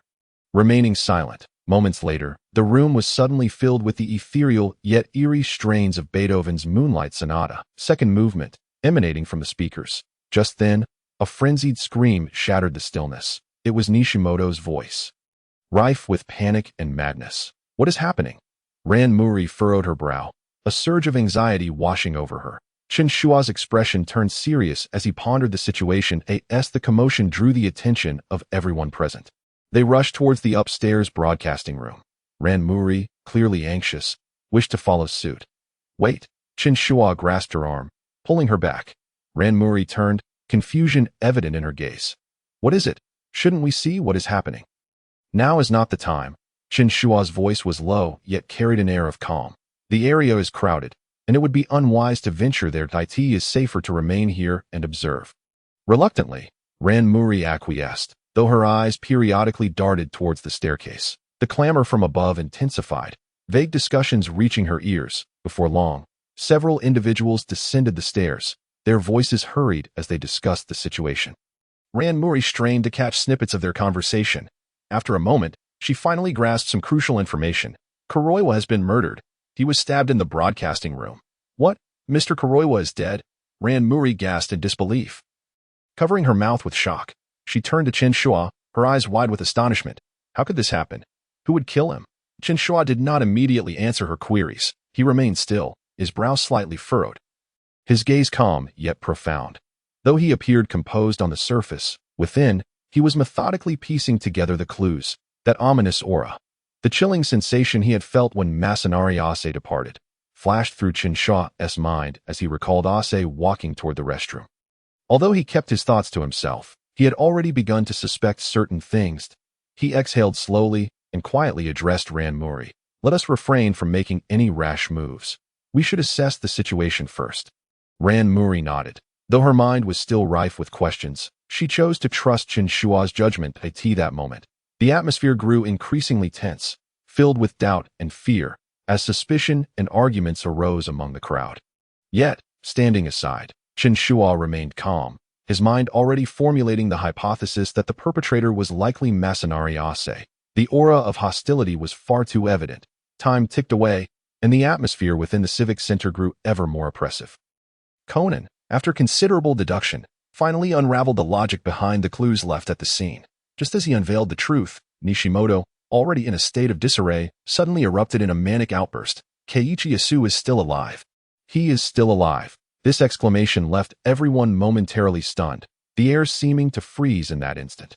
Ran Muri gasped, covering her mouth in astonishment, her gaze swiftly shifting to Chen Shuo, her face a mask of confusion. Keiichi Asu is still alive? Ran Muri murmured, her heart tightening. Chen Shuo furrowed his brow, a flicker of skepticism crossing his eyes that it appeared that Nishimoto was not merely an outsider after all. However, just as Nishimoto descended further into his frantic declarations, an elderly policeman on the island interjected, "Nonsense. Keiichi Asu's family was confirmed dead long ago. The bodies from that incident have all been verified. There is no way anyone could still be alive." The policeman's words provided a slight relief to the crowd. Yet, his ensuing offhand remark reignited the turmoil that he thoughtfully added. However, a score was indeed left behind back then. Perhaps that score conceals some clues. Score? Both Kogoro Muri and Officer Magyar exchanged grave looks, their expressions turning serious. Could it be that the score itself was a cipher? Kogoro Muri stroked his chin, his eyes revealing contemplation. Officer Magyar suddenly grasped the implication and urgently commanded, "Quick, fetch that score." Immediately, upon hearing this, the elderly policeman nodded hurriedly and dashed outside. Observing this, Conan's eyes lit up, and he too followed the old policeman's lead. The crowd anxiously awaited, but his seconds stretched into minutes. And half an hour passed. Neither Conan nor the elderly policeman returned. The tension in the room escalated, with people growing increasingly impatient, murmuring amongst themselves. Some even rose to their feet, clearly unwilling to continue waiting. What is going on? Are we to sit here indefinitely? When will this end? Someone complained. Kogoro Muri surveyed the crowd. Though he too felt urgency, he could not stop them from leaving, but he sighed in resignation. Very well, those who cannot wait may leave. Officer Magyar, though reluctant, recognized the lack of justification to forcibly detain them and nodded in agreement. If anyone wishes to depart, they may do so, but please remain vigilant. Chen Shuo continued to observe the unfolding situation quietly from the sidelines. He gazed at Mao Lilan, gently patting her shoulder, his expression grave as he said, "Lilan, stay close to your father and do not wander off." Understood, Mao Lilan nodded, her eyes brimming with concern, yet she acquiesced to Chen Shuo's arrangement, asking, "Where are you going?" Chen Shuo lowered his gaze towards the distant entrance, seemingly weighing his options. He took a deep breath, turned back to Mao Lilan, and said, "I need to confirm some very important matters, but I will return shortly. Do not worry." She watched Chen Shuo's figure recede into the distance. A sense of unease stirred within Mao Lilan. However, she was acutely aware that this was a critical moment, and she could not afford to burden him further. She silently prayed for a peaceful resolution to the unfolding events. With Chen Shuo's departure, Mao Lilan clenched her fists tightly, her emotions a tumultuous mix. What secrets lay hidden on this island? When would this turmoil come to an end? Inside the dimly lit warehouse of the Citizens' Hall, a heavy atmosphere hung in the air, laden with an indescribable weight. Asahi Masaru, or rather, Asu Masaru, stood before the swaying corpse of Nishimoto, his expression complexed. He had lost track of how many minutes he had spent staring blankly at the body. Nishimoto's contorted face reflected in his mind like a warped mirror, slowly dredging up the haunting memories of a painful past. Nishimoto had gone mad, utterly deranged. Asu Masaru understood that this man could no longer rein in his emotions or sanity. His demise seemed all but inevitable. Yet, even as he delivered this enemy to his doom, Asu Masaru felt not a shred of satisfaction. He gently placed a tape recorder on a nearby shelf, alongside the sheet music for the third chapter of Moonlight, and set down a farewell note pinned on musical score beneath Nishimoto's feet. This had originally been a playful game shared between him and his father. A cherished memory now tainted by tragedy, the silent recollection brought a semblance of relief to his features, yet it was interspersed with profound confusion that he hesitated, contemplating whether this path of vengeance was indeed the one he should tread. These individuals deserved their fate, but would their deaths truly grant him solace? Suddenly, a deep voice from behind interrupted his thoughts. "Are you planning to confess or to take your own life?" Asu Masaru jolted in shock, his body trembling, and he turned to see a familiar figure, Chen Shuo, standing in the doorway. His expression remained placid, as if this scene were merely an everyday occurrence. "When did you arrive?" Masaru forced himself to suppress his inner turmoil, furrowing his brow, yet his tone remained composed. Though caught off guard by Chen Shuo's intrusion, He felt little fear, instead displaying an air of indifference. He had long anticipated being discovered. Though he hadn't expected it to happen so swiftly, I just got here and witnessed something intriguing. Chen Shuo leaned against the doorframe, his gaze sweeping over the corpses in the warehouse. His tone casual, as though engaged in idle conversation. Masaru managed a slight smile, tinged with bitterness. What I do is none of your concern. Indeed, Chen Shuo nodded, leisurely stepping into the warehouse, his gaze still calm. However, I am curious. Was the narcotics incident you're doing? Narcotics? Masaru scoffed, glancing disdainfully at the suspended Nishimoto. The ones I killed are the true vermin. They drove my family to ruin with drugs. How could I possibly stoop to that? His voice was low, yet each word was imbued with fierce emotion, as if decrying the injustice of fate. Chen Shuo listened, nodding slightly, seemingly unfazed by the response. He approached Nishimoto's corpse, looking down thoughtfully as he remarked. Typically, those who hang themselves will place something beneath their feet. You didn't notice that detail, did you? His tone was calm, yet it subtly conveyed an air of all-knowing composure. Masaru paused, frowning at Chen Shuo. Confusion beginning to swirl in his mind. Chen Shuo had clearly seen through his actions, even witnessing Masaru hang Nishimoto. So why was he so composed? Why did he not immediately expose him? Why don't you intervene? Masaru finally asked, his voice tinged with an uncontainable curiosity and bewilderment. He had expected Chen Shuo to call the authorities, or at the very least, attempt to stop him, yet none of that transpired. Chen Shuo lifted his gaze to meet Masaru's eyes, his expression unreadable. He spoke softly. I do not believe that revenge is inherently wrong, especially when the targets are mere vermin. Upon hearing this, Masaru's heart jolted. He had assumed he would face moral judgment, crushed by the weight of justice. Yet Chen Shuo's words surprised him, even offering a strange comfort. He had not anticipated that anyone could understand his motives, let alone condone his actions. And you? Masaru could not help but inquire, a complex array of emotions surfacing in his tone. Why do you not stop me, knowing full well that I have taken a life? Why allow me to walk away? Chen Shuo smiled, his demeanor unfazed. I am merely an observer. There is no need to interfere with your choices. Your reasons for vengeance are valid, and I empathize with your anger. Moreover, I, too, harbor a deep disdain for vermin. After uttering this, he turned to leave, casually adding, make your own choice. The final path is yours alone. The atmosphere in the warehouse remained oppressive, yet Chen Shuo's departure instilled in Masaru an unprecedented sense of liberation. He gazed at Nishimoto's body, still filled with confusion and anguish.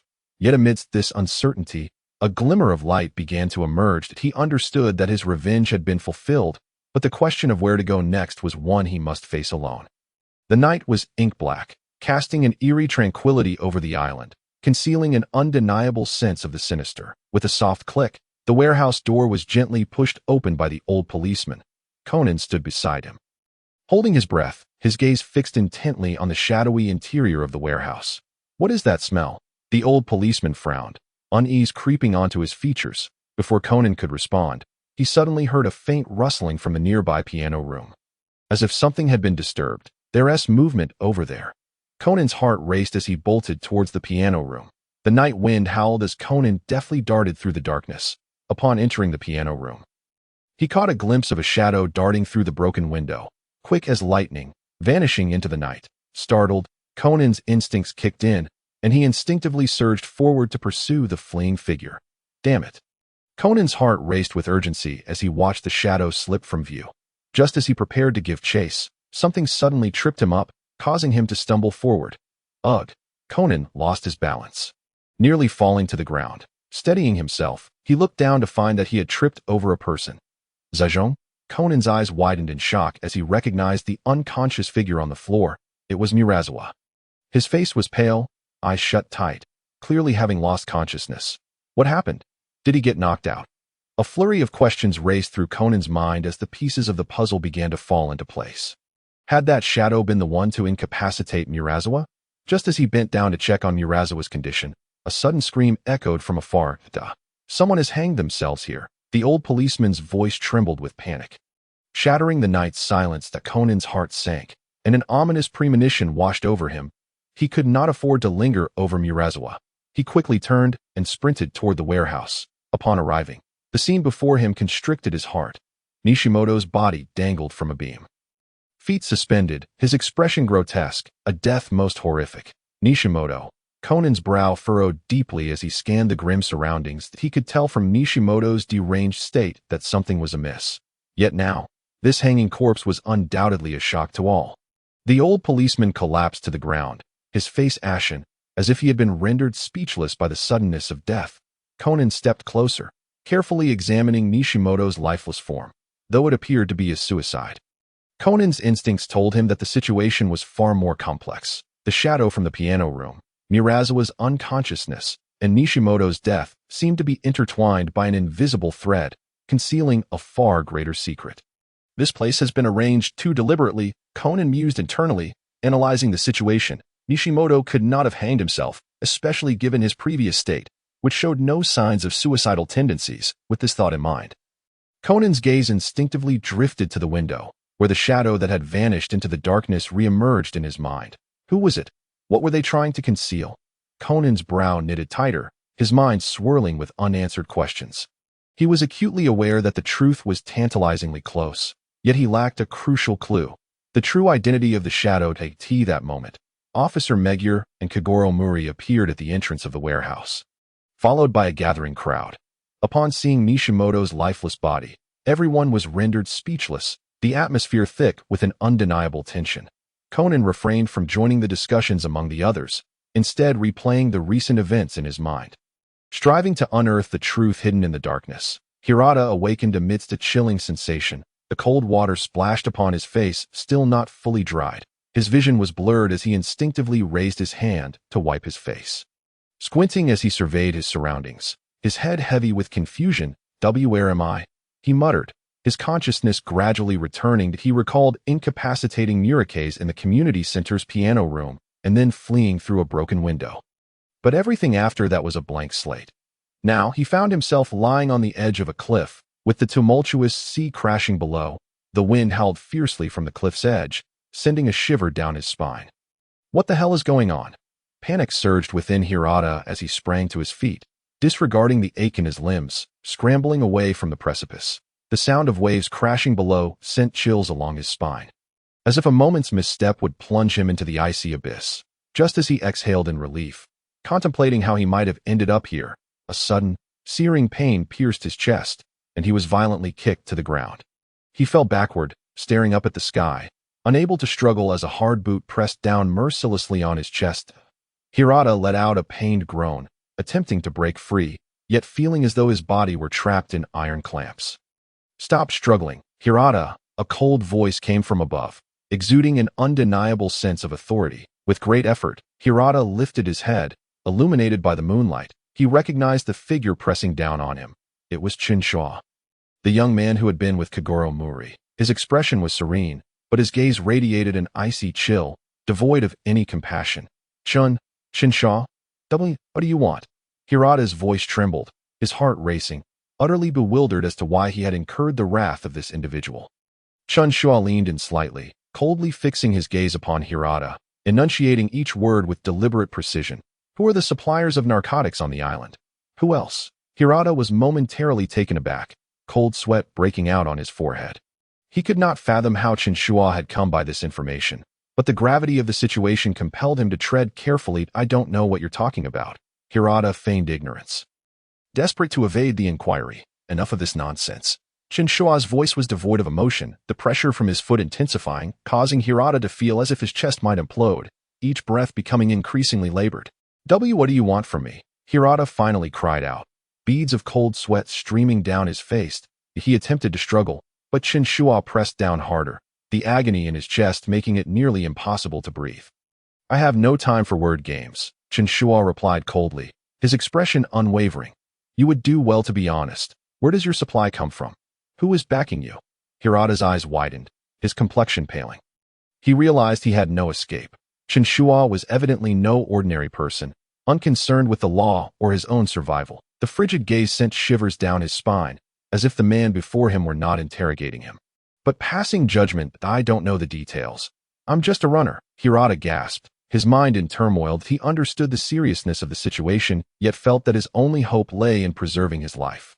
You had better speak the truth. Chen Shuo's tone remained flat, yet the pressure beneath his foot did not relent. All right, all right. Hirata's mind raced, cold sweat trickling down his cheeks. The narcotics are a joint operation by a few individuals on the island. I am merely responsible for relaying messages and transport. I have no idea who the real masterminds are. Chen Shuo scrutinized him, remaining silent for several seconds, seemingly assessing the veracity of Hirata's claims. Then he slowly withdrew his foot, allowing Hirata to finally gasp for air, coughing violently as he inhaled deeply. And what else? Chen Shuo's tone remained indifferent, as if this were merely a trivial matter. Hirata understood he had no choice but to continue. Their supplies come in via sea routes, and a few individuals on the island are responsible for receiving them. Hikawa and Kawashima are among the leaders. However, several of the key figures have died recently, throwing their entire operation into disarray. Standing before Hirata, Chen Shuo listened to his stammering account without displaying any emotion. He lowered his head slightly, his gaze sharp as a blade, calmly observing the panicked Hirata. Hirata's breath came in ragged gasps. Although he had temporarily evaded death, he felt an even more lethal pressure looming over him. The unseen chill seemed to emanate from every glance Chen Shuo cast, as if he were on the brink of being irrevocably extinguished.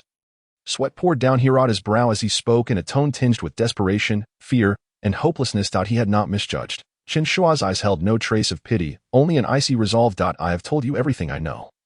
Please, spare me. Before he could finish, Chen Shuo's expression hardened, his hand moving with a swift precision that brooked no hesitation. The sharp blade sliced through the air, and in an instant, Hirata's throat was severed. Blood gushing forth, Hirata's eyes widened in shock, his mouth agape as if he wished to utter something more, but only a garbled sound escaped his throat, clutching his neck in a futile attempt to staunch the relentless flow of blood. He realized his efforts were in vain. Chen Shuo did not cast him another glance, coldly sheathing his knife. Hirata stumbled backward, blood quickly staining his collar, his body beginning to tremble uncontrollably. He stared at Chen Shuo in despair, his expression rife with fear and confusion. Yet Chen Shuo remained standing there, as calm as ice, as if none of this concerned him. That a poisonous insect is not worthy of pity. They all deserve to die. Chen Shuo murmured, devoid of any emotional resonance. He then lifted his foot decisively, delivering a kick to Hirata's chest. Hirata's body flew backward like a marionette with severed strings, plummeting over the edge of the cliff and into the churning sea below. Hirata's scream was a haunting echo, quickly swallowed by the wind, accompanied by the heavy sound of his fall, and then all was still. Chen Shuo stood at the cliff's edge, gazing down at the direction Hirata had fallen. The only sound remaining was the waves crashing against the rocks. He stood silently for a moment, sheathed his dagger, and then turned away, expressionless as he walked into the encroaching darkness, as if nothing had transpired. Inside the community center, the air was thick with tension, nearly suffocating. Conan had unraveled the entire case with clarity, yet to convince everyone of this intricate truth, he needed a bit of assistance from the slumbering Kogoro Mori. Seizing an opportunity when the crowd's attention momentarily diverted, Conan discreetly withdrew a tranquilizer needle from his pocket. Ran Muri cast a wary glance at him, her eyes filled with a complex mix of emotions. Clearly realizing his intentions, she bit her lip but refrained from voicing any objections, her heart a whirlwind of conflicting thoughts. Conan was acutely aware of her internal struggle, yet he recognized that there was but one way to unveil the truth. With resolute determination, he fired the tranquilizer. The needle struck Kogoro Muri with perfect accuracy, and with a soft thud, he succumbed into unconsciousness. Conan swiftly activated a voice modulator, adopting Kogoro Muri's voice to commence a revelation that would leave everyone astounded. The truth of the matter is not as convoluted as it seems. Conan's voice resonated with its characteristic confidence and composure. The room fell silent, all eyes fixated on Kogoro Muri in that moment. Conan, under the guise of Kogoro Muri, methodically analyzed every detail of the case. First, he unveiled that Hirata was the one responsible for incapacitating Murike's in the piano room. This revelation sent ripples of surprise through the crowd, sparking hushed discussions among them that Hirata's motive was to steal the drugs hidden within the piano, and when Murike's inadvertently stumbled upon him, he acted in desperation, but he was not the murderer. This statement led to renewed confusion among the crowd. If Hirata was not the killer, then who could it be? Moreover, it appeared that Hirata had not even been present in the community center, but had fled out of fear of culpability. Officer Magyar quickly grasped the situation, signaling for personnel to search for Hirata's whereabouts. However, the matter was far from resolved. Conan pressed on with his deductions, his tone growing increasingly grave. The true murderer is Dr. Masashi Ase. As soon as the words left his mouth, the community center felt as though it had been abruptly paused. Everyone stood frozen, clearly struggling to comprehend the implications. Dr. Masashi Ase, the village doctor, known for his amiable nature, how could he be the killer? You must find this hard to believe, Conan continued, clearing his throat to regain their attention. However, Dr. Ase is not truly Ase Masaru. Her real name is Aso Masaru, the son of Aso Keiji. A son of Aso Keiji? A gasp of disbelief swept through the crowd as they struggled to accept this sudden revelation of identity. Conan remained composed, unperturbed, as he continued to unveil the astonishing truth.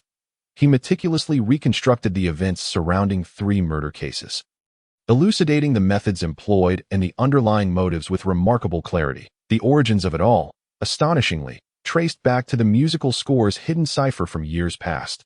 Through the clues left by Aso Keiji, Conan deduced the circumstances surrounding his untimely demise. In the past, Aso Keiji was murdered in a conspiracy by Kawashima, Kuroiwa, Kamayama, and Nishimoto after he refused to engage in drug trafficking with them. The quartet had initially intended to exploit Aso Keiji's overseas performances for their nefarious dealings.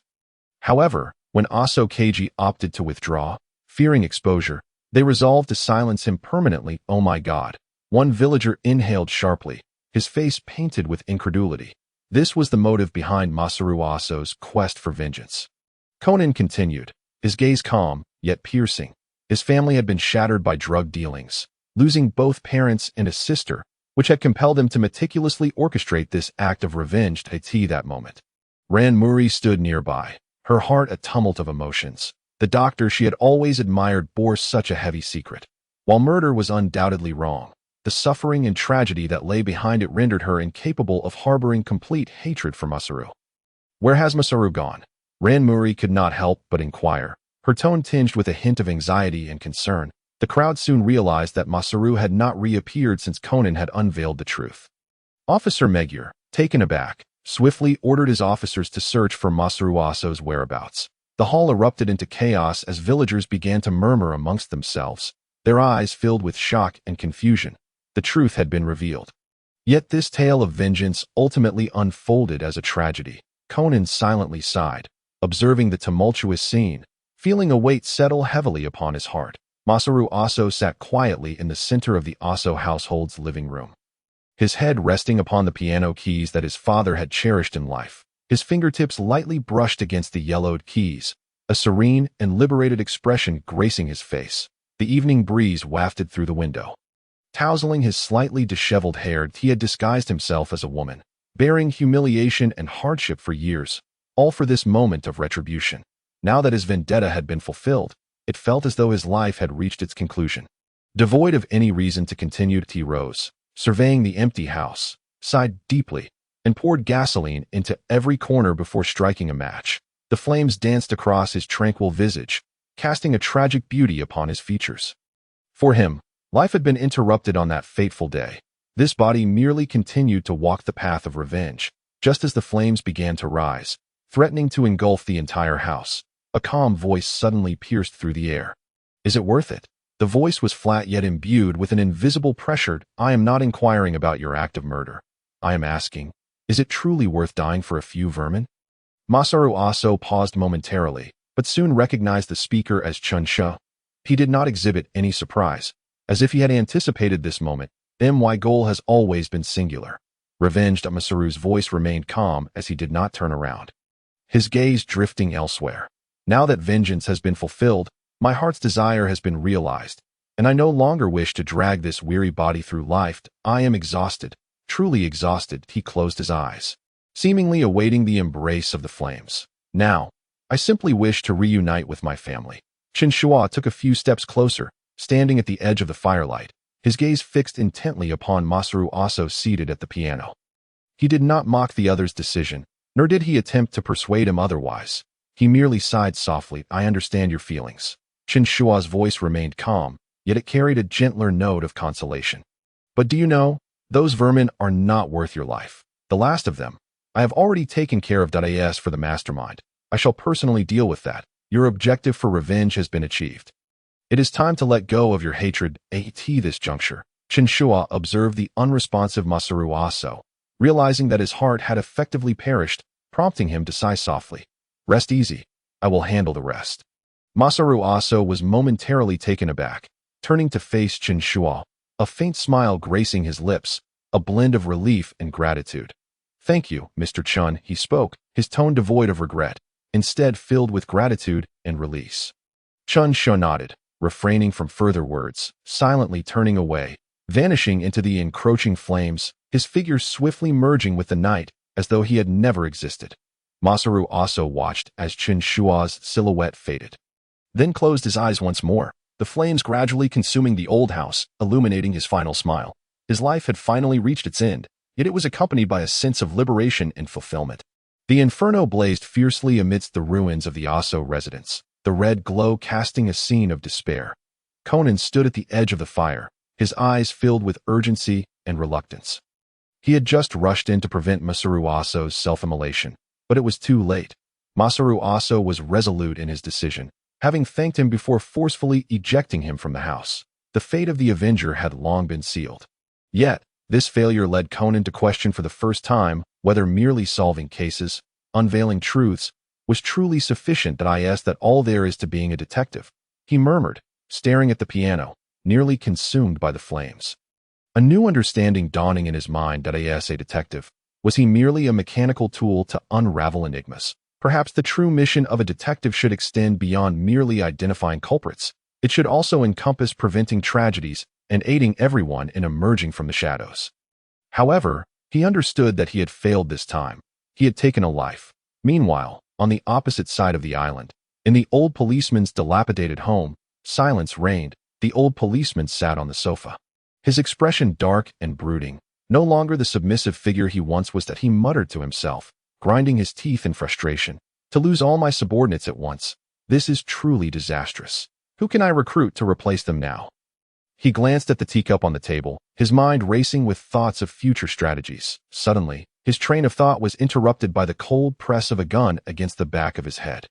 The old policeman's body tensed instantaneously, a jolt of fear coursing through him. That he struggled to maintain his composure, seeking a way to escape. At that moment, a calm voice emanated from behind him, its tone chilling enough to cause shivers. I didn't expect you, old policeman, to be the mastermind. Chen Shuo's voice was cold and flat, infused with an undeniable sense of authority. The old policeman recognized Chen Shuo's voice and turned his head in astonishment to confirm. But the gun's icy presence rendered him immobile. He swallowed hard, fighting to maintain his composure, and sneered, I don't know what you're talking about. Even if you've guessed something, what does it matter? You have no evidence. Chen Shuo smiled slightly, a hint of mockery flashing in his eyes. Evidence? His tone was casual, as if discussing something trivial. I don't need evidence. I'm not a policeman. Besides, your little soliloquy just saved me a great deal of trouble. The old policeman's heart sank at that revelation, cold sweat beading on his forehead. He realized that his earlier monologue had betrayed his identity, and it was clear that Chen Shuo would not grant him any mercy.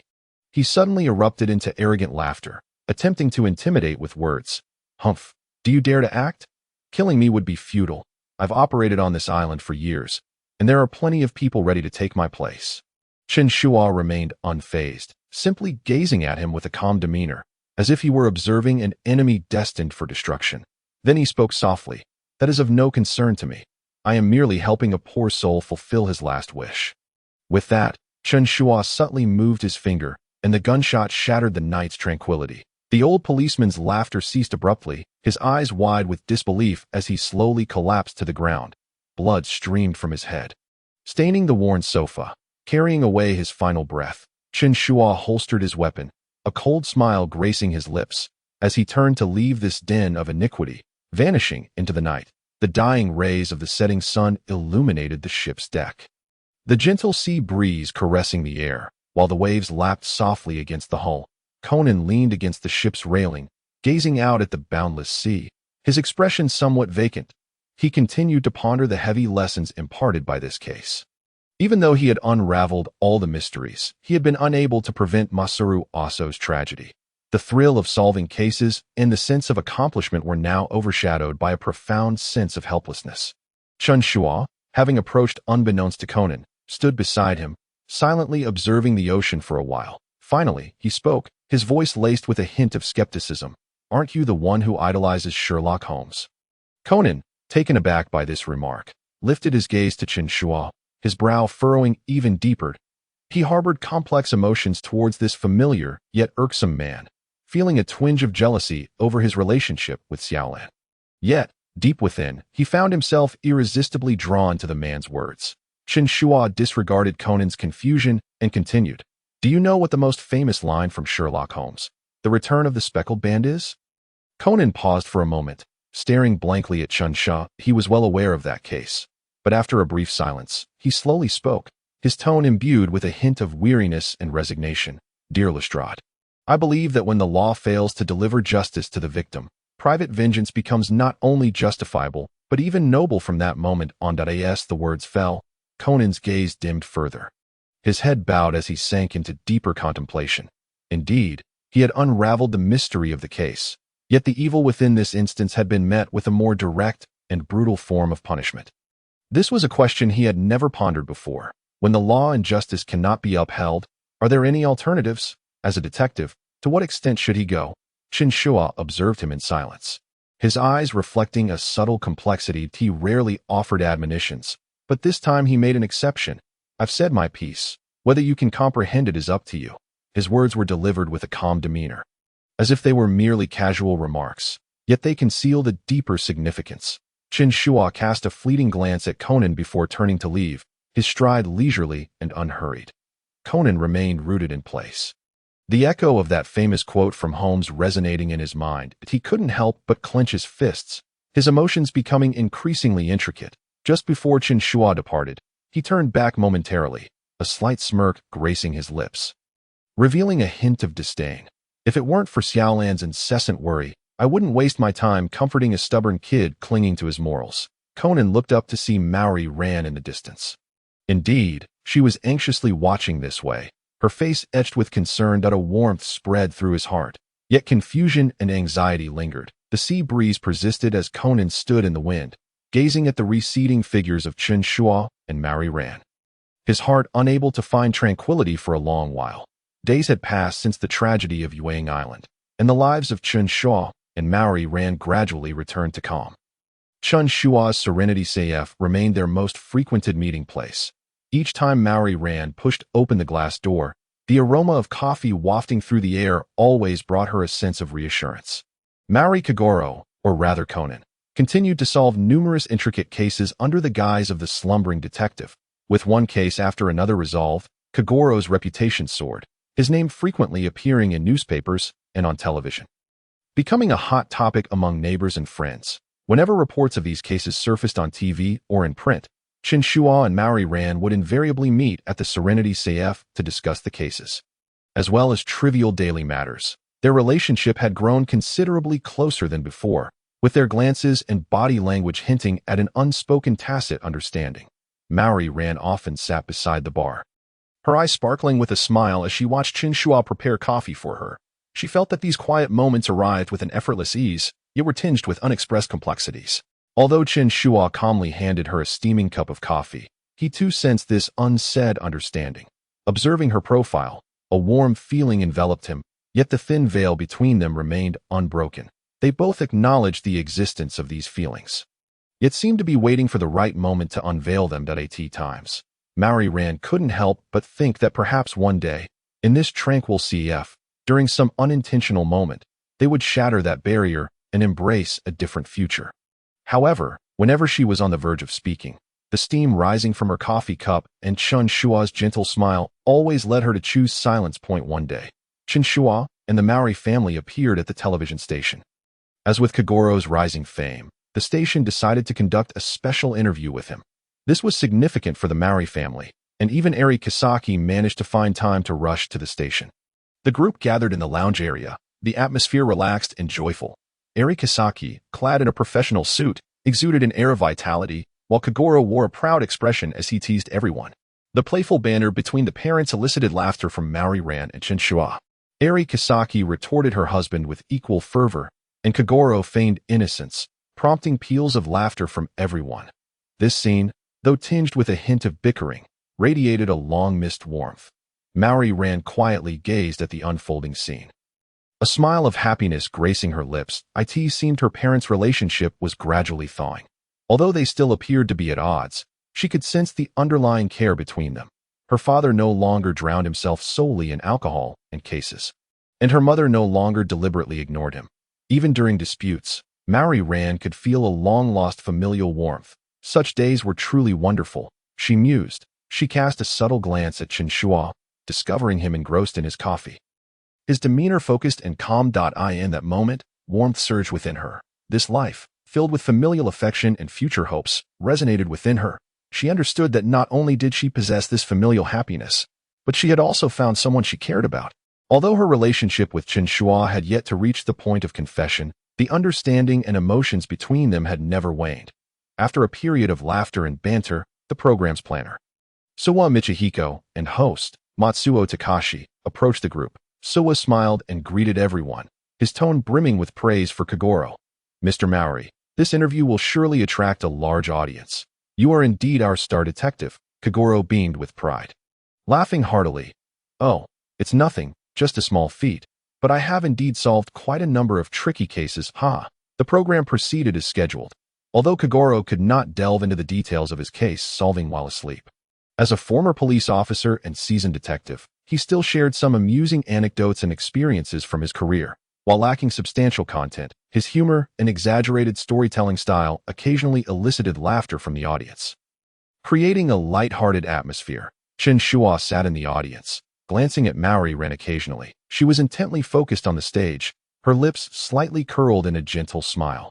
Even Eri Kisaki had set aside her usual sternness towards Kagoro, gazing proudly at her husband, who was brimming with enthusiasm on stage, while Conan observed quietly, occasionally wearing an expression of exasperation, as if to say, "Those are my words." Soon, the program approached its conclusion. Kagoro triumphantly wrapped up his narration, the applause from the audience resounding warmly, and the Maori family breathed a sigh of relief. After the show, everyone engaged in light-hearted conversation with host Matsuo, the atmosphere enjoyable and occasionally punctuated by playful jests.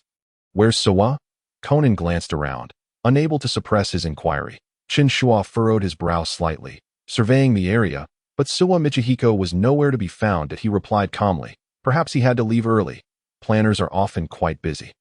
Conan nodded, accepting Chen Shuo's explanation, yet he couldn't shake the feeling that something was amiss. Just moments prior to the show's conclusion, Suwa had suddenly vanished, which was unusual for a planner, who typically stayed until the end. As everyone prepared to bid farewell, a staff member rushed in, breathless and agitated. "We can't reach Mr. Suwa. We just sent someone to the mixing room to find him."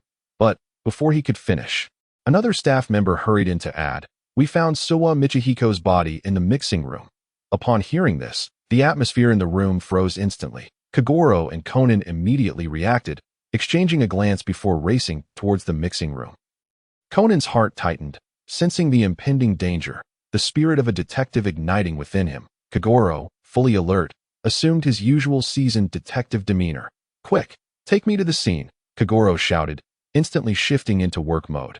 Meanwhile, Chen Shuo furrowed his brow, shielding Maori Ran and Eri Kisaki beside him with a decisive calmness. "We should also take a look." His words were few, yet they conveyed a sense of composure and determination. The three followed the staff member hurriedly towards the mixing room. Along the way, Chen Shuo noted the television station's intricate layout, the winding corridors resembling a maze, with the elevators blocked for some reason, making their journey arduous. Departing from the 9th floor, they found themselves wandering for quite some time before reaching the 4th floor. "This place is far too convoluted," Chen Shuo muttered to himself. This moment, a crowd had gathered at the door of the mixing room. Staff members had cordoned off the area, with chatter filling the air. Kagoro Muri and Conan had already commenced their investigation at the scene. The police arrived promptly, led by the familiar figure of Officer Magyar. Upon entering the mixing room, he was met with a grim sight of walls riddled with bullet holes, causing his expression to darken considerably. It was evident that the scene had endured a chaotic barrage of gunfire. Kagoro Muri spoke in a low voice, surveying the surroundings. The number of bullet holes corresponded with the spent cartridges, ultimately indicating that the bullets had struck Michihiko Shuo. Officer Magyar nodded in agreement, recognizing the clarity of the scene's circumstances. Meanwhile, Conan had already crouched down to meticulously inspect the spent shells and the handgun lying on the ground. This must be the murder weapon, he deduced, his gaze darting rapidly between the corpse and the firearm. Eri Kisaki sensed something amiss and furrowed her brow, remarking, "Such audacious methods, yet there are no witnesses to the crime?" Takashi Matsuo, standing nearby, explained, "I had previously informed the staff that I would be discussing a new program proposal with Mr. Shuo after the show ended, so the area was cleared by him. The staff confirmed that this location was indeed a blind spot for surveillance, rendering it impossible to capture any footage." Chen Shuo, standing aside, refrained from voicing his thoughts. His gaze swept over the faces of everyone in the mixing room. Suddenly, he caught sight of the expression on host Takashi Matsuo's face. The initial shock and sorrow on Matsuo's visage blended together, yet in that fleeting moment, Chen Shuo detected a barely perceptible smirk. It vanished almost instantly, replaced by a facade of profound grief, as if he were a hapless bystander. Chen Shuo raised an eyebrow slightly, a cold smile forming within him. It seemed that the murderer was indeed Matsuo. He chose not to expose Matsuo immediately, opting instead to observe the unfolding events. For Chen Shuo, witnessing a person's performance riddled with flaws was far more entertaining than directly unearthing the truth. Officer Magyar continued to methodically direct the investigation, questioning witnesses. Kagoro Muri had begun to adopt his classic deductive posture. Though he appeared to be feigning comprehension throughout, Conan was well aware that Muri's deduction show would once again rely on his own insights. This time, Matsuo's behavior struck Conan as peculiar. Noticing Matsuo's odd demeanor, he became increasingly cautious. If Matsuo was indeed connected to this murder, it would be imperative to scrutinize his inconsistencies closely. "Shuo, what do you think?" Ran Muri inquired, curiosity evident in her gaze as she detected a change in his expression.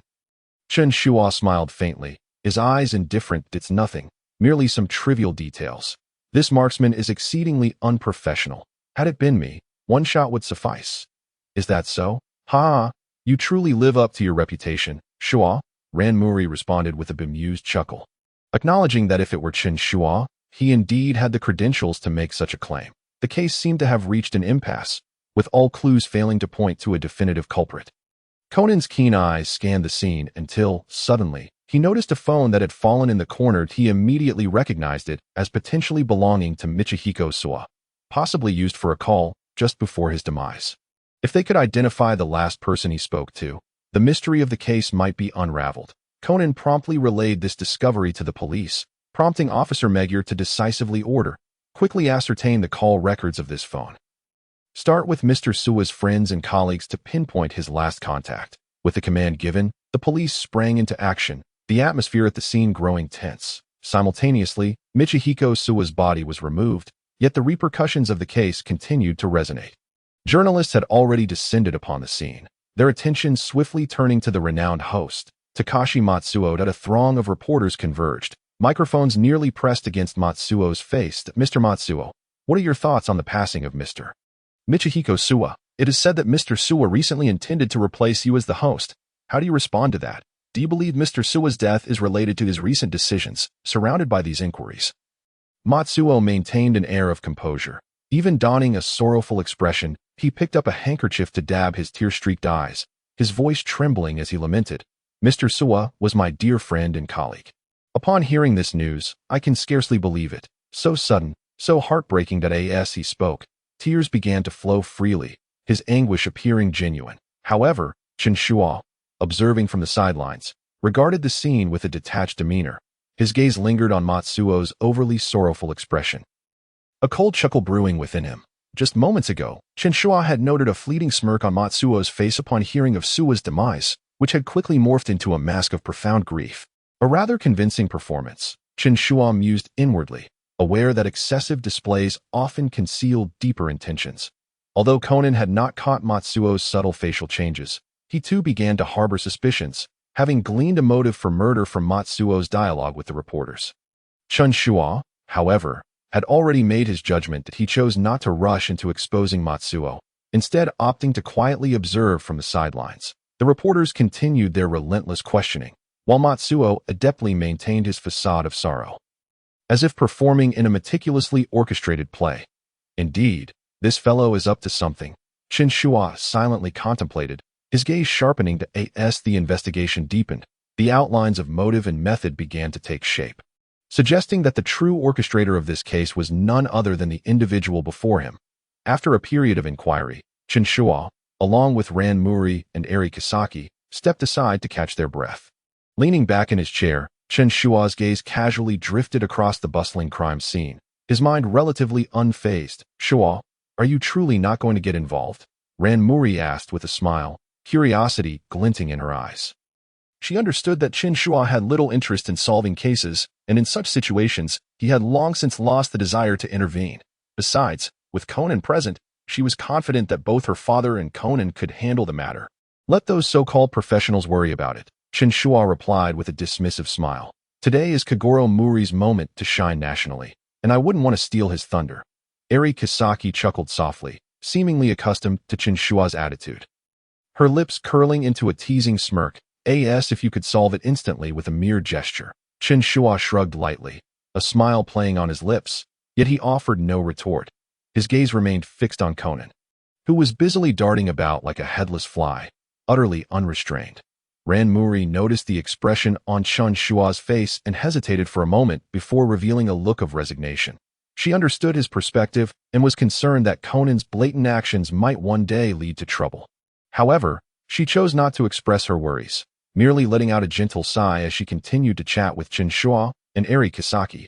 "He'll inevitably falter one day," Chen Shuo remarked casually, seemingly indifferent to Conan's antics. Ran Muri smiled faintly, choosing not to reply. She understood that Chen Shuo was referring to Conan's audacious behavior, yet she had faith in Shinichi's abilities and knew that Chen Shuo would not truly remain uninvolved. Whenever critical moments arose, Chen Shuo always had his own way of lending a hand. He simply preferred not to take center stage. As their conversation continued, the trio prepared to relax further when they suddenly noticed the commotion around them escalating.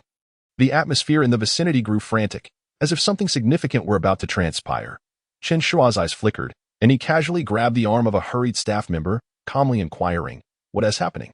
The staff member, brimming with excitement, stammered, "Mr. Kagoro Muri has already unraveled the truth of the entire case. They're about to conduct a live detective deduction."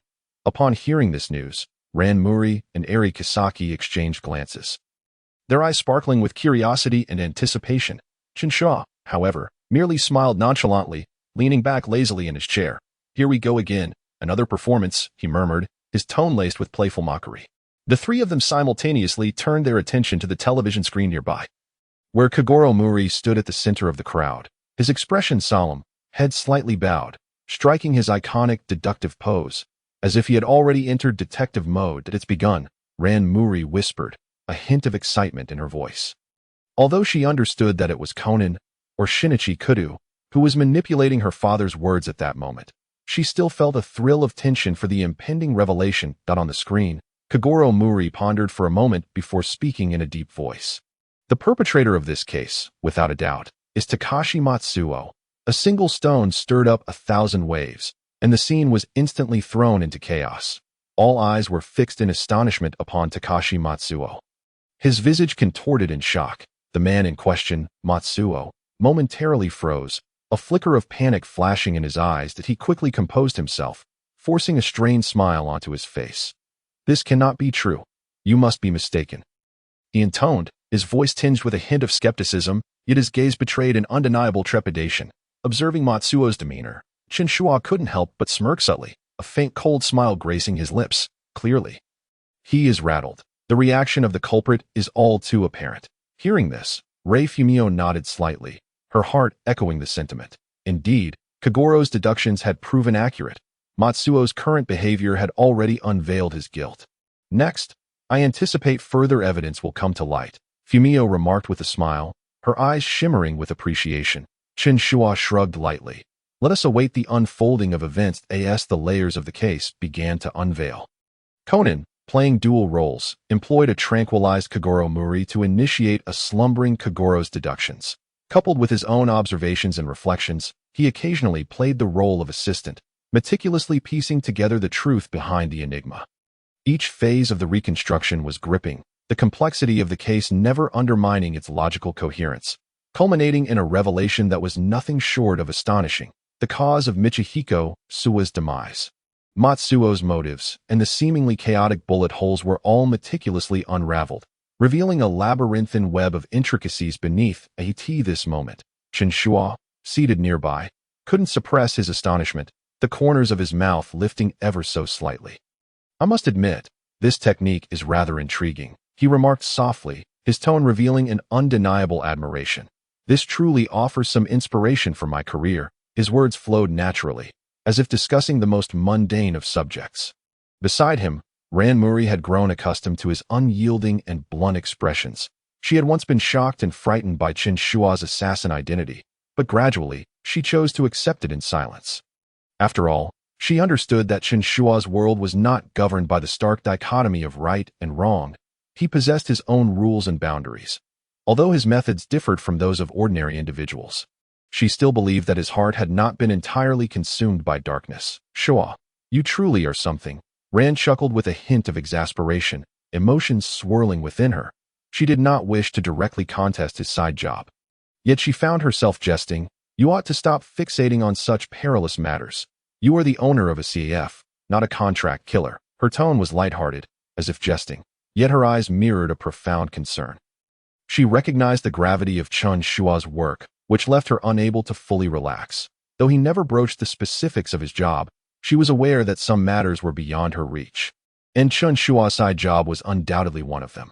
"Fear not, I merely speak whimsically," Chen Shuo replied with a smile. Feigning indifference, he shrugged lightly, his tone imbued with a sense of nonchalance. "Besides, individuals like Matsuo, who labor extensively to devise convoluted methods of murder, are simply inefficient. That is not my style." Upon hearing this, Rand felt a modicum of relief, yet still cast a wary glance at Chen Shuo. She knew his side job was perilous, but she also recognized his innate sensitivity to danger, always managing to find an exit before peril struck. This calmness and confidence sometimes reassured her, while at other times, it rendered her feeling distant. "Nonetheless, this case is indeed captivating," Chen Shuo remarked, his gaze fixed intently on the television screen, utterly absorbed in Conan's deductive process, his voice laced with a barely perceptible admiration. Matsuo believed he had executed his plan flawlessly, yet he had ultimately revealed his own flaws. Ran listened intently, her heart echoing agreement. Shinichi's reasoning remained as meticulous and rigorous as ever. After layers of deduction, Matsuo's culpability became irrefutable. She gazed at Conan's industrious figure at the crime scene, a wave of sentiment washing over her. "Shinichi, you truly are remarkable," Rand silently mused, a smile of genuine appreciation gracing her lips. She understood that Conan was merely a shrunken version of Kudo Shinichi. Although he could not reveal his true identity to her, his presence consistently imparted a sense of security, even though Chen Shuo now stood beside her, providing new emotional solace. Shinichi remained an integral part of her life. Meanwhile, Chen Shuo seemed to perceive her thoughts, his gaze subtly sweeping over Rand. He was aware that her heart still held a place for Kudo Shinichi, the young boy who always trailed them in Conan's guise, making it difficult to ignore his presence. Chen Shuo was indifferent to this. He recognized that Rand possessed her own emotional realm, and he too had his own shadows. The fact that they had come this far was a testament to their mutual understanding and compromise. Ultimately, the case reached a flawless conclusion under Conan's deductions. Matsuo was led away by the police, the pretense of anguish that once adorned his face having vanished, replaced by a silence that offered no rebuttal. This tragedy of the host was a fate from which there was no escape. As the tumult of the scene gradually subsided, Ran leaned back against her chair, exhaling softly. She turned her gaze toward Chen Shuo, noting that he still observed the surroundings with an unflinching calmness, his eyes gleaming with a sharp clarity. She understood that beneath the facade of ease, Chen Shuo remained the perceptive assassin who grasped every nuance. He simply chose to distance himself from these overt conflicts, quietly safeguarding her side. Perhaps this was the tacit understanding that existed between them. With the case concluded, Kagoro Muri, as the pivotal figure in this nationwide broadcast, swiftly became the focus of journalists clamoring for interviews. His trademark grin illuminated his face, unabashedly radiating pride as he faced the cameras, embodying the essence of a great detective. "Ha ha ha. This is the result of years of experience. What can I say? I am inherently gifted. Kagoro boomed, his laughter echoing as camera flashes erupted around him, as if this moment of glory was destined to be under the spotlight. Beside him, Rei Fumio unusually refrained from mocking him this time. After all, this was a national broadcast, and she felt compelled to extend some grace to her husband. A slight smile crept onto her lips, revealing a touch of exasperation, yet it also hinted at an underlying admiration. In truth, despite her frequent verbal jabs at Kagoro, she had likely grown accustomed to acknowledging his achievements in some corner of her heart. He is surprisingly reliable today, Fumio mused internally, her smile deepening. The interaction between the couple alleviated the previously tense atmosphere, allowing the police and media, who had been engaged in earnest discussions, to relax slightly at the sight of their playful banter. The ambience shifted to a noticeably lighter tone. Meanwhile, standing nearby, Ran observed her parents with a heart full of joy. She had always sensed the delicate dynamics between them.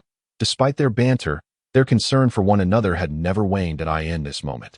Perhaps spurred by her parents' interaction or her own long-standing inner turmoil, Ran felt as though she had resolved upon a certain determination. "Mom, can we talk?" Ran suddenly grasped Fumio's arm and spoke softly. Fumio paused in surprise, then nodded, leading them to a quiet corner where mother and daughter exchanged hushed words, seemingly discussing something of great significance. Kagoro, Conan, and Chen Shuo remained oblivious, engrossed in their own activities, not pondering the content of their conversation. After what felt like an eternity, Ran and Fumio returned to the group, their expressions revealing a subtle transformation. Although they had exchanged no explicit words, it seemed that from that moment, their mutual understanding had ascended to a new level. Soon, the group concluded their interviews and pleasantries, embarking on the journey home. Throughout the ride, Kagoro reveled in the afterglow of the case, regaling anyone who would listen with tales of the god of deduction. While Conan shrugged in exasperation, clearly accustomed to such scenes, trailing at the back, Chen Shuo remained composed, having long since acclimated to Kagoro's self-indulgent nature. He relished this quotidian routine. What a relief this case was. "I truly deserve a good rest upon returning. At last, they arrived home. The Mori family entered the detective agency, while Chen Shuo smiled gently, bidding them farewell as he prepared to return to his tranquil CAF. "Let us call it a day. It is quite late now," Chen Shuo remarked to the Mori family, his tone relaxed. "Good night," Fumio replied with a smile, surprising Chen Shuo. "Good night," Chen Shuo responded, still slightly bewildered, before realizing. "So, you plan to stay at the detective agency tonight?" To everyone's astonishment, Fumio nodded affirmatively, deciding to remain at the Muri detective agency. Kagoro Muri was evidently taken aback by this revelation. After a moment of hesitation, he found himself feeling somewhat embarrassed. "Eri is staying over today?" he inquired cautiously, a twinge of anxiety creeping into his heart.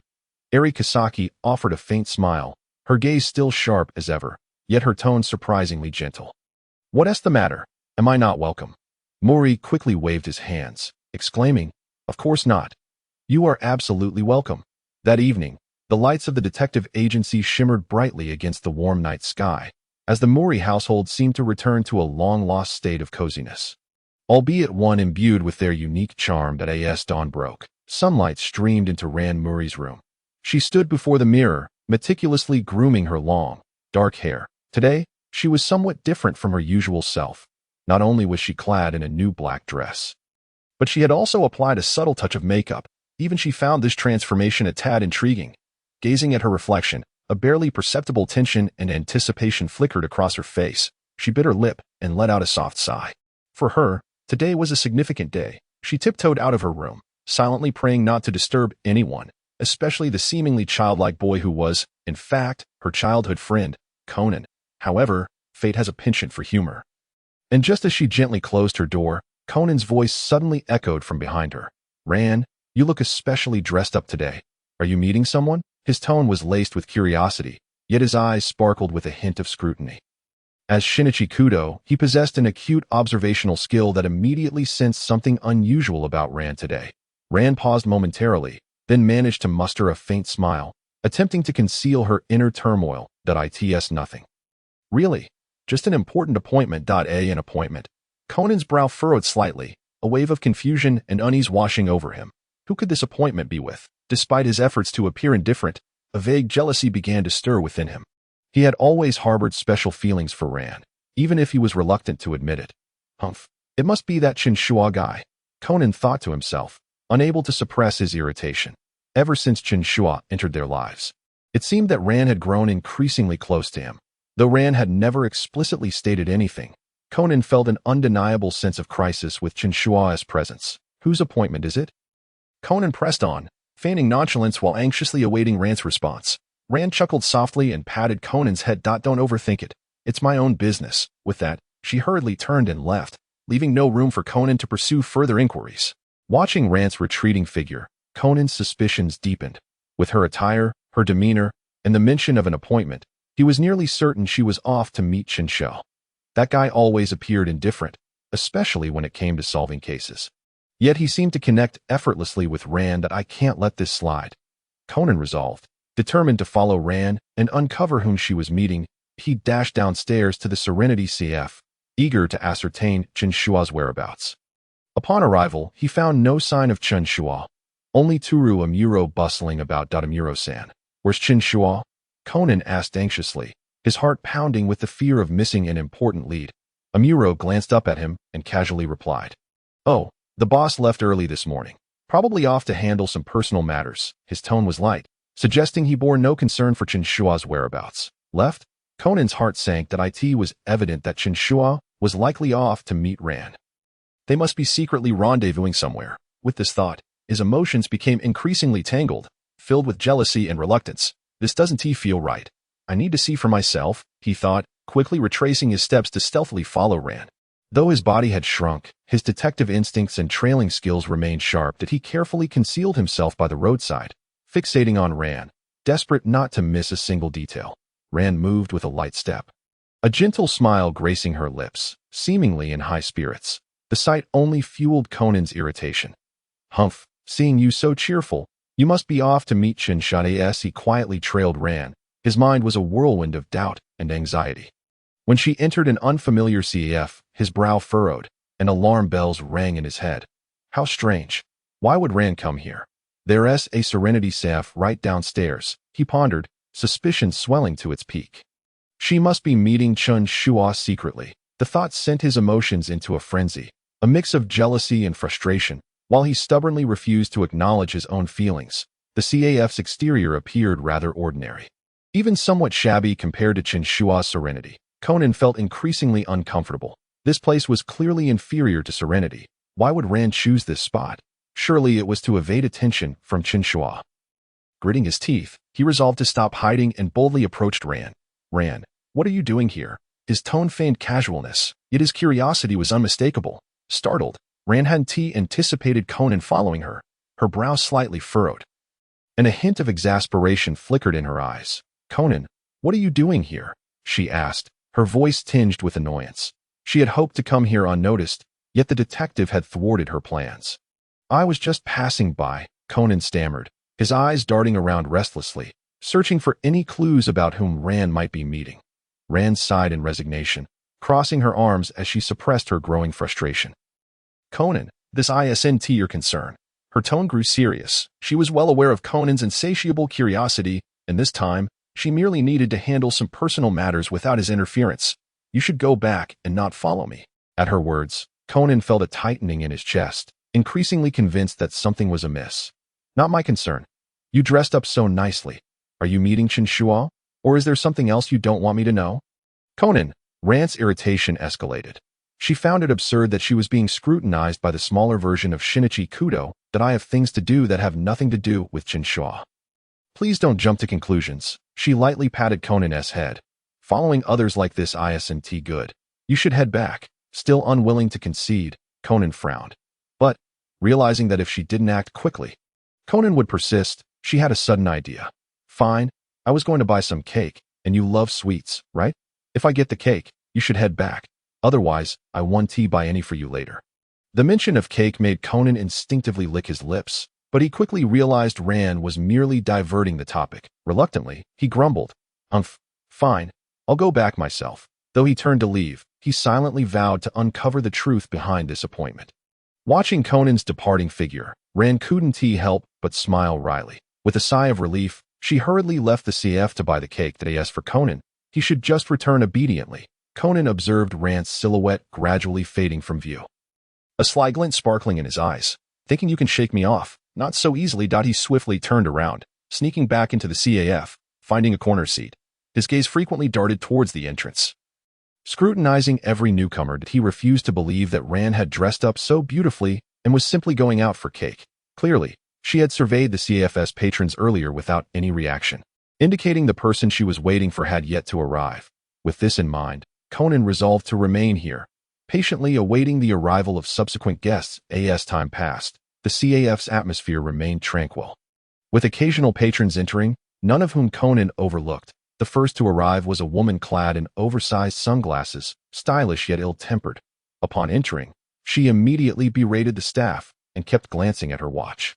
Exuding impatience, squinting, Conan quickly dismissed her from consideration. Given her demeanor, Rand would never arrange a meeting with someone like her. Next, a scruffy young man with an unkempt beard entered, dressed sloppily, cradling a stack of books. After a brief exchange with the staff, he stated he had come to write a paper. Conan gazed at the chaotic pile of books, a twitch at the corner of his mouth. This individual certainly did not appear to have a clue.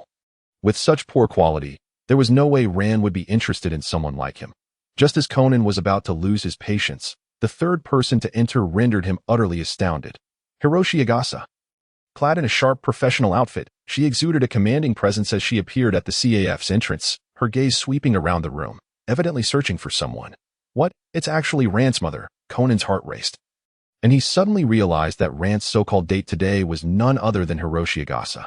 The two of them had an appointment, and it was not the secret meeting he had been worried about. With this thought, Conan felt a wave of relief wash over him. Hiroshi Agasa approached the counter, exchanged a few words with the server, and then chose a seat by the window. Her demeanor was calm and composed, devoid of any semblance of nervousness. Now he could relax. After waiting for a while longer, two more individuals entered, but they did not seem like anyone Rand would take an interest in. Thus, he quietly rose, preparing to sneak away. However, just as he was about to leave, a composed voice interrupted him. "Conan, what are you doing here?" Conan froze, slowly turning around, and indeed, it was Hiroshi Agasa who had spotted him. Although she did not frequently stay at the detective agency, she was already familiar with Conan, the resident student at this moment. Her brow arched slightly, a hint of curiosity in her eyes. And Agasa? Conan instantly donned his signature smile. Waving his hand nonchalantly, "I was just passing by. I saw there was a CF here, and thought I would come in for a bit. Is that so?" Hiroshi Agasa replied with a slight smile, her gaze betraying a touch of insight. "I've never heard you express such a fondness for CFS. Chen Shuo CF is right below the detective agency, yet I've never seen you show an interest in it." Conan's heart sank. He felt he might have let something slip. Nonetheless, he maintained an air of indifference. "Yeah, sometimes it's nice to change places and try the cakes here." He attempted to divert the topic, hoping Hiroshi Agasa would refrain from probing further. Hiroshi Agasa regarded him with a slight smile, seemingly not taking his explanation too seriously. She nodded, but did not pursue the matter. "In that case, please do not disturb others." Conan eagerly nodded, hastily taking his leave. "Of course not, Agasa. I'll be on my way." Just as he was about to exit, a sudden scream pierced the tranquility of the CF. He immediately halted, turning toward the sound, and indeed, another case had arisen. With Conan's assistance, the mystery was swiftly unraveled. Although this time, without the slumbering Kagoro Muri to act as cover, Conan boldly offered several crucial hints. The seasoned officer Magyar, seeing this, also successfully solved the case. Once everything was settled, Conan exited the CF alongside Hiroshi Agasa, where they found Rand anxiously awaiting them outside. "Mom, has the case been resolved?" Rand inquired with concern. "Yes, it has been taken care of." Hiroshi Agasa smiled and nodded. "Since we couldn't chat in the CAF, why not come to the office and we can have a proper talk?" Rand readily agreed, smiling as she replied, "Sure, I have some things I want to discuss with you." Conan breathed a sigh of relief inwardly.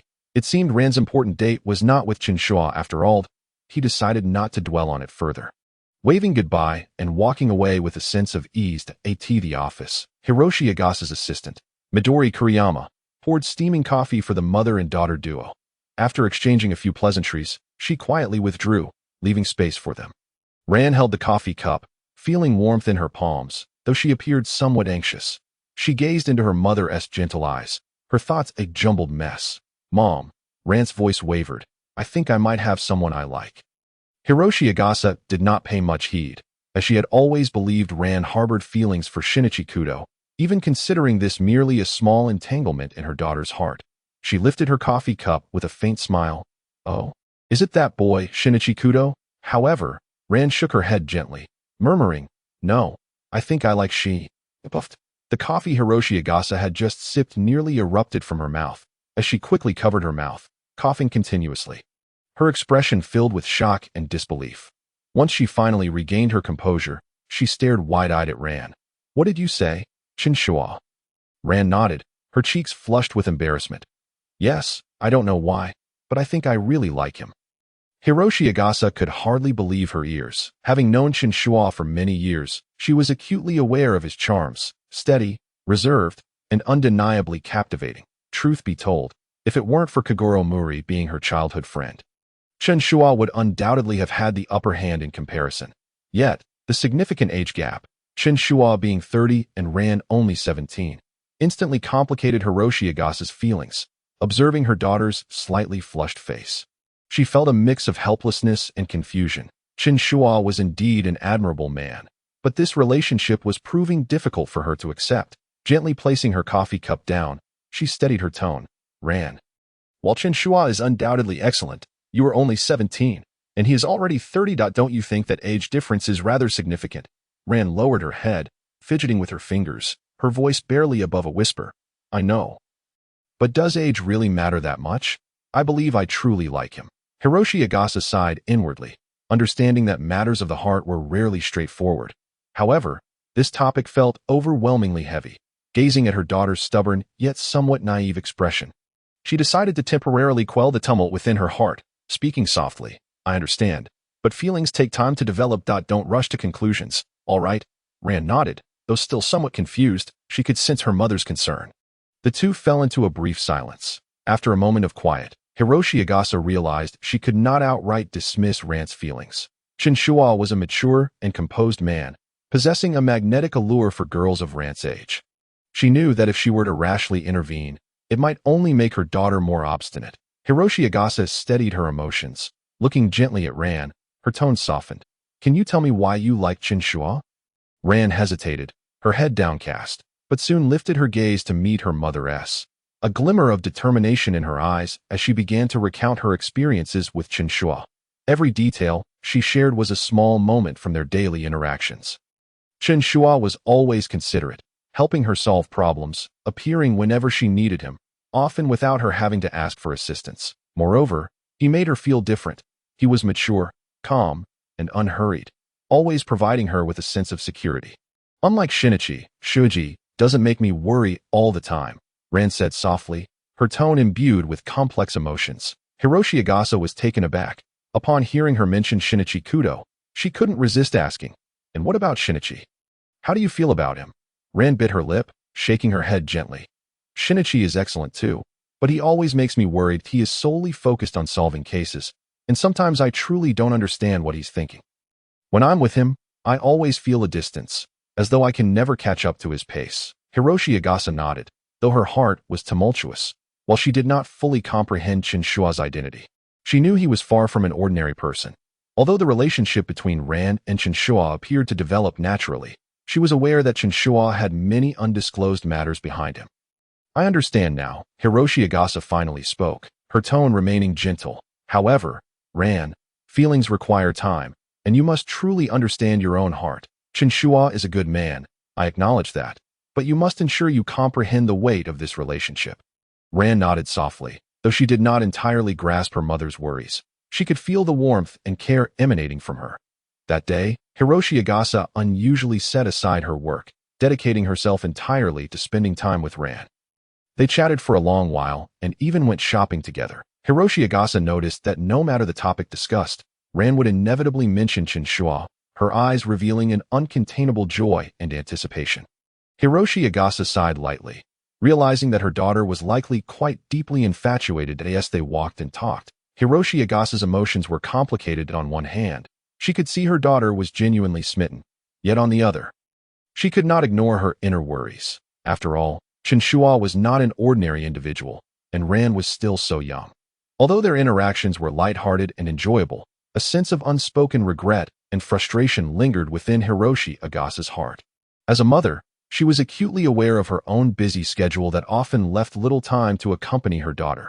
This palpable affection, so evident, was likely something that Kagoro Muri, that big man, would be oblivious to. With this thought in mind, Eri Kisaki couldn't help but silently admonish herself. Perhaps if she had noticed Ran's concerns earlier, matters wouldn't have escalated so quickly.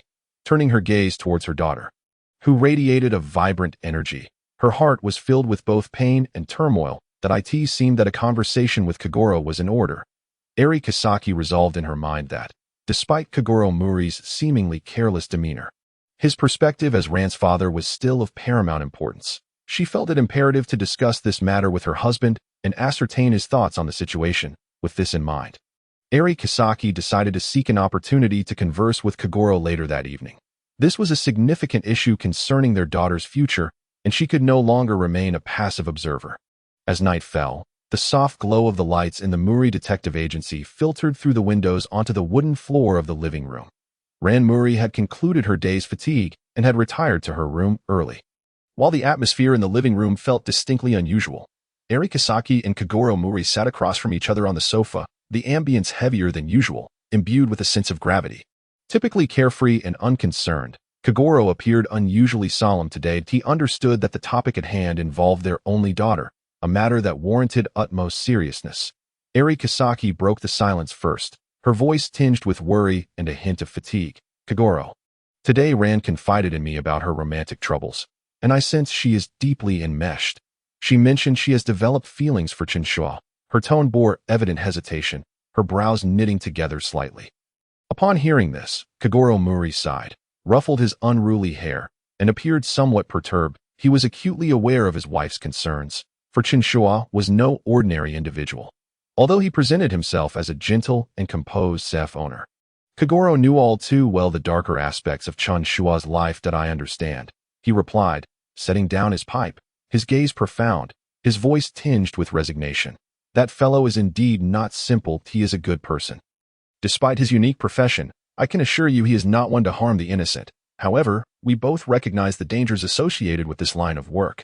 Eri Kisaki remained silent for a moment, her eyes reflecting a myriad of complex emotions. That as a lawyer, she was acutely aware of what Chen Shuo's profession entailed, perhaps even more than Kagoro did. Yet, the thought of Ran's youth and innocence weighed heavily on her heart. I know Chen Shuo is not a bad person, Eri Kisaki murmured, her eyes betraying a flicker of anxiety. But Ran is still so young, merely 17. The age difference, coupled with Chen Shuo's background, leaves me uncertain about whether she can bear the complexities of such a relationship. Kagoro nodded, sharing her sentiments. As a father, the last thing he wished to witness was his daughter ensnared in a relationship she could not withstand. I do not deny that Chen Shuo is a good man. He began slowly, his brow furrowing, his thoughts heavy. However, the nature of his relationship with Ran is indeed concerning.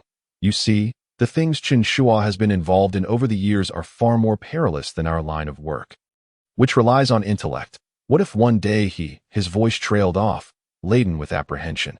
Eri Kisaki raised her gaze, examining her husband intently. She knew he spoke the truth. The risks associated with Chen Shuo could not be overlooked. Yet, she also understood that their daughter's feelings had already deepened. Forcing a barrier between them would likely yield counterproductive results. But what do you propose we do? Eri Kisaki sighed, her voice subdued. We cannot simply obstruct Ran. If she genuinely cares for Chen Shuo, our opposition may only make her more obstinate. Yet, should we allow her to proceed? What if something were to happen? Kagoro pondered for a moment, appearing somewhat fatigued.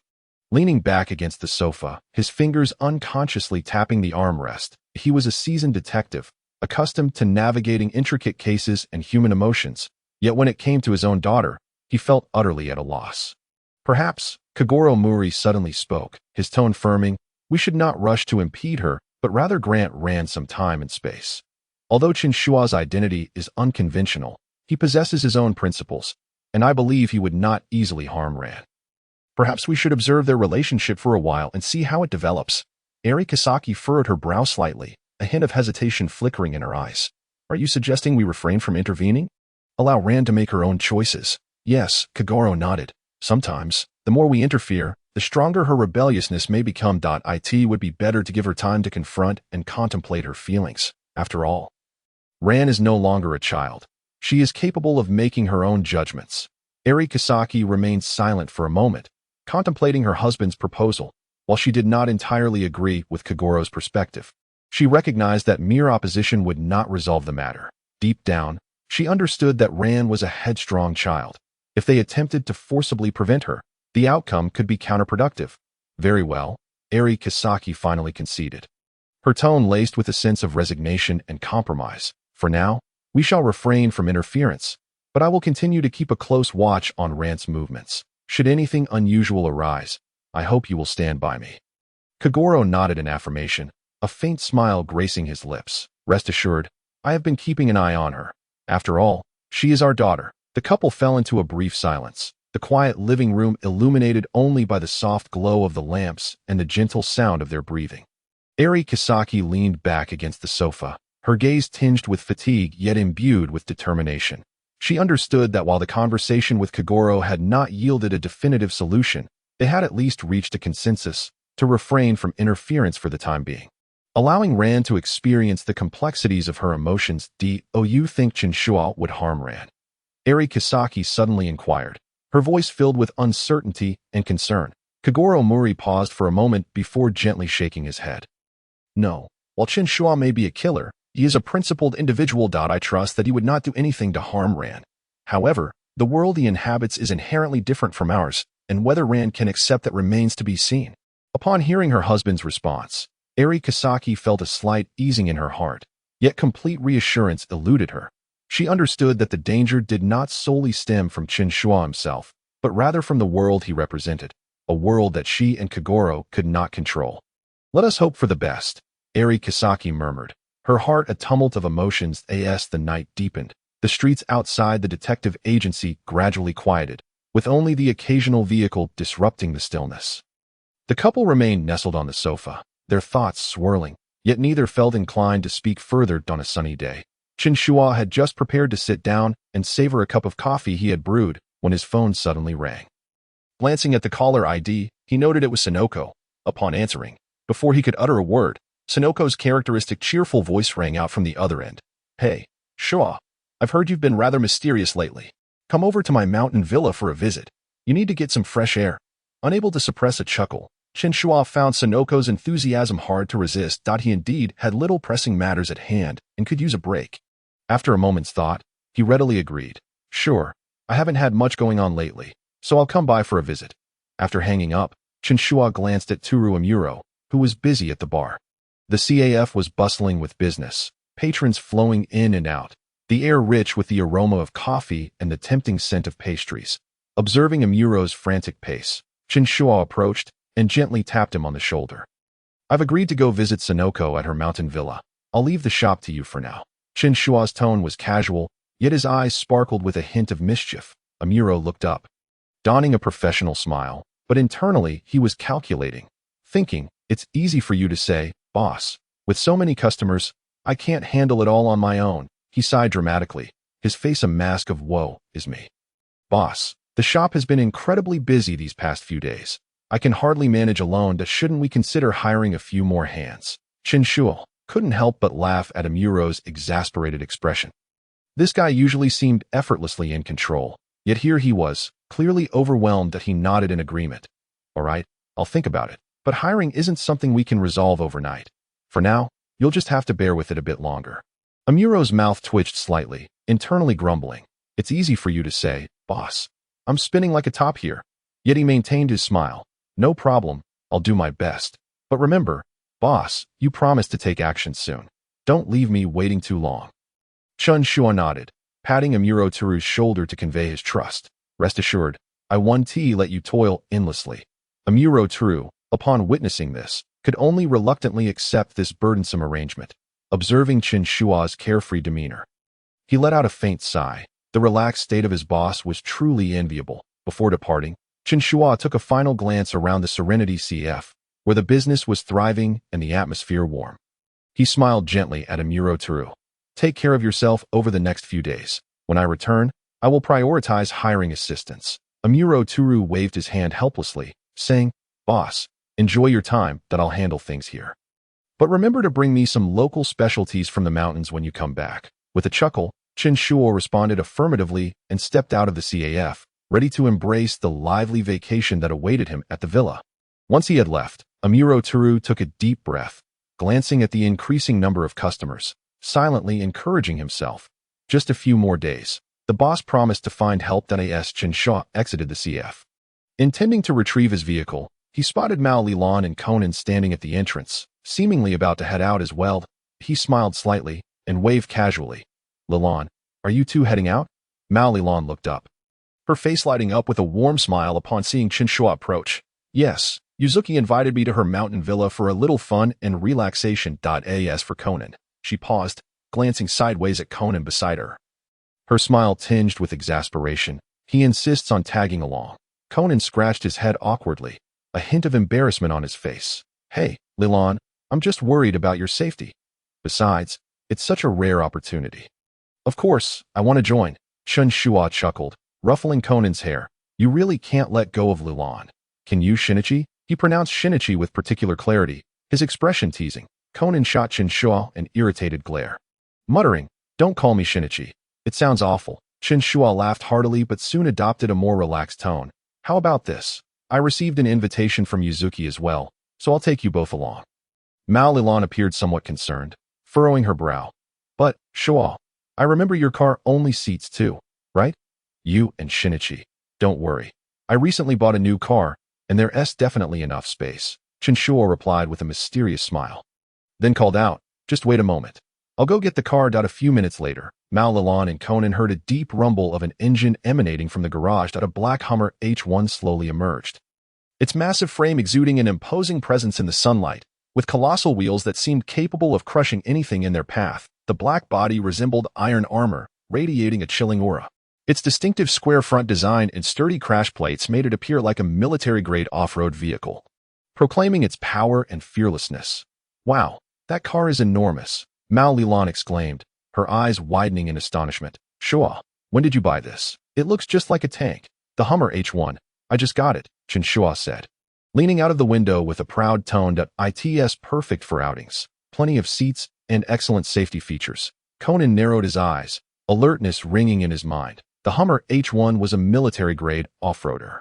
Not cheap by any means. How could an ordinary CAF owner possibly afford such a vehicle? Moreover, Chen Shuo's previous actions had already raised his suspicions, hinting at possible ties to the Sumiyoshi clan. Now, this luxury car only deepened his doubts about Chen Shuo's true identity. You're becoming increasingly mysterious, Chen Shuo, Conan remarked with a seemingly casual smile, although his mind was on high alert. Chen Shuo appeared to sense Conan's thoughts and raised an eyebrow slightly. Don't look at me like that. It's all legitimate income. Business is going quite well. Mao Lilan couldn't help but laugh. Shuo, you're truly impressive to afford such a car, though Conan smiled. He inwardly thought, legitimate income? I don't buy that so easily. It seems this trip to the mountain villa will require careful observation of Chen Shuo's actions. Chen Shuo waved his hand cheerfully. All right, enough standing around. Let us get in the car. Otherwise, Yuzuki will be waiting anxiously. Mao Lilan nodded, leading Conan towards the Hummer. Thank you for giving us a ride. Shuo. I didn't expect to experience such a luxury vehicle. Don't mention it. We're all friends, Chen Shuo replied lightly, his suspicions about Conan fading into the background. As Conan climbed into the car, he pondered, what kind of person is Chen Shuo? Perhaps he is more complex than I initially thought. With the engine roaring to life, the black Hummer H1 carried the three towards the mountain villa, the atmosphere inside the vehicle light and cheerful. Yet within Conan's mind, he was already prepared to expose Chen Shuo at any moment. By evening, the trio finally set off for the mountain villa. However, leading the way, Mao Lilan held a map in one hand while gesturing aimlessly with the other, scanning the surroundings. Despite her determined expressions, her sense of direction was evidently lacking. Chen Shuo strolled leisurely behind, his demeanor relaxed. Occasionally, a gentle breeze would rustle through the trees, casting dancing shadows, and he found a certain pleasure in the stroll through the forest. Walking in such woods isn't so bad, he mused, a smile gracing his lips, completely unbothered by the prospect of getting lost. Conan, however, was less at ease. Not only did his feet ache, But seeing Mao Lilan repeatedly check the map without finding the way only triggered his sarcastic remarks. Lilan, are you sure you're not holding the map upside down? We seem to be going further off course. Mao Lilan felt a bit embarrassed by Conan's comment, pouting and puffing her cheeks slightly. I am not holding it upside down. The mountain paths are just a bit complicated. Chen Shuo, unable to stifle a laugh, glanced at Mao Lilan's stubborn expression. Lilan, no need to rush. Everyone has a bit of a poor sense of direction sometimes. His eyes twinkled with jest that I'm not directionally challenged. Mao Lilan insisted, determined to lead the way, as if she would soon navigate them out of this maze. Conan crossed his arms, rolling his eyes. Lilan, we've been lost for an hour. If we keep wandering like this, it'll be dark soon. Mao Lilan's stubborn demeanor wavered for a moment, but she remained unwilling to concede. Let us keep walking a bit longer. We will definitely find it. Chen Shuo chuckled to himself, thinking, Lilan's personality is quite stubborn. I really don't want to discourage her. At last, after a series of winding paths and ups and downs, the three finally caught sight of the villa's outline. Mao Lilan sighed in relief and turned to Conan, raising her eyebrows triumphantly. See, I told you we'd find it. Yes, you win, Conan replied, exasperated as he raised his hands in defeat. Just as the trio prepared to cross a suspension bridge, they suddenly noticed a cloaked figure slowly walking towards them. This person was shrouded in layers of clothing, with only their eyes visible, glinting ominously in the dim light, creating an eerie atmosphere. Most unsettling was the fact that their face was wrapped in bandages, rendering their features nearly unrecognizable, reminiscent of a monster from a horror film. Ah, Mao Lilan shrieked, stepping back in fright, nearly dropping the map. Conan, startled by the unexpected sight, quickly regained his composure, his gaze sharpening with suspicion. Who is this guy? Something feels off. Chen Shuo stepped forward, positioning himself protectively in front of Mao Lilan and Conan. Narrowing his eyes at the strange individual, a dangerous glint evident in his gaze. Even without moving, his formidable aura made it clear that he was not to be underestimated. Feeling the intensity of Chen Shuo's gaze, the cloaked figure appeared unsettled, hastily turning to leave, their silhouette vanishing swiftly into the shadows of the forest. Mao Lilan, her heart racing, clutched her chest, her face pale from the fright. That person was terrifying. Chen Shuo gently patted her shoulder, offering reassurance. It's all right. He has gone now. Don't worry. With Chen Shuo's warm smile soothing her tense nerves, Mao Lilan nodded. Thank you, Shuo. Conan, standing nearby, felt completely overlooked and grumbled. Hey, I'm right here too. Why are you only comforting Lilan? I was startled as well. Hearing Conan's complaint, Chen Shuo glanced over with a subtle smile playing on his lips. Shinichi, you're a detective. Surely this little scene wouldn't scare you? Conan found himself at a loss for words, and thus turned his head away, silently pondering the formidable aura that Chen Shuo had just exhibited. This Chen Shuo was undoubtedly not an ordinary individual. He increasingly felt that Chen Shuo was shrouded in mystery, yet he could not unravel it at that moment. The three continued their approach to the villa, and Mao Lilan's tension gradually dissipated, her spirits beginning to lift. Meanwhile, Conan remained ensnared in thought, the appearance of the bandaged man alerting him to the fact that this visit to the villa might not be as straightforward as he had anticipated. As evening drew near, they finally arrived at the villa's entrance, where Mao Lilan rang the doorbell. Moments later, Suzuki Sonoko greeted them at the door, her face lighting up with a welcoming smile upon seeing Chen Shuo and Mao Lilan. However, her expression faltered slightly when she noticed Conan standing nearby, revealing a hint of disapproval. Lilan, you brought Conan along too, Sonoko remarked, casting a sidelong glance at him, clearly less than pleased with the presence of this little fellow. Mao Lilan felt helpless about Conan's insistence on tagging along but reassured Sonoko, it's all right. He can take care of himself. Sonoko nodded, her demeanor lacking warmth. Oh, is that so? Come in and have a seat. Everyone. Once inside the villa, Mao Lilan nervously recounted her encounter with the bandaged man on the suspension bridge, her description vivid and her anxiety apparent. Sonoko frowned upon hearing this. A bandaged man? That doesn't sound like one of my invited guests. Perhaps he is just an injured passerby? Or maybe an artist seeking inspiration? Chen Shuo interjected casually, attempting to lighten the mood. Mao Lilan nodded, striving to relax. Conan stood quietly to the side, his gaze sweeping the surroundings, his mind still puzzled by the appearance of the bandaged man. Sonoko observed Conan, her expression still somewhat perplexed, though she made an effort to mask her emotions. No matter what, it's good that everyone is here. Tonight, we can truly enjoy the tranquility of the mountain villa. With a cheerful smile, she led the way. This is my sister's class reunion, and there's a handsome gentleman attending. Ah, really? Mao Lilan looked at Sonoko in disbelief, wondering how a young lady could exhibit such a lack of sophistication. Chen Shuo found amusement in observing this seemingly wealthy heiress, who nevertheless exuded a down-to-earth charm. He genuinely appreciated spending time with this girl, finding her far more agreeable than some of the haughty second-generation rich kids. Following Sonoko's guidance, the trio ascended to the second floor, intending to locate their respective rooms to drop off their luggage. Mao Lilan's habitual absent-mindedness resurfaced as she opened 2 doors in succession, only to find 2 men changing inside. She quickly apologized and shut the doors, her embarrassment palpable. As she prepared to open a 3rd door, Chen Shuo swiftly stepped forward, gently grasping her hand and knocking lightly on the door. A voice responded from within. Mao Lilan instantly realized she was on the verge of intruding once more and felt a rush of embarrassment.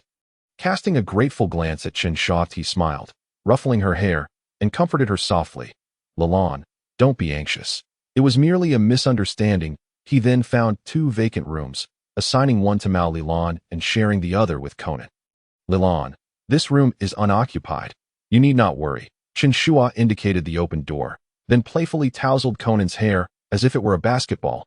You'll share a room with me. Why should I? Conan protested, displeased with the arrangement and harboring some resentment towards Chen Shuo. Yet, when Chen Shuo lightly quipped, do you wish to share a room with Lilan instead? Conan fell silent. He sensed the disapproving gaze of Mao Lilan and felt a tightening in his chest. Realizing he had misspoken, he quickly conceded and obediently followed Chen Shuo into their shared room. Both of them were aware of his true identity, rendering his childlike antics ineffective. Outside, thunder rumbled, heralding an imminent downpour. Inside the villa, aside from Chen Shuo, Mao Lilan, and Suzuki Sonoko, several members of Suzuki Ayako's college film club were also present.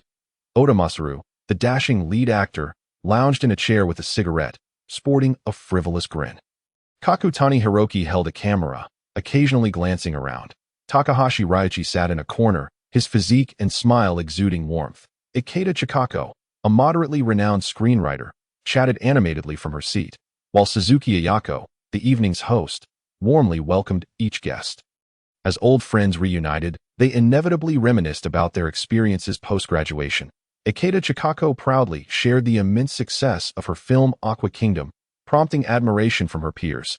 Oda Masaru humbly discussed his recent endeavors, while Kakutani Hiroki discreetly captured every delightful moment on film. Takahashi Ryuichi humorously lamented his weight gain, eliciting hearty laughter from the group as they regarded his substantial belly. Chen Shuo couldn't help but notice the peculiar proportions of Takahashi Ryuichi's physique, stirring a sense of intrigue within him. However, he maintained his composure, and as the thunder continued to rumble, the atmosphere within the room grew increasingly warm and relaxed, just as the lively conversation reached its peak. Suzuki Ayako suddenly sighed softly. If only Atsuko were still here. This remark instantly froze the previously jovial atmosphere, transforming the expressions of the 4 old classmates. The most intense reaction came from Ikeda Chikako, who seemed to have touched upon an unspoken taboo. She slammed her hand on the table, her voice laced with suppressed anger. Please, do not mention that deceased person again. The air in the room felt heavy, and everyone exchanged uneasy glances. Chen Shuo remained composed in his chair, outwardly unfazed, but inwardly he experienced a tumult of thoughts. He mused to himself, how audacious for a mere screenwriter to raise her voice against the heiress of the Suzuki conglomerate. How dare she? His gaze shifted slightly towards Takahashi Ryuichi, the seemingly harmless prop master, from whom he had sensed an unexpected undercurrent of hostility moments earlier. Chen Shuo narrowed his eyes slightly, a cold smirk forming within as he contemplated the implications of this trip not being a tranquil one. Countless possibilities flashed through his mind, yet he remained outwardly indifferent, keenly observing this unfolding performance. Mao Lilan and Sonoko exchanged glances, feeling the awkwardness but hesitant to intervene. Conan quietly scrutinized the dynamics at play. His brow furrowed as he sensed the tension in the air. Just then, another clap of thunder echoed outside, signaling that the events of the night were about to take an unexpected turn. As the atmosphere grew increasingly uncomfortable, Suzuki Ayako awkwardly stood up, forcing a smile. I'll go prepare dinner. Please wait a moment. Her departure seemed to ease the tension slightly. Takahashi Raichi, scratching his head as he rose, remarked, "I'll check the roof." It seemed to be leaking a bit earlier. His good-natured smile, paired with his corpulent frame, still portrayed him as an innocuous presence. Ikeda Chikako expressed a desire to take a stroll outside, prompting Kakutani Hiroki to follow suit. Before long, fine raindrops began to fall from the sky. Mao Lilan stood by the window, gazing at the rain splattering against the glass, letting out a wistful sigh. "Alas, I can't see the beautiful maple leaves. What a pity." Beside her, Chen Shuo maintained a light-hearted tone. "Do not be disheartened. The rain-soaked forest offers its own unique charm." He gestured gently towards the damp woods outside. Mao Lilan, upon hearing this, managed a faint smile, her earlier gloom lifting somewhat as she inched closer to Chen Shuo. Seemingly influenced by his optimistic demeanor, behind them, Sonoko and Conan discreetly observed their exchange. Sonoko leaned in conspiratorially to Conan, her tone brimming with curiosity. "Hey, do you think Lilan is with Chen Shuo? Just look at how harmonious they are together." Her voice was laced with excitement, her eyes sparkling with intrigue. Conan, however, wore a frustrated expression, muttering under his breath, "Impossible." His tone was thick with jealousy. Sonoko, unable to suppress a chuckle, patted his shoulder playfully. "What are you jealous of? Such strong feelings of envy, really?" Conan rolled his eyes, internally contesting, "Not at all." Yet, as he observed Lilan and Chen Shuo's seamless interaction, he found it increasingly difficult to convince himself otherwise. Raindrops tapped rhythmically against the window, and the temperature within the room seemed to rise subtly, influenced by the gentle rain and the delicate shifts in emotions. Just as Mao Lilan and Chen Shuo were savoring the rain-soaked scenery outside, a certain someone, oblivious to the atmosphere, chose that moment to intrude. Oda Masaru, with a frivolous demeanor, approached holding an umbrella, completely disregarding Chen Shuo's presence, and extended an invitation to Mao Lilan. "My beautiful lady, would you care to take a stroll in the woods? A walk in the rain is quite romantic."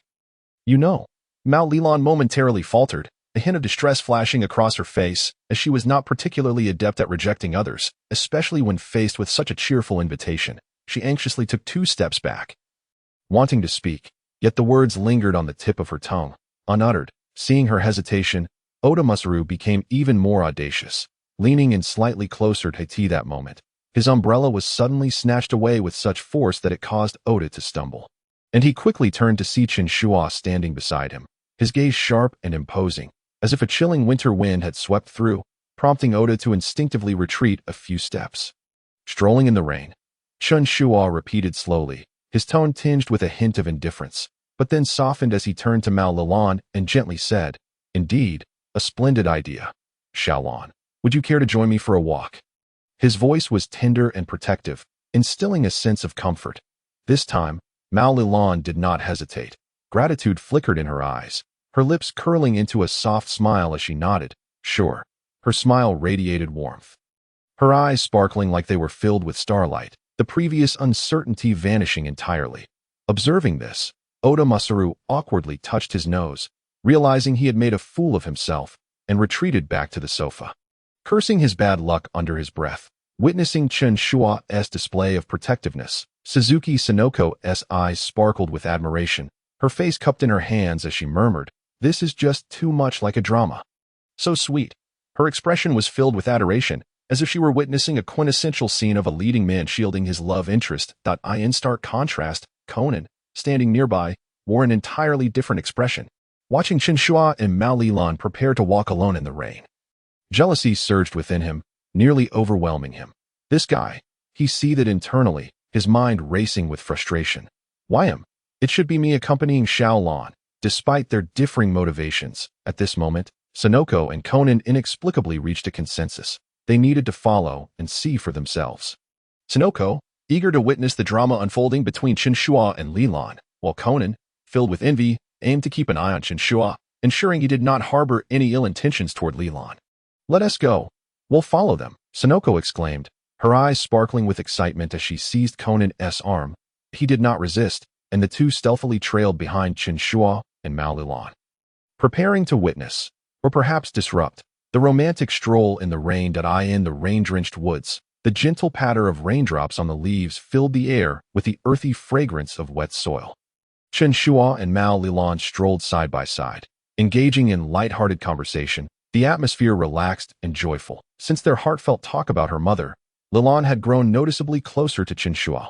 Though still shy, she had quietly opened her heart, stealing glances at Chen Shuo's profile. Her heart raced, and she could not suppress the smile dancing on her lips. She reveled in the gentle treatment he afforded her, the subtle care making her feel like a cherished princess. However, her innate shyness prevented her from voicing her feelings. Even as waves of emotion surged within her, she dared not disrupt the delicate balance of their relationship. Chen Shuo appeared nonchalant in their conversation, and he had subtly sensed Lilan's affections. Being an adult, he was not oblivious to her subtle changes. Nevertheless, he found himself in turmoil. She was so young. He sighed internally on one hand. As a killer entrenched in a dark world, his hands were stained with blood. Faced with such a pure and kind-hearted girl, he was unsure how to respond to her feelings.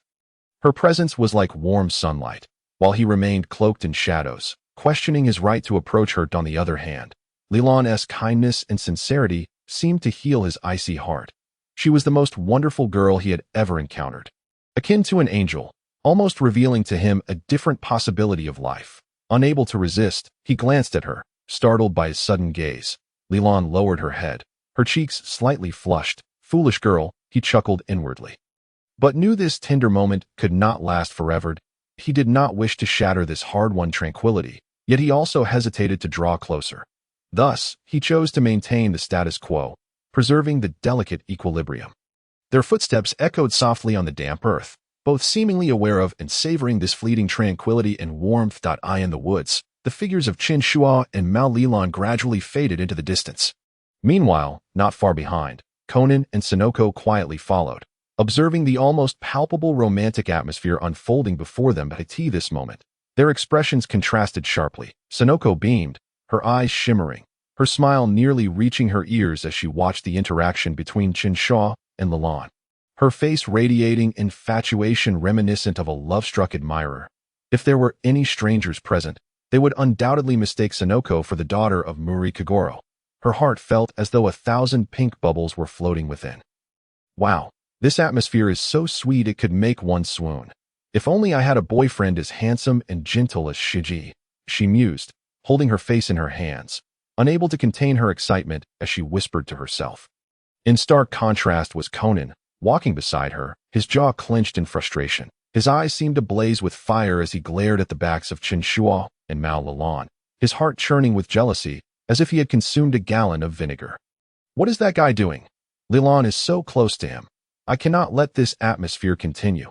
He plotted furiously in his mind, considering how to interrupt the affectionate duo. However, just as Conan prepared to rush forward and break the awkwardly sweet moment, Sonoko's keen peripheral vision caught his attention. With an instinctual awareness, she swiftly grabbed the back of his collar, yanking him back with no hesitation.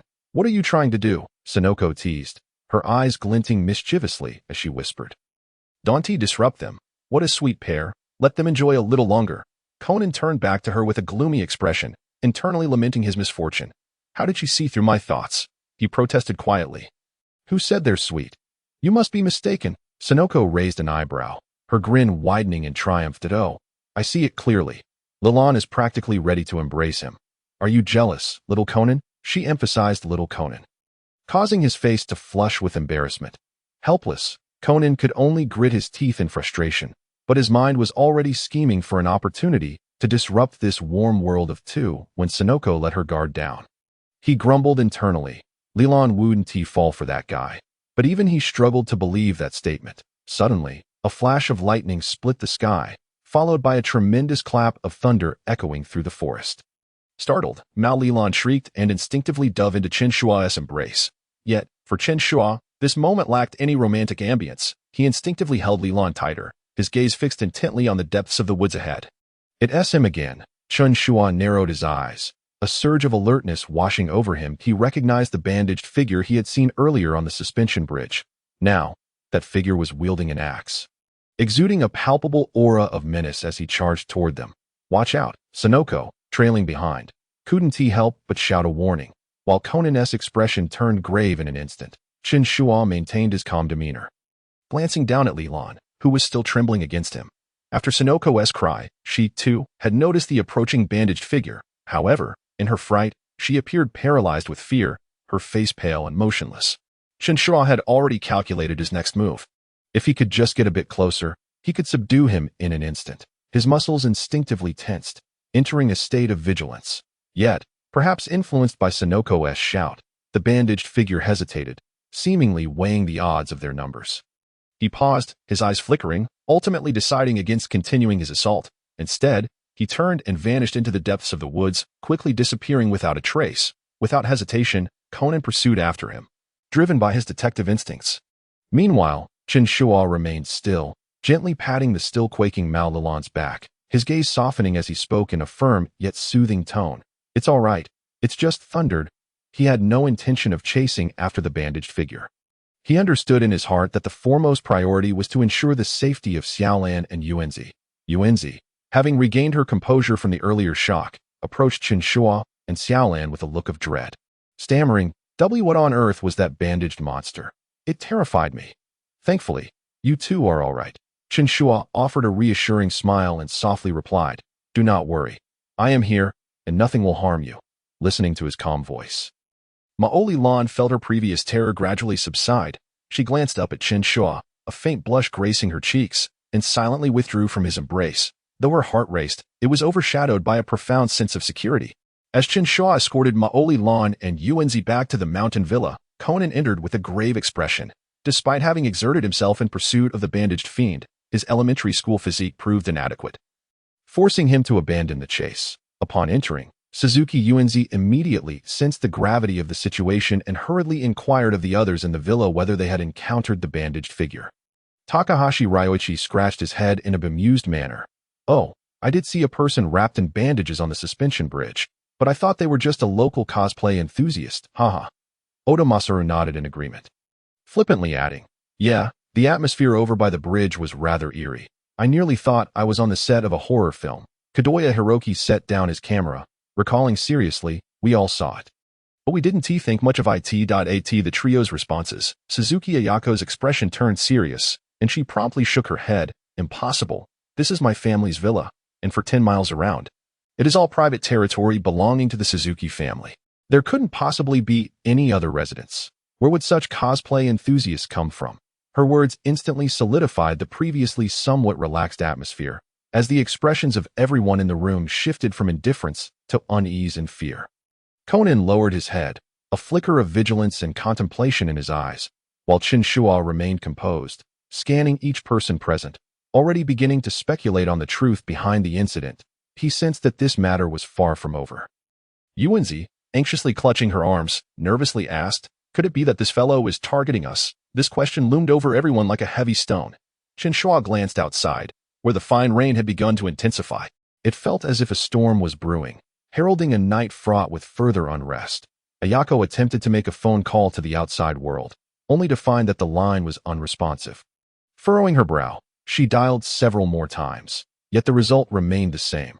Defeated, she replaced the receiver and addressed the group. "It seems the phone line has been cut. We can't get through at all." "What?" Yuanzi exclaimed, rising in a panic. "Does that mean we've lost contact with the outside world? Perhaps we should check the suspension bridge," Chen Shuo suggested. The group hurried to the only route leading outside, the suspension bridge. However, upon arrival, their spirits dampened further as they discovered that the bridge had been destroyed, rendering it completely impassable. They found themselves trapped in the mountain villa, with no means of escape. As darkness descended and the torrential rain grew fiercer, they reluctantly decided to wait until morning to devise a plan. After a hushed discussion, they all retreated to their respective rooms to change. When Chika returned to her room, she discovered a note had been slipped under the door at some point. She paused, bent down to retrieve the note, and quickly unfolded it. The content of the note caused her complexion to pale dramatically, and her fingers trembled slightly. "Chika, what's wrong?" Ayako, passing by, inquired with concern. Chika hastily folded the note, forcing a stiff smile. "Oh, it's nothing. I'm just a bit tired and want to rest early." With that, she rushed into her room and closed the door. Ayako furrowed her brows in confusion, standing at the door for a moment. Ultimately, she said nothing and returned to the hall. When everyone had changed and gathered in the hall, Chika was still conspicuously absent, evidently opting to remain secluded for the time being.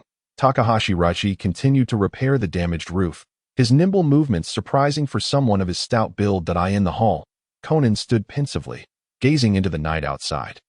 The bandaged monster, the destroyed bridge, and that note, all the clues raced through his mind.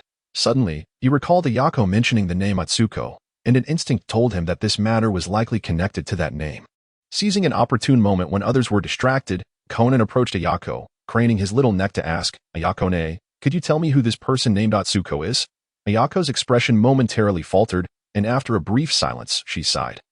"Atsuko was once a member of our university's film club and a dear friend of mine, that we were very close." She paused, her gaze darkening slightly. "However, one day 2 years ago, Atsuko suddenly committed suicide by hanging herself." Conan's brow furrowed even tighter. Why would she take her own life? Ayako forced a smile, gently patting Conan's head. "It's best not to dwell on that matter. All right? She's no longer with us, and I don't wish to revisit those memories."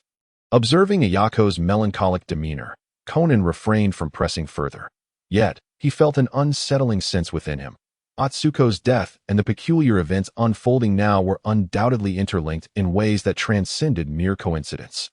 What secrets lay hidden within this enigma? Chen Shuo, seated quietly in a corner of the hall, watched the exchange between Ayako and Conan, occasionally glancing at Maoli Lan, who still appeared somewhat shaken, tightly gripping Chen Shuo's hand. Suzuki Yuenzi, meanwhile, muttered about how terrifying the day had been. While comforting Maoli Lan, she feigned nonchalance, jesting, "I thought I'd only see such scenarios in movies. I never expected to experience it firsthand."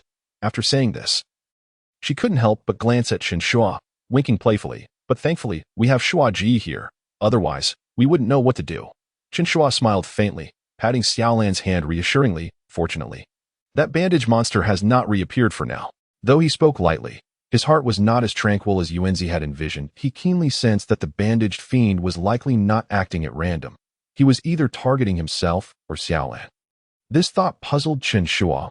Why would they be the targets? He reflected on the day's events, his doubts deepening. "Are you all right?" Chen Shuo asked, looking down at Maoli Lan with a gentle tone.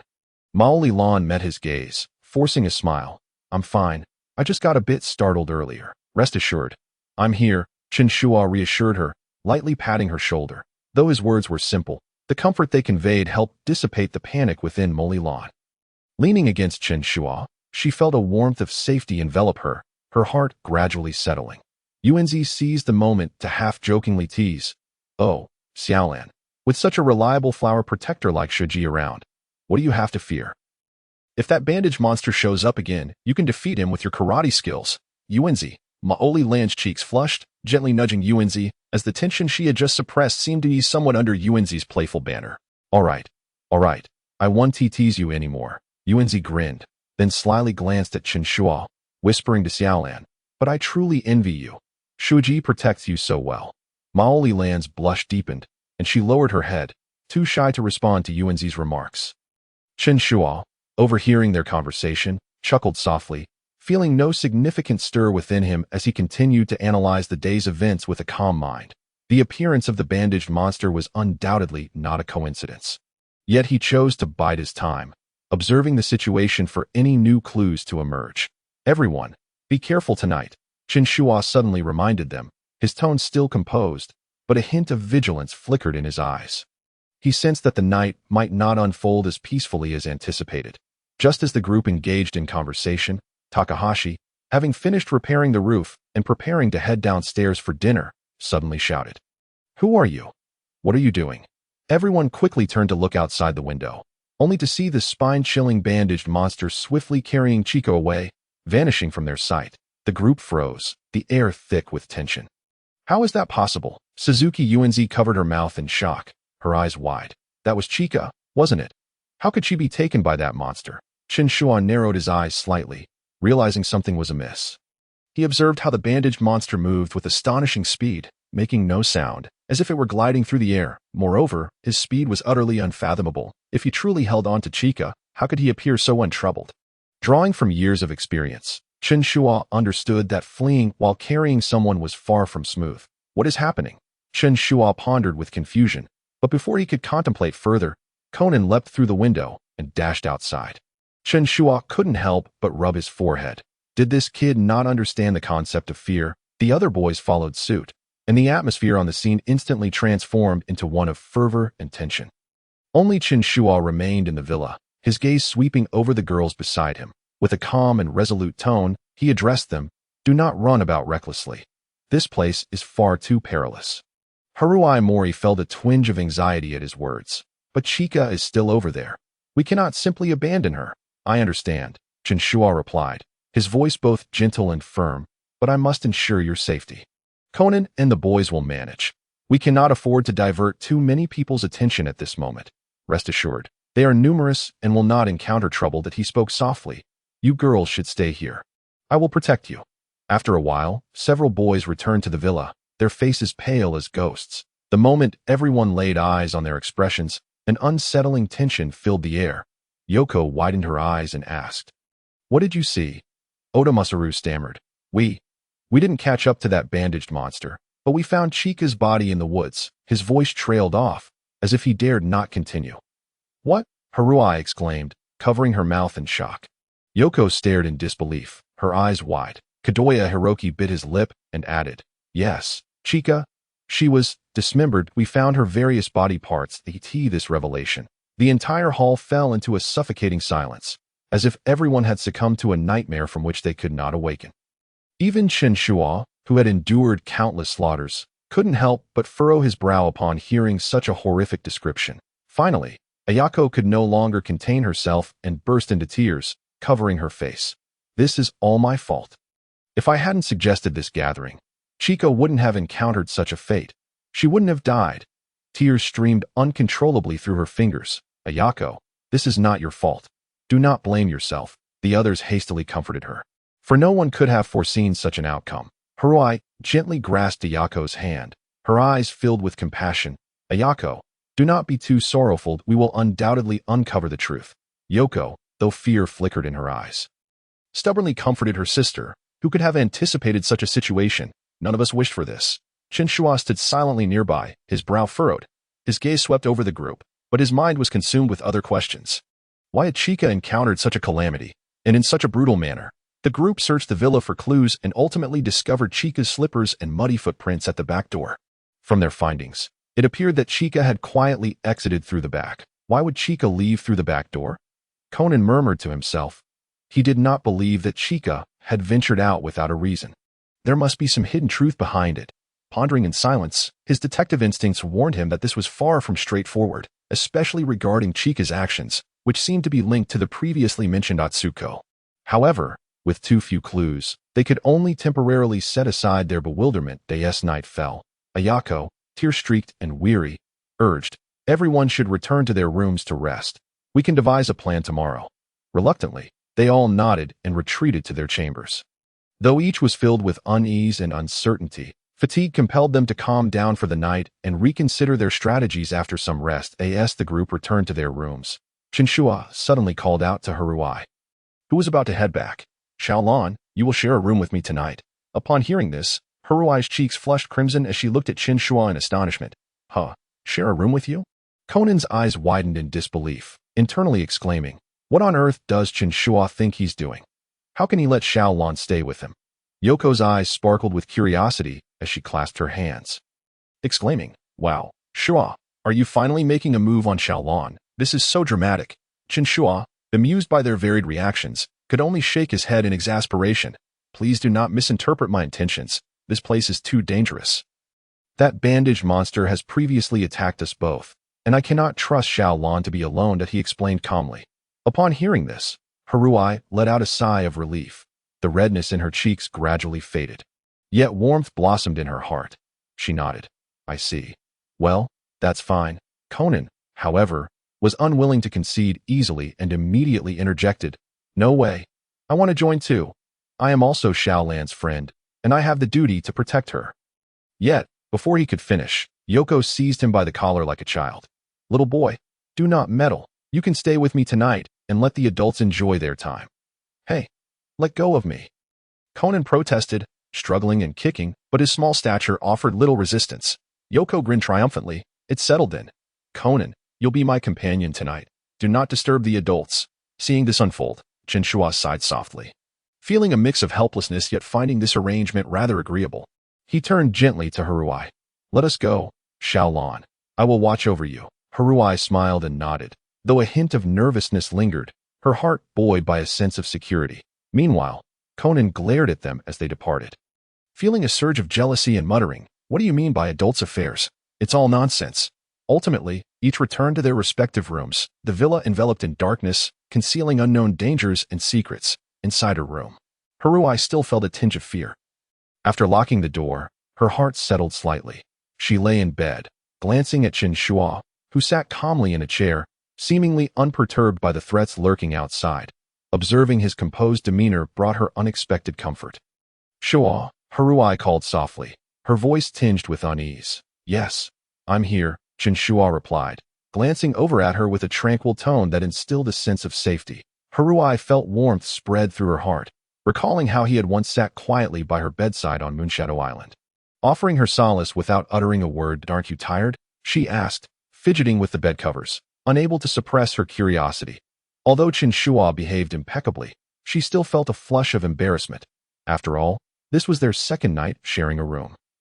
"I'm not tired. You should rest," Chen Shuo replied, his voice remaining light as he shifted his gaze from the night outside back to her face. "I will be here. Do not worry." Oh, Haruai thought, feeling her cheeks heat up even more. Her heartbeat quickening. She chided herself for overthinking. Chen Shuo was merely trying to protect her, yet her mind wandered. Resolving to dismiss such thoughts, she closed her eyes, striving to fall asleep swiftly. After a while, the atmosphere in the room grew tranquil, with only their breathing softly echoing in the darkness. Haruai initially intended to say something more, but fatigue ultimately overcame her anxiety, and she soon drifted off to sleep. Chen Shuo remained seated quietly in the chair, immobile, his gaze fixed on a corner of the room as if contemplating something crucial. His eyes glimmered faintly in the dim light, seemingly piercing through the shadows. Listening to Haruai's breathing gradually steady, he couldn't help but smile gently. She sleeps so soundly, he mused silently, saying nothing aloud. And no matter what transpired, as long as she could rest peacefully, that was enough. In the silent night, Chen Shuo's vigilant presence served as an invisible barrier against the dangers outside. As the hours deepened, he closed his eyes momentarily, mentally preparing for any unforeseen events that might arise. Suddenly, a cacophonous sound of shattering glass pierced the night. His heart raced as he tautened his muscles, ready to spring into action. The balcony window swung open, and a towering figure stepped inside. Wielding a glinting axe, was indeed the bandaged monster, just as he had feared. The creature had returned, oblivious to Chen Shuo lurking in the corner. The monster's gaze fixated menacingly on the slumbering Haruai, eyes brimming with malice. As the bandaged monster raised the axe, Chen Shuo finally sprang into action. He swiftly rose to his feet, executing a high kick that sent the axe flying from the hands of the grotesque figure, followed by a forceful twist that shattered its arms in a seamless motion. He delivered a side kick that broke the creature's legs. Subsequently, Chen Shuo placed a foot upon the creature's chest, emanating an aura of fierce intimidation that sent shivers down the spine. The excruciating pain elicited a distorted shriek from the bandaged abomination, its cries reverberating throughout the spacious villa. Xiaolan, awakened by the piercing scream, opened her eyes to behold the contorted form of the bandaged monster, prompting her to emit a frightened scream. "Ah, do not fear, Xiaolan," Chen Shuo reassured her. "It is all over." Gradually, Xiaolan regained her composure, and upon witnessing Chen Shuo's firm control over the situation, a wave of warmth surged within her. "Thank you, Shuo. You are truly formidable." Accompanied by Xiaolan's scream, the other inhabitants of the villa were roused from their slumber, rushing towards the commotion. Upon seeing Chen Shuo with his foot planted on the bandaged creature, they were momentarily taken aback. The scene before them resembled something out of a film. The grotesque figure twisted beyond recognition, its limbs likely broken, cries of agony echoing, while Chen Shuo remained composed, seemingly in command of the entire ordeal. As more people arrived, Chen Shuo scanned the crowd and realized one was missing. Takahashi, right? He nodded to himself. The situation was becoming clearer. He spoke slowly. "From the moment I first encountered Takahashi Ryuichi, I sensed something amiss. Logically, given his facial features and body proportions, he should not be so corpulent." As he spoke, he reached out and tore away the bandages concealing the creature's face. Indeed, it revealed the visage of Takahashi Ryuichi. "It is Takahashi," someone gasped, and the crowd exchanged astonished glances. their faces a portrait of shock. No one could have anticipated that the seemingly simple and honest Takahashi would turn out to be the ruthless bandaged monster. With his identity unveiled, Takahashi ceased his struggles, offering a bitter smile that revealed a hint of resignation in his eyes. You have uncovered the truth. There is no longer anything to conceal. I am the one who killed Ikeda Chikako. The crowd gasped collectively, confusion etched upon their faces. Why? Why did you kill her? Someone queried in bewilderment. Takahashi fell silent for a moment, as if lost in recollection. Before finally speaking, 2 years ago, Atsuko joyfully shared her script with me. Yet one day, she called to inform me that she could no longer trust anyone. His voice grew somber and frigid. And before long, we discovered her lifeless body from suicide at that time. I was unaware of the reasons behind her tragic decision. That was not until the release of Chikako's film Cyan Kingdom that I recognized the fury igniting within Takahashi's eyes. The script was identical to the one Atsuko had shared with me. Atsuko had despaired and taken her life because Chikako plagiarized her work. As he spoke, Takahashi's teeth clenched, his eyes ablaze with hatred towards Ikeda Chikako.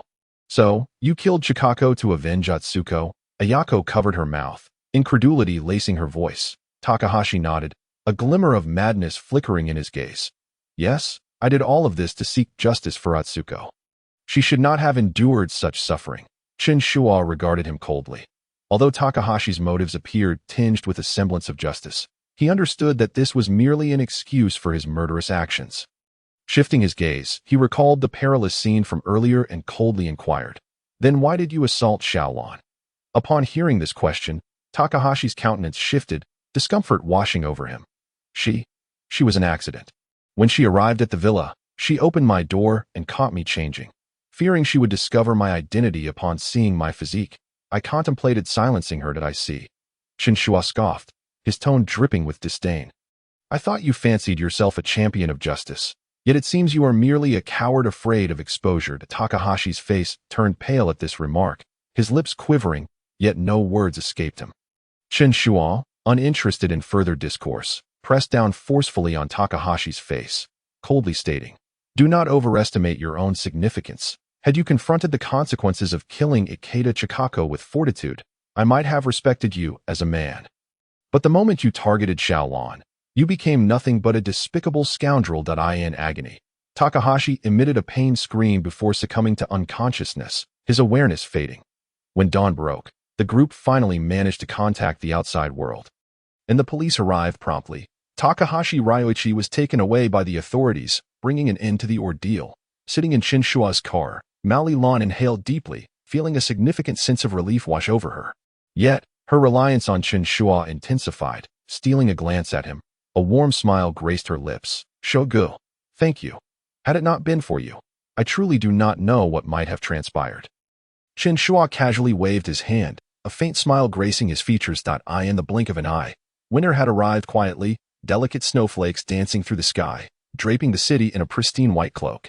At that moment, Mao Lan was seated at the bar of the Serenity CAF, cradling a cup of steaming coffee specially crafted for her by Chen Shuo, relishing the warmth in her palms. She took a gentle sip, the rich aroma of the coffee blossoming in her mouth, bestowing upon her a small joy amidst the winter chill. Opposite her sat the CAF's newly hired employee, Inomoto Aki. This adorable girl, with her doll-like face, exuded sweetness, her eyes sparkling with enthusiasm. Her passion for coffee and dedication to its craft infused the entire CAF with her vibrant energy. "Miss Lan, how lovely it is to enjoy a snowfall while sipping coffee here." Inomoto Aki chimed cheerfully, playfully handling the coffee apparatus as she chatted merrily. "Indeed, with delicious coffee and a charming employee like Aki by my side, how could it not be delightful?" Mao Lan replied with a smile. Her mood evidently lifted by Aki's exuberance. Today, Conan had been whisked away by the young detective league for some fun, leaving Lan to visit Serenity alone after quite some time. "Oh dear, Miss Lan. You flatter me." Inomoto Aki's cheeks flushed a light pink, yet her smile remained radiant, enhancing her cuteness. Chen Shuo stood behind the bar, occasionally glancing at the interaction between the two girls, a smile creeping onto his lips. He cherished this warm atmosphere. With Amuro Toru unable to remain in the CAF long-term due to his official duties, he had finally found Aki, a ray of sunshine among the staff, alleviating the complications brought on by a mural. Chen Shuo felt immensely satisfied. Shuo, you truly have an eye for talent. Aki is like the CAF's living advertisement. Mao Lilan suddenly turned to him, beaming. Chen Shuo raised an eyebrow, a slight smile gracing his lips. Of course. I have always had an exceptional eye for selecting people to so Shuo can also praise himself. Lan teased playfully. Inomoto Aki hurriedly waved her hands. No, it's still the boss who is remarkable. I am still learning, and there are many coffee techniques I need to consult the boss about. All right, spare me the flattery. Chen Shuo chuckled, waving his hand dismissively. I cannot bear such lavish praise that I ask for the two of you. Drinking coffee and chatting so merrily.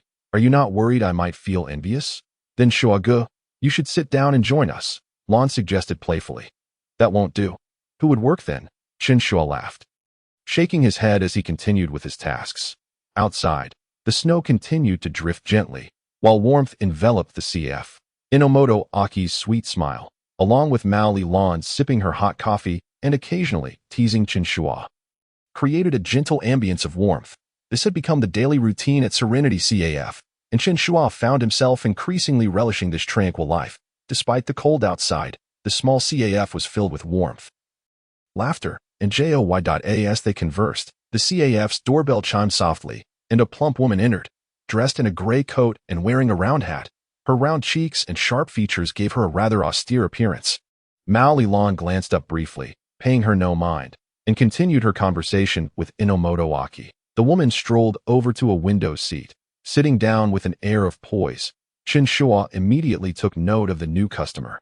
Inomoto Aki was engrossed in preparing coffee for other patrons. Evidently too occupied to greet the newcomer, he gently removed his apron and approached the plump woman, politely inquiring, "Hello, how may I assist you?" The woman looked up, her smile remaining warm. "Please bring me a cappuccino." Chen Shuo nodded, narrowing his eyes slightly as he scrutinized her for a few seconds, a glimmer of contemplation crossing his gaze. However, he said nothing, returning to the bar to prepare a steaming cappuccino for her. After delivering it to her table, he did not depart, but instead chose to sit directly across from her. As the woman lifted her coffee to drink, she suddenly felt Chen Shuo's piercing gaze fixed intently upon her, making her feel somewhat uneasy. She forced a smile and softly inquired, "May I ask if there is something you need?" Chen Shuo leaned back in his chair, arms crossed, and replied with a hint of indifference, "What exactly are you doing here? The esteemed Yukiko, why have you disguised yourself in such a manner to come see me?" The woman's previously calm demeanor instantly stiffened, and she nearly spilled the coffee in her hands. Casting a glance at Chen Shuo, she realized her cover had been blown and couldn't help but let out a sigh, her face reflecting a sense of defeat. "Alas, you truly are perceptive. Chen Shuo, it seems I underestimated you. Pray tell, how did you uncover my ruse?" A faint smile graced Chen Shuo's lips as he replied casually, "It's merely a professional habit, and no matter how skilled the art of disguise, certain details will always give one away. Though your makeup is quite impressive, the proportions of your face and your inherent aura have betrayed you."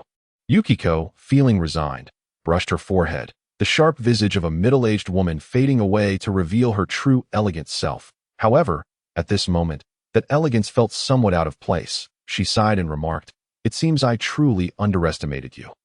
Believing I could slip past unnoticed, I never expected my disguise would be so easily seen through." Chen Shuo replied with a light-hearted smile, "Your disguise was commendable, but I am not an ordinary individual. I tend to remain vigilant. Moreover, you have often played pranks on me before, and I have discerned the patterns of your disguises. Now, tell me, what brings you here with such intent?" Realizing her disguise had been effortlessly dismantled by Chen Shuo, Yukiko sighed in resignation, the playful and mischievous expression on her face gradually evaporating. She set down her coffee cup, leaned slightly forward, and lowered her voice to Chen Shuo, saying, "There are quite a few people around, so it is not convenient to discuss too much. I will return this evening. Please bring Xiaolan to the CAF, as I have a matter to discuss with you both." Chen Shuo furrowed his brow slightly upon hearing this, a flicker of confusion passing through his gaze, but he quickly regained his composure. Casually glancing at Yukiko, he sensed a seriousness in her tone, indicating that this matter was not trivial. "All right," he nodded softly, agreeing while his mind began to ponder what significant issue warranted such a private discussion. Seeing Chen Shuo acquiesce, Yukiko revealed a faint smile. "Then it is settled. I shall see you tonight." With that, She lifted her coffee cup and took a sip of her cappuccino, seamlessly resuming her elegant and composed demeanor as if nothing had transpired. Chen Shuo, rising from his seat, acted as if nothing had happened and nonchalantly returned to the bar to continue his work. As evening fell, the CAF's lights dimmed gradually, and the atmosphere became tranquil.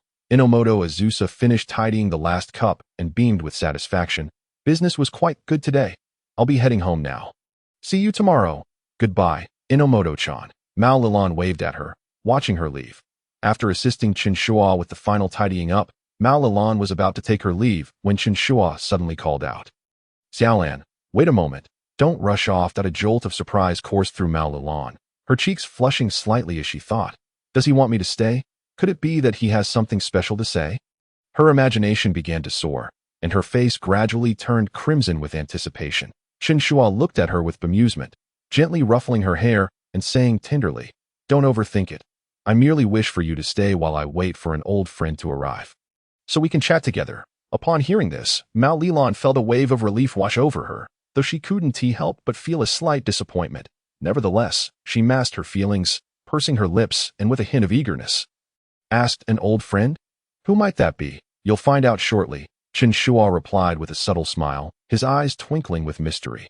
Mao Lilan nodded, still feeling a tinge of disappointment, yet the intrigue surrounding the impending guest filled her with curiosity.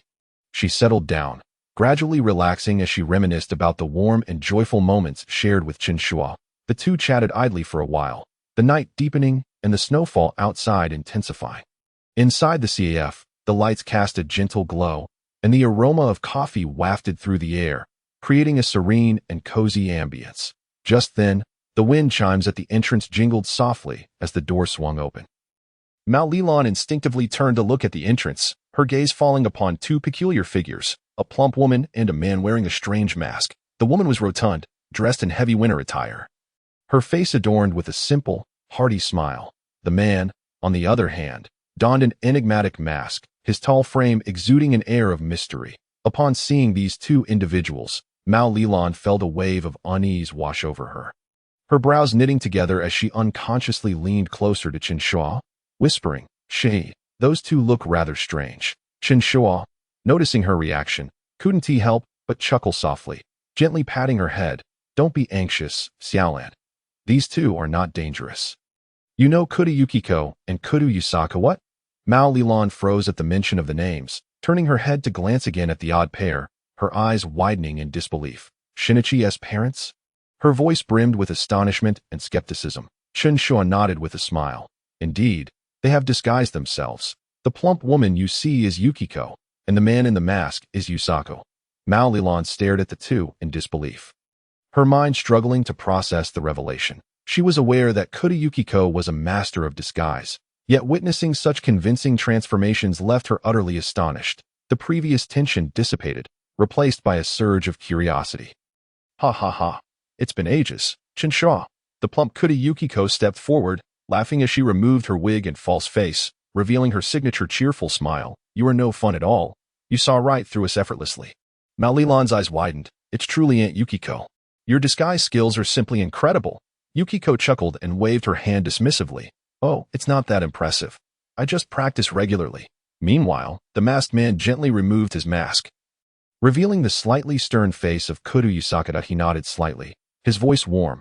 It's been a while, Chen Shuo. Uncle Yusaku, you're here too, Mao Lilan exclaimed, utterly surprised at the unexpected presence of Kuda Yusaku. Chen Shuo cast a glance at the two and remarked, It seems you both are not merely here to showcase your disguise skills. There must be something significant you wish to discuss. Kuda Yusaka nodded, his expression growing serious. Indeed, there are matters we need to discuss with you and Xiaolan. Upon hearing this, Chen Shuo nodded calmly, encouraging him to continue. Taking a deep breath, Kuda Yusaku got straight to the point. We have come to talk about Shinichi, specifically the secret you shared with us regarding his transformation. Mao Lilan's expression turned complex at this revelation. She had witnessed firsthand Shinichi transforming into Conan. And while she had been shocked, she had gradually come to accept this reality over time. Nonetheless, knowing Shinichi's secret only left her with more questions and concerns. Ever since that incident, I have been pondering why he is always so reckless, constantly putting himself in danger, Mao Lilan murmured, Recalling the various perilous situations Conan had faced, her heart still heavy with concern. Yukiko, listening attentively, nodded and sighed softly. You are correct, Lilan. Shinichi is precisely like that. Even knowing he has shrunk, he still rushes headlong into danger without a thought for the consequences. Initially, when we heard about Shinichi's situation from Chen Shuo, we found it hard to believe. Yusaku added, his gaze filled with resignation. However, after returning to Japan and consulting with Professor Agasa, we confirmed everything. The mention of Professor Agasa, Mao Lilan felt a wave of gratitude wash over her. She knew the professor had been a great help to Conan. Professor Agasa has assisted Shinichi immensely, hasn't he? Indeed, he has provided us with much information about Shinichi since his transformation, Yukiko confirmed, her tone tinged with helplessness. But the more we learn, the more we worry about him. Although he has shrunk, his personality remains unchanged. He is still as impulsive, if not more so than before. Yusaka chuckled lightly, a hint of mischief in his eyes. Thus, after some discussion between us, we decided that since Shinichi is so careless about his own well-being, perhaps he could use a lesson. Chen Shuo raised an eyebrow, intrigued by this notion. A lesson for Shinichi? It seems you have some plans in mind. Absolutely. Yukiko grinned mischievously. This boy is in dire need of some education. Even after shrinking, he continues to act recklessly, repeatedly placing himself in jeopardy, since he refuses to listen. It appears that he must personally experience the lessons of childhood. Upon hearing this, Maori-ran couldn't help but chuckle softly. That's true, Shinichi is always such a handful. He certainly deserves a proper education. Chen Shuo glanced at Maori-ran with a light laugh. It seems you two believe it is necessary to teach him a lesson. Of course. Maori-ran nodded without hesitation, a playful glint in her eyes. I witnessed him transform into Conan firsthand. Back then, he ventured out on his own, keeping it a secret from everyone. And look what happened. Upon seeing this, Yukiko displayed an approving expression. That's why we want you to join us. After all, it would be far more effective to teach Shinichi a lesson together. Chen Shuo smiled casually, his tone relaxed. Since you all feel this way, I am more than willing to partake in this scheme. Educating that kid, Kudo, sounds quite intriguing. Upon hearing this, Maori-ran instantly expressed her enthusiasm. I want to join too. Shinichi always makes me worry to death. This time, I shall make him understand what retribution truly means. Kudo Yususaku and Yukiko exchanged knowing smiles, nodding in satisfaction. With your help, our plan becomes even more assured. So, what specific plans do we have? Chen Shuo inquired with genuine interest, his tone laced with anticipation. Kudo Yususaku smiled slightly, a glimmer of wisdom shining in his eyes. Don't rush. Tonight we shall brainstorm a brilliant idea to ensure Shinichi learns his lesson. The atmosphere in the SAF became relaxed and cheerful as the conversation unfolded. The four exchanging glances filled with unspoken understanding. Conan, or rather Kudo Shinichi, remained blissfully unaware of the meticulously crafted lesson that awaited him, a family education that might become an unforgettable experience. The next day, the snow outside fell more heavily, blanketing the entire city in a thick layer of white. Inside the Maori Detective Agency, however, the atmosphere was unusually quiet. Conan sat on the sofa, engrossed in a fighting game on his console. Mari Kagoro had left early to investigate a troublesome infidelity case, and Maori-ran had gone shopping with Suzuki Sonoko, yet to return. Conan had initially intended to take advantage of this opportunity to relax, but as he played, his thoughts drifted to the Black Organization. What a nuisance, Conan frowned, his fingers on the console slowing down noticeably. He had been relentlessly pursuing the whereabouts of the Black Organization, but regrettably, there had been no progress lately, not even a single clue. And just thinking about it made him anxious. Just as his mind was in turmoil, he suddenly heard the sound of a door opening. Instinctively, Conan assumed it was Ran returning, his eyes still fixed on the game screen as he casually called out. Ran, you're back. Yet, the room was met with silence, devoid of any response. Conan found it odd, halting his actions. Slowly, he turned his head, confusion etched on his face, only to be met with a sight that sent a chill down his spine. Standing in the doorway was not Ran, but a plump woman clad in heavy winter clothing, her expression cold, her gaze piercing like needles directed at Conan. The sharpness of her eyes made him shiver, a sense of dread creeping up his spine. Who is this person? Conan's mind raced through various speculations, but he knew he could not panic. He had to keep his composure. Instantly, he adjusted his expression. Adopting the guise of an innocent child, tilting his head and asking innocently, "Auntie, are you looking for Uncle Maori?" The woman did not move, her lips barely parting as she uttered in a low, chilling voice, "Kudo Shinichi." Conan's heart sank, and his expression shifted dramatically. His eyes widened in shock, his blood seeming to freeze. This woman had directly called out his true identity. Who is she? How does she know I am Shinichi? Conan's brain raced as he attempted to piece together the background of this mysterious woman, but no matter how he pondered, he had no recollection of her. Yet, he knew she was certainly not an ordinary individual. After a brief moment of astonishment, Conan suppressed his unease, swiftly regaining his composure. He feigned confusion, his voice retaining a childlike innocence. "Auntie, you must have mistaken me for someone else. I am Adagawa Conan, not Shinichi." The woman let out a cold laugh, clearly uninterested in his pretense. Her frosty gaze bore down on Conan, imparting a sense of pressure. However, Conan understood that he could not afford to show any signs of weakness at that moment. He endeavored to remain calm, his mind racing to devise a strategy for escape. What on earth is happening? Why is she here? And how can she recognize me? Conan's heart raced with apprehension, but he maintained his facade of calm. In that instant, he realized he might be in grave danger. On the road, snowflakes continued to swirl around, and Conan sat in the passenger seat of a green sedan, his expression grave, stealing a glance at the woman behind the wheel. He noted her stern demeanor, her hands firmly gripping the steering wheel, her gaze fixated ahead, exuding an unsettling chill. "Who exactly are you?" Conan finally couldn't hold back, his tone heavy with trepidation. The woman turned slightly, a cold smile curling at the corners of her lips. "Kudo Shinichi, you're quite clever. Can't you figure it out?" Her words sent a jolt through Conan's heart, confirming his worst suspicions. His complexion shifted slightly. This woman was indeed a member of the Black Organization. So it is related to that organization, Conan thought, contemplating why she had suddenly sought him out. But before he could react, a glint of cold metal flashed, and the back of his head was pressed against the icy barrel of a gun. "Don't move." The woman's voice was as cold as steel, laced with a sinister amusement. Conan's heart raced, his fingers tightening on his knees. Yet his face remained a mask of innocence. He understood that the current situation was exceedingly unfavorable for him. Any misstep could lead to dire consequences. Damn it, I never expected it would come to this. Conan mentally cursed, all the while maintaining his facade of a naive child. "Auntie, why are you pointing a gun at me? I'm just a kid. I truly don't understand what you're saying. Quit your act." The woman's gaze was sharp as a knife, clearly lacking the patience to entertain Conan's charade. "Kudo Shinichi, don't even think about trying any tricks." Conan realized that continuing the pretense would be futile. His mind raced as he contemplated how to escape. Although the woman had a gun, he could not simply sit idly by. He had to find an opportunity to counterattack. Suddenly, Conan's eyes landed on the handbrake of the car, and a bold plan began to form in his mind. "Now's my chance." Conan steeled himself, abruptly yanking the handbrake. With a screech of tires, the car spun out of control, skidding towards a snowbank.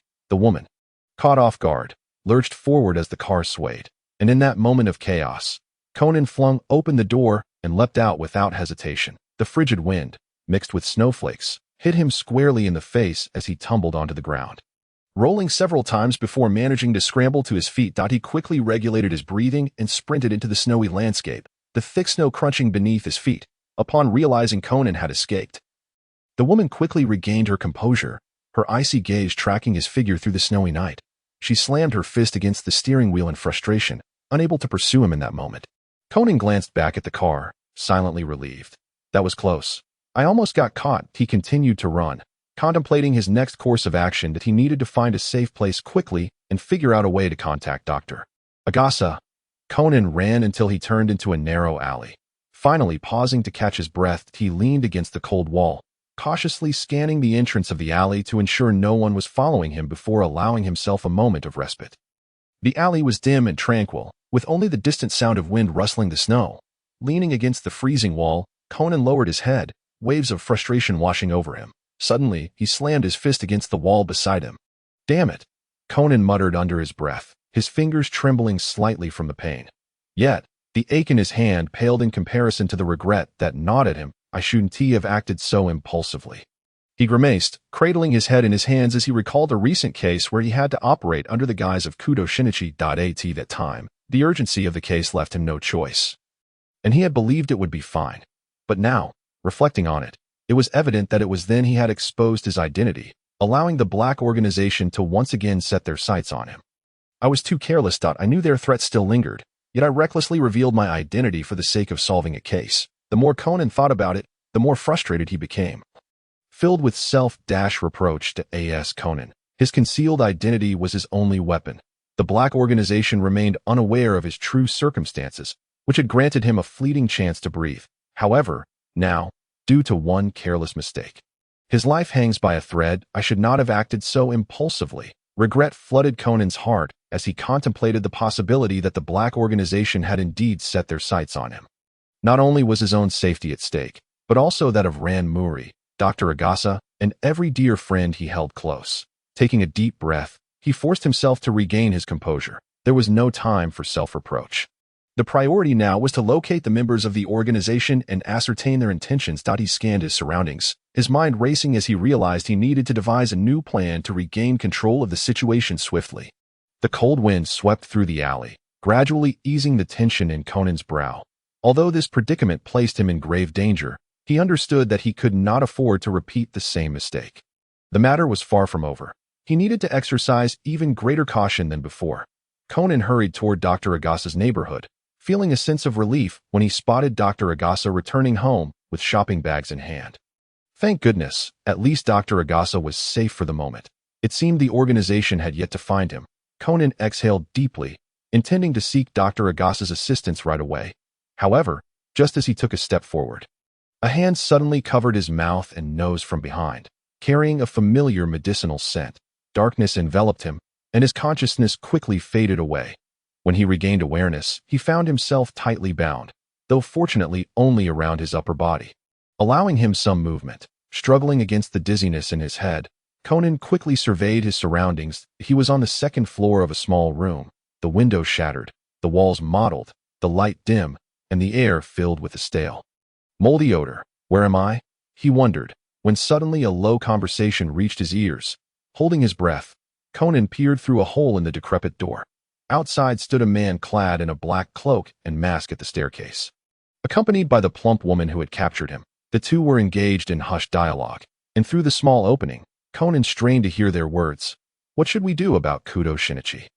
The plump woman inquired coldly, evidently resolved to turn Conan over to the organization and eliminate any potential trouble. The cloaked man shook his head, his voice gravelly yet tinged with amusement.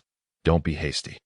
I find this child quite fascinating. Don't you find it curious? He was shrunk by our drug yet retains his original intellect and awareness. If we could find another subject, perhaps we could uncover more secrets. The plump woman frowned. Who should we find? After a brief silence, the cloaked man coldly replied, the Muri family would suffice.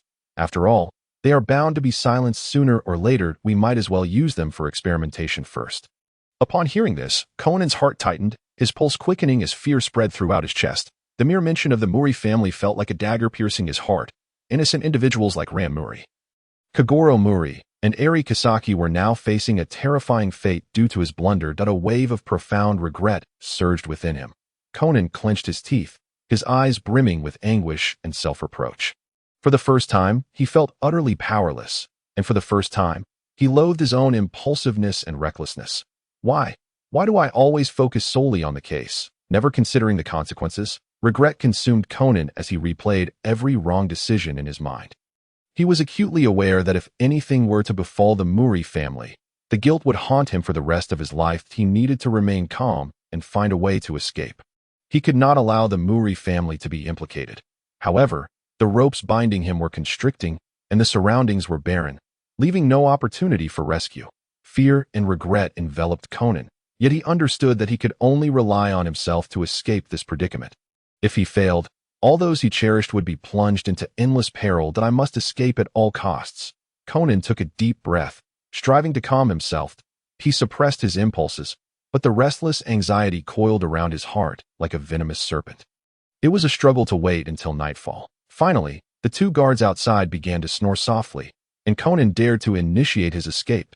He muttered quietly to himself, All right, Kudo Shinichi, calm down, you can do this.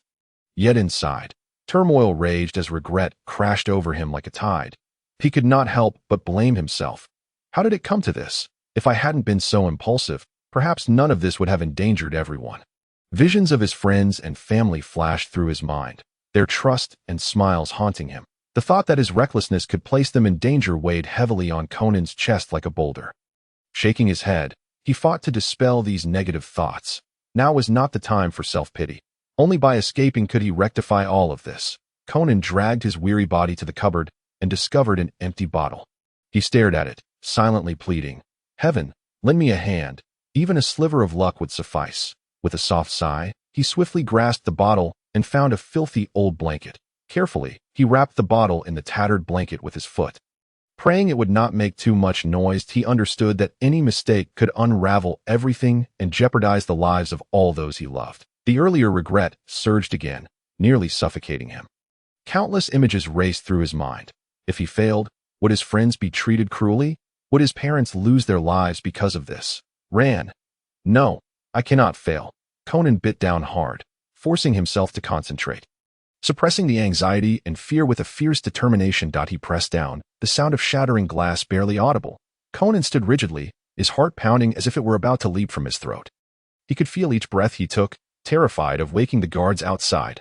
Stay calm, stay calm. They are still asleep, he continually reminded himself, but his hands did not falter. Grabbing a shard of glass, he swiftly cut through the ropes binding him. When the ropes finally snapped, a sharp pain shot through his wrist, yet the sensation brought an unexpected comfort. At least he was free now. Conan quietly moved to the door, bending slightly to listen for any signs outside. In the stillness of the night, even the sounds of breathing seemed amplified. He sighed in relief, whispering, "Sleep well. When you awaken, all you will find is an empty room." And no longer hesitating, he prepared to execute his next move. His heartbeat quickening, yet his demeanor remaining composed, that he knew he had to be entirely focused. One misstep could lead to irrevocable consequences. The following morning, a woman's scream pierced the air in the small room.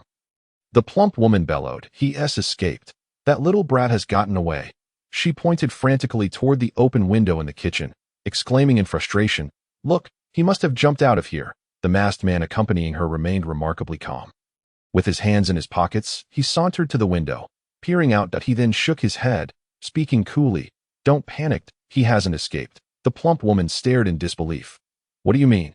"First of all, this is the second floor.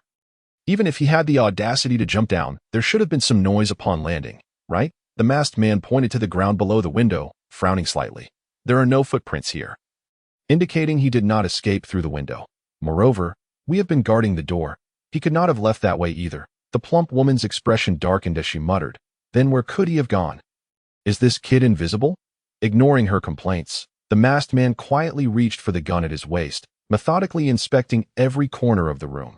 Finally, he stopped in front of the refrigerator, smirking as he opened the door. Aiming the gun inside, to his dismay, it was completely empty, devoid of even a single vegetable leaf. Frowning, he pondered, "This kid hides exceptionally well." However, he soon shook his head and said to the plump woman, "We are short on time. There is a transaction to attend to. Let's not waste any more time. Catching him will only take a moment. Let's leave." Seething with rage, the plump woman cast one last glare at the room before hastily following the masked man out, slamming the door behind her. Once the sounds outside faded, 2 minutes later, a floorboard in the kitchen slowly lifted as Conan emerged from a small storage space beneath. Sweaty and breathless, he forced himself to calm down. Taking several deep breaths to steady his racing heart, seems I am fortunate after all. He let out a silent, bitter chuckle. However, he could not simply flee, for those individuals would eventually track him down, jeopardizing the safety of those around him. He surveyed his surroundings, his mind racing to devise the next step in his plan. He needed to concoct a strategy to ensnare the two individuals. Clenching his fists, a resolute glimmer sparkled in his eyes. Only by doing so could he safeguard his companions from being implicated. Inside the small room, Conan searched anxiously, beads of sweat trickling down his forehead. His heart racing to the point of inducing a ringing in his ears. He scoured every corner of the room. At last, amidst a pile of seemingly inconsequential items, he pieced together a crucial clue, all pointing to a single location, the Mihua Grand Hotel. The Mihua Grand Hotel. Conan narrowed his eyes in contemplation. This place was no ordinary establishment. It was the largest hotel in Mihua town, frequented by countless visitors. If the mastermind were to conceal himself here, finding him would be akin to searching for a needle in a haystack. Yet, Conan had no time to hesitate. The enemy lurked in the shadows. and time was of the essence. He had to act immediately. Without delay, he gathered his belongings and swiftly made his way to the Mihua Grand Hotel. Upon entering, he was met with the anticipated sight of a bustling lobby, teeming with people, resembling a small marketplace. Conan glanced around, momentarily bewildered by the scene before him. He understood that he could not casually inquire at the front desk. After all, a child asking such questions would undoubtedly draw attention, raising suspicions. What to do? How could he uncover a lead? Wandering through the lobby, Conan's mind raced. Although he now stood in the vicinity of his target, he lacked any substantial clues, feeling akin to a headless fly darting about aimlessly. If only Uncle Mori were here, he could at least feign following an adult and gather some information. This is utterly vexing, Conan muttered under his breath, just as he was about to devise another plan when his eye caught a familiar figure in his peripheral vision. He paused, his gaze locking onto the silhouette. Chen Shuo. Conan's eyes brightened, instantly invigorated. How could it be him? This individual was no ordinary character. Encountering him here could hardly be a coincidence. Instinctively, Conan took a step back, concealing himself behind a pillar, his eyes filled with questions and wariness. He knew that Chen Shuo was not one to wander aimlessly. He owned a coffee shop, which thrived, keeping him quite busy. If he were here at the Mihua Grand Hotel, it certainly was not for afternoon tea. What on earth was he up to? Conan pondered while quietly observing Chen Shuo's actions. That moment, Chen Shuo's expression was cold. His once genteel demeanor vanished without a trace, replaced by a chilling mechanical air, as if he had transformed into an emotionless automaton. Conan couldn't help but draw a parallel to Jin, the man who had altered his life and introduced him to true fear.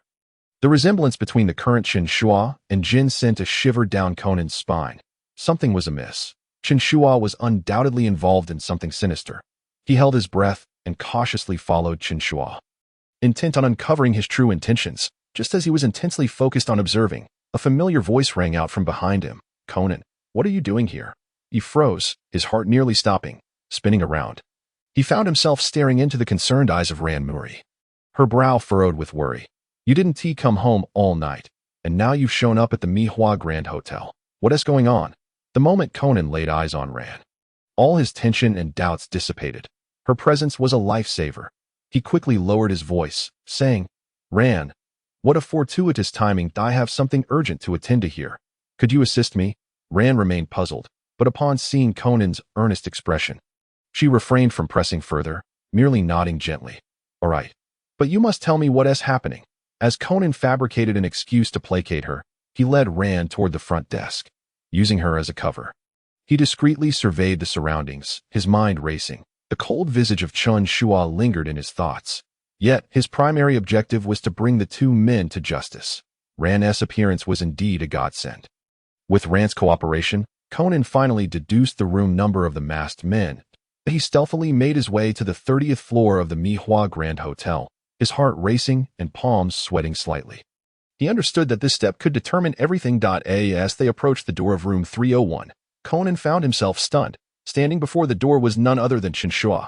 He wore an expression devoid of emotion, knocking on the door without noticing Conan and Ran trailing behind him. The moment the door swung open, Conan's heart plummeted. Standing behind it was the very man wearing the mask. Conan's eyes widened in disbelief as his mind went blank. How could this be? Chen Shuo was in cahoots with the masked man. This shocking revelation left him momentarily paralyzed, unable to formulate a plan. The warm smile and genteel demeanor of Chen Shuo replayed in his mind. Yet the icy countenance before him felt utterly foreign. As Conan contemplated how to respond, a familiar scream pierced the air behind him. Ran, he immediately turned, his heart tightening at the sight before him.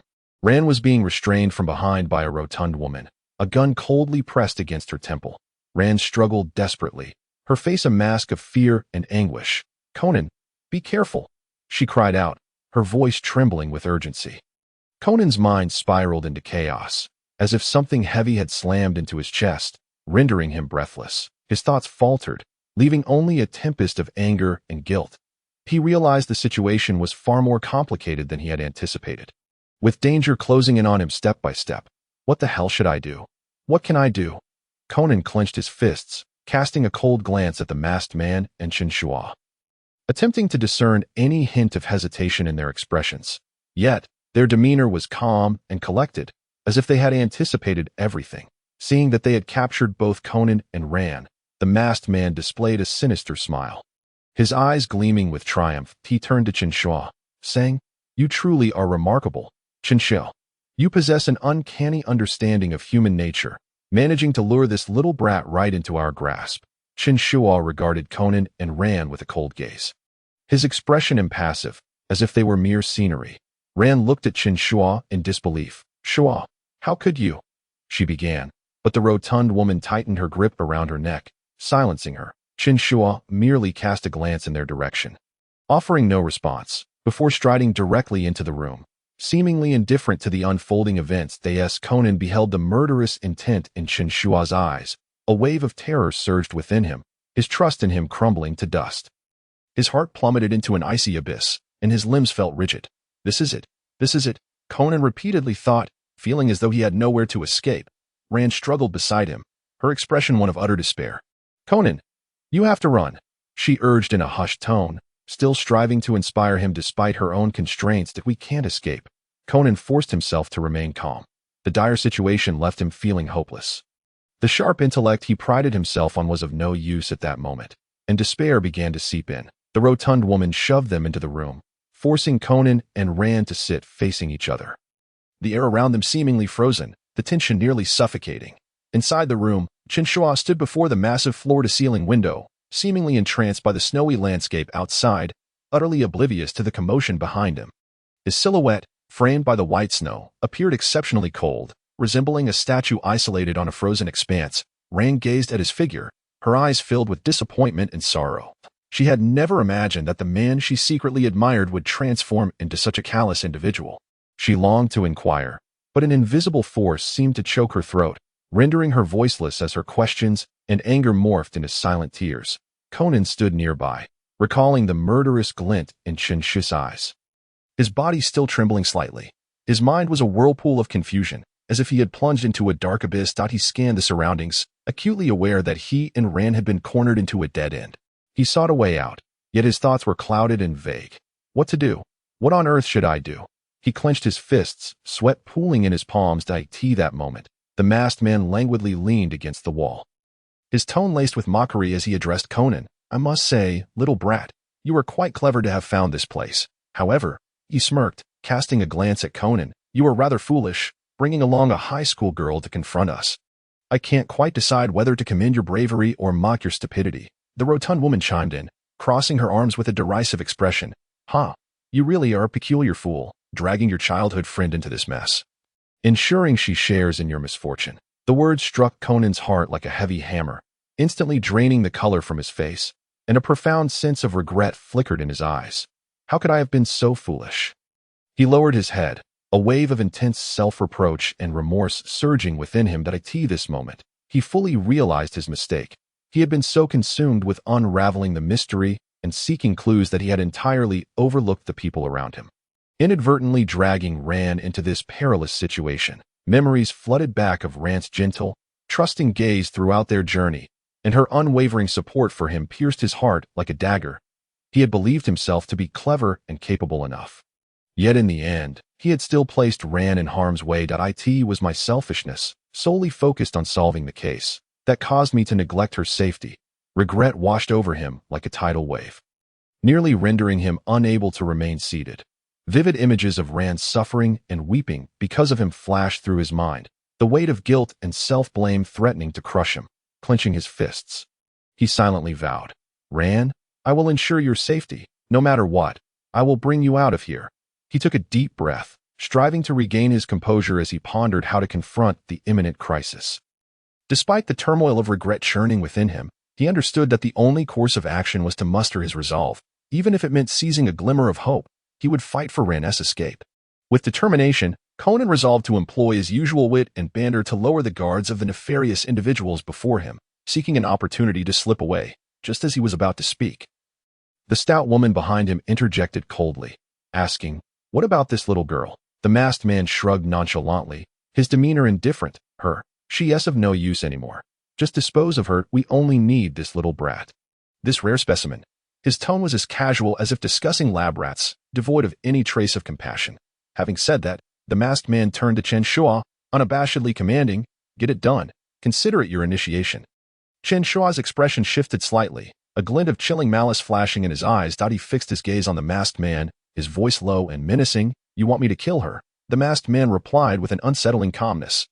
Indeed, prove you are one of us. His words were delivered lightly, as if discussing an entirely mundane matter. The air grew heavy with tension. Ran looked at Chen Shuo in terror, disbelief written all over her face. Brother Shuo, why? Her voice trembled, as if she still hoped this was merely a nightmare. Conan's eyes widened, his body frozen in place, a sense of dread creeping over him. Unable to contain himself, he shouted, Chen Shuo. Don T, you can't do this. However, Chen Shuo's gaze was as frigid as ice, offering no chance for explanation. With a chilling glare, he raised his pistol and, in a flash, pulled the trigger. The gunshot echoed like thunder. A bloom of crimson erupted from Rand's chest, her face contorting in agony and despair as she slowly crumpled to the ground. Rand, Conan cried out with a heart-wrenching scream, rushing forward to cradle Rand's fallen form. Her breath grew shallow, her complexion pale, and her eyes gradually dimmed. Chen Shuo gazed at him coldly, as if observing an inconsequential performance. He spoke with a dispassionate tone. Kudo Shinichi, this is all you're doing. If you hadn't involved her, perhaps I could have spared the Muri family. His words were delivered with a casual indifference, as though Rand's death mattered little to him. Conan stared blankly at Chen Shuo, despair filling his eyes. No, it shouldn't be like this. It's all my fault. He held Rand tightly, tears blurring his vision, waves of profound regret surging within him. Just moments ago, he had believed he could cleverly unravel everything. Yet now he realized that the person he cared for most had paid a devastating price for his impulsiveness and recklessness. If only I hadn't brought her here. If only I could have remained calm. This is all my fault. Regret engulfed him like a tidal wave, making it nearly impossible to breathe. His heart felt as though it were being torn apart by countless blades, the pain rendering his vision dark. Ran, I'm so sorry. I'm so sorry. Conan's voice trembled, heavy with sorrow as his world crumbled in that instant. The weight of remorse and guilt pressed down on him, making each breath feel like a struggle. The anguish piercing through every nerve like 1,000 needles. He knelt on the ground, cradling Rand's lifeless body, overwhelmed by an unprecedented sense of helplessness and despair. Under the immense psychological strain, Conan completely broke down, his eyes vacant as they stared blankly at the ceiling, as if he had lost all vitality. The masked man observed him, crouching down to ask nonchalantly, what do you think you've learned from this experience? Conan completely ignored his question, his gaze vacant, resembling a soulless husk, utterly unresponsive. The stout woman stepped forward, enveloping him in an embrace, her voice laced with concern. I hope you remember this feeling. Don't act so impulsively in the future. Otherwise, scenes like this may very well become a reality. Her words carried an unusual weight. Conan paused, suddenly hearing a familiar sound, the laughter of Muri Rand. That light, melodic laughter struck Conan like a bolt of lightning. Yanking him back from the abyss of despair, he struggled to break free from the stout woman's embrace, turning in disbelief toward the source of the sound. There stood Muri Ran, supported by Chen Shuo, a playful smile gracing her lips, her eyes sparkling with mischief. Ran, you're all right? Conan blinked in astonishment, his mind in disarray. Of course I'm fine. Muri Ran beamed at him, gently patting his shoulder, surprised. Aren't you? This was just a lesson for you. Conan was about to respond when he suddenly turned to face the masked man and the stout woman. The masked man removed his disguise, revealing a familiar smile. Kudo Yusaku. Beside him, the stout woman likewise removed her wig and false face, revealing a triumphant expression. It was Conan's mother, Kudo Yukiko. Dad. Mom. Conan's eyes widened in shock and disbelief. Oh, it was you. Yusaku smirked teasingly. Indeed, it's just that we merely wanted you to understand that sometimes you act too rashly, always rushing in to resolve everything without considering the dangers around you. Yukiko added, laughing as she patted his shoulder. Consider this a lesson for you. Don't be so reckless in the future, Shinichi. Conan's face reflected a complex array of emotions. Disbelief etched across his features as he glanced around, then turned to Chen Shuo, who coldly remarked, Kudo kid, consider this a warning. I hope you remember the despair you just experienced. Finally, Conan regained his composure, a faint smile creeping onto his lips, yet the tension and regret still lingered in his heart. Yes, I will never forget. Yusaku spoke meaningfully. This is a lesson, reminding you not to fall into danger so easily. Protecting yourself is the first step to protecting those around you. Conan felt a wave of relief wash over him. Silently grateful for this unexpected family lesson. Although it had all been a dramatic ruse, he understood the good intentions behind the actions of his parents, Ran, and Chen Shuo. He finally comprehended that from now on, in any dangerous situation, he must prioritize the safety of those around him. After the farce concluded, Kudo, Yusaku, and Yukiko gazed at Conan with a mixture of guilt and resignation. Yusaku sighed softly. Shinichi, come to America with us. We have connections at the FBI. We can arrange a witness protection program. It will be safer there. Yukiko gently clasped Conan's hand, her eyes filled with concern. Yes, Shinichi, this cannot continue. You've already done enough. Let the adults handle the rest. Conan paused in silence, contemplating if he understood his parents' good intentions, yet he felt the flames of determination burning within him more fiercely than ever. Slowly, he raised his head, his eyes gleaming with resolve. Thank you, Mom and Dad. But I cannot leave. That I must personally dismantle that organization. That I cannot run away. Hearing his words, Muri Ran felt a pang of sorrow and couldn't help but exclaim. But Shinichi, don't you think that's too dangerous? Do you want to experience what we just went through again? Concern shone in her gaze. Conan looked at her gratefully, a gentle smile gracing his lips. Ran, thank you, but I've truly learned a lot this time, and I understand how crucial it is to protect those around me. I swear, I will never act so recklessly again. I will be careful, he declared firmly. Moreover, I cannot allow this organization to continue threatening innocent lives. Yusaku and Yukiko exchanged knowing glances, a silent understanding passing between them as they sighed in unison. Yusaku patted Conan's shoulder. Resigned, you're as stubborn as ever. I wonder who you got that from. But I respect your choice. Just remember, we're always here to support you. Yukiko lovingly stroked his hair, maternal affection evident in her eyes. Shinichi, whatever decision you make, your family will always be your backing. But you must promise me to be careful and never take your life lightly. Conan nodded, his gaze resolute, imbued with an unwavering determination as he proclaimed. I promise you all, I shall exercise utmost caution. Although Kudo and Muri Ran remained apprehensive, they understood that his decision was now irrevocable. Ultimately, Kudo Yusaku gently nodded, a hint of pride gracing his smile.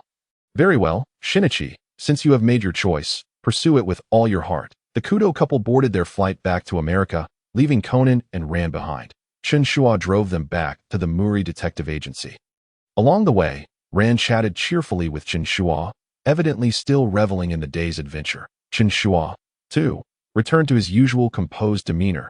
Though he spoke little, the atmosphere was comforting. Upon arriving at the agency, Ran seemed particularly buoyant, skipping into Chen Shuo's serenity safe, exclaiming, today was simply delightful. I can hardly wait for a cup of coffee. And oh, I must have cake too.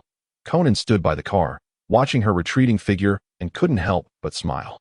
Exhausted from the day's tumult, he planned to return to the agency for a hot shower and some well-deserved rest. As he observed Chen Shuo close the car door and make his way towards the CF. Conan suddenly recalled the harrowing moment from earlier. Chen Shuo's gaze as icy as death, as if he were truly prepared to pull the trigger at any moment. The memory sent a shiver down Conan's spine. He muttered to himself, Chen Shuo's acting is truly remarkable. That look was as if he genuinely intended to kill me. Unexpectedly, Chen Shuo halted, turning back to regard him with a frigid stare.